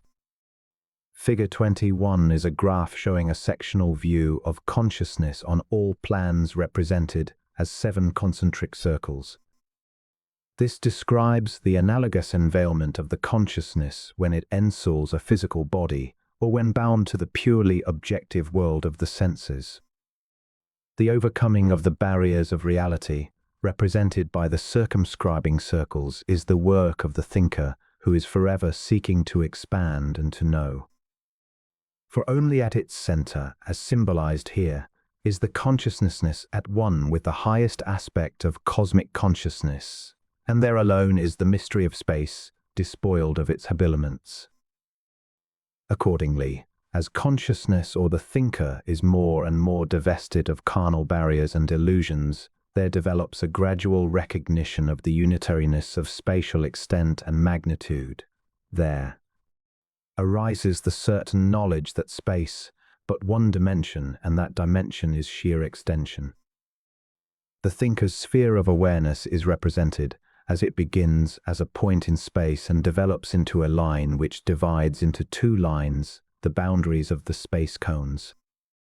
Thus it may be perceived that the ancients had a similar conception in mind when they symbolized cosmogenesis with the dot, the line, and the circle with diameter inscribed, which together represent the universe in manifestation. We realize the impossibility of adequately depicting the full significance of the inverse ratio existing between the extensity of space and the increscent inclusivity of consciousness by means of graphs, for neither words nor diagrams can portray the scope and meaning of the conception in its entirety. Yet they aid the intellect to grasp a ray of light, an intimation of what the thinker sees and understands interiorly. In this connection, it is interesting to note the function of the ideal in the evolution and expansion of consciousness. The ideal has no perceptual value. It has no status in the world of the senses. It is unapproachable either in thought or action, and therefore lies beyond the grasp of both the intellectuality and the vitality. It is indescribable, inconceptible, and searchless. For the moment that we describe, define, or approach the ideal, either intellectually or vitally, in that moment it ceases to be ideal, but actual. It flees from even the slightest approach. It never remains the same. It cannot be attained. At least its attainment causes it to lose its ideality. It is then no longer the ideal. It is like an ignis fatuus. The closer we come to it, the farther away it recedes. It hangs suspended before the mind like the luscious grapes, which hung before the mouth of the hungry Tantalus. As the grapes and the water receded from his reach at every effort he made to seize them, so the ideal remains eternally unseizable and unattainable. Whatever, therefore, is in our thought processes, or in our knowledge, that may be said to be ideal, does not really exist. The ideal is a phantom growing out of the nature and essence of the intellectuality. Its purpose is to lead merely the mind on, to allure it, to tantalize, and compel it to grow by exertion, by the struggle to attain, by the desire to overcome. In this respect, it serves well its function in the economy of intellectual evolution. It is a mysterious aspect of the original and eternal desire to live, which is the cosmic urge present in all organized being and has its roots hidden in the divine purpose of creation. Idealized constructions, then, are like Arabian feasts conjured up by a famishing mentality. They are like the dreams of a starving man in which he actualizes in phantom stuff the choicest finds in abundant supply for his imaginary delectation. The mind that is satisfied never idealizes, never makes an idealized construction. It is only when an ashing void is felt, when a longing for the realization of that which it has not arises within itself, when a feeling of distinct lack, a want, a hankering after something not in its reach takes possession of the mind that it begins to idealize. That is why some minds are without ideals. It is because they are satisfied with what they have and can understand. They feel no hungering for better and grander things. They have no desire to understand the unknown and the mysterious. Hence they do not idealize. They make no attempt to represent unto themselves picture of that which is beyond them. Such minds are dormant, hibernant, asleep, unfeeling and unresponsive to the divine urge. But the ideal is neither obtainable objectively nor subjectively, neither phenomenally nor really. So when we come upon the ideal in our mode of thinking, we have arrived not at a finality or end, but at that which is designed to lead us on to something higher, to nobler accomplishments and more extensive conquests. When we have devised idealized constructions, therefore, we should not therewith be content, but should scrutinize them, examine and study them for their implications, for thereby we may discover path and the guideposts to a new domain, a new ideal, following which we shall, in time, come to a point in our search for the real where the fluxional is at a minimum. We shall reach that something which will admit of no further struggle, the last chasm between the phenomenal and the real, and standing on the bridge, consciousness, which engages the twain, shall have a complete view of that sacred and imperishable land of cosmic realism, where like a fleeting cloud of sheerest vapor shall be seen the phantom ideal deliquescing and disappearing in the cold, thin air of the real and the eternal. Since space is judged to be infinite by the intellect occluded in such clouds of illusion and hampered by such constrictive bonds of limitations as it now endures, we have no right to conclude that the concept of infinity would still linger before the mind's eyes when the illusionary veil is removed. In fact, there is ample reason to believe, nay for the assertion, that the recession of the veil will reveal just the opposite of this illusion, namely that space is finite, and even bounded by the fringe of chaogenetic disorderliness. Either we perceive the real or we do not. Either the pure thingness of all objects can be perceived or it cannot be perceived. If not, granting that there is such a thing as the real, it must be within the ultimate range of conceivability. It also seems reasonable that realism exists somewhere, and if so, must be sought in a direction inverse to that, in which we find the phenomenal, and the approach thereto must necessarily be gradual, continuous and direct, and not by abrupt breaks, by twists and turns. The phenomenal must lie at the terminus of the real, and vice versa, so that by retracing the path blazed out by the real in coming to phenomenalization, we shall perhaps find that which casts our shadowy world, just as by tracing a shadow in a direction inverse to that in which it extends we may find the object which projects it. It is not out and beyond that we shall find the end of space. It is not by counting tens of thousands of light years that the supposed subs of space shall be attained. The path of search must project in an opposite direction, not starward but thinkerward, toward the subtle habitation of the consciousness itself. We err greatly when we think that by measuring distances we shall encompass space, for that which we measure and determine is but the clouds caused by the vapor of reality. It is, therefore, not without, but within, in an inverse direction that the search must proceed. Going back over the life stream, beginning where it strikes against the shores of solid objectivity, deeper and deeper still, past the innermost milestone of the self-consciousness, back into the very heart of the imperturbable interior of being, where the thinker's castle opens its doors to the great cosmic self. From that open doorway we may step out into that great mystery of space, limited, yet not limited, multi-dimensioned, and yet having only one dimension, veritably real and fundamental, the father-mother of all phenomena. Here the great mystery of mysteries is revealed as the citadel of the universal and the ultimate real. In this citadel, the plane of cosmic consciousness, space loses its spaciousness and time its timeliness, diversity its multiplicity, and onness alone reigns supreme. But the movement towards the center and circumference of space, after this manner, requires aid neither from the notion of space curvature, nor that of the space manifold, except, indeed, only in so far as a state of consciousness or a degree of realism may be said to be a tridimensional manifold. The feeling that space is single-pointed and yet ubiquitously centered has been indulged by mathematicians and others in a more or less modified form, but they have imagined it in the terms of an indefinite proceeding outward until in some manner unaccountable alike to all we come back to the point of origin.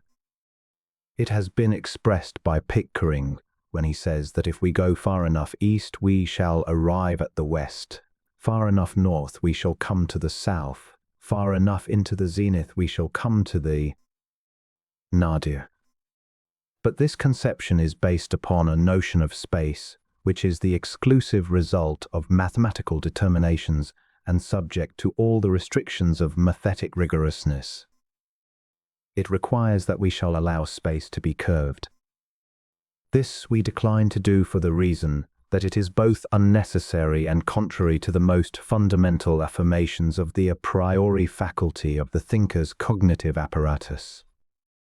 It would seem to be necessary only that we should extend our consciousness backward, revert it into the direction whence life came to find that which we seek. By extension of consciousness is meant the ability to function consciously upon the various supercosmic spheres or planes, just as we do on the physical. Yet it should be quite as easy to devise an idealized construction which would imagify the results of this ingressive movement of the consciousness as to represent the results of a progressive outward movement starward. Having done so, the examination of them could be conducted along lines similar to those followed in the scrutiny of objective results. What would it mean to the thinker if he were able to identify his consciousness with the ether in all its varying degrees? What would it mean if he were able to identify his consciousness with life and with the pure mind matter of the cosmos, and lastly, with the spiritual essence of the universe? What if his various vehicles of awareness were available for his purposes of cognition? What, indeed, if he could traverse consciously the entire gamut of realism and consciousness from man to the divine consciousness? Does it not appear reasonable that as he assumed each of these various vestures of consciousness, in succession, he would gradually and finally come to a full understanding of reality itself? It seems so. This view is even more cogent when it is considered that the limitations and consequent obscuration of consciousness are proportional to the number of vehicles or barriers through which the thinker is required to act in contacting the phenomenal universe. Common sense suggests that freedom of motility is determined by the presence or absence, more particularly the latter, of bonds and barriers, that the less the number of such barriers, the greater the scope of motility and consequently greater the knowledge. Plato evidently had this in mind when he imagined the life of men spent in cave-walled prisons in which their bodies were so fixed that they were compelled to sit in one prescribed position and, therefore, be unable to see anything except the shadows of persons or objects as they passed by. He conceived that men thus conditioned would, in time, suffer the diminution of their scope of consciousness to such an extent as to reduce it to identification with the shadows on the walls. Their consciousness would be mere shadow consciousnesses, the entire data of which would be shadographs, so that for them the only reality would be the shadows which they constantly saw. A similar thing really happens to man's consciousness limited to the plane of the objective world. Things which are not objective do not appear as real to him, if they do appear at all.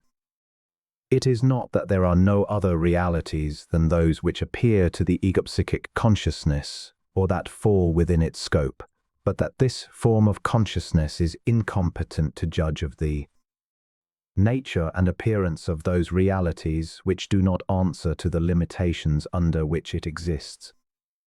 And so, with men whose data of consciousness or whose outlook upon the world of facts, or rather life, are confined to the narrow bounds of mathematic rigor and exclusiveness, there may appear to exist no realities which may not be defined in the terms of mathematics.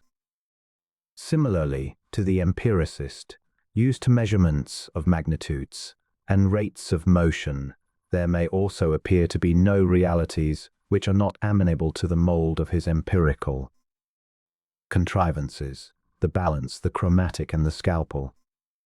All of these are shadow men constricted to the metes and bounds of shadows, which they observe only because they are ignorant of the realities which lie without their plane.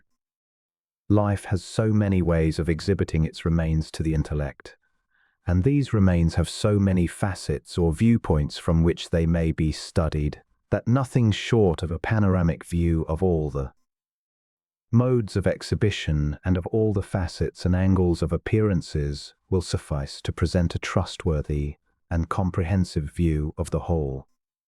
Then, life itself is so elusive, so unseizable by the intellect, that the testimony of all investigators are required to summarize its modes of appearance. And therefore, eventual contentment shall be secured only when the mass of diverse testimonies is reduced to the lowest common divisor, and for this purpose the operations of every class of investigators must be viewed as the work of specialists upon separate phases, facets, and angles of life's remains, and so is manifestly absurd for the empiricists, by taking note of the dimension, extent, quality, and character of the shadows, or one single class of angles, to hope to predicate any trustworthy judgments about either the realities which cast the shadows or underlie the angles, because whatever notion or conception they may be able to gain must of necessity be merely fragmentary and entirely inadequate. Despite this fact, however, we still have the spectacle of men who, studying the sensible universum of space content, endeavor either to make it appear as a finality in itself, or that the world of the real must necessarily be conformable to the precise standards which they arbitrarily set up in their examination of the objective world. It can be said with assurance that we shall never be able even so much as to approach a true understanding of the unseen, real world until we shall have changed our mental attitude towards it and cease to expect that it shall necessarily be fashioned and ordered in exactly the same way as the world of our senses, or that it shall be understood by applying the same methods of procedure as those which we use in our examination of the phenomenal, sensuous world.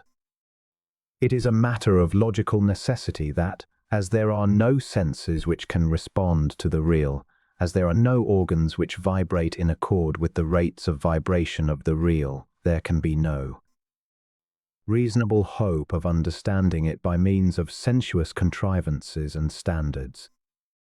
Let the consciousness, therefore, be turned not outward, but inward where is situated the temple of divine life. Let there be taken away the outward sheaths which enshrine the pure intelligence of the thinker. Let him grow and expand his sphere of awareness. Let there be an exploration of the abysmal deeps of mind, of life and consciousness. For buried deeply in man's own inner nature is the answer to all queries which may vex his impuissant intellectuality. Metageometrical ne truths. Cosmic truth has many facets. The rays of light which we see darting from its surface do not always come from the core. Often they are reflections of rays whose light stops short at the superficie, and these, in turn, are reflections of deeper realities. Thus the reflected light may be traced to its source by following the lead of external reflections. It is now known that moonlight, and perhaps, in many cases, starlight, are reflections of sunlight, if not of our sun, some other in the universe. But it is only at certain times and under certain conditions that we can see the sun, which is the source of the other kinds of light. The stars which owe their light to suns are so many facets of sunlight. The moon is a facet of sunlight also. Facts are facets of truth. They are so many faces of eternal truth. They represent the many ways reality exhibits itself, or rather its effects, to the consciousness. When we, therefore, become aware of facts, we have not in virtue thereof become aware of the reality which produces the facts. We have come to know only something of the termini of realism, while the complexities and internal ramifications which lie between realism itself and these termini altogether elude our cognition. Let us examine briefly an icosahedron, for instance. An icosahedron is a figure comprehended under 20 equal sides. These various sides are so many faces by means of which the figure presents itself to the consciousness. These faces, however, are not the real object. The figure may be examined by viewing it from any one of its sides, yet by simply examining a single face, or any number of faces, less the total number, we arrive at no satisfactory knowledge of the magnitude or its substance.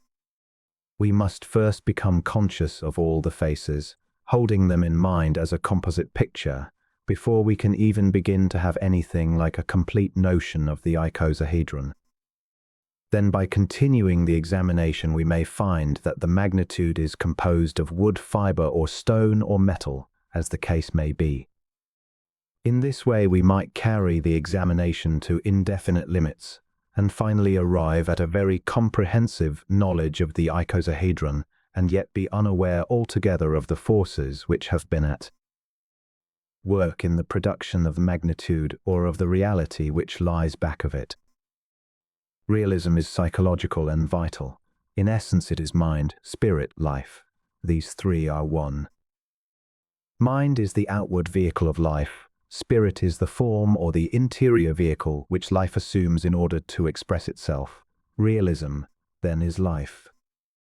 Is the logician dealing with reality when he collects and coordinates the various modes of interpretation by which we learn to understand the symbolism of life? Obviously not.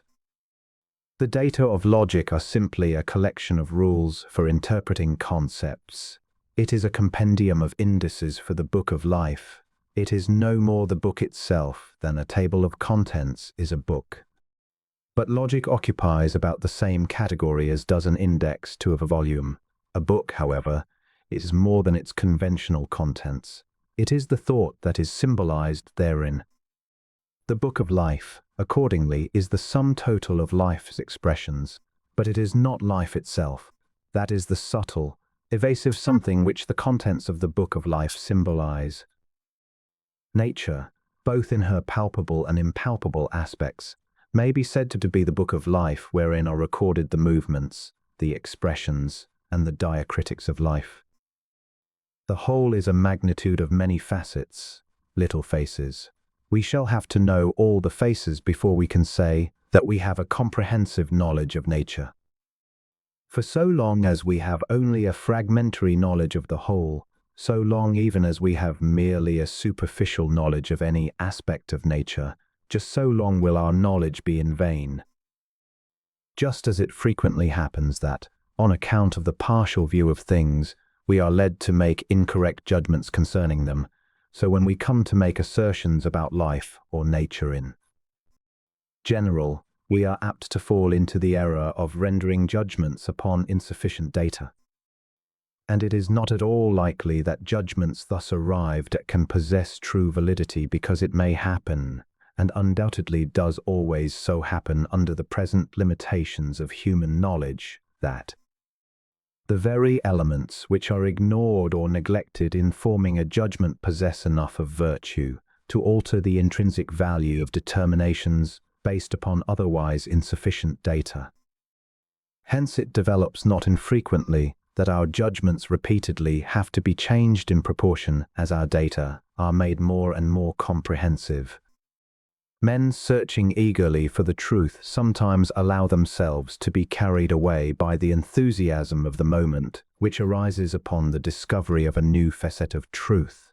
But if all searchers were to bear in mind the fact that reality presents itself to consciousness in myriad ways, and that there are innumerable facets all leading eventually back to the source of all they not so easily would be induced to jump to the conclusion that they had covered the entire ground.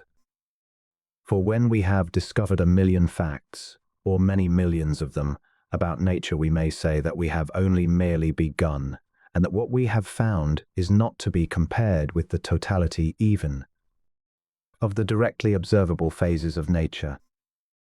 Logic, therefore, deals with the symbolism existing between and among facets of truth, and not directly with truth itself, although the conclusions reached by the logicians may be true enough from an intrinsic standpoint.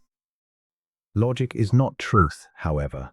It is merely that consists of relations and interrelations between facts and among groups of facts. Truth is not established by logic. It stands in no need of the light of logic for its revelation. Indeed, more apt than not is logic to obscure truth. Truth is its own proof. It is self-evident. Logic is a mere modeler of facts. It is static, immobile, fixed. All truly logical processes need a starting point, a foundation, a premise, a base. Truth, being eternal, mobile, dynamic, vital, needs no starting point, needs no foundation because it is itself fundamental. It requires no premise because no premise is comprehensive enough to encompass it. There is only one way of arriving at truth, and that is not to arrive at all, just to recognize it without procedure. The fact that facts are, and the fact of their relations and interrelations, their sequence and implications, can be arrived at only by logical processes. Life, in its passage through the universum of spatiality, carefully diachronicizes between the realm of facts and the domain of truth, marking each off from the other by unmistakable signs and barriers. Truth is perceived as an axiomatic, self-evident principle, and no amount of logic could prove or establish its verity. Facts are intellectual creatures. Truth is intuitional, vital. The intellect conceives the consistence of facts while the intuition recognizes truth, is truth, and therefore follows in the wake of life as consciousness. There is no permanence in facts and the intellectual recognition of their consistence. The discovery of a single new fact may destroy the consistence of a whole mass of previously correlated facts. Thus is revealed the miracle power of logic over facts. It can take a mass of facts, related or unrelated, mold them into hypotheses, endow them with a sort of interior consistency, and make these hypotheses take the posture of truth. Hence, logic is often an effective mask which the intellect commonly imposes upon its material, but it does so instinctively and can no more escape the rigorous compulsion of this instinctive functioning than water can escape its liquidity. Wherefore, we conclude that true permanence abides alone in truth, because truth is duration itself. For the foundations of the whole structure of facts in religion, science, art and philosophy, which man has toilfully built up in the last million years, might easily be destroyed or overturned by discovery of some great fact or by appreciating the true value of truth. Let us suppose it should suddenly be realized by men that they are really and truly gods capable of creating and possessing all the other virtues, powers and capabilities which we are accustomed to impute to supreme divinity, and suppose that the fact of their omnipotence and divine omniscience always had been obvious, but that men were so engaged upon details and the non-essentials of life and matter that they had not noticed nor realized it before. Would not this realization make a vast difference in the character of our knowledge and the attitude which we would necessarily assume thereafter towards matter, life, and the problems which they present? Would not it completely revolutionize our arts, our sciences, and our philosophies? How much, then, of the facts of these would be left when the light of omniscience had been turned on, when truth itself could be perceived and interiorly realized? Not much, to be sure. We should undoubtedly have to dispense with the entirety of our fact mass, for it should then be entirely useless and meaningless in the light of the resplendent omniscience of truth. As at present constituted consciousness is focused upon the material plane for the purposes of superficial observances. But if the focus of consciousness should be changed so as to reveal conditions upon what must be a higher and more interior level, the aspect of things would be entirely changed, and the whole of our theory of knowledge would have to be reconstituted. It is conceivable, yea obvious, that the stern reality of being is far removed into the great interior of that which is, and there is a point in the path to the interiority of being where there is no illusion, no appearance, indeed, nothing but the cold, illuminating body of reality itself. It must appear also that along the journey interiorward there are many apparent levels or planes, each of which requires a new focus. It is unreasonable, then, to suppose that the conclusions arrived at as a result of purely logical process confined to the lowest levels of reality, are pertinent and valid for the entirety of realism, which is neither of mathematical nor logical import. For instance, if we take the purely axiomatic assertion, x equals x, the intellect is at once certain that this is so and cannot be otherwise, and yet a proposition of this kind is purely conceptual, conventional, and arbitrary. X may also equal 1, 2, 3, 4, or any other quantity. Then, if each x in the above equation be replaced by, say, a horse, there immediately arises a difficulty. For it is not possible to find two horses which are in all respects mutually equal. So that as soon as we pass from the conceptual into the actual, whether on the side of objective reality or that of absolute reality, the validity of the axiom is immediately exposed to serious questioning. The truth of the matter is that on both sides of the conceptual it is always found that there is a variance from the standards set up by the conceptual, this variance being more marked on the side nearest to absolute reality than on the side of objectivism. Objectively, the conformity of the sensible with the conceptual is of such approximation as to lend trustworthy utility to the conceptual in its application to the sensuous. Thus, by simply eliminating the vital factors from our equations, we are enabled to proceed in a reasonably safe manner with our judgments. Really, however, no such approximate congruence can be found, for on the side of reality we are dealing with an indivisible something that is eternally and absolutely unitary in its constitution, while when we transfer the scene of our observations to the objective world, we discover a contrary situation. Here we are everywhere beset by diversities, multiplicities, and dissimilarities. This is so because the intellect naturally tends toward the objective, where it finds a most comfortable atmosphere for its operations. The conceptual is related to the objective as a train of cars is related to the railway. That is to say, constitution of the intellect is such that it finds its most facile expression in the objective world, and is about as comfortable in the domain of realism as the same train of cars would be on the ocean.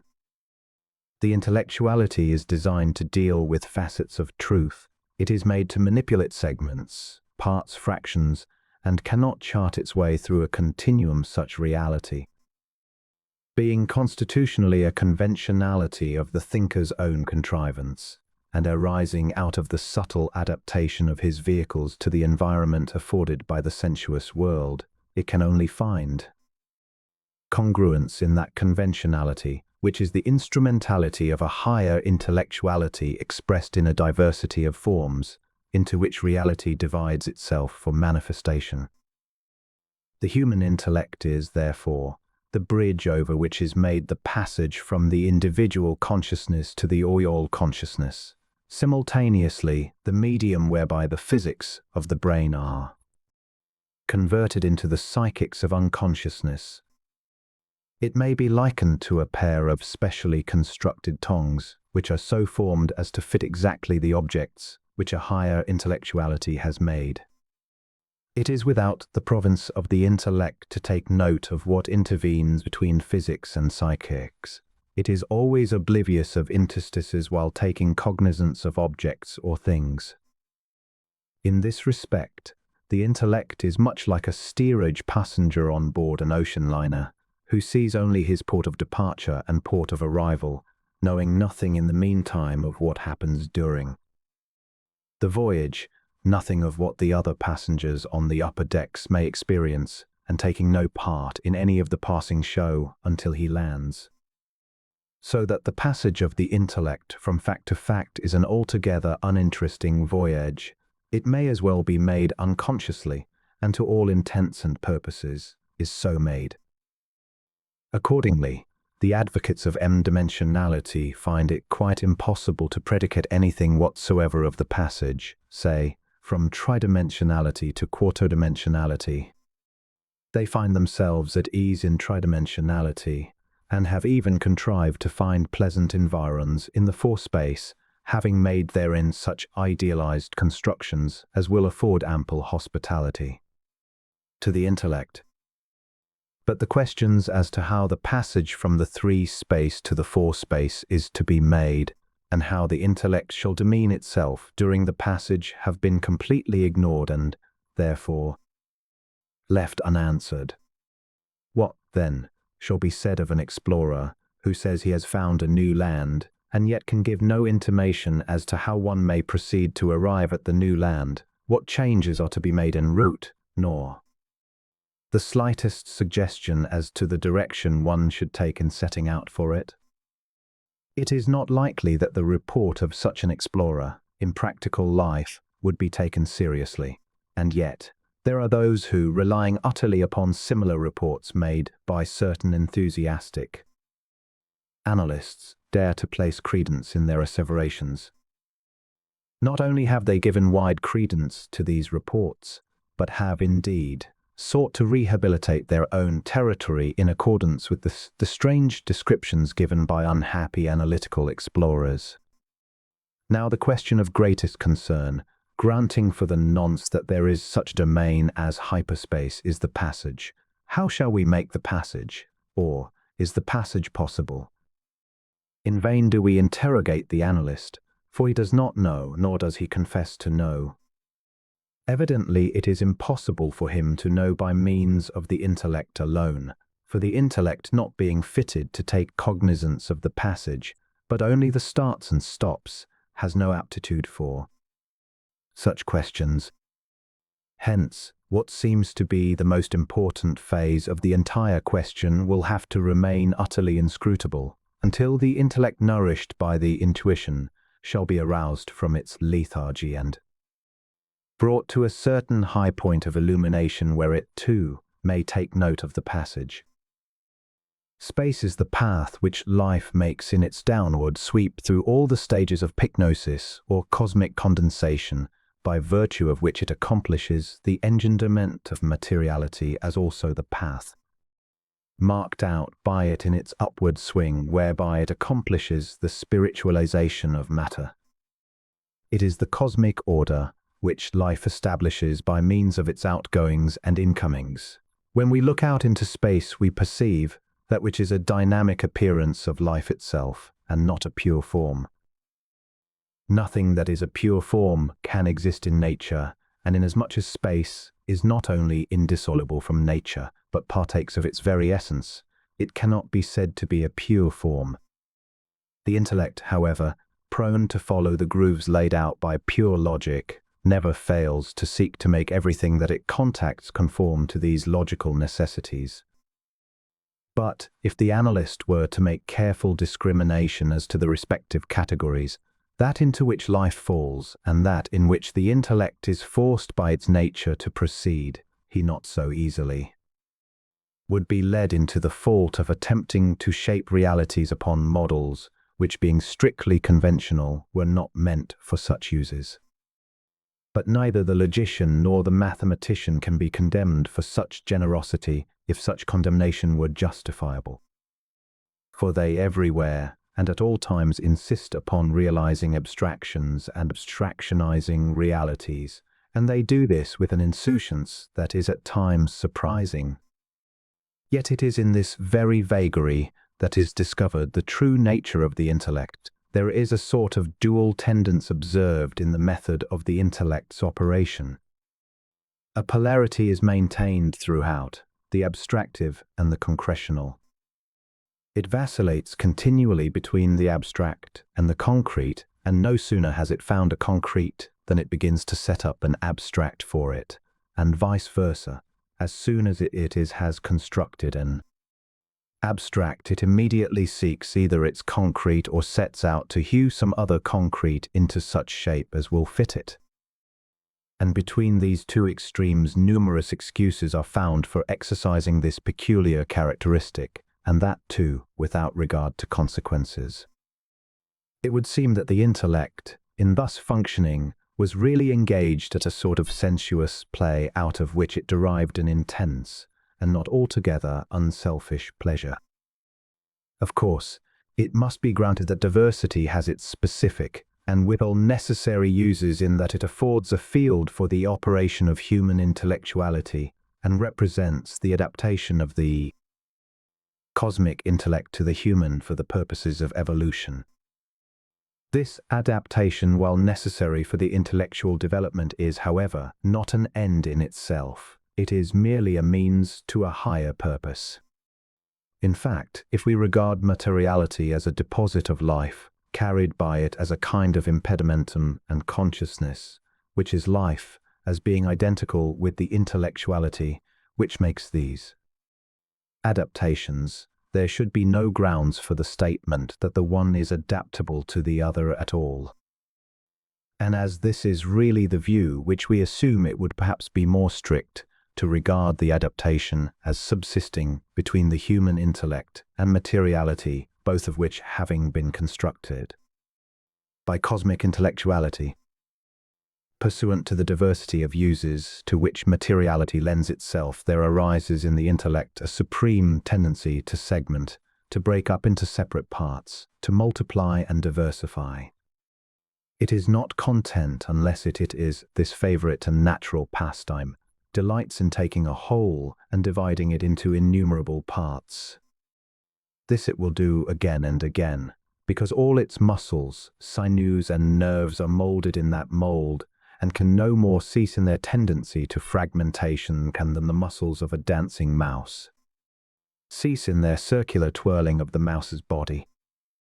Yet in this it is but creating a well-nigh endless task for itself, which task must be performed to the uttermost. But in its performance, that is, in the intellect's complete understanding of the diversity of parts, in the knowledge of their relations and interrelations, and in their synthesis, it may arrive at that one ineluctable something which is called unity, and so doing become ultimately free.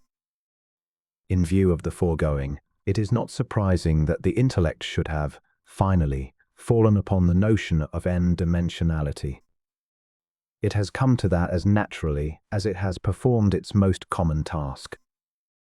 Left alone and unhampered in its movements, it has simply followed the leader of the great highway through the domain of materiality. And now it has arrived at a stage where it thinks it has succeeded in fractionalizing space. Time has long ago yielded to fragmentation, been divided into minute parts, and each part carefully measured.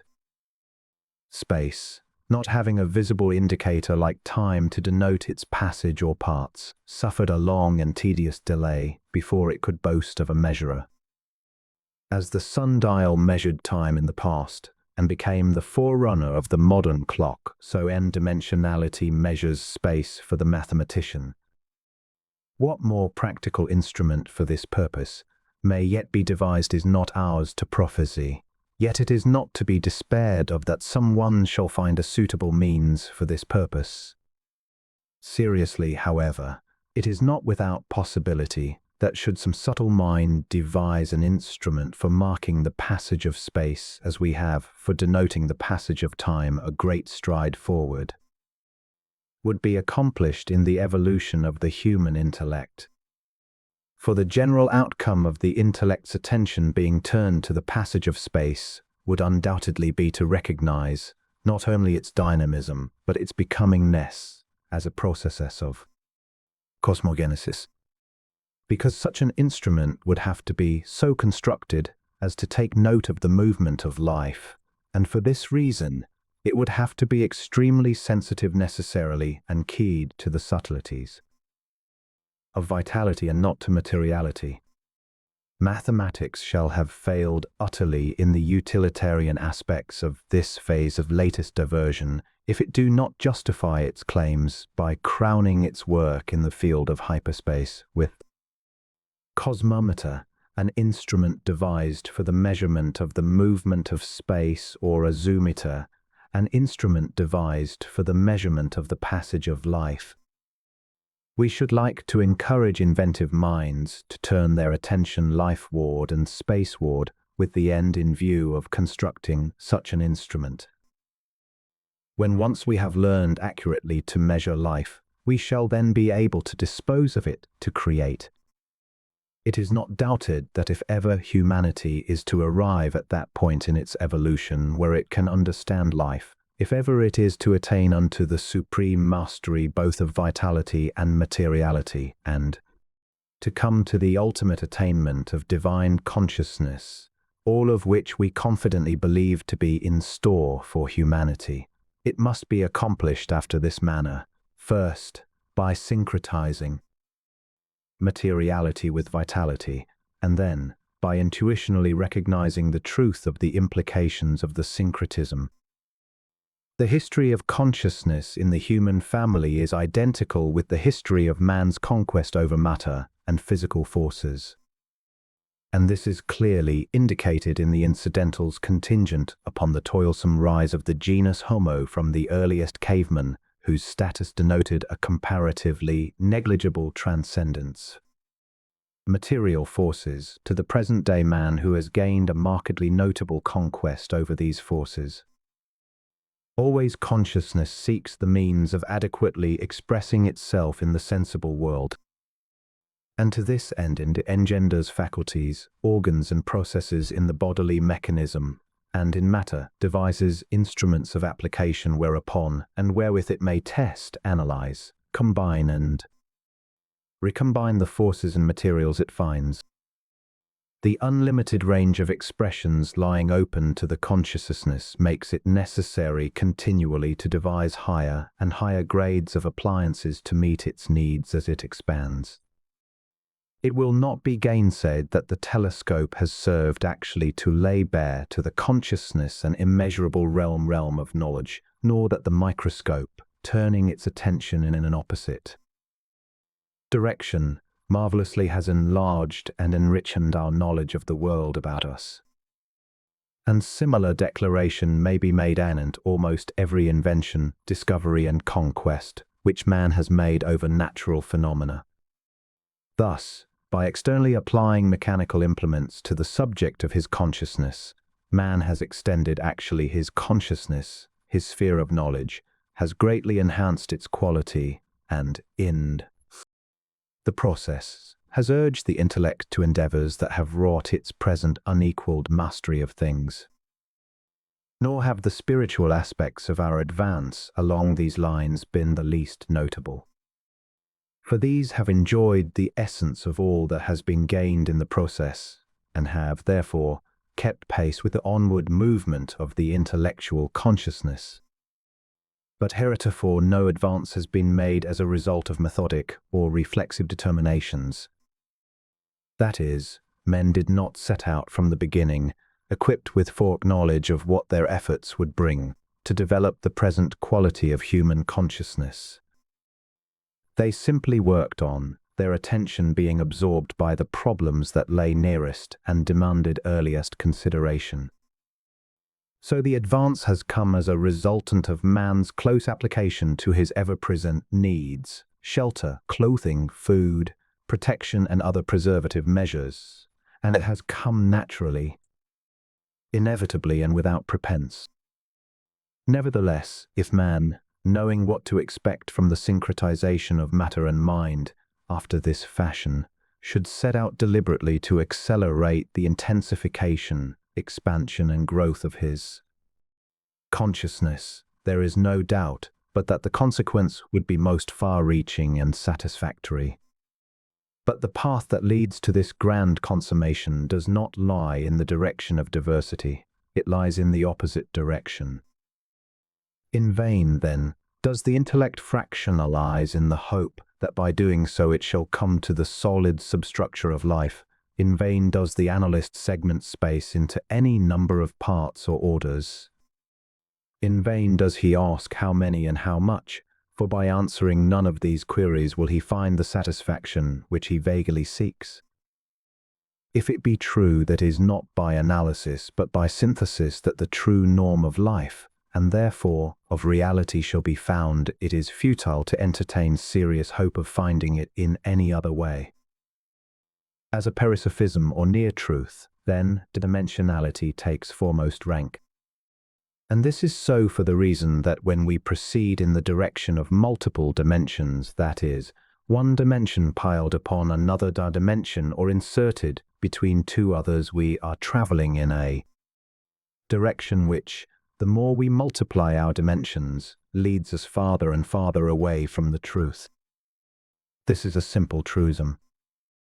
If we take, for instance, a wooden ball and cut it up into 4 quarters, and divide each one of these quarters into 8ths, into 16ths, 32nds, 64ths, etc., indefinitely, we shall have a multiplicity of parts, each one unlike the original ball. But from no examination of the multipartite segments can we derive anything like an adequate conception of the original ball. Something, of course, can be learned, but not enough to enable the rendering of a correct judgment as to the nature, size, shape, and general appearance of the ball. But this is precisely what happens when the analyst divides space into many dimensions. He cuts it up into n-dimensional parts, and the more minutely he divides it into parts, the more remote will each part be in its similarity to the original shape and form of space, and the farther away from the true conception of the nature of space he is led thereby. Now, n-dimensionality, or that phase of metageometry, which regards space as being divisible into any number of dimensions or systems of coordinates, is a direct and inevitable product of that tendency of the intellect to individuate and to singularize phenomena. Biologically speaking, it is a peculiarity which harks back to the time when life was manifested through the cell colony, and the individual cells began, because of increasing consciousness, to detach themselves from the colony and set out for themselves, and thus each intellect recapitulates in its modus vivendi the salient tendencies of phylogenesis. Let it suffice, then, to point out that this universal tendency to segment and fragmentate, which rigorously characterizes intellectual operations upon every phenomenon with which it deals, is a culmination of the primordial tendency among cells to divide, inasmuch as this phase of cell life must be the work of the cosmic intellect. The natural inference is that from the extreme of individualization there shall be a gradual turning, whether of the intellect per se or of the intellect joined to the intuition does not matter, towards that other extreme of communalization. And from this latter shall grow up, as one of the inevitable and ineluctable tendencies of the thinker's consciousness, a torrentious movement in human society towards cooperation, brotherhood, mutuality, and union in everything. So that whereas in the past and at the present time the intellect's been developing under the dominant note of individuality, it will then be coming gradually under another dominant note, communality. The result of this development will be the unification of all things, and instead of many dimensions of space, many measures of time, and a general diversification of all phenomena, we shall come to the only true notion of these things and realize pragmatically the true value and extent of unity in the universe. It is admitted that the intellect, in treating objects singly and dealing only with the starts and stops of a movement, is withal loyal to the cosmic order, design, and purpose which have priorly characterized manifested phenomena by segmentation. And in this loyalty it has been following merely a natural lead which, while admitting of the widest development and experience, nevertheless at the same time beneficently obscures the underlying reality, in order that in its adaptation to the sensuous world the intellect might have the greatest freedom for the development suited to the given stage of its evolution.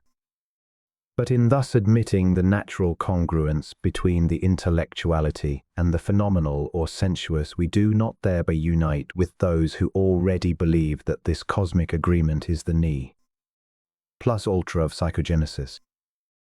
On the other hand, it is maintained that this is merely a phase of psychogenesis which shall be outgrown in just the same measure as other phases have been outgrown. And notwithstanding the fact that judgments of the intellect with respect to interfactual relations, or the ends of facts themselves are as valid as its judicial determination of self-consciousness. No more and no less. We are, by the very rigor and exclusiveness of this logical necessity and inherent limitation, led to view the intellect's interpretation of phenomena as partial and fragmentary. 4. The reason that the necessitous confinement of its understanding and interpretative powers to fact relations quite effectively inhibits the use of these powers for the contemplation of the deeper causative agencies which have operated to produce the phenomena. But it is apparent that just as the transmuted results of other phases of psychogenesis are now being utilized as a basis for the efficient operation of the intellect in the sensuous world, thereby enabling the attainment of a very high mastery over matter, so will the functional dynamism acquired by it in the pursuit and comprehension of diversity serve well when, in later days, it has acquired the power to deal directly with reality, to create and dispose of life, just as the cosmic intellect has, and is now using it in the execution of the infinite process of becoming through which creation is proceeding. It would seem that the necessary prerequisite to the development of any higher functional capability is that the intellect should be capable of disposing of innumerable details, indeed the totality of cosmic detail, before it can come wholly into the power and capacity to understand and manipulate life. Furthermore, it appears that the acquirement of this power quite necessarily has been delayed, awaiting that time when, dominated by the intuition, the intellect shall have attained the requisite managerial ability for marshalling an exceedingly large number of details. The supreme tendency of life is expression, and this expression, singularly enough, reaches its most perfect phenomenalization by means of that movement which results in the multiplication of forms. Despite the fact, therefore, that the comprehension of reality involves a gradual turning away from the exclusive occupation of organizing a multitude of separate and apparently unrelated facts to a monistic view which at once recognizes the unitariness and co-originality of all things, of life, mind, and form, the intellect will need the training and development which come from the mastery of diversity. It is, then, not difficult to perceive the wise utilitarianism of the present schematism of things as shown in the universal tendency in the intellect to devote itself exclusively to parts or segments of truth. Whenever an individual intellectuality, on account of prolonged thought and the consequent inurement of the mind to higher and higher vibrations of the cosmic intellect, brings itself to such a high point of sensitiveness that it can receive so much as an intimation of some great truth, it begins to sense, in a more or less vague way, something of the substance and general tendency of the underlying reality of that which foreshadows its appearance. Then, confounded by the multiformal characteristics of cosmic truth, because of the fact that it presents itself in such numerous ways and forms, men often are induced to attempt the reformation of all facts, or a great mass of kindred facts, in accordance with the newly found fact or principle. They forget evidently that no fact in the universe can be at variance with any other fact and still be a fact. So that in the totality of facts every separate and distinct fact must be congruent with every other fact, forming a beautiful, harmonious and symmetrical whole, but often the whole is made to suffer in the attempt at making it conform to the substance of a mere intimation.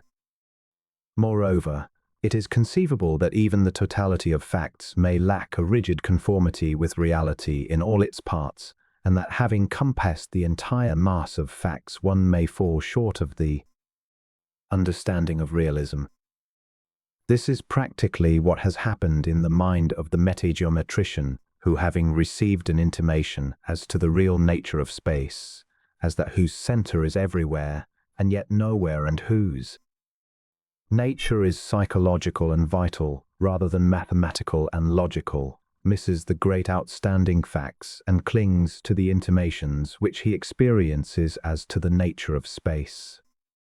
He, therefore, concludes that the form of space is that of a flexure or curve. There is a valid element in the notion of the curvature of space, but not enough of truth wholly to validate the notion. Since the very reality of space is a matter which can be determined only by the conformance of the consciousness with it in such a manner as to render the conception of it entirely unintelligible to the intellect, except in so far as it may be able to identify itself with the space process, there is much room for the serious questioning of the mathematic conclusion upon the grounds of its fragmentariness, if not entirely upon the basis of its invalidity. Wherefore it may be seen that any search for either the centre or the extreme outer limits which proceeds in a manner conformable to the external indications of the intellectual order is vain indeed. Although it is undoubtedly true that the attainment of a central or frontier position in space does not involve any linear progression whatsoever, the same being attainable not by progression nor by overcoming distances, but by a subtle adjustment, a sort of attachment of the consciousness to the order of becoming which binds the appearance of space. Wherever one may be, it is nevertheless difficult and painful for the intellect to grasp the totality of this truth at one sweep. Indeed, it is not possible for it, alone and unaided by the intuition, to grasp it at all. Hence, the mathematician who depends entirely upon the deliveries of the intellect which conform, in their passage from the conceptual to the written or spoken word, to all the rigors of mathetic requirements, fails utterly in perceiving the magnitude of this conception and all its connotations. He fails because his prejudices and the woof and warp of his intellectual habits prevent his assuming a sympathetic attitude toward it, and thereby precluding at the start any calm consideration of it.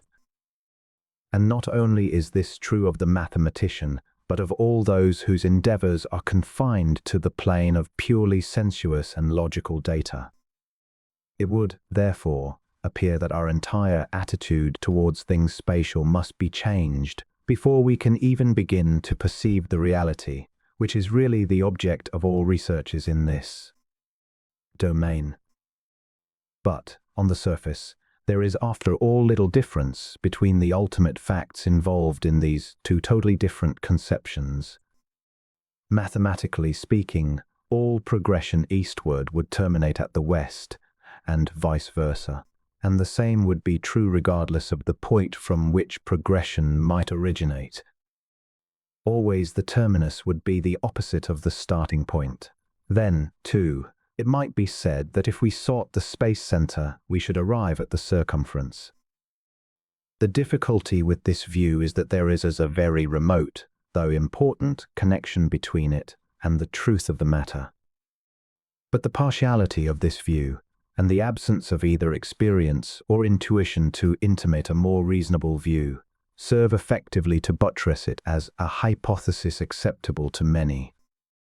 Thus it is ever more difficult to supplant a near truth than it is to gain credence for the whole truth. On the other hand, according to the view which we maintain here, it is quite true that the seeking of the cosmic space center will reveal the circumference, that the search for the nadir will uncover the zenith, the east effloresces as the west, and a northward journey will wind up at the south, etc., but in quite a different manner from that which the mathematician has in mind when he postulates the curvature of space. Our view involves no space curvature, nor any other spatial distortion. It deals with space as reality, as a dynamic process, a flux like the sea, is continually casting itself upon the shores of chaos and falling back upon itself only to be recast against the rock-bound coast of its chaotic limits. Now, that which falls back upon itself and rolls in a recurrent movement upon its own surface is life which, in its recession, is the natural and cosmic. limitations of itself, generates matter in all its varied expressions.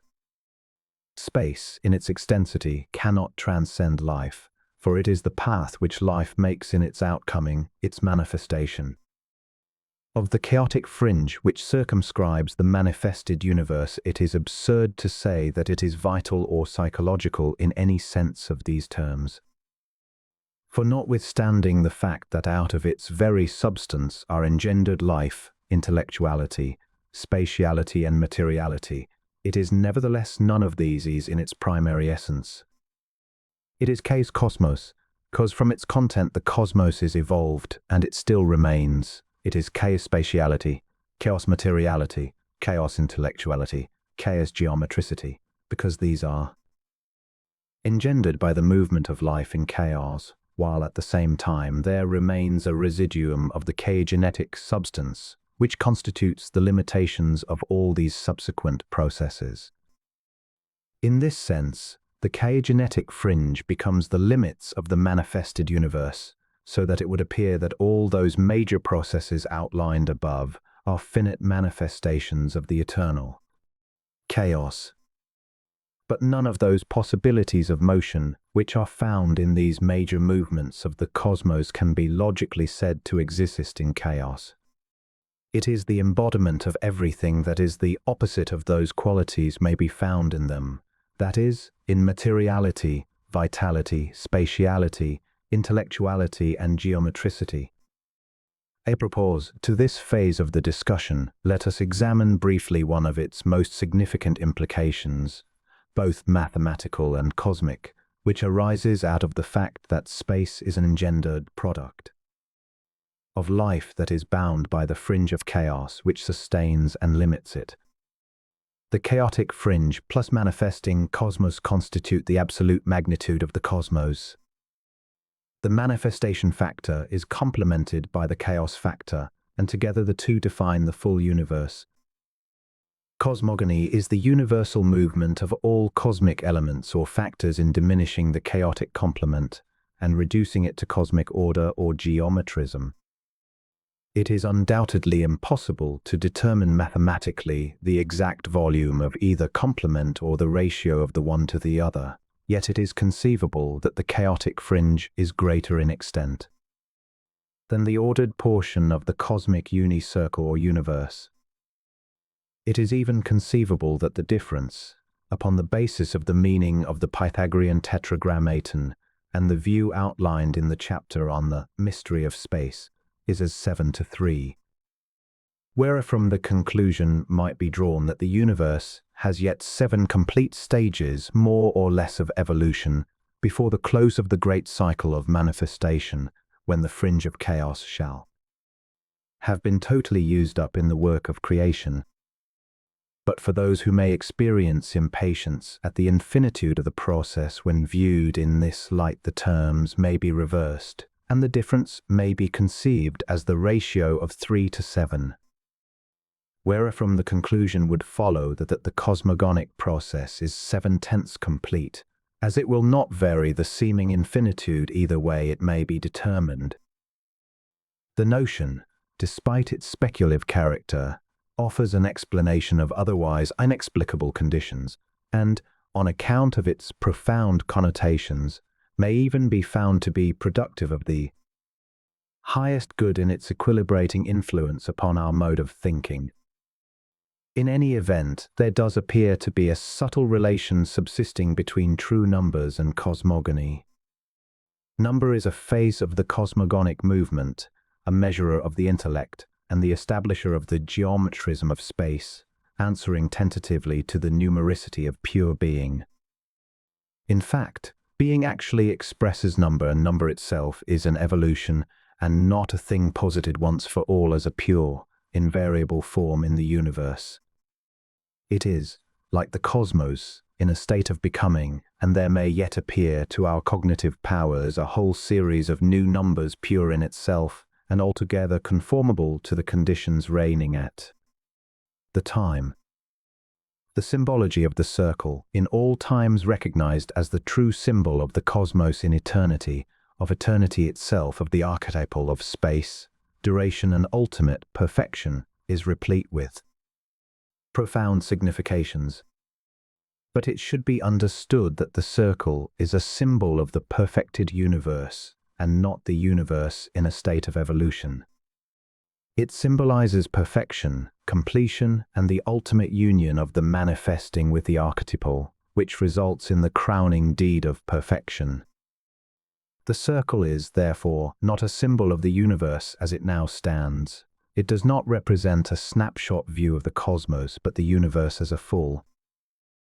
It cannot be a full until it has attained the ne plus ultra of completion, for a cosmic full is that state to be attained by the manifested cosmos upon the termination of all the fundamental processes now in operation. But it is this state that the circle really represents, and by virtue of which it possesses its intrinsic qualities, and also in virtue of which the intellect recognizes these qualities. The properties of understanding and recognizance in the intellect are veritably fixed by the status quo of the universe during every stage. That is, the focus of the intellect, like the focus of a chromatic lens, is adjusted by the fiat of the nature and eternal fitness of things to correspond exactly with every state through which the cosmos itself passes. This is one of the obvious implications of the phanerobiogenic behavior of the cosmos, and is necessarily resident in the notion of the genesis of space and intellectuality as consubstantial and coordinate factors.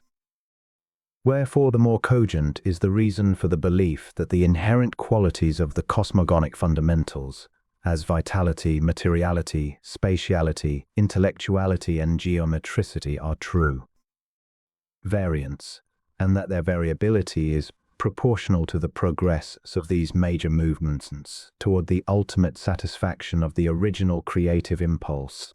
May it not be, therefore, that the indeterminate character of the ratio of the diameter to the circumference, 3.141 feet 1.26, is due to causes far more profound than the crudity of our micrometers or the mere supposed fact of the circle's peculiarity? May it not also be true that the pi proportion shall become a whole number, and in its integration keep apace with the perfecting process of the cosmos, diminishing by retrogression to 1 or increasing by progression to 10, which, after all, is essentially unity, being the perfect numeral? It is not without the utmost assurance that these queries will be categorically questioned by the orthodox, creed-loyal, strictly intellectual type that we sketch these implications, but it is felt to be an urgent duty to remind all such that the most effective barrier to realization in the field of philosophy is an intolerant attitude towards all lines of thought which suggest the impermanence of conditions as we find them in the cosmos at the present time. The fact is that our lives are so distressingly short that we have neither time nor opportunity to watch the changing moods of the cosmos nor discern the gradual reduction of mere appearance to the firm basis of reality, and accordingly, the intellect tenaciously clings to those notions which it derives from the instant exposure which the lens of intellectual conceivability allots to it. Once the view is taken, it is immediately invested with everlastingness. This everlastingness is then imputed to the cosmos in that particular pose, attitude or state. Always the intellect beholds in that passing view, snatched from the fleeting panorama of eternal duration, a picture of itself which it mistakes for the reality of the not-self. The inclination of the axis of the Earth toward the plane of its orbit is approximately 23½ degrees. No well-informed astronomer, however, doubts now the fact that this ecliptic angle is being gradually lessened, because, as a result of centuries of observation, it has been found to be decreasing at the rate of about 46.3 seconds per century. Yet no intellect is able to perceive in any given lifetime the actual decrement of this angle. It is only by careful measurements after centuries of waiting that a difference can be discovered at all. Thus it may even be so with the ratio of the diameter to the circumference of a circle, the only difference being that it has not yet been determined whether there is a decrement or an increase in the size of the ratio. The pi proportion is, then, a register or measure of the slow, measured approach of the manifesting cosmos to the standard of ultimate perfection. Therefore, and in view of these considerations, we may not hesitate to confirm our belief in the validity of the notion that it actually and literally expresses the key to the evolutionary status of cosmogony. The mathematical determination which limits it as an unchangeable, inelastic quantity is, consequently, only partially true and leads to the inclusion of this quantity under the category of mathematical near-truths, for such it appears to be in spite of its rigorous establishment. The formal topography into which the intellect spreads when seeking the ideal and the abstract is not a condition which is derivable from the real essence of life or matter, but, on the other hand, is a product of the intellect itself partaking of its nature, rather than of the nature of reality. There is, therefore, a very important distinction to be made between all deliveries of the intellect and the realism both of the objects and conditions to which the intellectual deliveries pertain. One of the most marked peculiarities of the human intellect is the fact that it always unavoidably stamps its own nature and features upon every datum which passes through it to the consciousness. The utmost importance attaches to this phenomenon, for the reason that it points to the necessity of carefully scrutinizing intellectual deliveries and the making of allowances for those ever present characteristics which the intellect superimposes upon its data. Perhaps the inherent colorific quality which it imposes upon our knowledge would be better understood if a similitude were indulged at this juncture. The intellect may be likened to a color-bearing instrument which, when it has once handled an object, leaves forever its own color transfused into every cell and fiber of the object, so that when the same object is presented to the consciousness for purposes of cognition, it bears always the same peculiar marks and colorations which the intellect, in its manipulation of it, places thereon. In this respect, the intellect may also be said to be like a potter who has but one mold, and that of a peculiar formation.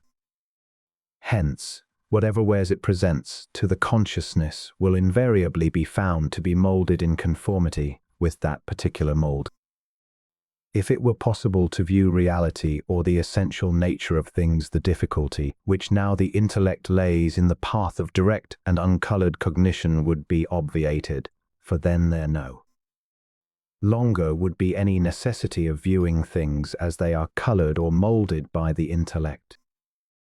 The intuition, being a process of pure consciousness, will, when it has arisen to a position where it may dominate the intellect as the intellect now dominates it, so modify this tendency which we see so ineradicably bound up in the very nature of the intellect that the apparently insurmountable difficulties which it has interposed between mere perception and a direct cognitive operation will be quite completely overcome.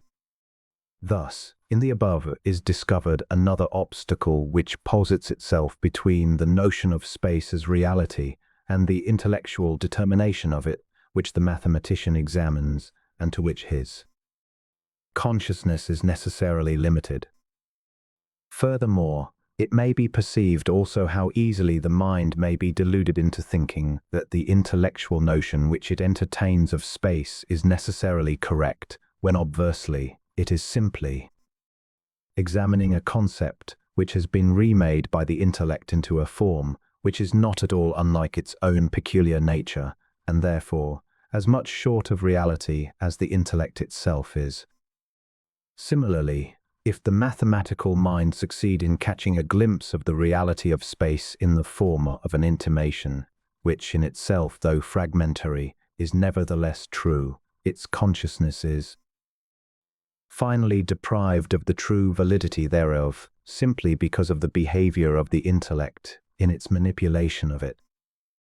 The importance of these intellectual difficulties cannot be overestimated, for they furnish the grounds for the ineptitude of intellectual determinations made in a sphere of motility to the intellect is a stranger. And this fact will appear more evident when it is perceived that quite the entire content of human knowledge has been thoroughly vitiated by them. So that only in those very rare moments which, in a highly sensitive mentality, enable the intuition to gain a momentary ascendancy over the intellect is it possible for the thinker to catch hold of realism itself and project the truth of what he sees into the lower, intellectual consciousness. But so small is that portion of our knowledge which owes its origin to the intuition that when compared with the totality of that which we seem to understand, it is well nigh negligible. And then, when is considered that present, there is no way of conceptualizing adequately the intuitograph, so as to make it propagable, the insignificance of this form of knowledge is even more notable. It can now be seen in how large a measure the notion of the curvature of space is merely an intellectual translation of a true intuition into the terms of the intellect which, in the very nature of the case, can only approximate the truth because of its colorific habits. A similar declaration may be made of that other datum of metageometrical knowledge which postulates the ultimate convergence of parallel lines. In fact, what has been said as to the perisophical nature of the notion of space curvature will apply with equal force to the idea of parallel convergence, since the latter is a derivative of the former. But there is yet another consideration, apart from the colorific influence of the intellect, which, although it partakes of the nature of this quality, is nevertheless a near truth of quite a different order. This may be better understood by referring to the graph, showing the inverse ratio of objective space to the consciousness. 28. Let us suppose that the graph may also represent the thinker's outlook into the world of spatiality. It then appears that, because of that movement of consciousness in its pursuit of life, which, as it expands, makes the objective world to appear to be diminished in proportion to the extent of its expansion, it is quite natural, under such circumstances, that parallel lines drawn anywhere in the limits of the objective world should seem to come to a point in the ultimate extension of themselves. While this graph is not meant to depict such a view, it may be found nevertheless to be a true delineation of the topography of that state of mind into which the metageometrician brings himself when he visualizes space as curved, for there is no doubt but that a state of intellectual ecstasy, such as that in which the mind of the metageometrician must be functioning in order to perceive space in that form, is quite different from the normal, and therefore in need of a different topographical survey. But if we grant that in the creational aspects of space there is conceivable an ever-present tendency to convolution, or a rolling back upon itself, it is imaginable that parallel lines inscribed either upon its surface or in its texture need not necessarily meet, but maintain their parallelism regardless of the complexity of the convolutions. The convergence of parallel lines is much like a tangent in the outgrowth of the idea from the notion of space curvature. The more a tangential line is extended, the farther away from the circumference it becomes, and consequently less in agreement therewith. The more subsidiary propositions or corollaries are multiplied, the more remote from the truth the determinations become, and especially is this true of the hypothesis of space curvature. In the notion of the manifoldness of space, by virtue of which it is conceived as existing in a series of superimposable and generable manifolds of varying degrees of complexity, are discernible traces of that intuitional intimation which underlies the assertion that because of the necessary phenomenalization of reality, for the purpose of manifestation, to the intellect it appears to exist in a series of separate degrees, each one more refined and subtle than the preceding one and requiring a more highly developed species of consciousness for its comprehension. In other words, that intuitional glimpse of the essential character of reality as viewed by the human consciousness, which impinged upon the minds of Riemann and Beltrami, leading them to postulate as corollary proposition to space curvature, its manifoldness, is nothing more nor less than the intuition that the universum of spatiality cannot otherwise present itself to the intellect, owing to its peculiar adaptation to the sensuous, except by a series of continuous degrees which are perceptible only in proportion as the understanding is magnified to conform with it. After all, however, it is not improbable that the very objectivism of the universe in manifestation subsists in just the manner in which this intuitive glimpse implies, and that the wisdom and utilitariness of the cosmogonic process which engendered spatiality are clearly demonstrated in that arrangement of the contents of the cosmos, which presents the grossest elements of phenomena first to the intellect in its most impotent state, while reserving the less crass for that time when the thinker shall have evolved a cognitive organ adaptable to its presentations. Those metageometricians who cling to the idea of the manifoldness of space, based as we have shown upon the pseudo-interpretation of a rather vague hint arising out and unquestionably true intuition, have allowed themselves to fall into the unconscious error of magnifying the importance of the mere insinuation as to the space nature to such an extent as wholly to obscure in their own minds, and in the minds of those who think after them, whatever of the true vision that may have been grasped by them. Furthermore, it is indubitably true that that same peculiarity of arrangement by which impalpable and invisible forces really subtend gross matter, producing that subtle schematism in virtue of which the visible is subjoined to the invisible, the sensuous to the non-sensuous, spirit to matter, etc., also characterizes the appearance of spatiality to the human understanding.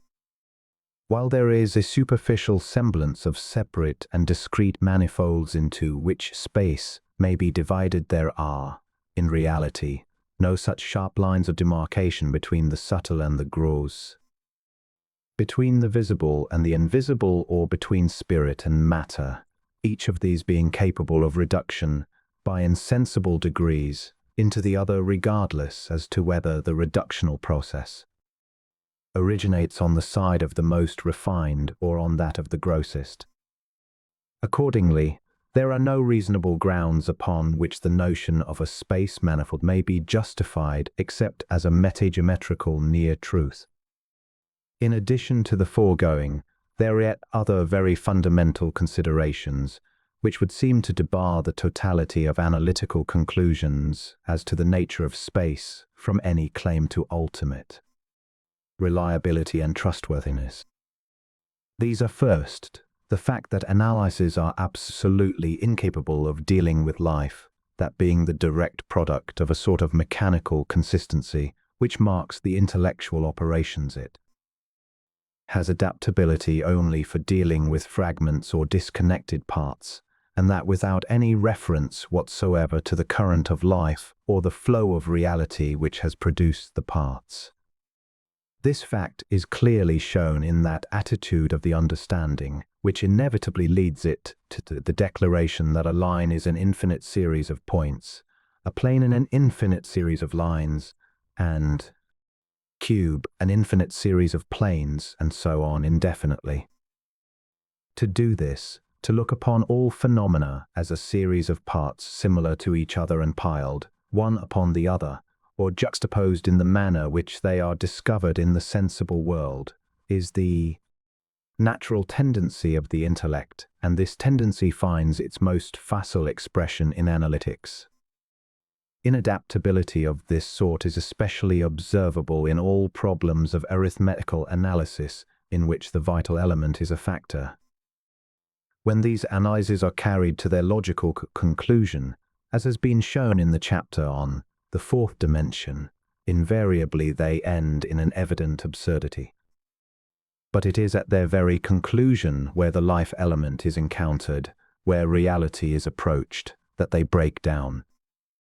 The failure of analysis, then, to encompass life, to fit into its requirements and to satisfy its natural outcome seems clearly to establish the basis of the parasical nature of the entirety of analytical claims, especially that species of analysis which seeks the remoter fields of the conceptual for its determinations.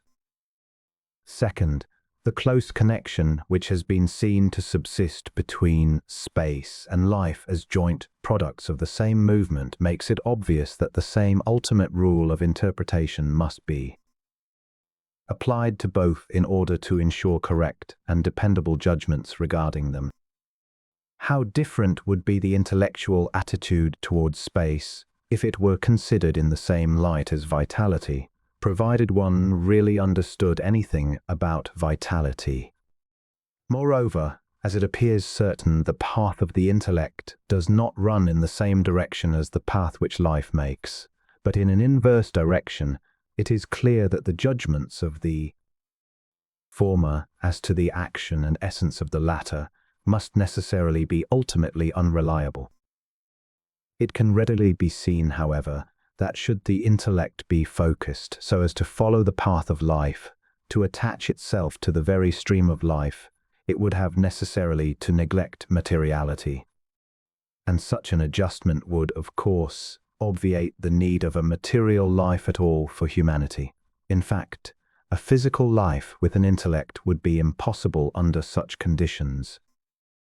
It is well to recognize the suitability of the present schematism and not to become unwisely restive because of it, but it is also fitting that we should discriminate between that which is possible for the intellect chained to materiality and that which is impossible for it in such a state when foraying in a territory foreign to its nature and beyond its powers to master. The predominating tendency in the intellect to account for the universe of life, mind and matter upon a strictly mechanical basis is undoubtedly due to the constitution of the intellect, which does not admit of its direct consideration of the vital essence of things. We are bound ineluctably to the surface of things. All our knowledge is therefore superficial. We are even bound to the surface of ideas and cannot penetrate to the interior of these realities. Our art is the reproductions of superficies. Our philosophies are the husks of eternalities. Our religions, the habiliments of relations. And while it cannot be doubted that this arrangement is preeminently the best possible one for the present stage of man's evolution, it is nevertheless worthwhile to note that it is this very restricted activity of the intellect which shuts out from man's consciousness those very elements about which he is concerned when he goes into the field of philosophy in search of a solution to his unanswerable queries. But some progress most surely is made when the mind is enabled to see its plight and recognize what are the difficulties and limitations that lie in its path of ultimate attainment. It is believed that the mechanistic, or true, character of the intellect reached its zenith in the mind of Lagrange when he succeeded in reducing the entirety of physics to certain mechanical laws, formulae which he embodied in his Mécanique analytique. This work is undoubtedly the capstone of intellectual endeavors and stands as a monument which marks the culmination of the present stage, intellectual development. In thus placing the mécanique at the apex of intellectual endeavors, it is not thereby meant to be implied that the intellect shall not make more progress, nor that other formulae, equally as marvelous as those which Lagrange discovered, may be devised, nor that other laws, heretofore undreamed of, may be found. But what is maintained is the fact that while there will be growth and development, these will run along other channels, perhaps in the realm of the intuitable, and not any longer especially so notably as now, in an opposite direction against the current of life and reality, and further, that there will be a gradual turning away from mechanics to biogenetics, from diversity to unity, from the purely intellectual to the intuitional, and withal a final getting rid of the bonds of illusion, of that thraldom of mechanics, whereupon will slowly arise the obsolescence of all those disparities which may now be recognized in our knowledge and in the applications of the intellect to the data of the objective world. Because the intellect is unsuited to deal with reality, and because of its peculiar adaptation for diversity, for multiplicity, due to its mechanistic modus vivendi, there has grown up a voluminous catalogue of systems of philosophy. These embody such a multitudinous array of beliefs, ideas, conceptions, theories and conjectures, and constitute a movement in human thought which oscillates between the empiricist on the one hand and the transcendentalist on the other, between the idealist and the realist, leaning sometimes towards the Platonic, the Cartesian and the Kantian, and other times towards Spinoza, Aristotle, Spencer, and Socrates, always terminating by multiplying the number of diverse beliefs, rather than unifying them, that the conclusion is unavoidable that so marked a lack of unanimity is indicative of a profound mental restriction.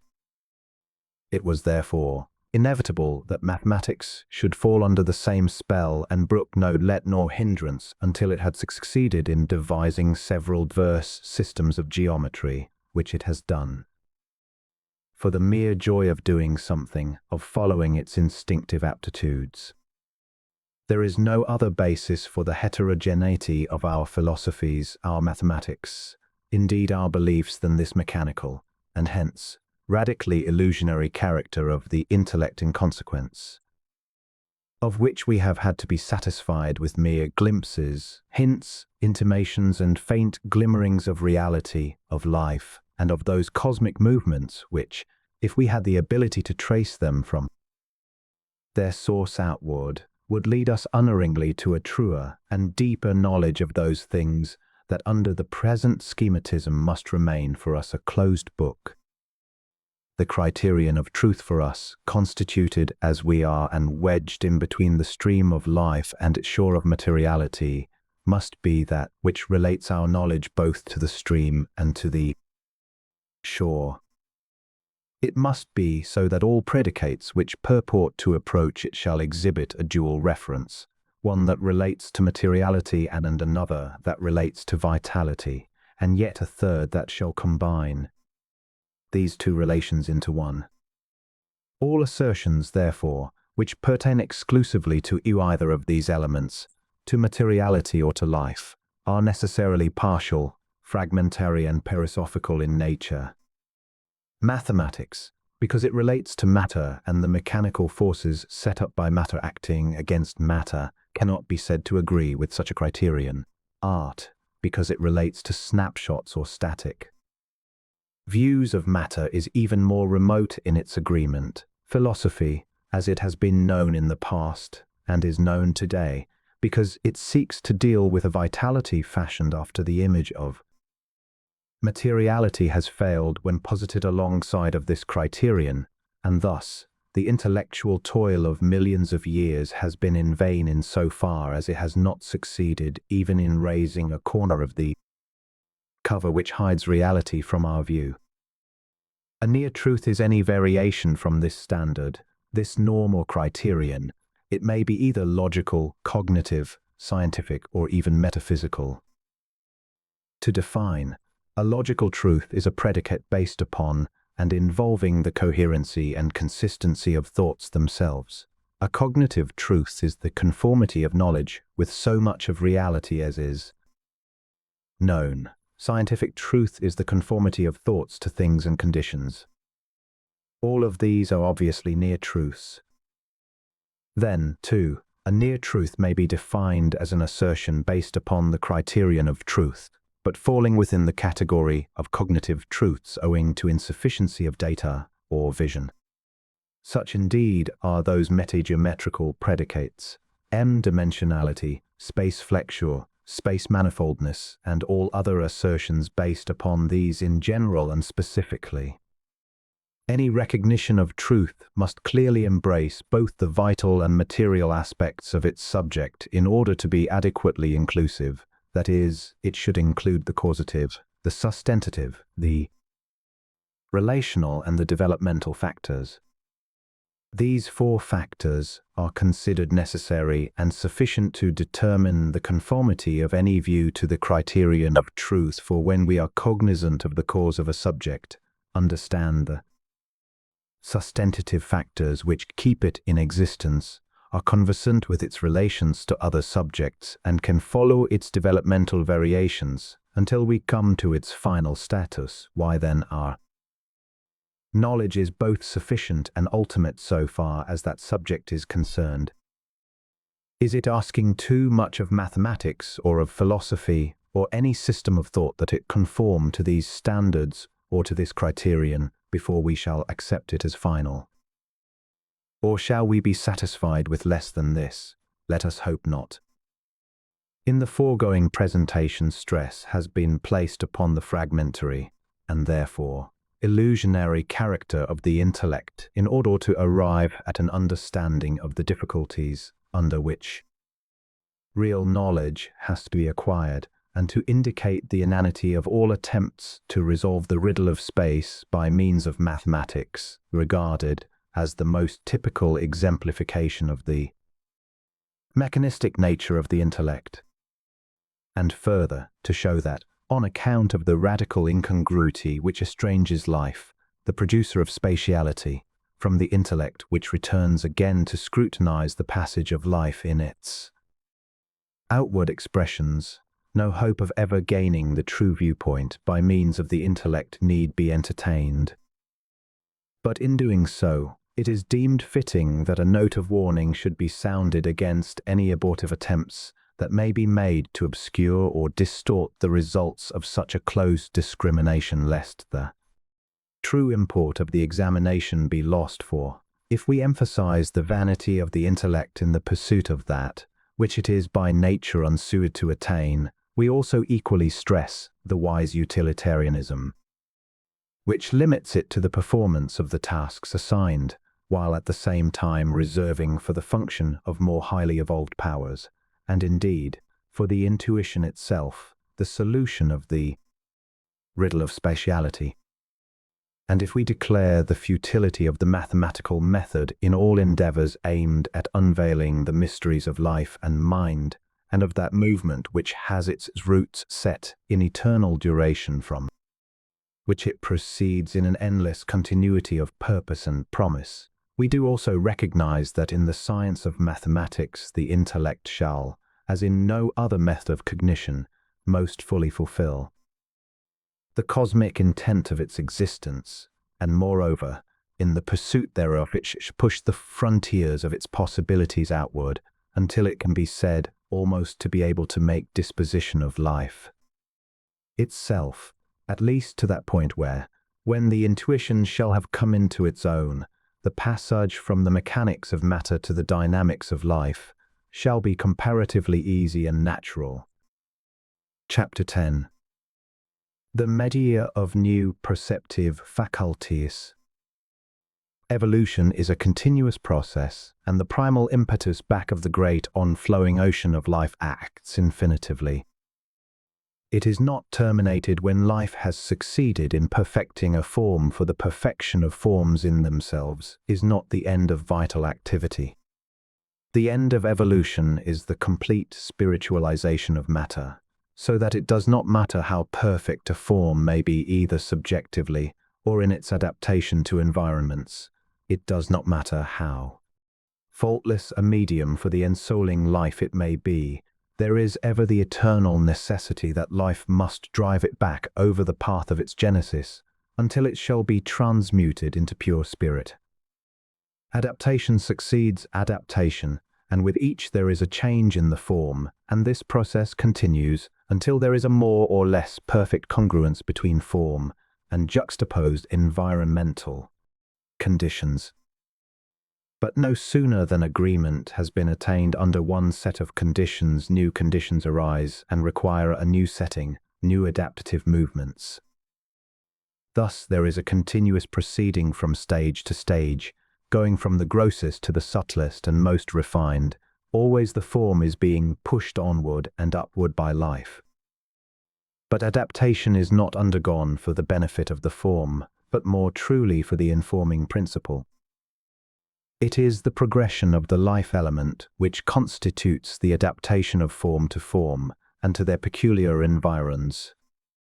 The form is a tool or instrument of life, which it discards the moment it fails to respond to its requirements.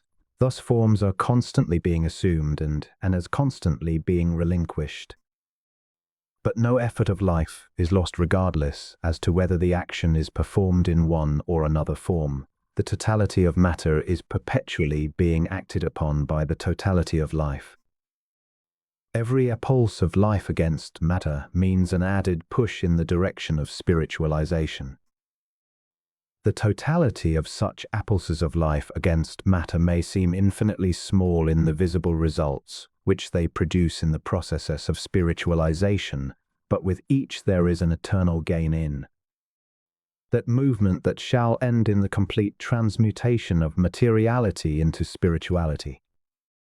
This action of life in metamorphosing matter, the nether pole of the great pair of opposites, into spirituality, its copula factor, in its outward, visible effects, is what we vaguely call evolution.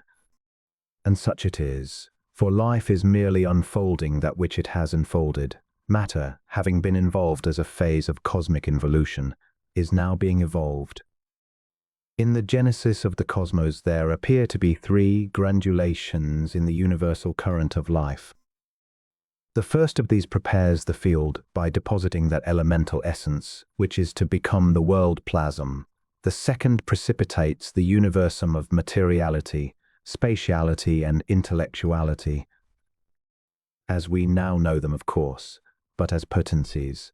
The third great undulation in the current of life affects the endowment of the world plasm with those tendencies that are to build around themselves forms appropriate to their fulfillment.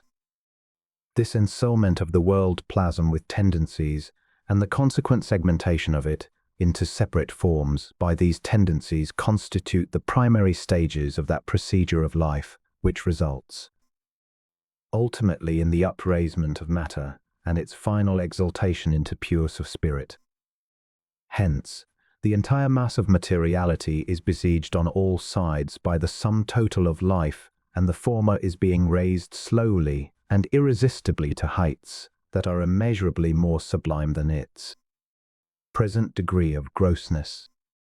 It appears paradoxical, therefore, that life, although in all respects vastly superior to matter, should become the apparent vassal of materiality and give itself up to all the strict rules of imprisonment which are imposed upon it by the properties and qualities which we observe in matter. It seems so subject to every whim and fancy of matter that one is inclined to think that matter, and not life, is the chief designer of universal destiny.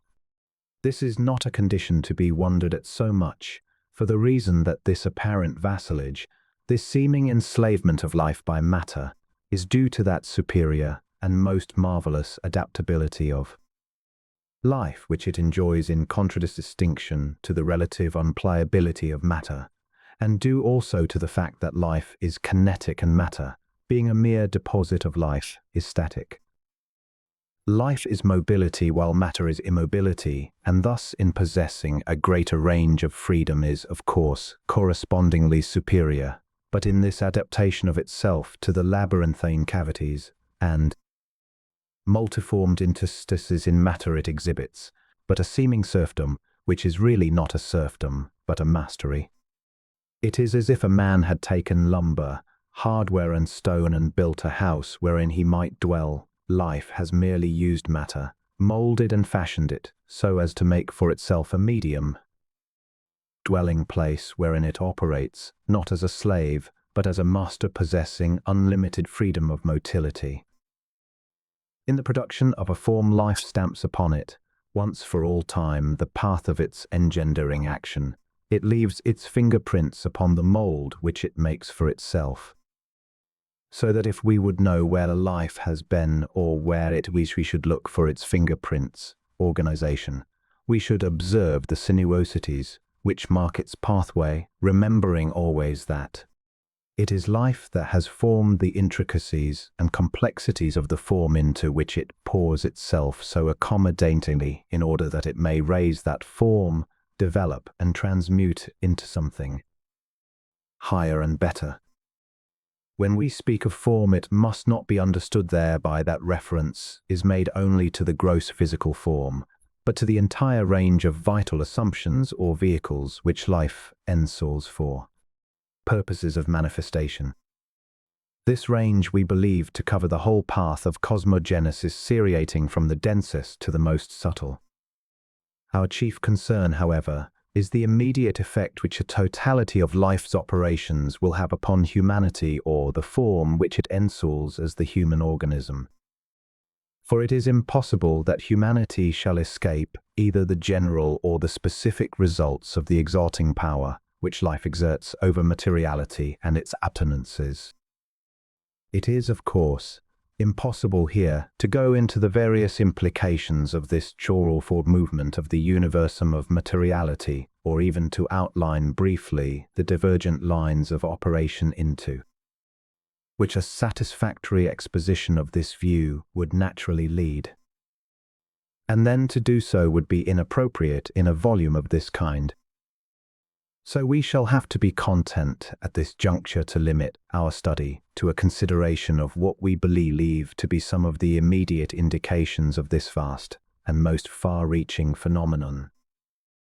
In the chapter on the genesis and nature of space, it is shown that the material universe is engendered at the same time and by the same movement or process as the universum of spatiality, intellectuality, and that as the passage from chaos to cosmos proceeds, the function of this movement is changed gradually from engenderment to exaltation, wherein materiality is transmuted into spirituality. It is, of course, obvious that as materiality is exalted, so are spatiality and intellectuality, and that as the one becomes more and more refined, capable of answering to higher and yet higher requirements, so do all the others. For, at work in all and through all of these, is the current of life which pervades them, engendering, sustaining and elevating as it proceeds. So that as matter has evolved added characteristics and properties, each answering to a given need and arising out of the necessities inhering in the stage at which it appeared, so has the intellect evolved faculties to correspond therewith. In other words, the evolution of faculties for the expression of the human intellect has proceeded synchronously with the evolution of material qualities. And whenever a new faculty or an additional scope of motility is achieved by humanity, there is always found a set of cosmic conditions which answers thereto. The cardinal principles of the doctrine of evolution are not, therefore, adverse to the conclusion that the organs of sense perception, hearing, touch, sight, taste, and smell have not been endowed upon the human race or attained by it at one time, but rather that each answering to a newly acquired need and opening a wider scope of motility for the intellect has been evolved separately and in due order. It would also seem that the quality of consciousness, as it has been manifested in the various stages of life through which it has passed, and especially the mineral, vegetal and lower animal, has not always been of the same degree of efficiency, nor has it enjoyed the same kind of freedom which it now enjoys in the highly evolved genus Homo. It is equally apparent that matter itself has not always been in possession of the same qualities and characteristics which it now exhibits, but that it too has gone through various stages of evolution, bringing forward into each new stage the transmuted results of each preceding one as a basis for further evolution and expansion. The innumerable archaeological evidences which support this view make it unnecessary to do more than state the facts, as they appear to be substantiated by indubitable testimonies. Furthermore, it is believed that the outstanding implications of these phenomena will not be successfully controverted by those who are disinclined to see such implications in the evolutionary process. In a previous chapter, we have briefly sketched the characteristics which mark the upspringing of a new faculty, showing how, at first, it appears as an abnormality which exhibits itself in a very few individuals only, and that in a more or less indefinite manner, and how later the number of individuals in which it appears gradually increases. The definiteness of the faculty, at the same time, appearing more marked.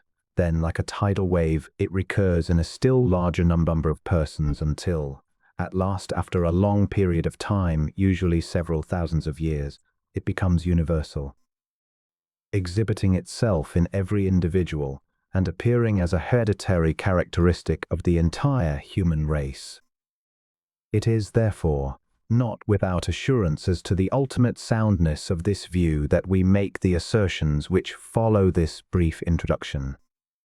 It has already been stated that for a very obvious reason, namely the satisfaction of the needs of our present humanity, the intuition is for the time dominated by the intellect and held in subjugation by it, so that all of man's external operations are governed, dictated almost entirely by the intellectuality, allowing the intuition only rare moments when it can come to the fore at all.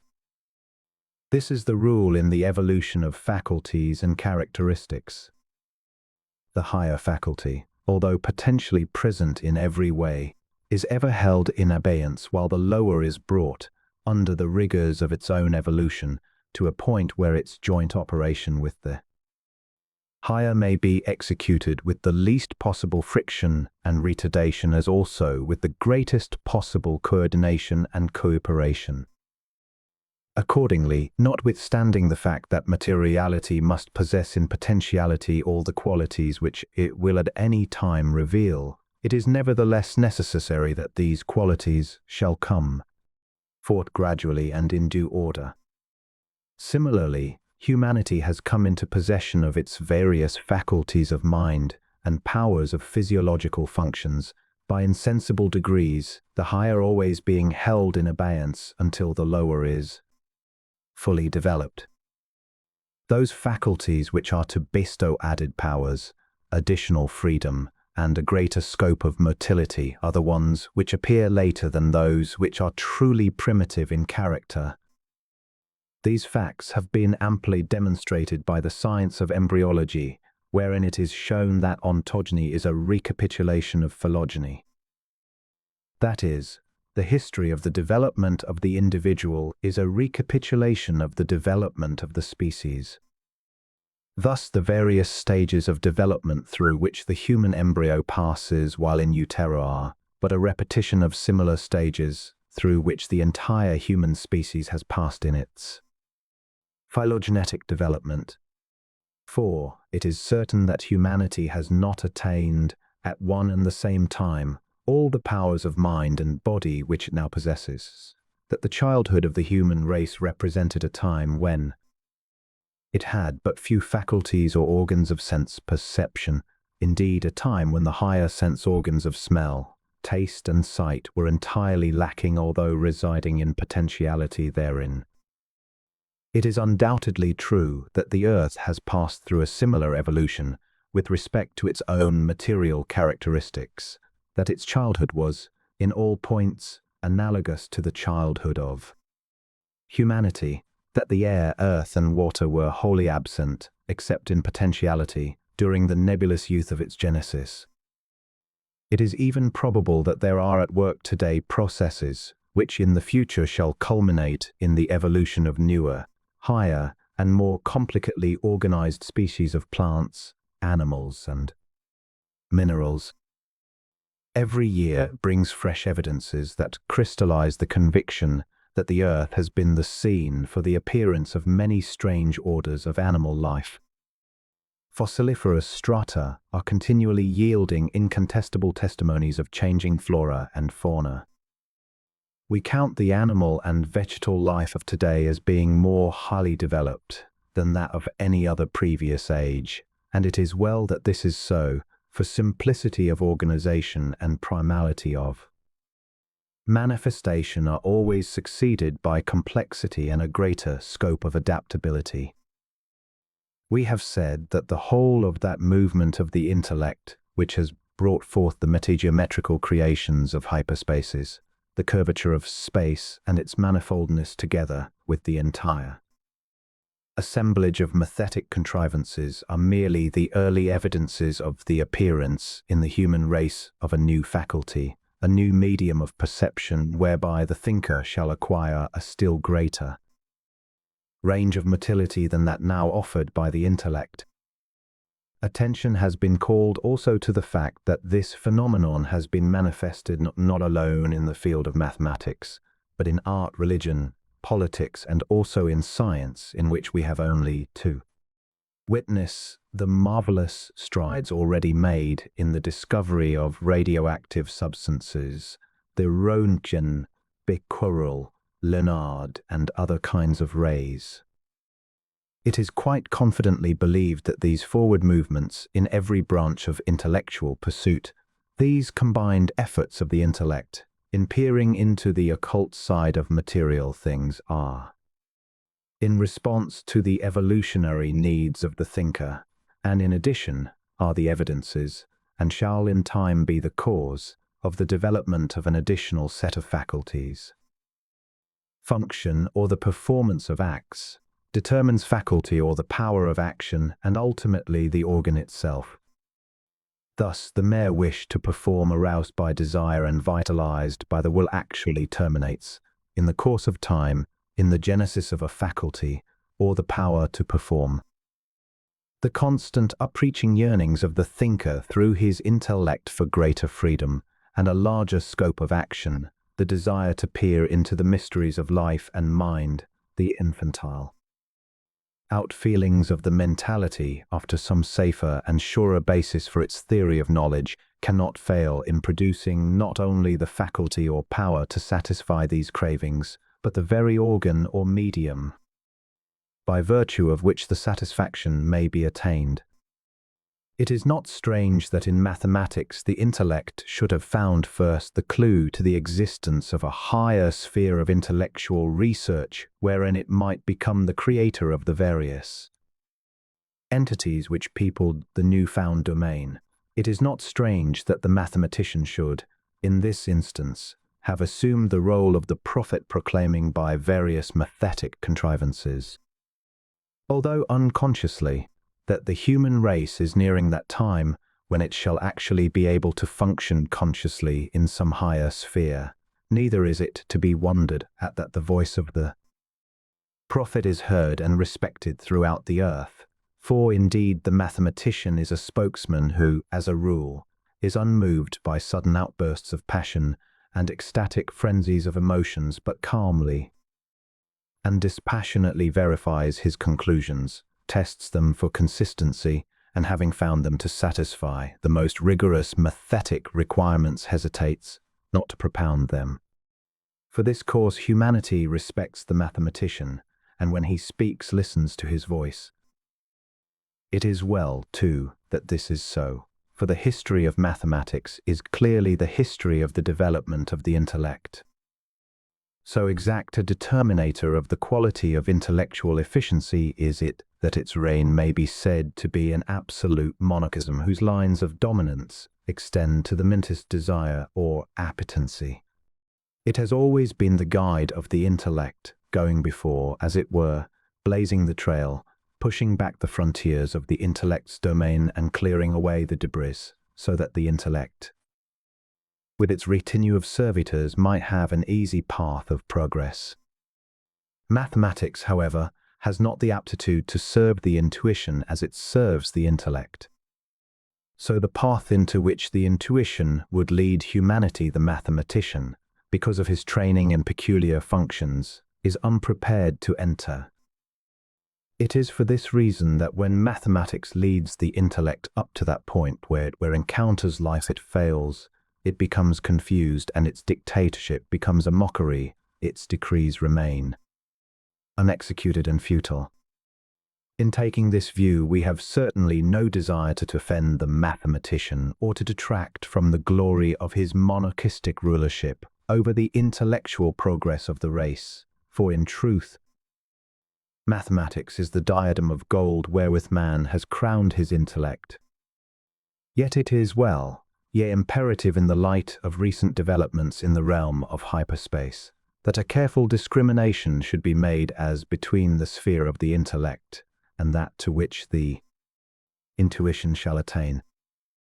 The intuition, long held in abeyance until the intellect should be fully crowned and reach the zenith of its powers, is now coming to the front. It will be many centuries, perhaps, before it shall have grown to such proportions as those already attained by the intellect. Perhaps a few thousand years may pass before the intuition shall have evolved to that point where it may labor as coadjutor to the intellect, but undoubtedly the time will come when it, too, shall reward the thinker's labors with that which shall be more precious than the crown of gold which the intellect has won.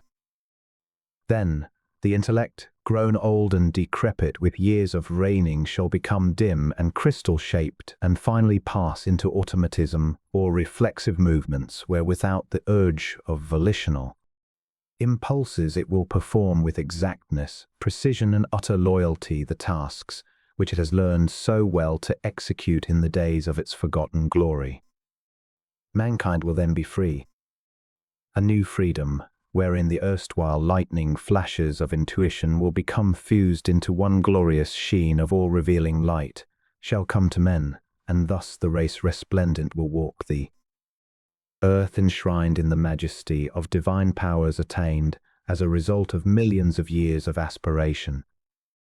That there are supersensuous realms so far above the range of our senses as to be entirely beyond their ken needs now no proof or argument, for the scientist has demonstrated, by the invention of instruments of extreme delicacy and precision, that such a world does really exist.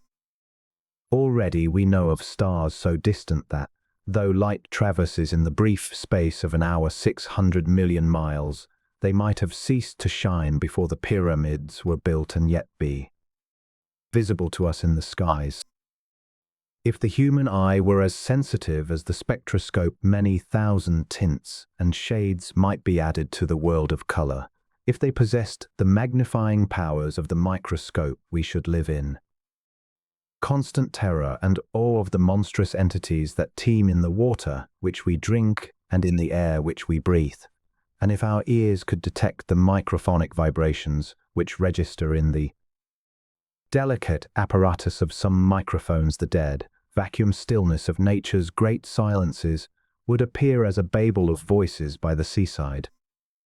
The sense of touch, responding to the same range of vibrations as the micrometer, would reveal actually the interstices between particles of the densest elements, and gold, silver, platinum, and mercury would seem but honeycombs of matter.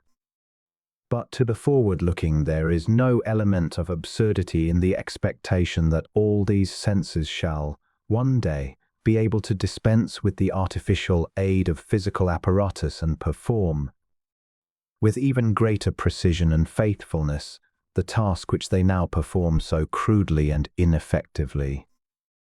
There are without doubt vibrations of taste and smell which are so far above the range of these senses that they have no effect upon them whatsoever. Notwithstanding the fact, however, that the galvanometer, microscope, the microphone, the spectroscope, and the telescope have extended thus the sphere of sense knowledge, there are yet subtler vibrations to which these delicate instruments do not and ought not be expected to respond. But to say, as do many empiricists, that since these phenomena cannot be detected by scientific instruments, they do not, therefore, exist seems to be expecting too much of material means as well as exposing oneself unnecessarily to criticism on the grounds of extreme materialistic appetences. There is indeed need of a more liberal attitude among men of science towards the world of the unseen. Intolerance of the data, which it offers, will for a time perhaps preserve the aloofness of scientific dogmatism inviolate, but there will most surely come a reaction against the dogmatism of science, and men will seek freedom and attain it despite their fetters. Sir Oliver Verlorgy, in his book The Survival of Man, says, "Man's outlook upon the universe is entering upon a new phase. Simultaneously with the beginning of a revolutionary increase in his powers of physical locomotion, which will soon be extended to a third dimension and no longer limited to a solid or liquid surface, his power of reciprocal mental intercourse is also in process of being enlarged, for there are signs that it will someday be no longer limited to contemporary denizens of Earth, but will permit a utilization of knowledge and powers superior to his own, even to the extent of ultimately attaining trustworthy information concerning other conditions of existence. It is the author's good fortune that he has, for a period extending over several years, been able to verify the conclusions which Sir Oliver Verlorgy expresses in the above, and thus to satisfy his own mind that the process by which man's mental powers are being enlarged is indeed demonstrable by actual observation and experimental methods."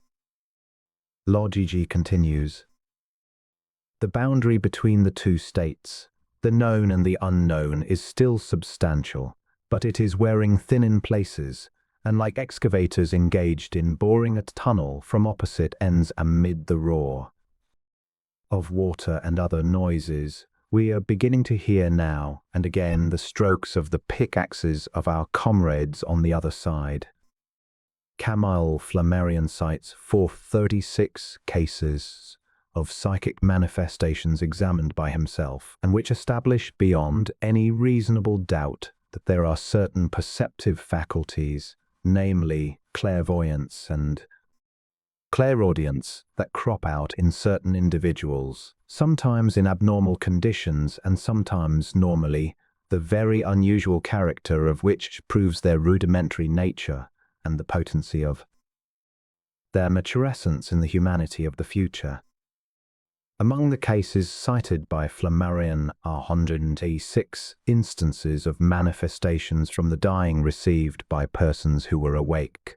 70 cases were manifestations received by persons asleep. 57 were observations of direct transmission of thought without the aid of sight, hearing or touch or other physical means. 49 were cases of sight at a distance or clairvoyance by persons awake, in dreams or in somnambulism, and 74 cases of premonitory dreams or predictions of the future. Indeed, there are few persons now living who have not had similar experiences, if not exactly like these, of the same nature. These examples, of course, may be greatly multiplied in every country in the world, and it is unnecessary to enumerate them further, for, when once the existence of such faculties has been demonstrated in persons, either in a normal or an abnormal condition, their presence can no longer be questioned by the fair-minded. It is, then, only a question of evolution before they will appear in the normal way and their universalization as transmissible characters be an accomplished fact. When we are brought face to face with this sort of phenomenon, which seems to be increasing rapidly, the conclusion is inevitably forced upon us that since evolution must be a continuous process, matter destined to yield higher and more refined powers and humanity to come into a far more extensive scope of motility because of the opening avenues of knowledge, it is not impossible that these acuter senses, these new faculties, are now existing in the human race in a rudimentary stage and are designed to become the universal possession of all. That this is to be the almost immediate outcome of the perpetual exalting power which life exercises not alone over materiality, but over human organs and faculties as well, seems to the one big, outstanding implication of the evolutionary process. The presence of such functions as the ability to sense the invisible and the inaudible, to answer to vibrations far subtler than anything in the scope of our external sense organs, certainly indicates the existence of rudimentary faculties which make these functions possible. Back of these vague, indefinite functions, back of every supernormal or abnormal manifestation of man's mentality, and back of all that class of phenomena which take their rise out of subsensuous areas must lie, in ever-increasing potency, faculties and organs, however rudimentary, which are the source of these manifestations. Life, that ineluctable agent of creation, which is incessantly pushing outward the confines of the intellect's scope of motility, never wearying, never tiring nor sleeping, has long ago, in the dim and distant past of man's evolution, laid the foundations, and in fact, with one stroke of its creative hand, has molded the organs which are to become the active media of these new faculties. And now these incipient demonstrations, these infantile struggles which we see now and again outputting from them, are but the specializing processes through which, in their later development, these organs are proceeding. These are the outward signs which should tell us that life is breaking up these organs into special parts, assigning to each a certain division of labor, and making of each a perfect coordinate of all the others. It is, by these very disparate exhibitions, cutting up, specializing and by slow degrees determining the function, character and general tendency of the organs of expression wherewith these manifestations shall be centralized and put into effective operation. In doing this, it is but following its accustomed procedure, the procedure which it adopted when it produced the eye, the ear, the heart, and the spleen. We shall, therefore, gauge our understanding of the purport and end of evolution. In fact, we shall determine our exact intellectual comprehension of life itself by the attitude which we adopt towards it and the mode of its appearance. Much depends, accordingly, upon the posture which we assume towards life, whether we shall say the totality of life's creative powers has been dissipated in the bringing of the human body to its present degree of perfection, whether we shall say that it is neither necessary nor possible for life to produce other organs and faculties which shall respond to the unseen world about us revealing its glories in a way far more perfect than do our external sense organs reveal the wonders of the world of sensation, or whether we shall conclude from these most palpable evidences that life has yet other powers and faculties which it designs to bestow upon the human mind and other organs and capabilities with which it shall endow the human body so that man, in his evolution, shall be enabled to rise to still higher spheres while yet incarnate. There may be, and undoubtedly are, those who, for various reasons, prefer to take the former positions, and there are certainly those who la logi, from Maron, Hudson, Crookes, and a host of others, preferring the latter view, would rather believe in the strength the great mass of corroborative testimonies that we are even today in the midst of the matutinal hours of a newer, a better, and a far more efficient era of human evolution than any through which we have hitherto come. Already recent scientific investigations and the results obtained therefrom have begun to turn the attention of medical authorities to the activities of two very small organs situated in the mid-brain and known as the pineal gland and the pituitary body. These organs, and especially the pineal gland hitherto supposed to be a vestige of the past, are now beginning to be recognized as rudimentary organs belonging to the future evolution of humanity.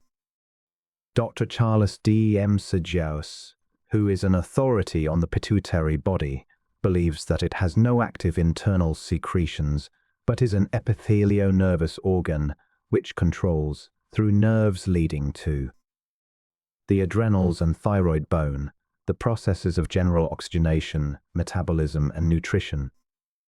Little is known of the functions of the pineal gland, except that it is an ovoid, reddish organ attached to the posterior cerebral commissure projecting downward and backward between the anterior pair of the corpora quadrigemina. It is otherwise known as the canarium, the penis, or epiphysis. Situated at the base of the brain, it is held in position by a fold of the pia mater while its base is connected with the cerebrum by two pedicles. It contains amylaceous and gritty, calcareous particles constituting the brain sand.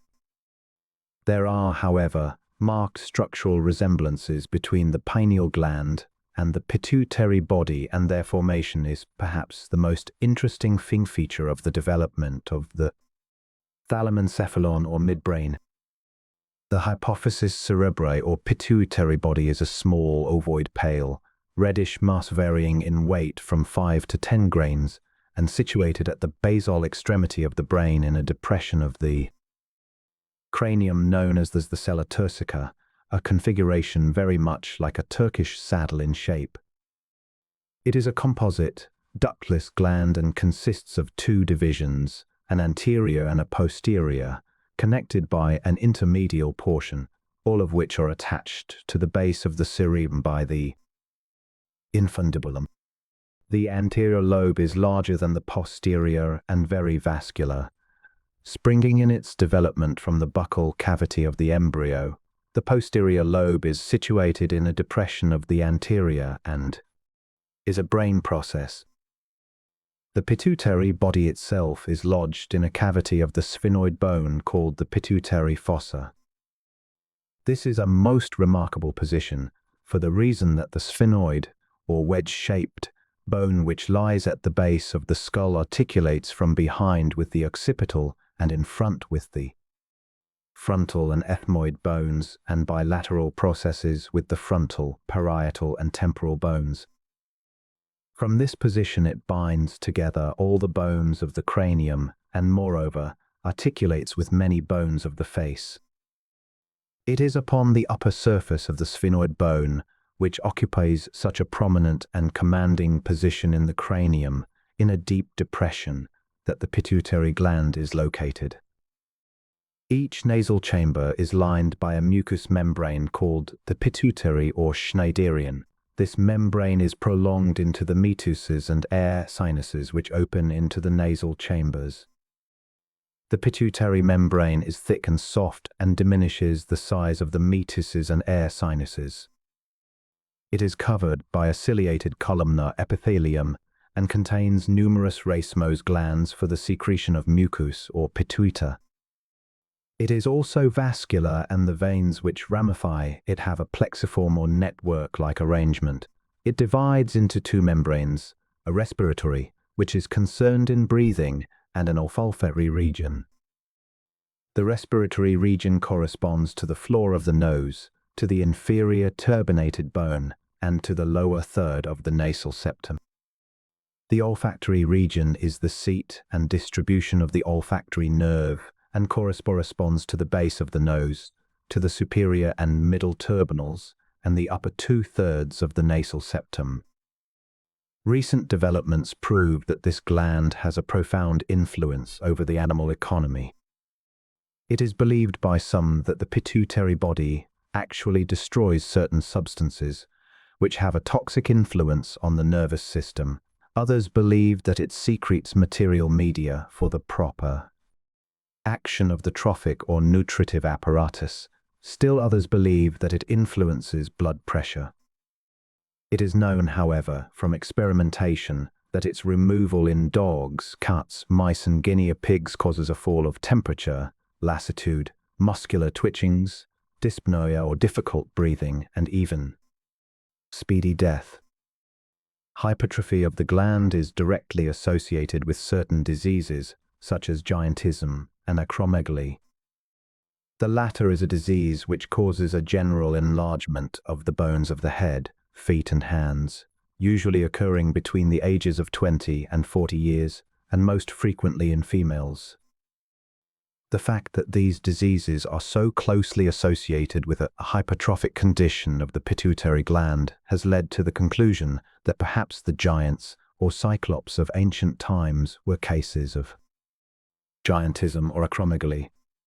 This view, while interesting from the standpoint of the functions of the pituitary gland, is not necessarily a correct one, for the age of giants, when men attain to a much larger stature than at present, can be accounted for on other grounds, namely, that the early Mesozoic man, on account of his having to live among animals, trees and other vegetation of such huge size, had naturally to be fitted with a frame proportional to other animals in order that he might successfully cope with his environing conditions.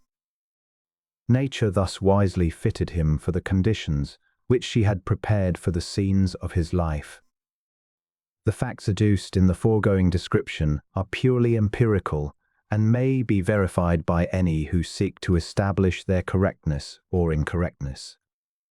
But we are about to introduce a species of testimony which, while it may also be verified, will not be found so easy of verification as the above-mentioned physiological facts, and not by the same means, yet they are nevertheless deserving of a place here. It is the liberal attitude that we must adopt towards all phenomena, excluding none that give promise of the widening and deepening of our knowledge, and an explanation of much that has seemed heretofore unaccountable. We have noted how subtle is the physical connection between these two bodies, the pineal gland and the pituitary body.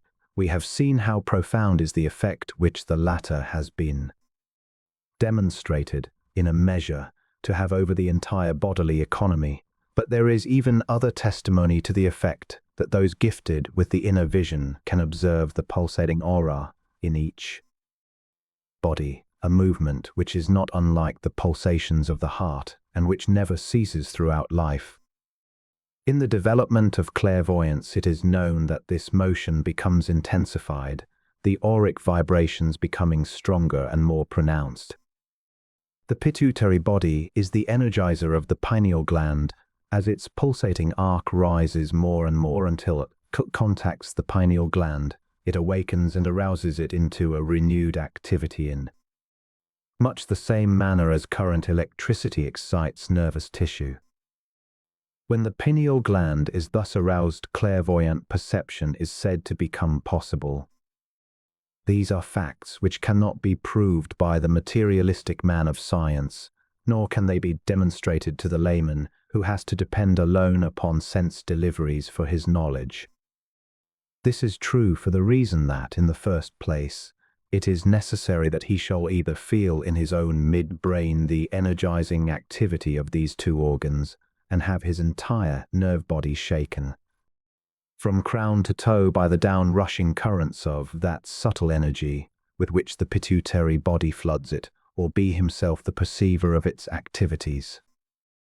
Nevertheless, attention is here called to these phenomena, and the conclusions drawn therefrom are offered as a means of denoting the probable line of investigations which will establish the directions which we should pursue and the source whence we shall find outcropping the new faculties and their organs of expression. We confess to a knowledge of the fact that men of empirical science have long maintained a rather skeptical, if not contemptuous, attitude towards all these phenomena, but it is also felt that there is far more of discredit in their attitude than of credit, for, in so doing, they have voluntarily adopted measures by means of which the knowledge that they so eagerly seek is shut out from their attainment. In vain, then, is appeal made to the intellect to remove the barriers which it unconsciously interposes between itself and the goal of its pursuit. In vain do we appeal to the materialist to give ear to testimony the data of which cannot be made amenable to his knife and scalpel, neither to the microscope nor microphone. In sheer vanity is he adjured to look within, into the interior of life, of mind and the things which he handles with his instruments, for the answers to his queries, for the path which leads into the wake of life and consciousness. Because his utter loyalty and devotion to the modus vivendi of the intellect will not permit this. But after all, it is not wholly wise to allure him away unbetimes from his search after truth, through superficialities, nor to inveigle him into giving up his tenacious prosecution of the physically determinable. We would not have it so, for perchance, too, one fine day, in the quiet of his laboratory shall come upon the data which may substantiate in his own mind the long-settled conclusions of the occultist who frequently, and not without cause, grows impatient at the scientist's obstinate delay. These two workers, the empiricist and the occultist, must ultimately come together as collaborators, the one working upon the form, the vehicle, physical matter, and the other seeking to understand the life, the interior forces which produce the creative element. They cannot remain always aloof from one another, for they, too, are as men digging a tunnel from opposite ends. Finally, the partition will break, and thus will dawn a new day for the knowledge of humanity, and men will see the rationale, the truth and good sense of cooperation in this respect. It can be said with confidence that whatever in the future may be learned as to the physiologic functions of the pituitary body and the pineal gland, it suffices to know that it is life which they express, and that, too, in a far superior manner than any of the other sense organs. The modus of these two glands differs in a very marked way from that of the organs of sight, hearing, taste, smell, and feeling, for these latter are designed for contact with the external, objective world of sensations, their growth and evolution being dependent upon stimuli received from without, while with the former the case is far different, in fact, just the opposite. The mode of life of the pituitary body and the pineal gland, instead of receiving sustenance and impetus from external stimuli, is rather dependent upon impacts received from the thinker's own consciousness and made to impinge upon them by an exclusively interior process. Situated in the midbrain, safely secluded from all external interference, they are naturally limited to stimuli which come from within, or it may be said, they are responsive to excitations that are more spiritual than those which come through the external sense organs. If, as has been said, they control the internal processes of metabolism, anabolism and catabolism, oxygenation, nutrition, and other important internal movements, none of which can be said to be under the control of the intellect, is it not, therefore, justly assumed that their response is directed towards stimuli which arise interiorly or upon a plane higher than the intellectual?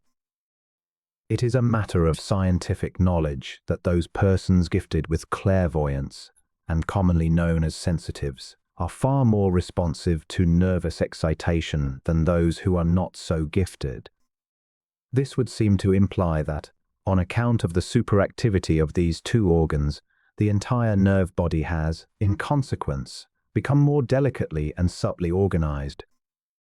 They seem to act as a switchboard for the regulation of the flow of the current of life through the body.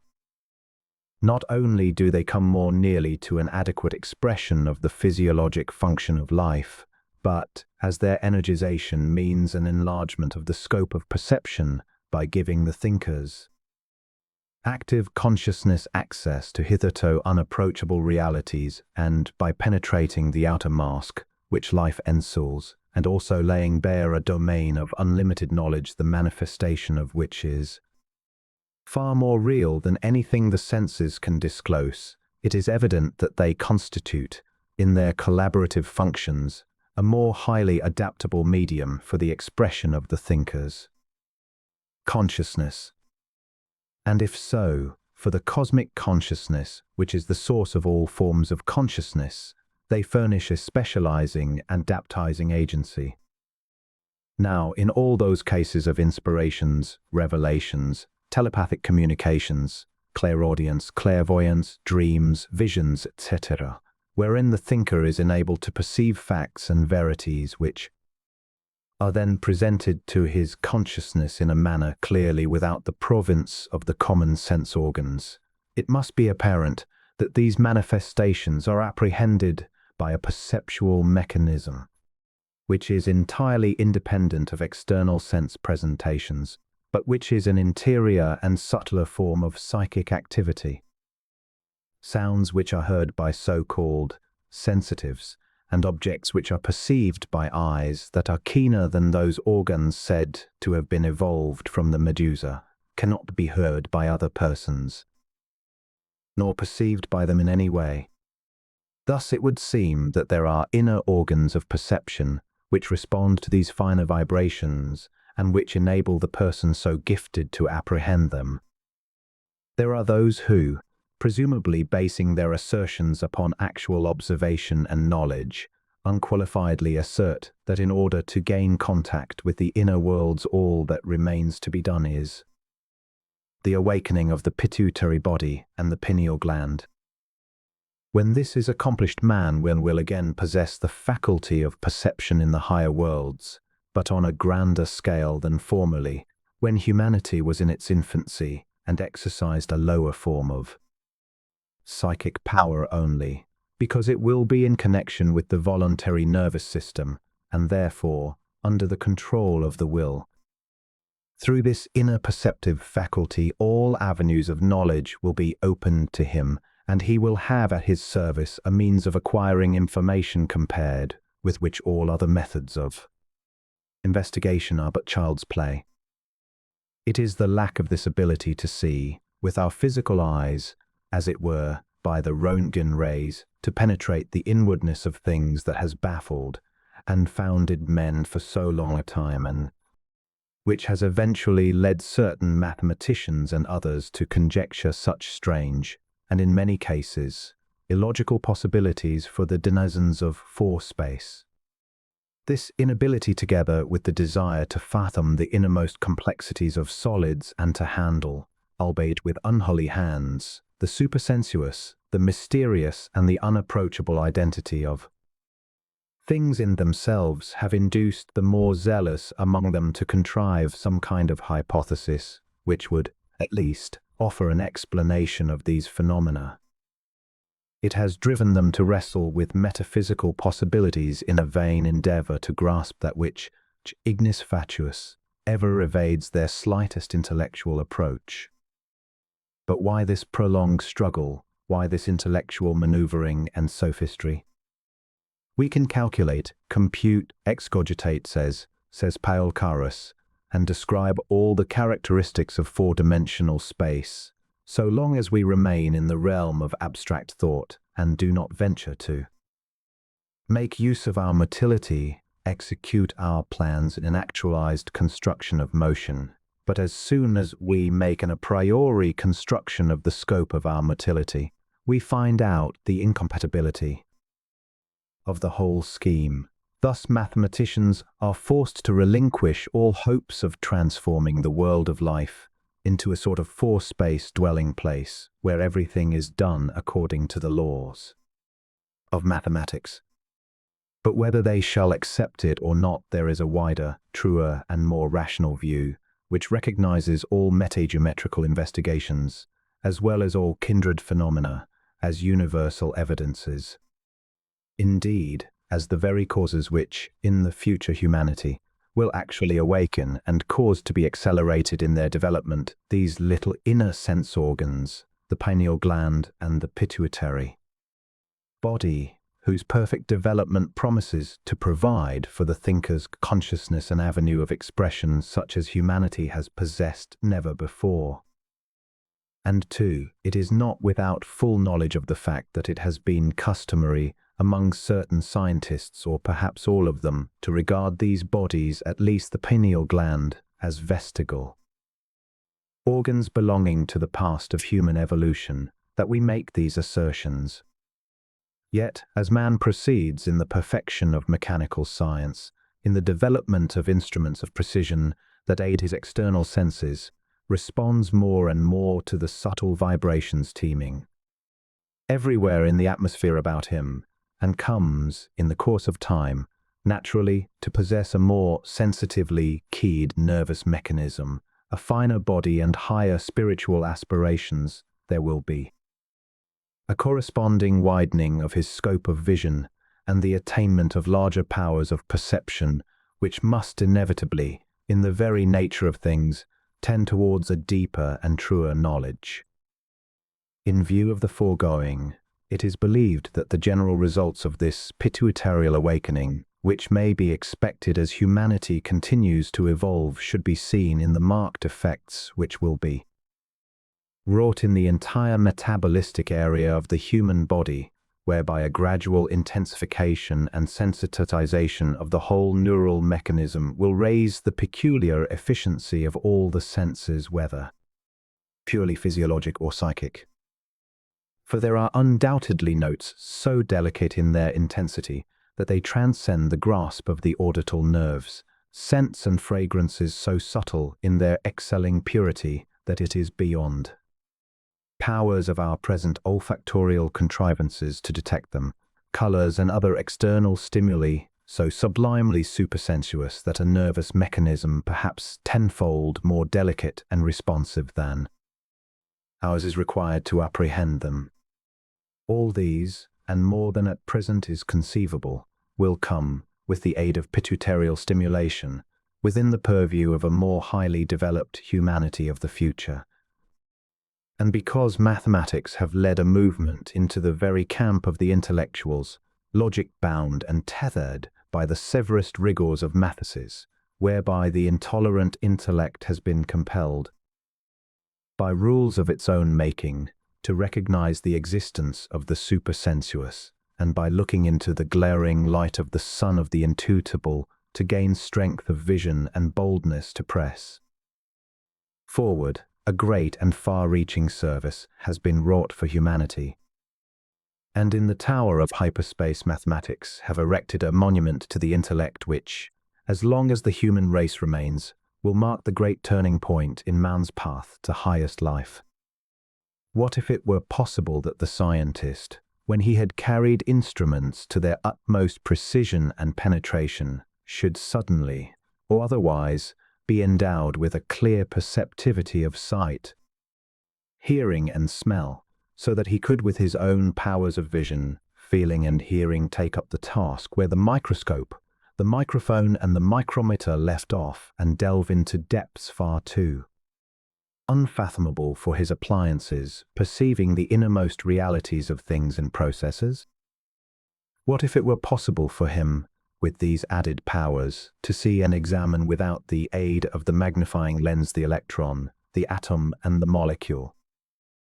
What if the cell, the bacterium and other invisible forms of life would then deliver up their secrets to his knowing mind? What if he could sense with his own inner vision the ultraviolet and the infrared rays? What indeed if spirit itself, the innermost sheath of life, should be visible and palpable to him, and he could note the internal processes, the action and movements of the infinitesimals of life? Think you not that such direct contact, such immediate and incontrovertible knowledge would be far superior to any advantage which his manufactured devices now bestow? It is even so. Thus will react upon man's perceptive apparatus the flood of light, which the awakened intuition will shed upon them, and thus will man rise higher, driven on by the current of life with the mass of materiality, to a point complete spiritualization, and take additional steps in that direction, which leads to Raja Yoga, or the royal union with the divine life of the universe. Before this step is taken, however, and before the passage from mechanics to biogenetics is made, as made it must be, man must win a complete mastery over matter.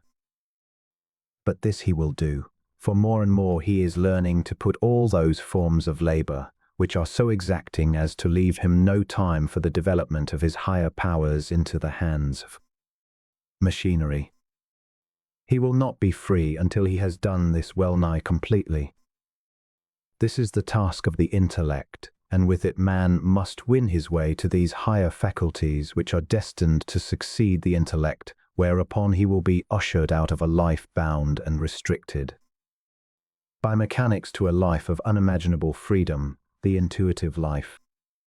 The outcome of these new faculties of perception and the development of the intuition will be the springing up of a new species of art that, turning away from appearances and sinking beneath or rising above, superficialities will seek to portray in newly found colors the plastic essence of things, so that we shall have an art which pertains to the real, superseding that which pertains to the phenomenal.